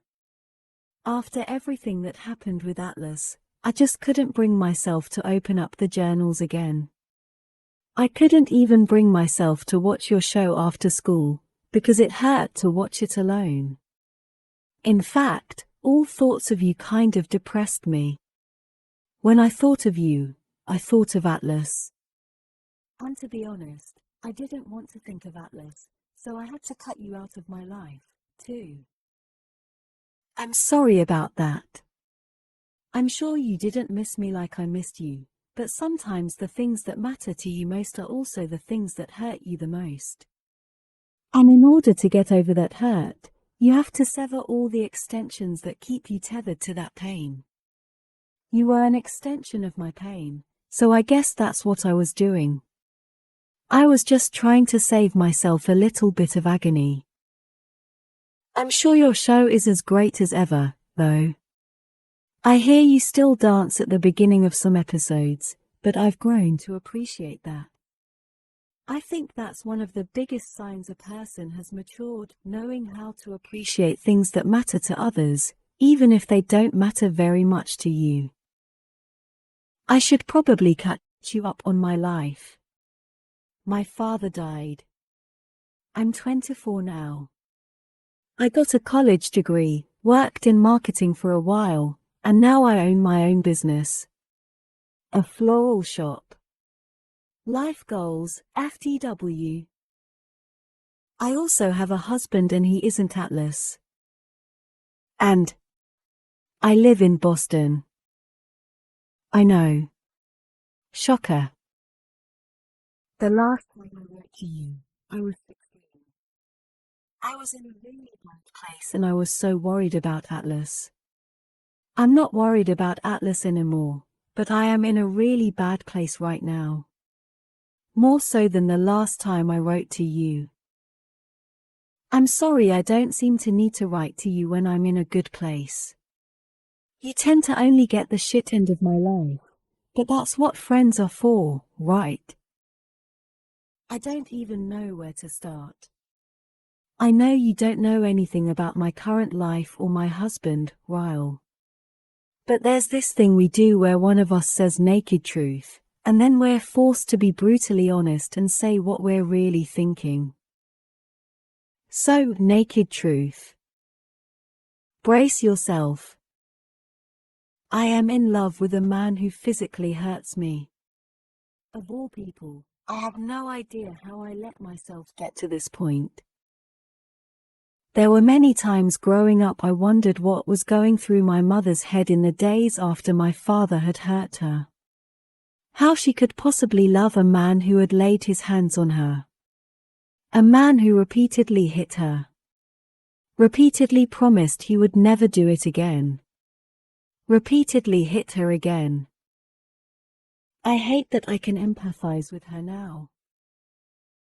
I've been sitting on Atlas's couch for over 4 hours, wrestling with my feelings. I can't get a grip on them. I can't understand them. I don't know how to process them. And true to my past, I realized that maybe I need to just get them out on paper.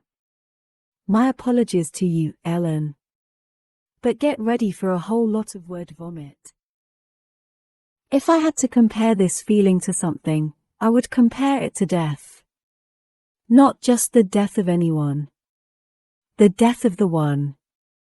The person who is closer to you than anyone else in the whole world. The one who, when you simply imagine their death, it makes your eyes tear up. That's what this feels like. It feels like Ryle has died. It's an astronomical amount of grief. An enormous amount of pain. It's a sense that I've lost my best friend, my lover, my husband, my lifeline. But the difference between this feeling and death is the presence of another emotion that doesn't necessarily follow in the event of an actual death. Hatred. I am so angry at him, Ellen. Words can't express the amount of hatred I have for him. Yet somehow, in the midst of all my hatred, there are waves of reasoning that flow through me. I start to think things like, but I shouldn't have had the magnet. I should have told him about the tattoo from the beginning. I shouldn't have kept the journals. The reasoning is the hardest part of this. It eats at me, little by little, wearing down the strength my hatred lends to me. The reasoning forces me to imagine our future together, and how there are things I could do to prevent that type of anger. I'll never betray him again. I'll never keep secrets from him again. I'll never give him reason to react that way again.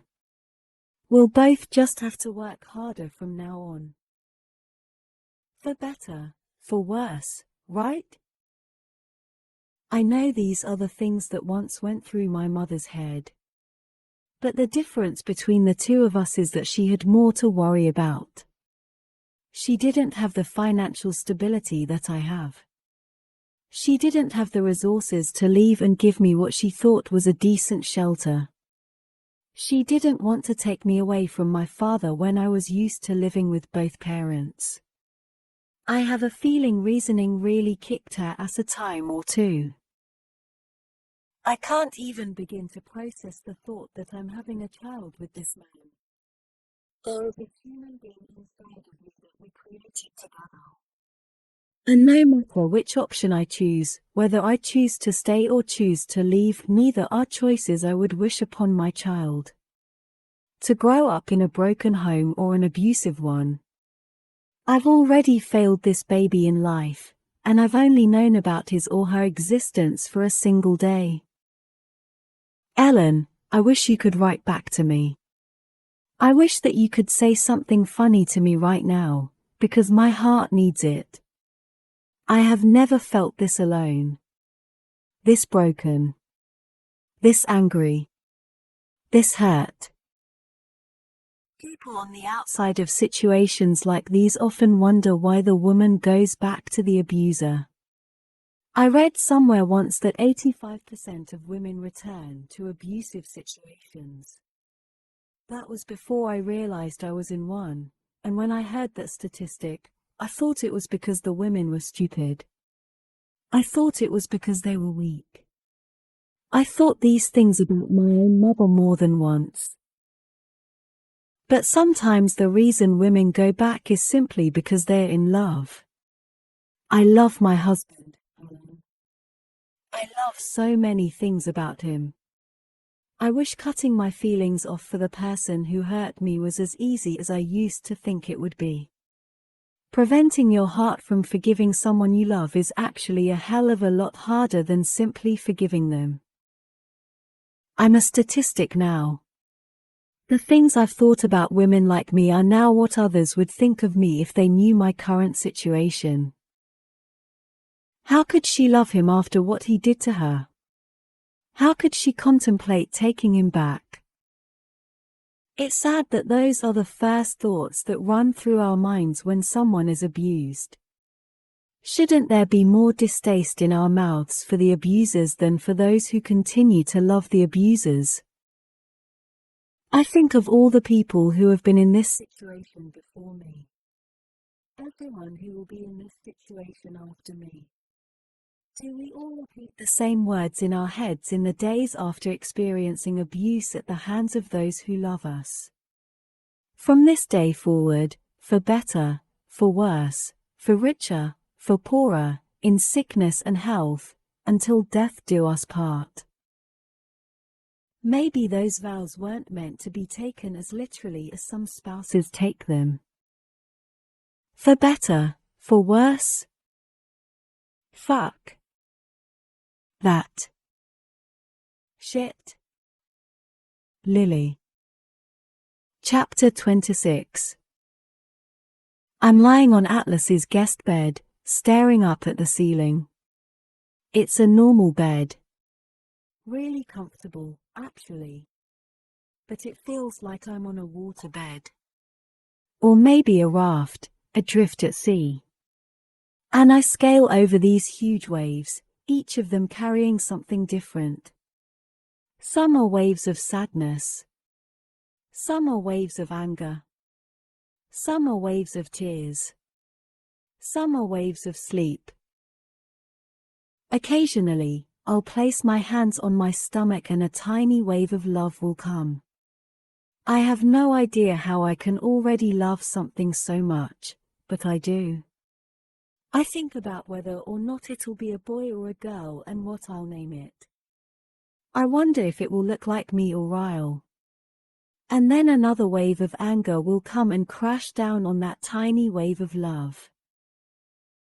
I feel robbed of the joy a mother should have when she finds out she's pregnant. I feel like Ryle took that from me last night and it's just one more thing I have to hate him for. Hatred is exhausting. I force myself off the bed and into the shower. I've been in my room most of the day. Atlas returned home several hours ago and I heard him open the door at one point to check on me, but I pretended to be asleep. I feel awkward being here.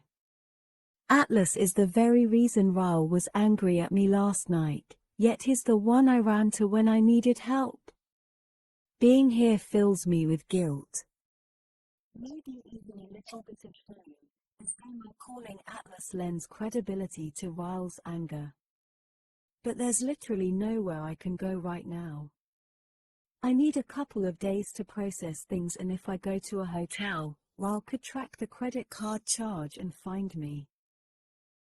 He'd be able to find me at my mother's, at Alyssa's, at Lucy's. He's even met Devin a couple of times and would more than likely go there, too. I can't see him tracking down Atlas, though. Yet. I'm sure if I go a week avoiding his calls and texts, he'll look everywhere he can possibly look to find me. But for now, I don't think he would show up here. Maybe that's why I'm here. I feel safer here than anywhere else I could possibly go. And Atlas has an alarm system, so there's that. I glance at the nightstand to look at my phone.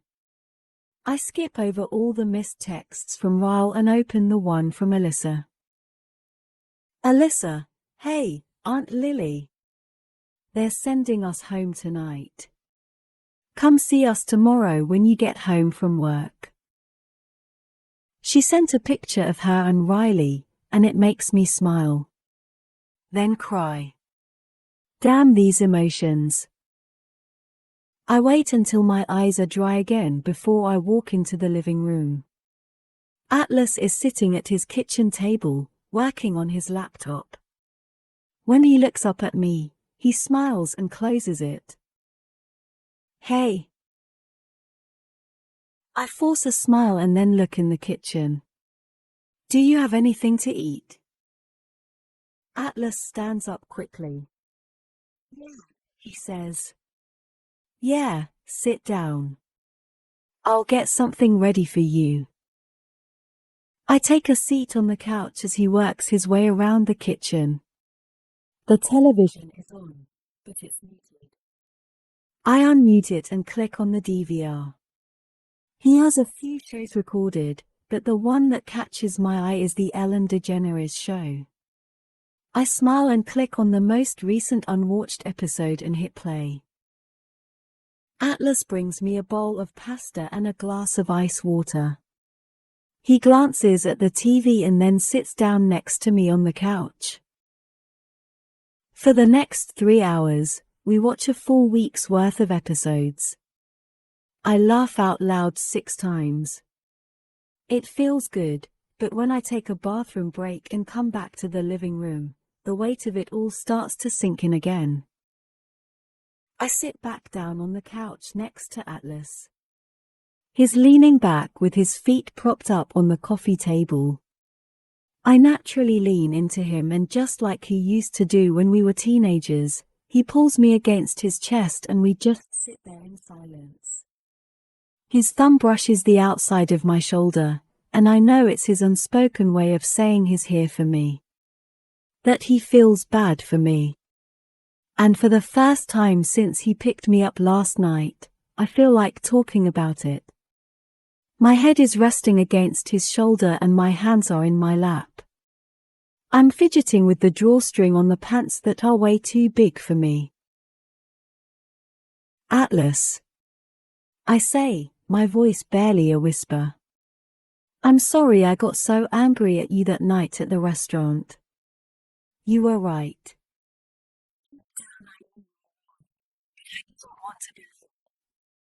I lift my head and look at him, cracking a pitiful smile. You can say, I told you so now.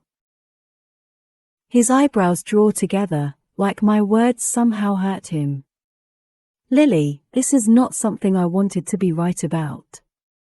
I prayed every day that I was wrong about him. I wince. I shouldn't have said that to him. I know better than to think Atlas would ever think something like I told you so. He squeezes my shoulder and leans forward, kissing the top of my head. I close my eyes as I soak up the familiarity of him. His smell, his touch, his comfort. I've never understood how someone can be so rock solid, yet comforting. But that's always how I've viewed him. Like he could withstand anything, but somehow still feels the weight that everyone else carries. I don't like that I was never fully able to let go of him, no matter how hard I tried. I think about the fight with Ryle over Atlas's phone number. The fight about the magnet, the article, the things he read in my journal, the tattoo.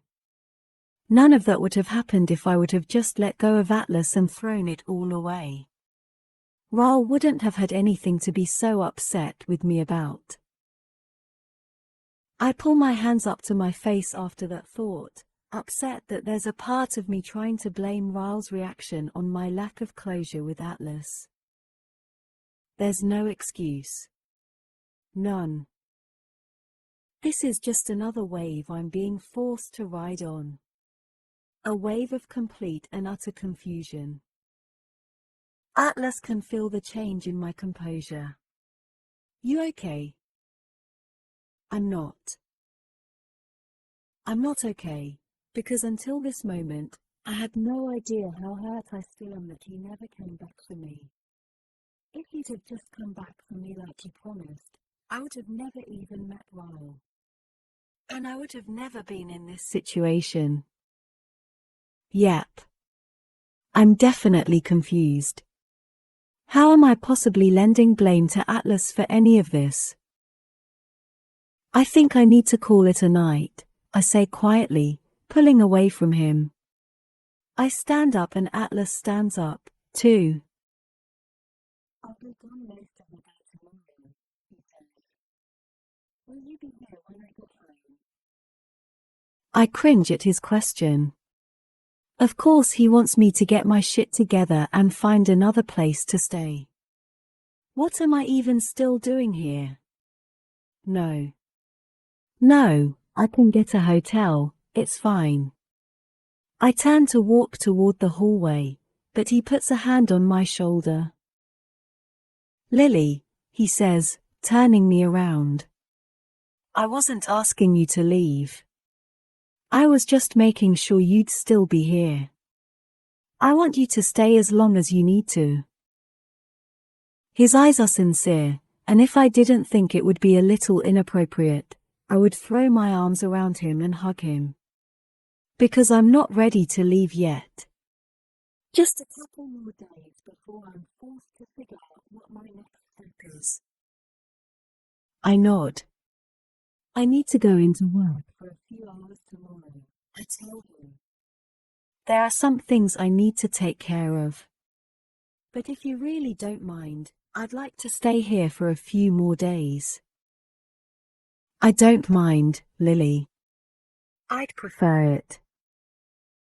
I force a smile and then head to the guest bedroom. At least he's giving me a buffer before I'm forced to confront everything. As much as his presence in my life confuses me right now, I've never been more thankful for him. Chapter 27. My hand is trembling when I reach for the doorknob. I've never once been scared to walk into my own business before, but I've also never been this on edge. The building is dark when I enter it, so I flip on the lights, holding my breath. I walk slowly to my office, pushing the door open with caution. He's nowhere, yet he's everywhere. When I take a seat at my desk, I turn on my phone for the first time since I went to bed last night. I wanted a good night's sleep without having to worry about whether or not Ryle was trying to contact me. When it powers on, I have 29 missed texts from Ryle. It just so happens to be the same number of doors Ryle knocked on to find my apartment last year. I don't know whether to laugh or cry at the irony. I spend the rest of the day like this. Glancing over my shoulder, looking up at the door every time it opens. I wonder if he's ruined me. If the fear of him will ever leave me. Half a day goes by without a single phone call from him while I catch up on paperwork. Alyssa calls me after lunch and I can tell by her voice that she has no idea about the fight Ryle and I had. I let her talk about the baby for a while before I pretend I have a customer and hang up. I plan on leaving when Lucy returns from her lunch break. She has half an hour left. Ryle walks through the front door 3 minutes later. I'm the only one here. As soon as I see him, I turn stone cold. I'm standing behind the counter, my hand on the cash register because it's close to the stapler. I'm sure a stapler couldn't do much harm against the arms of a neurosurgeon, but I'll use what I have. He slowly makes his way to the counter. It's the first time I've seen him since he was on top of me on our bed the other night. My whole body is immediately taken back to that moment, and I'm engulfed in the same level of emotions as I was in that moment.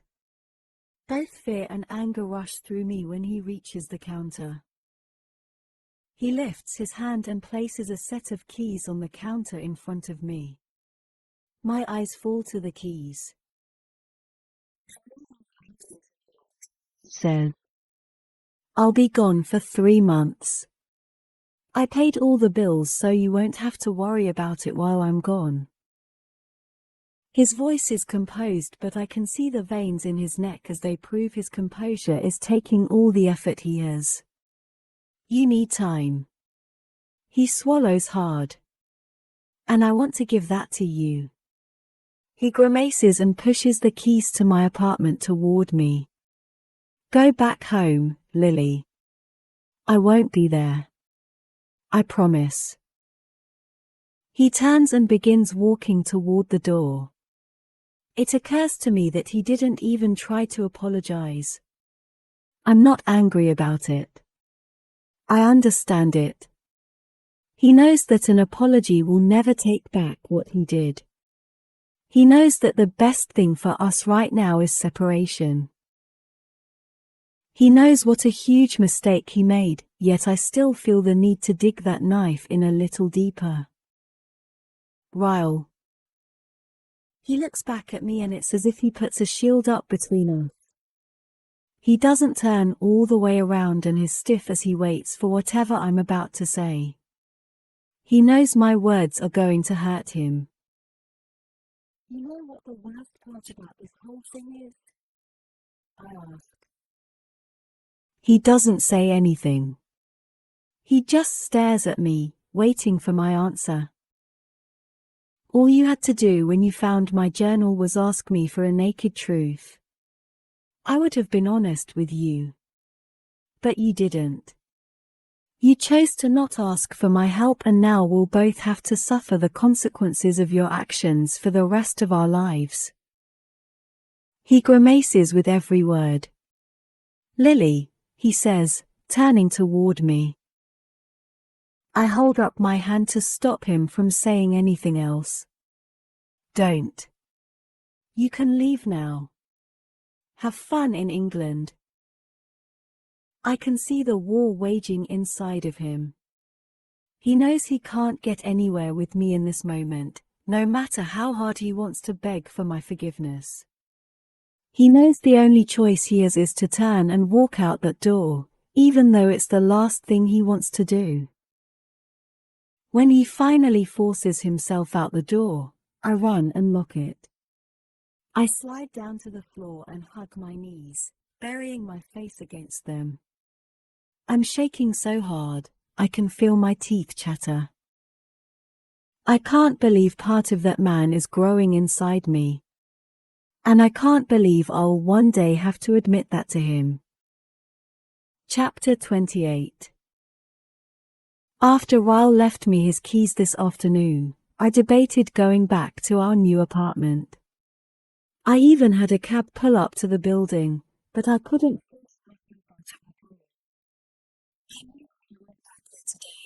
I'd probably see this at some point.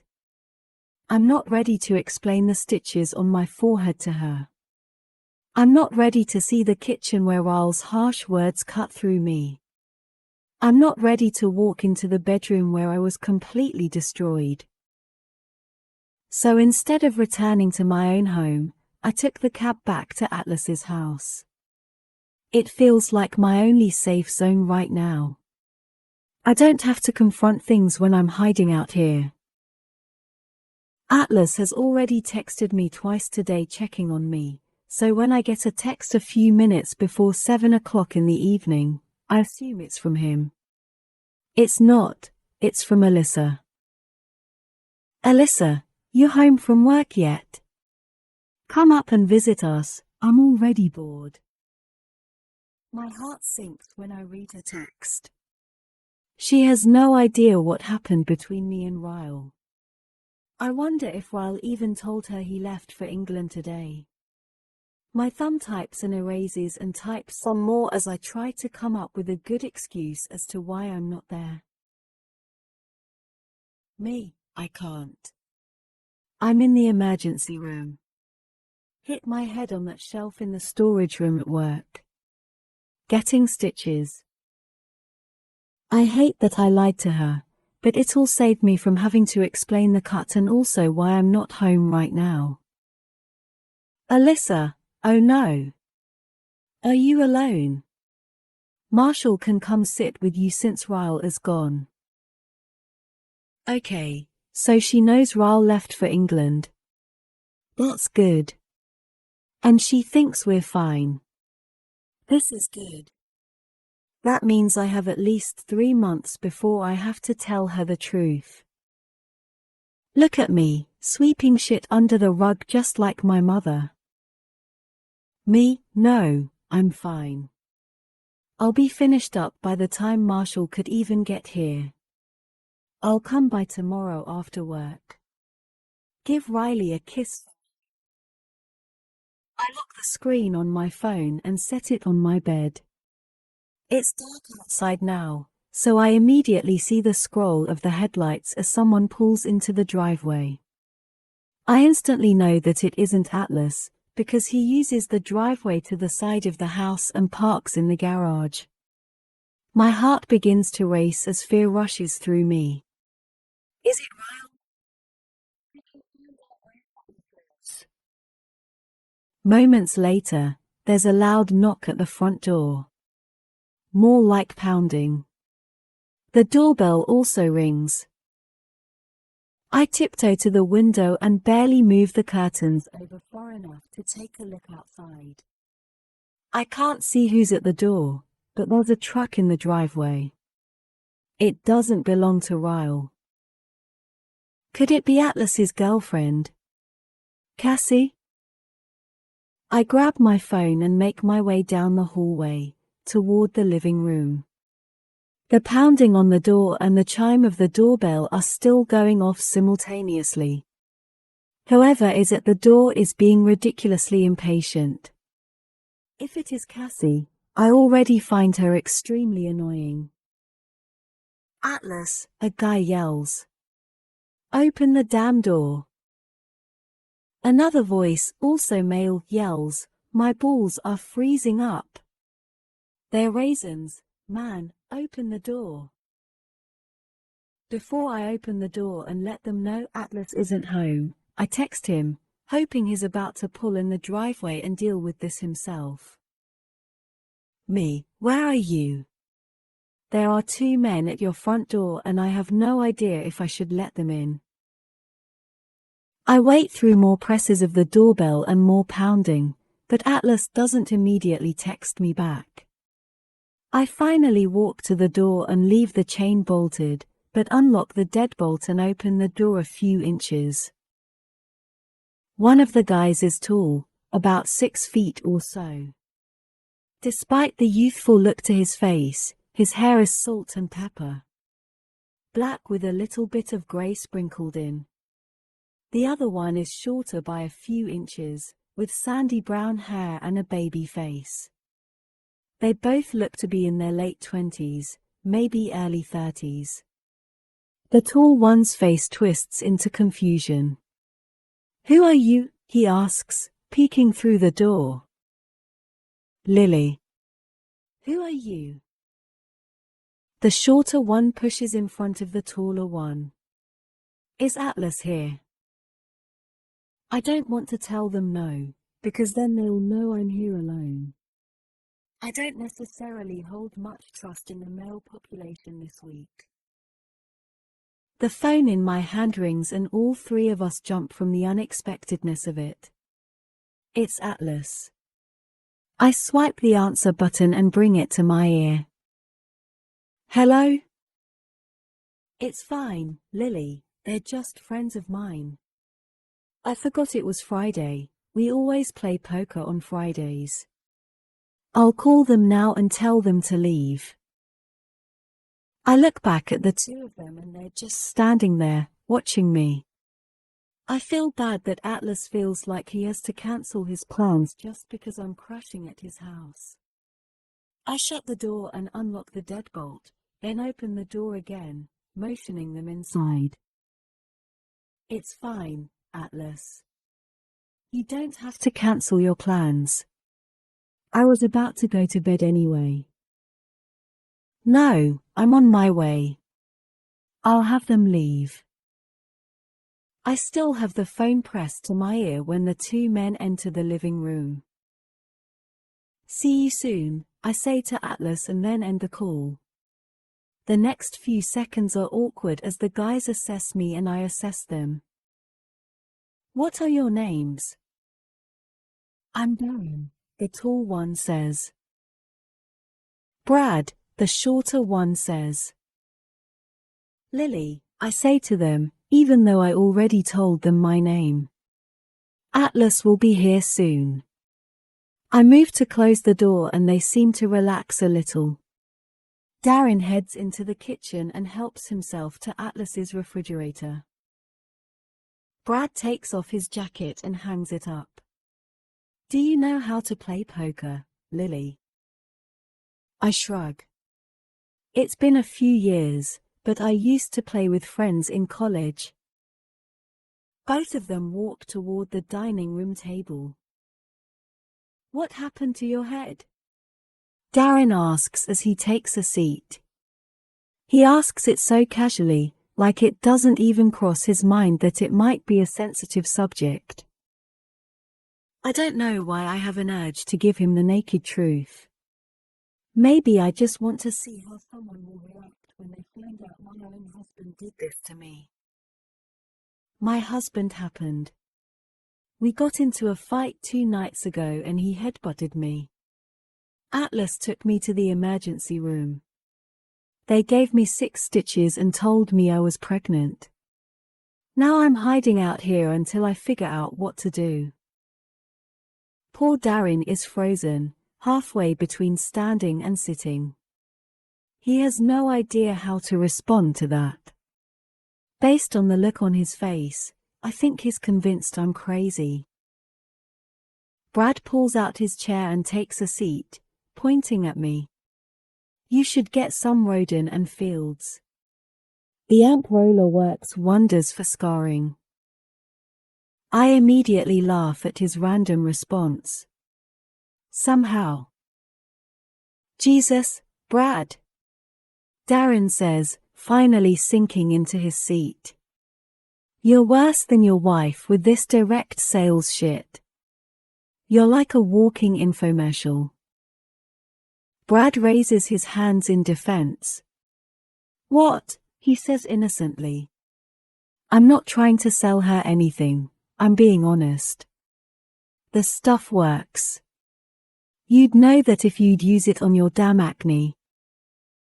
Screw you, Darren says. It's like you're trying to be a perpetual teenager, Brad mutters. Acne isn't cool when you're 30. Brad pulls out the chair next to him while Darren begins shuffling a deck of cards. Have a seat, Lily.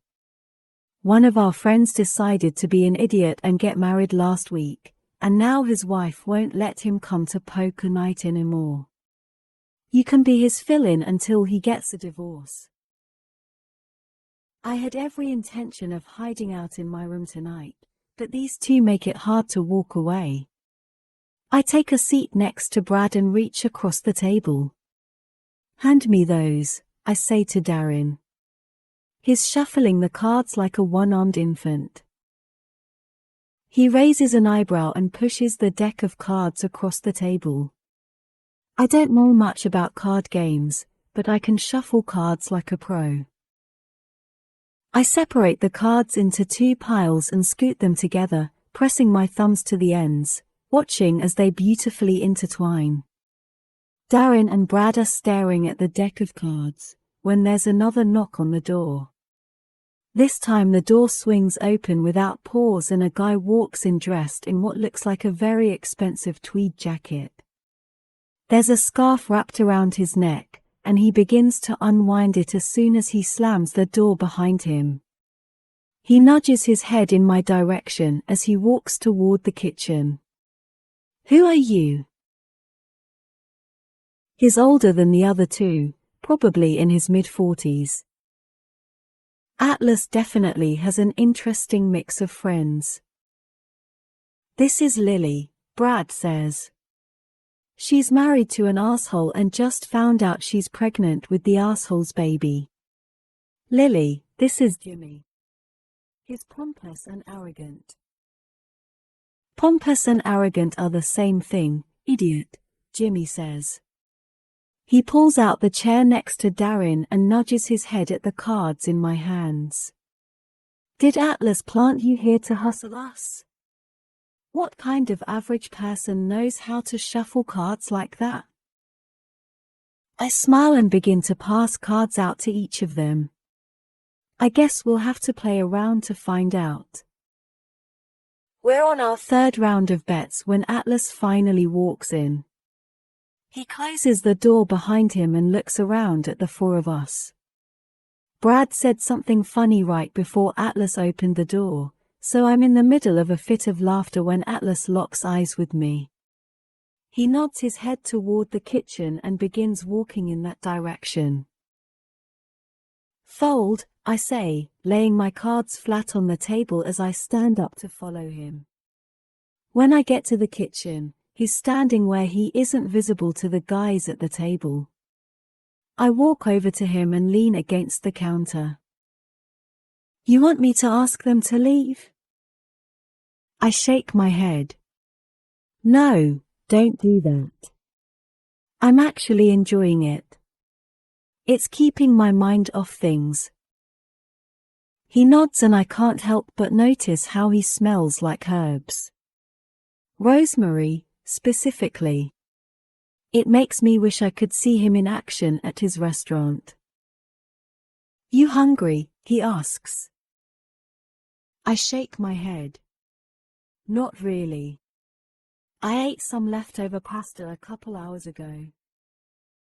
My hands are pressed into the counter on either side of me. He takes a step closer and puts one of his hands over mine, brushing his thumb across the top of it. I know he doesn't mean for it to be anything more than a comforting gesture, but when he touches me, it feels like a whole lot more. A rush of warmth moves up my chest and I immediately drop my eyes to our hands. Atlas pauses his thumb for a second, like he feels it, too. He pulls his hand away and backs up a step. "Sorry," he mutters, turning toward the refrigerator, pretending to look for something. It's obvious he's trying to spare me from the awkwardness of what just happened. I walk back to the table and pick up my cards for the next round.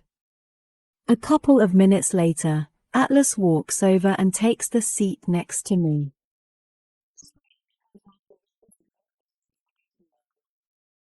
"So, Atlas, how do you and Lily know each other?" Atlas picks up his cards one at a time. "Lily saved my life when we were kids," he says, matter of fact. He glances over at me and winks, and I drown in guilt for the way that wink makes me feel. Especially at a time like this. Why is my heart doing this to me? "AW, that's sweet," Brad says. "Lily saved your life, now you're saving hers." Atlas lowers his cards and glares at Brad. "Excuse me." "Relax," Brad says. "Me and Lily are tight, She knows I'm kidding. Brad looks at me. Your life might be complete crap right now, Lily, but it'll get better. Trust me, I've been there. Darren laughs. You've been beat up and pregnant and hiding out at another man's house, he says to Brad. Atlas slaps his cards on the table and pushes back in his chair. What the hell is wrong with you? He yells at Darren. I reach over and squeeze his arm reassuringly. Relax, I say. We bonded before you got here. I actually don't mind that they're making light of my situation. It really does make it a little less heavy. He runs a frustrated hand through his hair, shaking his head. I'm so confused, he says. You were alone with them for 10 minutes. I laugh. You can learn a lot about someone in 10 minutes. I try to redirect the conversation. So how do you all know each other? Darren leans forward and points at himself. I'm the sous chef at Bibs. He points at Brad. He's the dishwasher. For now, Brad interjects. I'm working my way up. What about you? I say to Jimmy. He smirks and says, take a guess. Based on the way he dresses and the fact that he's been called arrogant and pompous, I'd have to assume.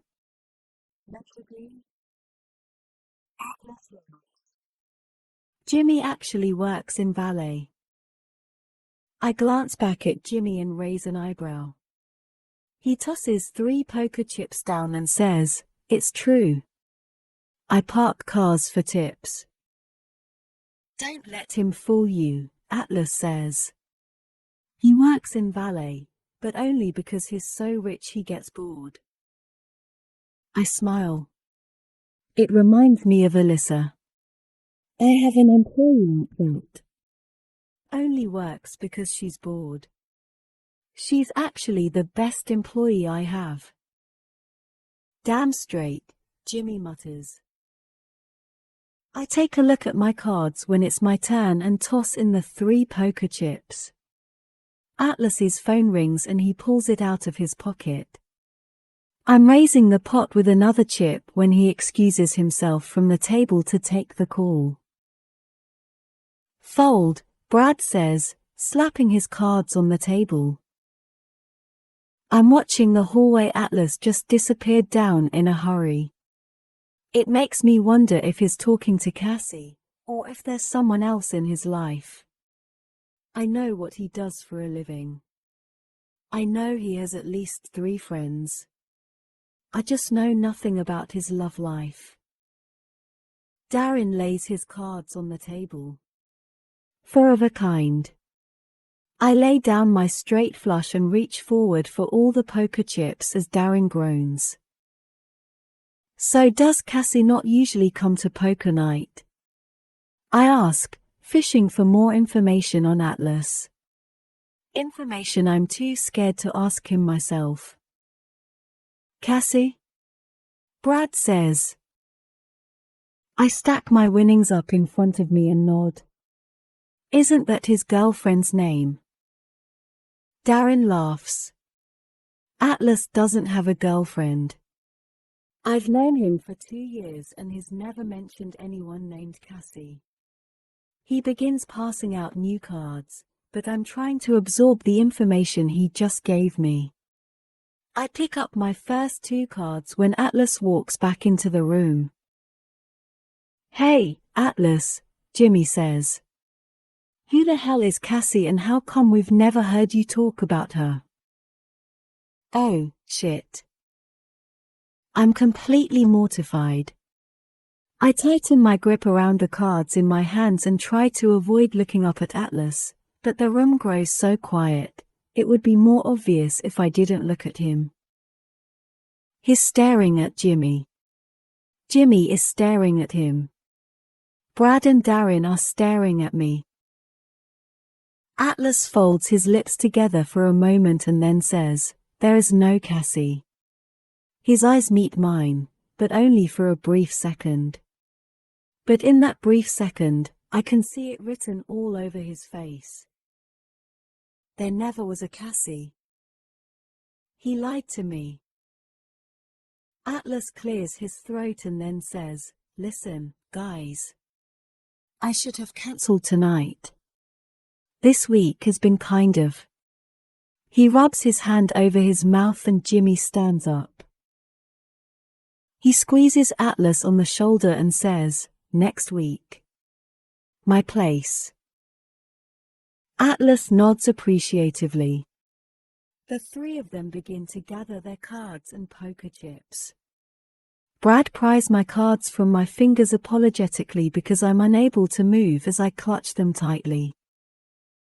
"It was lovely meeting you, Lily," Brad says. I somehow find the strength to smile and stand up. I give them all hugs goodbye, and after the front door closes behind them, it's just me and Atlas in the room. And no Cassie. Cass has never even been in this room, because Cassie doesn't exist. What the hell? Atlas hasn't moved from his spot near the table. Neither have I. He's standing firm with his arms folded across his chest. His head is slightly tilted down, but his eyes are boring into me from across the table. Why would he lie to me? Ryle and I weren't even an official couple yet when I ran into Atlas at that restaurant the first time. Hell, if Atlas had given me any reason to believe there was a chance between us that night, I know without a doubt that I would have chosen him over Ryle. I barely even knew Ryle at that point. But Atlas didn't say anything. He lied to me and told me he'd been in a relationship for an entire year. Why? Why would he do that unless he didn't want me to think I had a chance with him? Maybe I've been wrong all this time. Maybe he never even loved me to begin with, and he knew that inventing this Cassie person would keep me away from him for good. Yet, here I am. Crashing at his house. Interacting with his friends. Eating his food.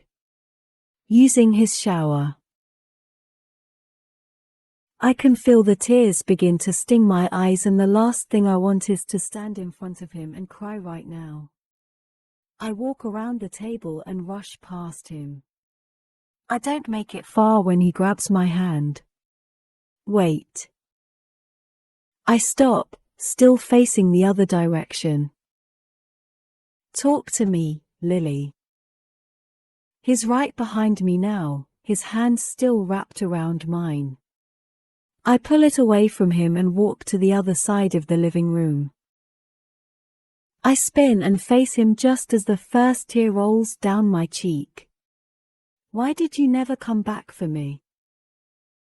He looked prepared for anything to come out of my mouth other than the words I just spoke to him.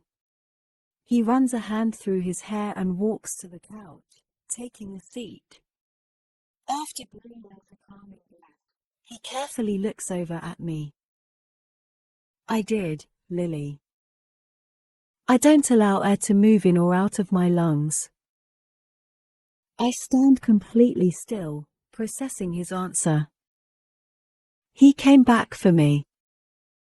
He folds his hands together in front of him. When I got out of the Marines the first time, I went back to Maine, hoping to find you. I asked around and found out which college you went to. I wasn't sure what to expect when I showed up, because we were two different people by then. It had been 4 years since we saw each other. I knew a lot about both of us had probably changed in those 4 years.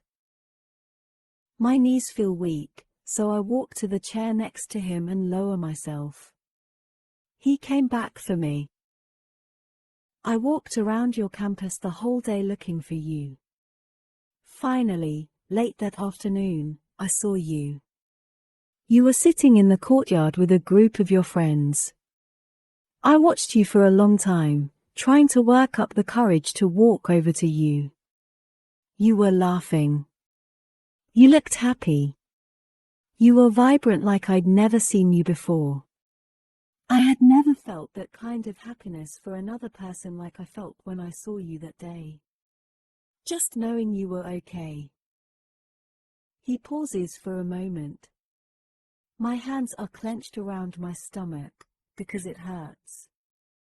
It hurts knowing I was so close to him and I didn't even know. I began walking toward you when someone came up behind you. A guy. He dropped to his knees next to you, and when you saw him, you smiled and threw your arms around him. Then you kissed him. I closed my eyes. He was just a boy I dated for 6 months. He never even made me feel a fraction of what I had felt for Atlas. He blows out a sharp breath. I left after that. When I saw that you were happy, it was the worst and best feeling a person could ever have at once. But I believed at that point that my life was still not good enough for you. I had nothing to offer you but love, and to me, you deserved more than that. The next day I signed up for another tour in the Marines. And now? He tosses his hand up lazily in the air, like nothing about his life is impressive. I bury my head in my hands to take a moment. I quietly grieve what could have been. What is. What wasn't. My fingers move to the tattoo on my shoulder. I begin to wonder if I'll ever be able to fill in that hole now. It makes me wonder if Atlas ever feels like I felt when I got this tattoo. Like all the air is being let out of his heart. I still don't understand why he lied to me after running into me at his restaurant. If he really felt the things I felt for him, why would he make something like that up? Why did you lie about having a girlfriend? He rubs a hand over his face and I can already see the regret before I even hear it in his voice. I said that because you looked happy that night.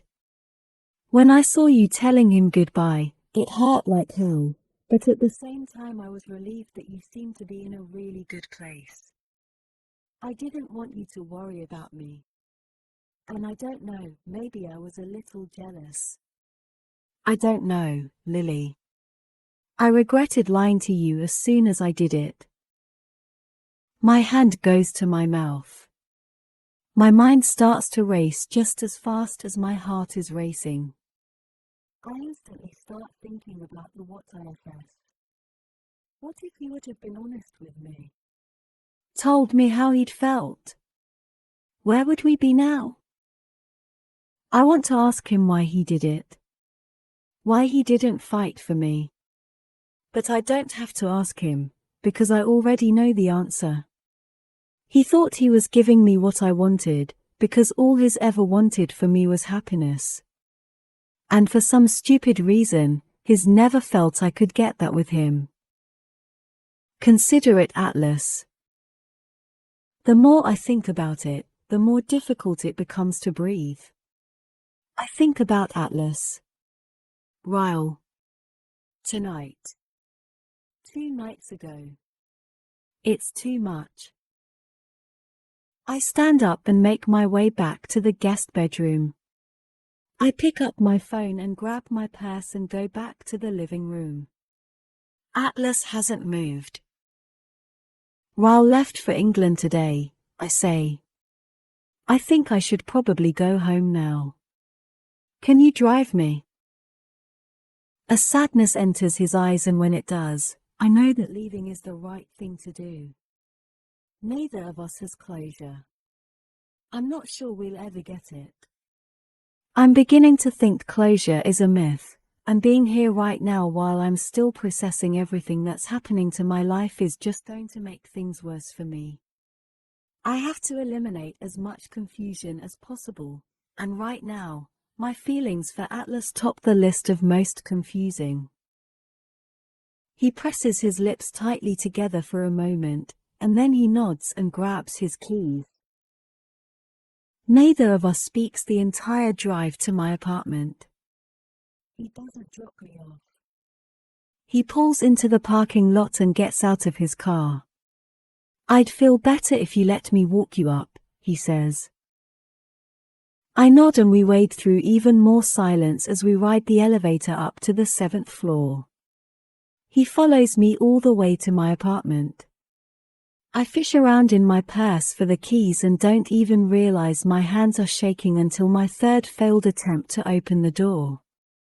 Atlas calmly takes the keys from me and I step aside as he opens the door for me. "Do you want me to make sure no one's here?" he asks. I nod. I know Ryle isn't here because he's on his way to England, but I'm honestly still a little scared to walk into the apartment by myself. Atlas walks in before me and flips on the lights. He continues walking through the apartment, flipping on all the lights and walking into each of the rooms. When he makes it back to the living room, he slides his hands in his jacket pockets. He takes a deep breath and then says, "I don't know what happens next, Lily." He does. He knows. He just doesn't want it to happen, because we both know how much it hurts to say goodbye to each other. I look away from him because seeing the look on his face right now cuts straight to my heart. I fold my arms over my chest and stare at the floor. I have a lot to work through, Atlas. A-L-O-T. And I'm scared I won't be able to do it with you in my life. I lift my eyes back to his. I hope you don't take offense to that, because if anything, it's a compliment. He regards me silently for a moment, not hearing what I'm saying. But I can see there's so much he wants to say. There's a lot I wish I could say to him, too, but we both know discussing the two of us isn't appropriate at this point. I'm married. I'm pregnant with another man's baby. And he's standing in the living room of an apartment that another man bought for me. I'd say these aren't very good conditions in which to bring up all the things we should have said to each other a long time ago. He looks at the door momentarily as if he's trying to decide to leave or speak. I can see the twitch in his jaw right before he locks eyes with me. "If you ever need me, I want you to call me," he says. "But only if it's an emergency. I'm not capable of being casual with you, Lily." I'm taken aback by his words, but only momentarily. As much as I wasn't expecting him to admit it, he's absolutely right. Since the day we met, there has been nothing casual about our relationship. It's either all in or not in at all. That's why he separated ties when he left for the military. He knew that a casual friendship would never work between us. It would have been too painful. Apparently, that hasn't changed. Goodbye, Atlas. Saying those words again tears me up almost as much as the first time I had to say them. He winces and then turns and walks to the door like he can't leave fast enough. When the door closes behind him, I walk over and lock it, then press my head against it. 2 days ago I was asking myself how my life could possibly get any better. Today I'm asking myself how it could possibly get any worse. I jump back with the sudden knock at the door. It's only been 10 seconds since he walked out, so I know it's Atlas. I unlock it and open it and I'm suddenly pressed against something soft. Atlas's arms wrap tightly around me, desperately, and his lips are pressed against the side of my head. I squeeze my eyes shut and finally let the tears fall. I've cried so many tears for Ryle over the past 2 days. I have no idea how I still have any left for Atlas. But I do, because they're falling down my cheeks like rain. Lily, he whispers, still holding me tightly. I know this is the last thing you need to hear right now. But I have to say it because I've walked away from you too many times without saying what I really want to say. He pulls back to look down at me, and when he sees my tears, he brings his hands up to my cheeks. In the future, if by some miracle you ever find yourself in the position to fall in love again, fall in love with me. He presses his lips against my forehead. You're still my favorite person, Lily. Always will be. He releases me and walks away, not even needing a response. When I close the door again, I slide to the floor. My heart feels like it wants to give up. I don't blame it. It suffered through 2 separate heartaches in the course of 2 days. And I have a feeling it's going to be a long time before either of those heartaches can even begin to heal. Chapter 29. Alyssa drops onto the couch beside me and Riley. I miss you so much, Lily, she says. I'm thinking about coming back to work a day or 2 a week. I laugh, a little shocked by her comment. I live downstairs and I visit almost every day. How can you possibly miss me? She pouts as she pulls her legs up beneath her. Fine, it's not you I miss. I miss work. And sometimes I just want out of this house. It's been 6 weeks since she had Riley, so I'm sure she would be cleared to come back to work. But I honestly didn't think she'd even want to come back now that she has Riley. I bend forward and give Riley a kiss on her nose. Would you bring Riley with you? Alyssa shakes her head. No, you keep me too busy for that. Marshall can watch her while I work. You mean you don't have people for that? Marshall is passing through the living room when he hears me say that. Shush, Lily. Don't speak like a rich girl in front of my daughter. Blasphemy. I laugh. That's why I come over here a few nights a week, because it's the only time I work. It's been 6 weeks since Ryle left for England, and no one knows what happened between us. Ryle hasn't told anyone, and neither have I. Everyone, my mother included, believes he simply left for the study at Cambridge and that nothing has changed between us. I also still haven't told anyone about the pregnancy. I've been to the doctor twice. It turns out I was already 12 weeks along the night I found out I was pregnant, which makes me 18 weeks along now. I'm still trying to wrap my head around it. I've been on the pill since I was 18. Apparently being forgetful a few times caught up with me. I'm beginning to show, but it's cold out so it's been easy to hide. No one suspects a thing when you have on a baggy sweater and a jacket. I know I need to tell someone soon, but I feel like Ryle should be the first one I tell, and I don't want to do that over a long-distance phone conversation. He'll be back in 6 weeks. If I can somehow keep things quiet until then, I'll decide where to go from there. I look down at Riley and she's smiling up at me. I make silly faces at her to make her smile more. There have been so many times I've wanted to tell Alyssa about the pregnancy, but it makes it hard when the secret I'm keeping is being kept from her own brother. I don't want to put her in that kind of situation, no matter how much it kills me that I can't talk to her about it. How are you holding up without Ryle? Alyssa asks. You ready for him to come home?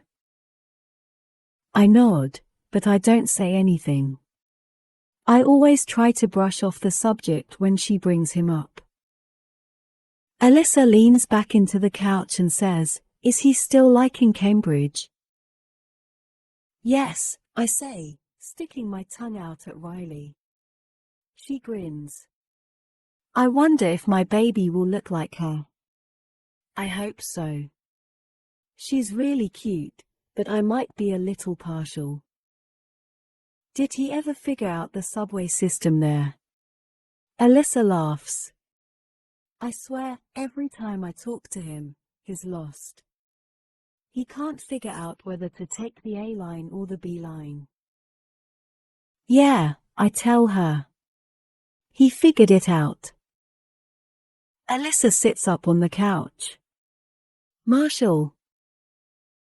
Marshall walks into the living room and Alyssa pulls Riley out of my hands. She hands her to Marshall and says, "Will you change her diaper?" I don't know why she asks him that. I just changed her diaper. Marshall scrunches up his nose and lifts Riley out of Alyssa's arms. Are you a stinky girl? They're wearing matching harnesses. Alyssa grabs my hands and yanks me off the couch so fast, I squeal. Where are we going? She doesn't answer me. Slams the door once we're both inside. She paces back and forth. You better tell me what the hell is going on right now, Lily.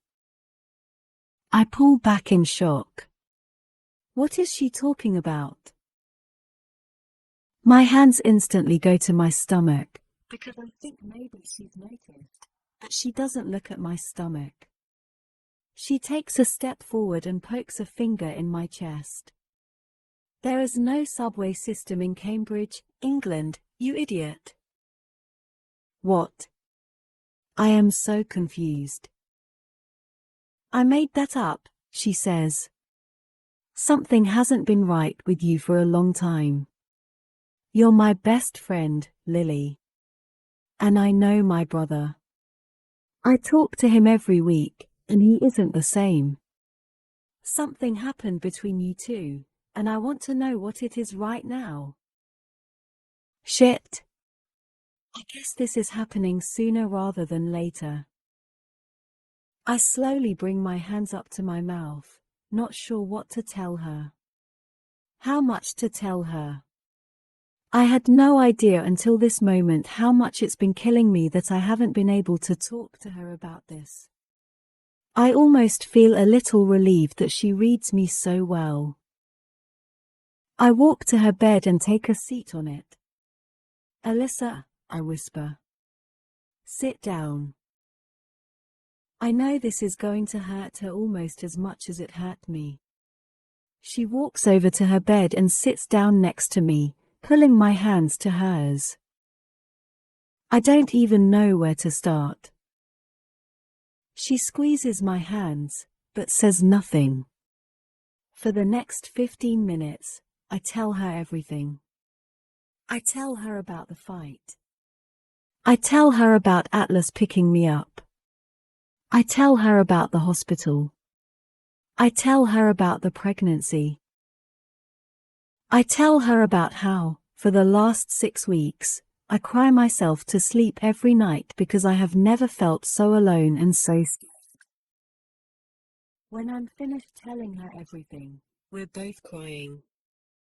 She hasn't responded to what I've told her with anything other than the occasional "Oh, Lily."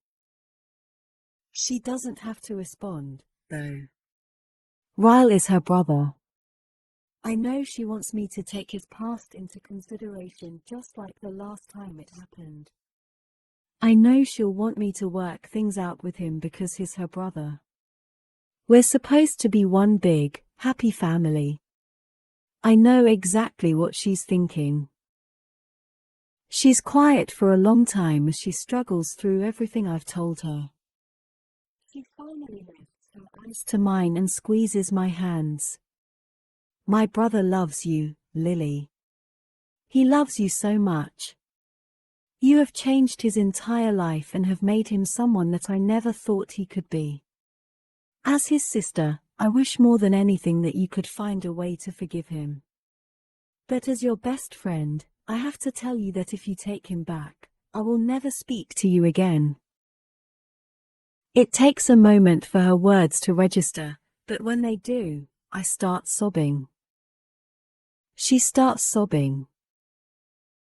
She wraps her arms around me and we cry over the mutual love we have for Ryle.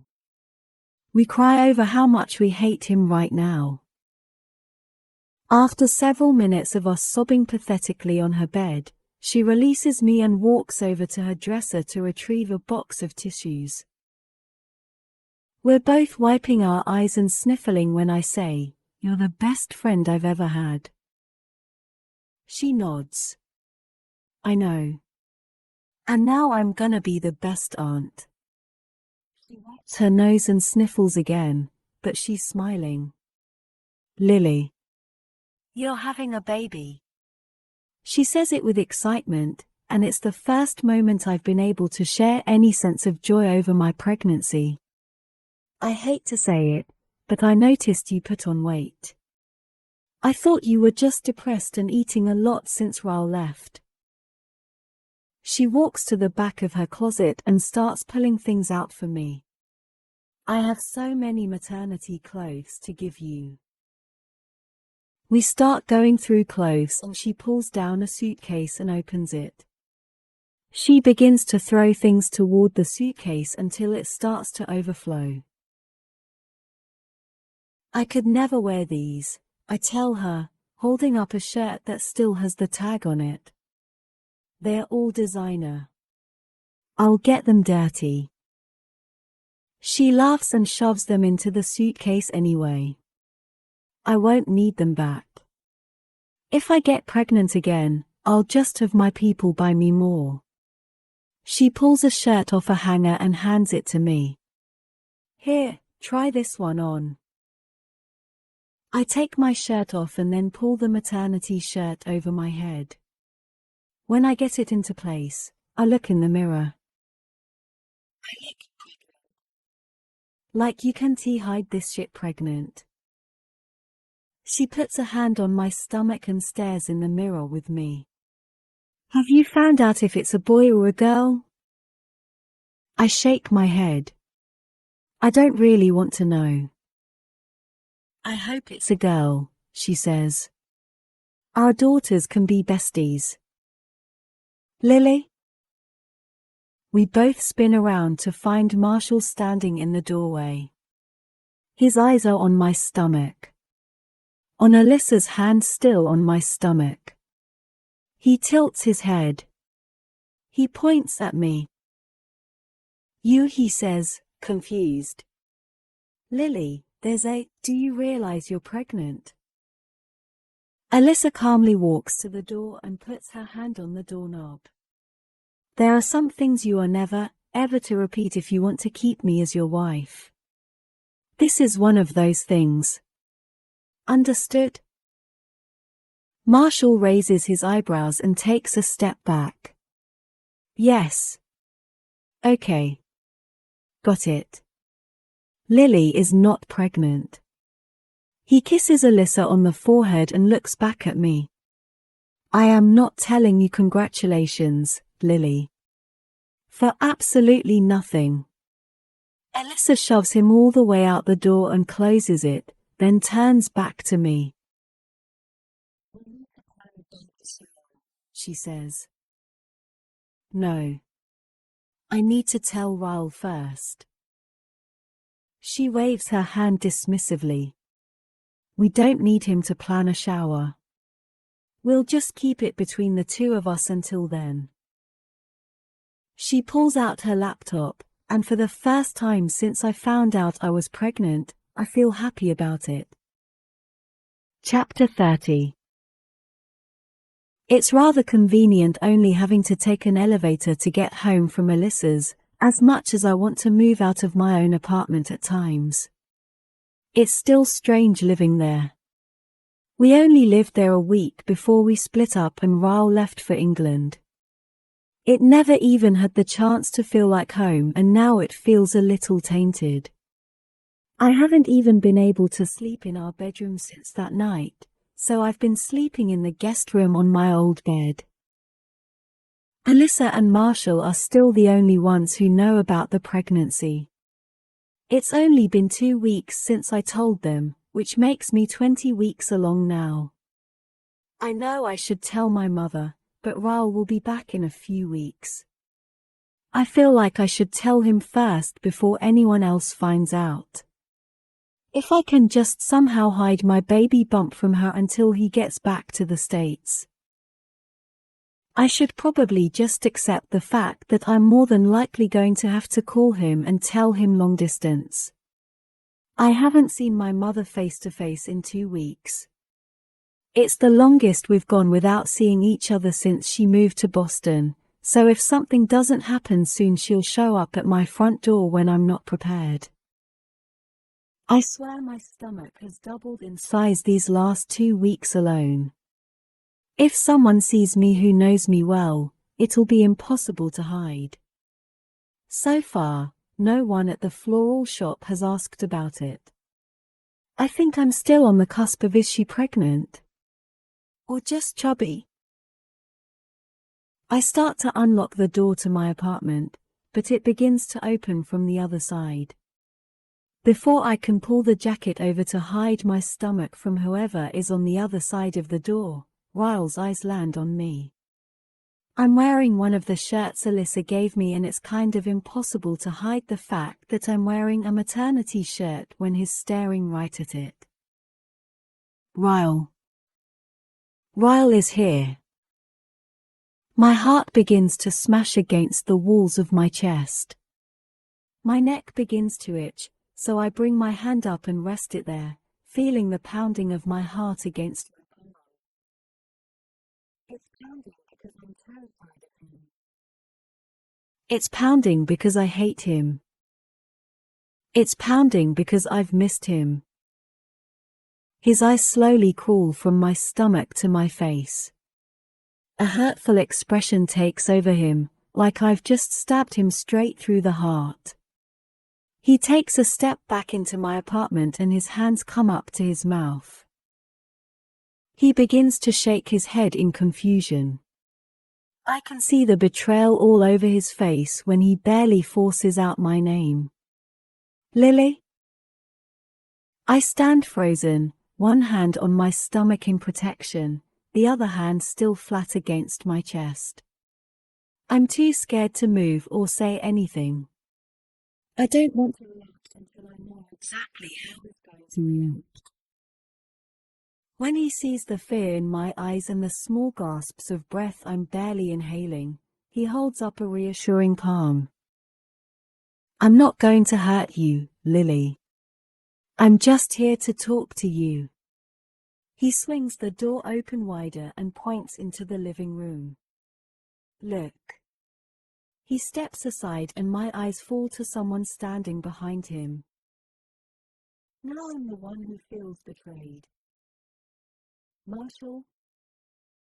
Marshall immediately holds up his hands in defense. I had no idea he was coming home early, Lily. Ryle texted and asked for my help. He specifically told me not to say anything to you or Issa. Please don't let her divorce me, I'm simply an innocent bystander. I shake my head, trying to understand what I'm seeing. I asked him to meet me here so you'd feel more comfortable talking to me, Ryle says. He's here for you, he's not here for me. I glance back at Marshall and he nods. It gives me enough reassurance to enter the apartment. Ryle is still somewhat in shock, which is understandable. His eyes keep meeting my stomach and then flicking away like it hurts to look at me. He runs 2 hands through his hair and then points down the hallway while looking at Marshall. We'll be in the bedroom. If you hear me if I start to yell. Marshall knows what Ryle is asking him. I'm not going anywhere. As I follow Ryle into my bedroom, I wonder what that must be like. To have no idea what might set you off or how bad your reaction will be. To have absolutely no control over your own emotions. For a brief moment, I feel a minuscule amount of sorrow for him. But when my eyes fall to our bed and I remember that night, my sorrow diminishes completely. Ryle pushes the door shut, but doesn't close it all the way. He looks like he's aged an entire year in the 2 months it's been since I've seen him. The bags under his eyes, the furrowed brow, the sunken posture. If regret took human form, it would look identical to Ryle. His eyes fall to my stomach again and he takes a slow step forward. Then another. He's cautious, as he should be. He reaches out a timid hand, asking for permission to touch me. I nod softly. He takes one more step forward and then places a steady palm against my stomach. I can feel the warmth of his hand through my shirt, and my eyes snap shut. Despite the resentment I've built up in my heart toward him, it doesn't mean the emotions aren't still there. Just because someone hurts you doesn't mean you can simply stop loving them. It's not a person's actions that hurt the most. It's the love. If there was no love attached to the action, the pain would be a little easier to bear. He moves his hand over my stomach and I open my eyes again. He's shaking his head, like he can't process what's happening right now. I watch as he slowly sinks to his knees in front of me. His arms snake around my waist and he presses his lips against my stomach. He clasps his hands around my lower back and presses his forehead against me. It's hard to describe what I feel for him in this moment. Like any mother would want for her child, it's a beautiful thing to see the love he already has. It's been hard not sharing this with anyone. It's hard not being able to share this with him, no matter how much resentment I hold toward him. My hands go to his hair while he holds me against him. Part of me wants to scream at him and call the police like I should have done that night. Part of me feels for that little boy who held his brother in his arms and watched him die. Part of me wishes I would have never met him. Part of me wishes I could forgive him. He unwraps his arms from around my waist and presses a hand into the mattress next to us. He pulls himself up and then sits on the bed. His elbows rest on his knees and his hands are drawn up to his mouth. I sit next to him, knowing we have to have this conversation, but not wanting to. Naked truths. I don't know which one of us is supposed to go first. I don't really have much to say to him at this point, so I wait for him to speak first. I don't even know where to start, Lily. He rubs his hands down his face. How about you start with, I'm sorry I attacked you. His eyes meet mine, wide with certainty. Lily, you have no idea. I am so sorry. You have no idea what I've been through these past 2 months knowing what I've done to you. I clench my teeth together. I can feel my fingers as they fist around the blanket beside me. I have no idea what he's been through. I shake my head, slowly. You have no idea, Ryle. I stand up, the anger and hatred spilling out of me. I spin, pointing at him. You have no idea. You have no idea what it's like to go through what you've put me through. To fear for your life at the hands of the man you love.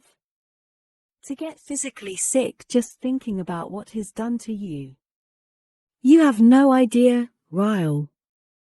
None. Fuck you. Fuck you for doing this to me. I suck in a huge breath, shocked at myself. The anger just came like a wave. I swipe at my tears and spin around, unable to look at him. Lily, he says. I don't. No! I yell, spinning around again. I am not finished. You don't get to say your truth until I've said mine. His grab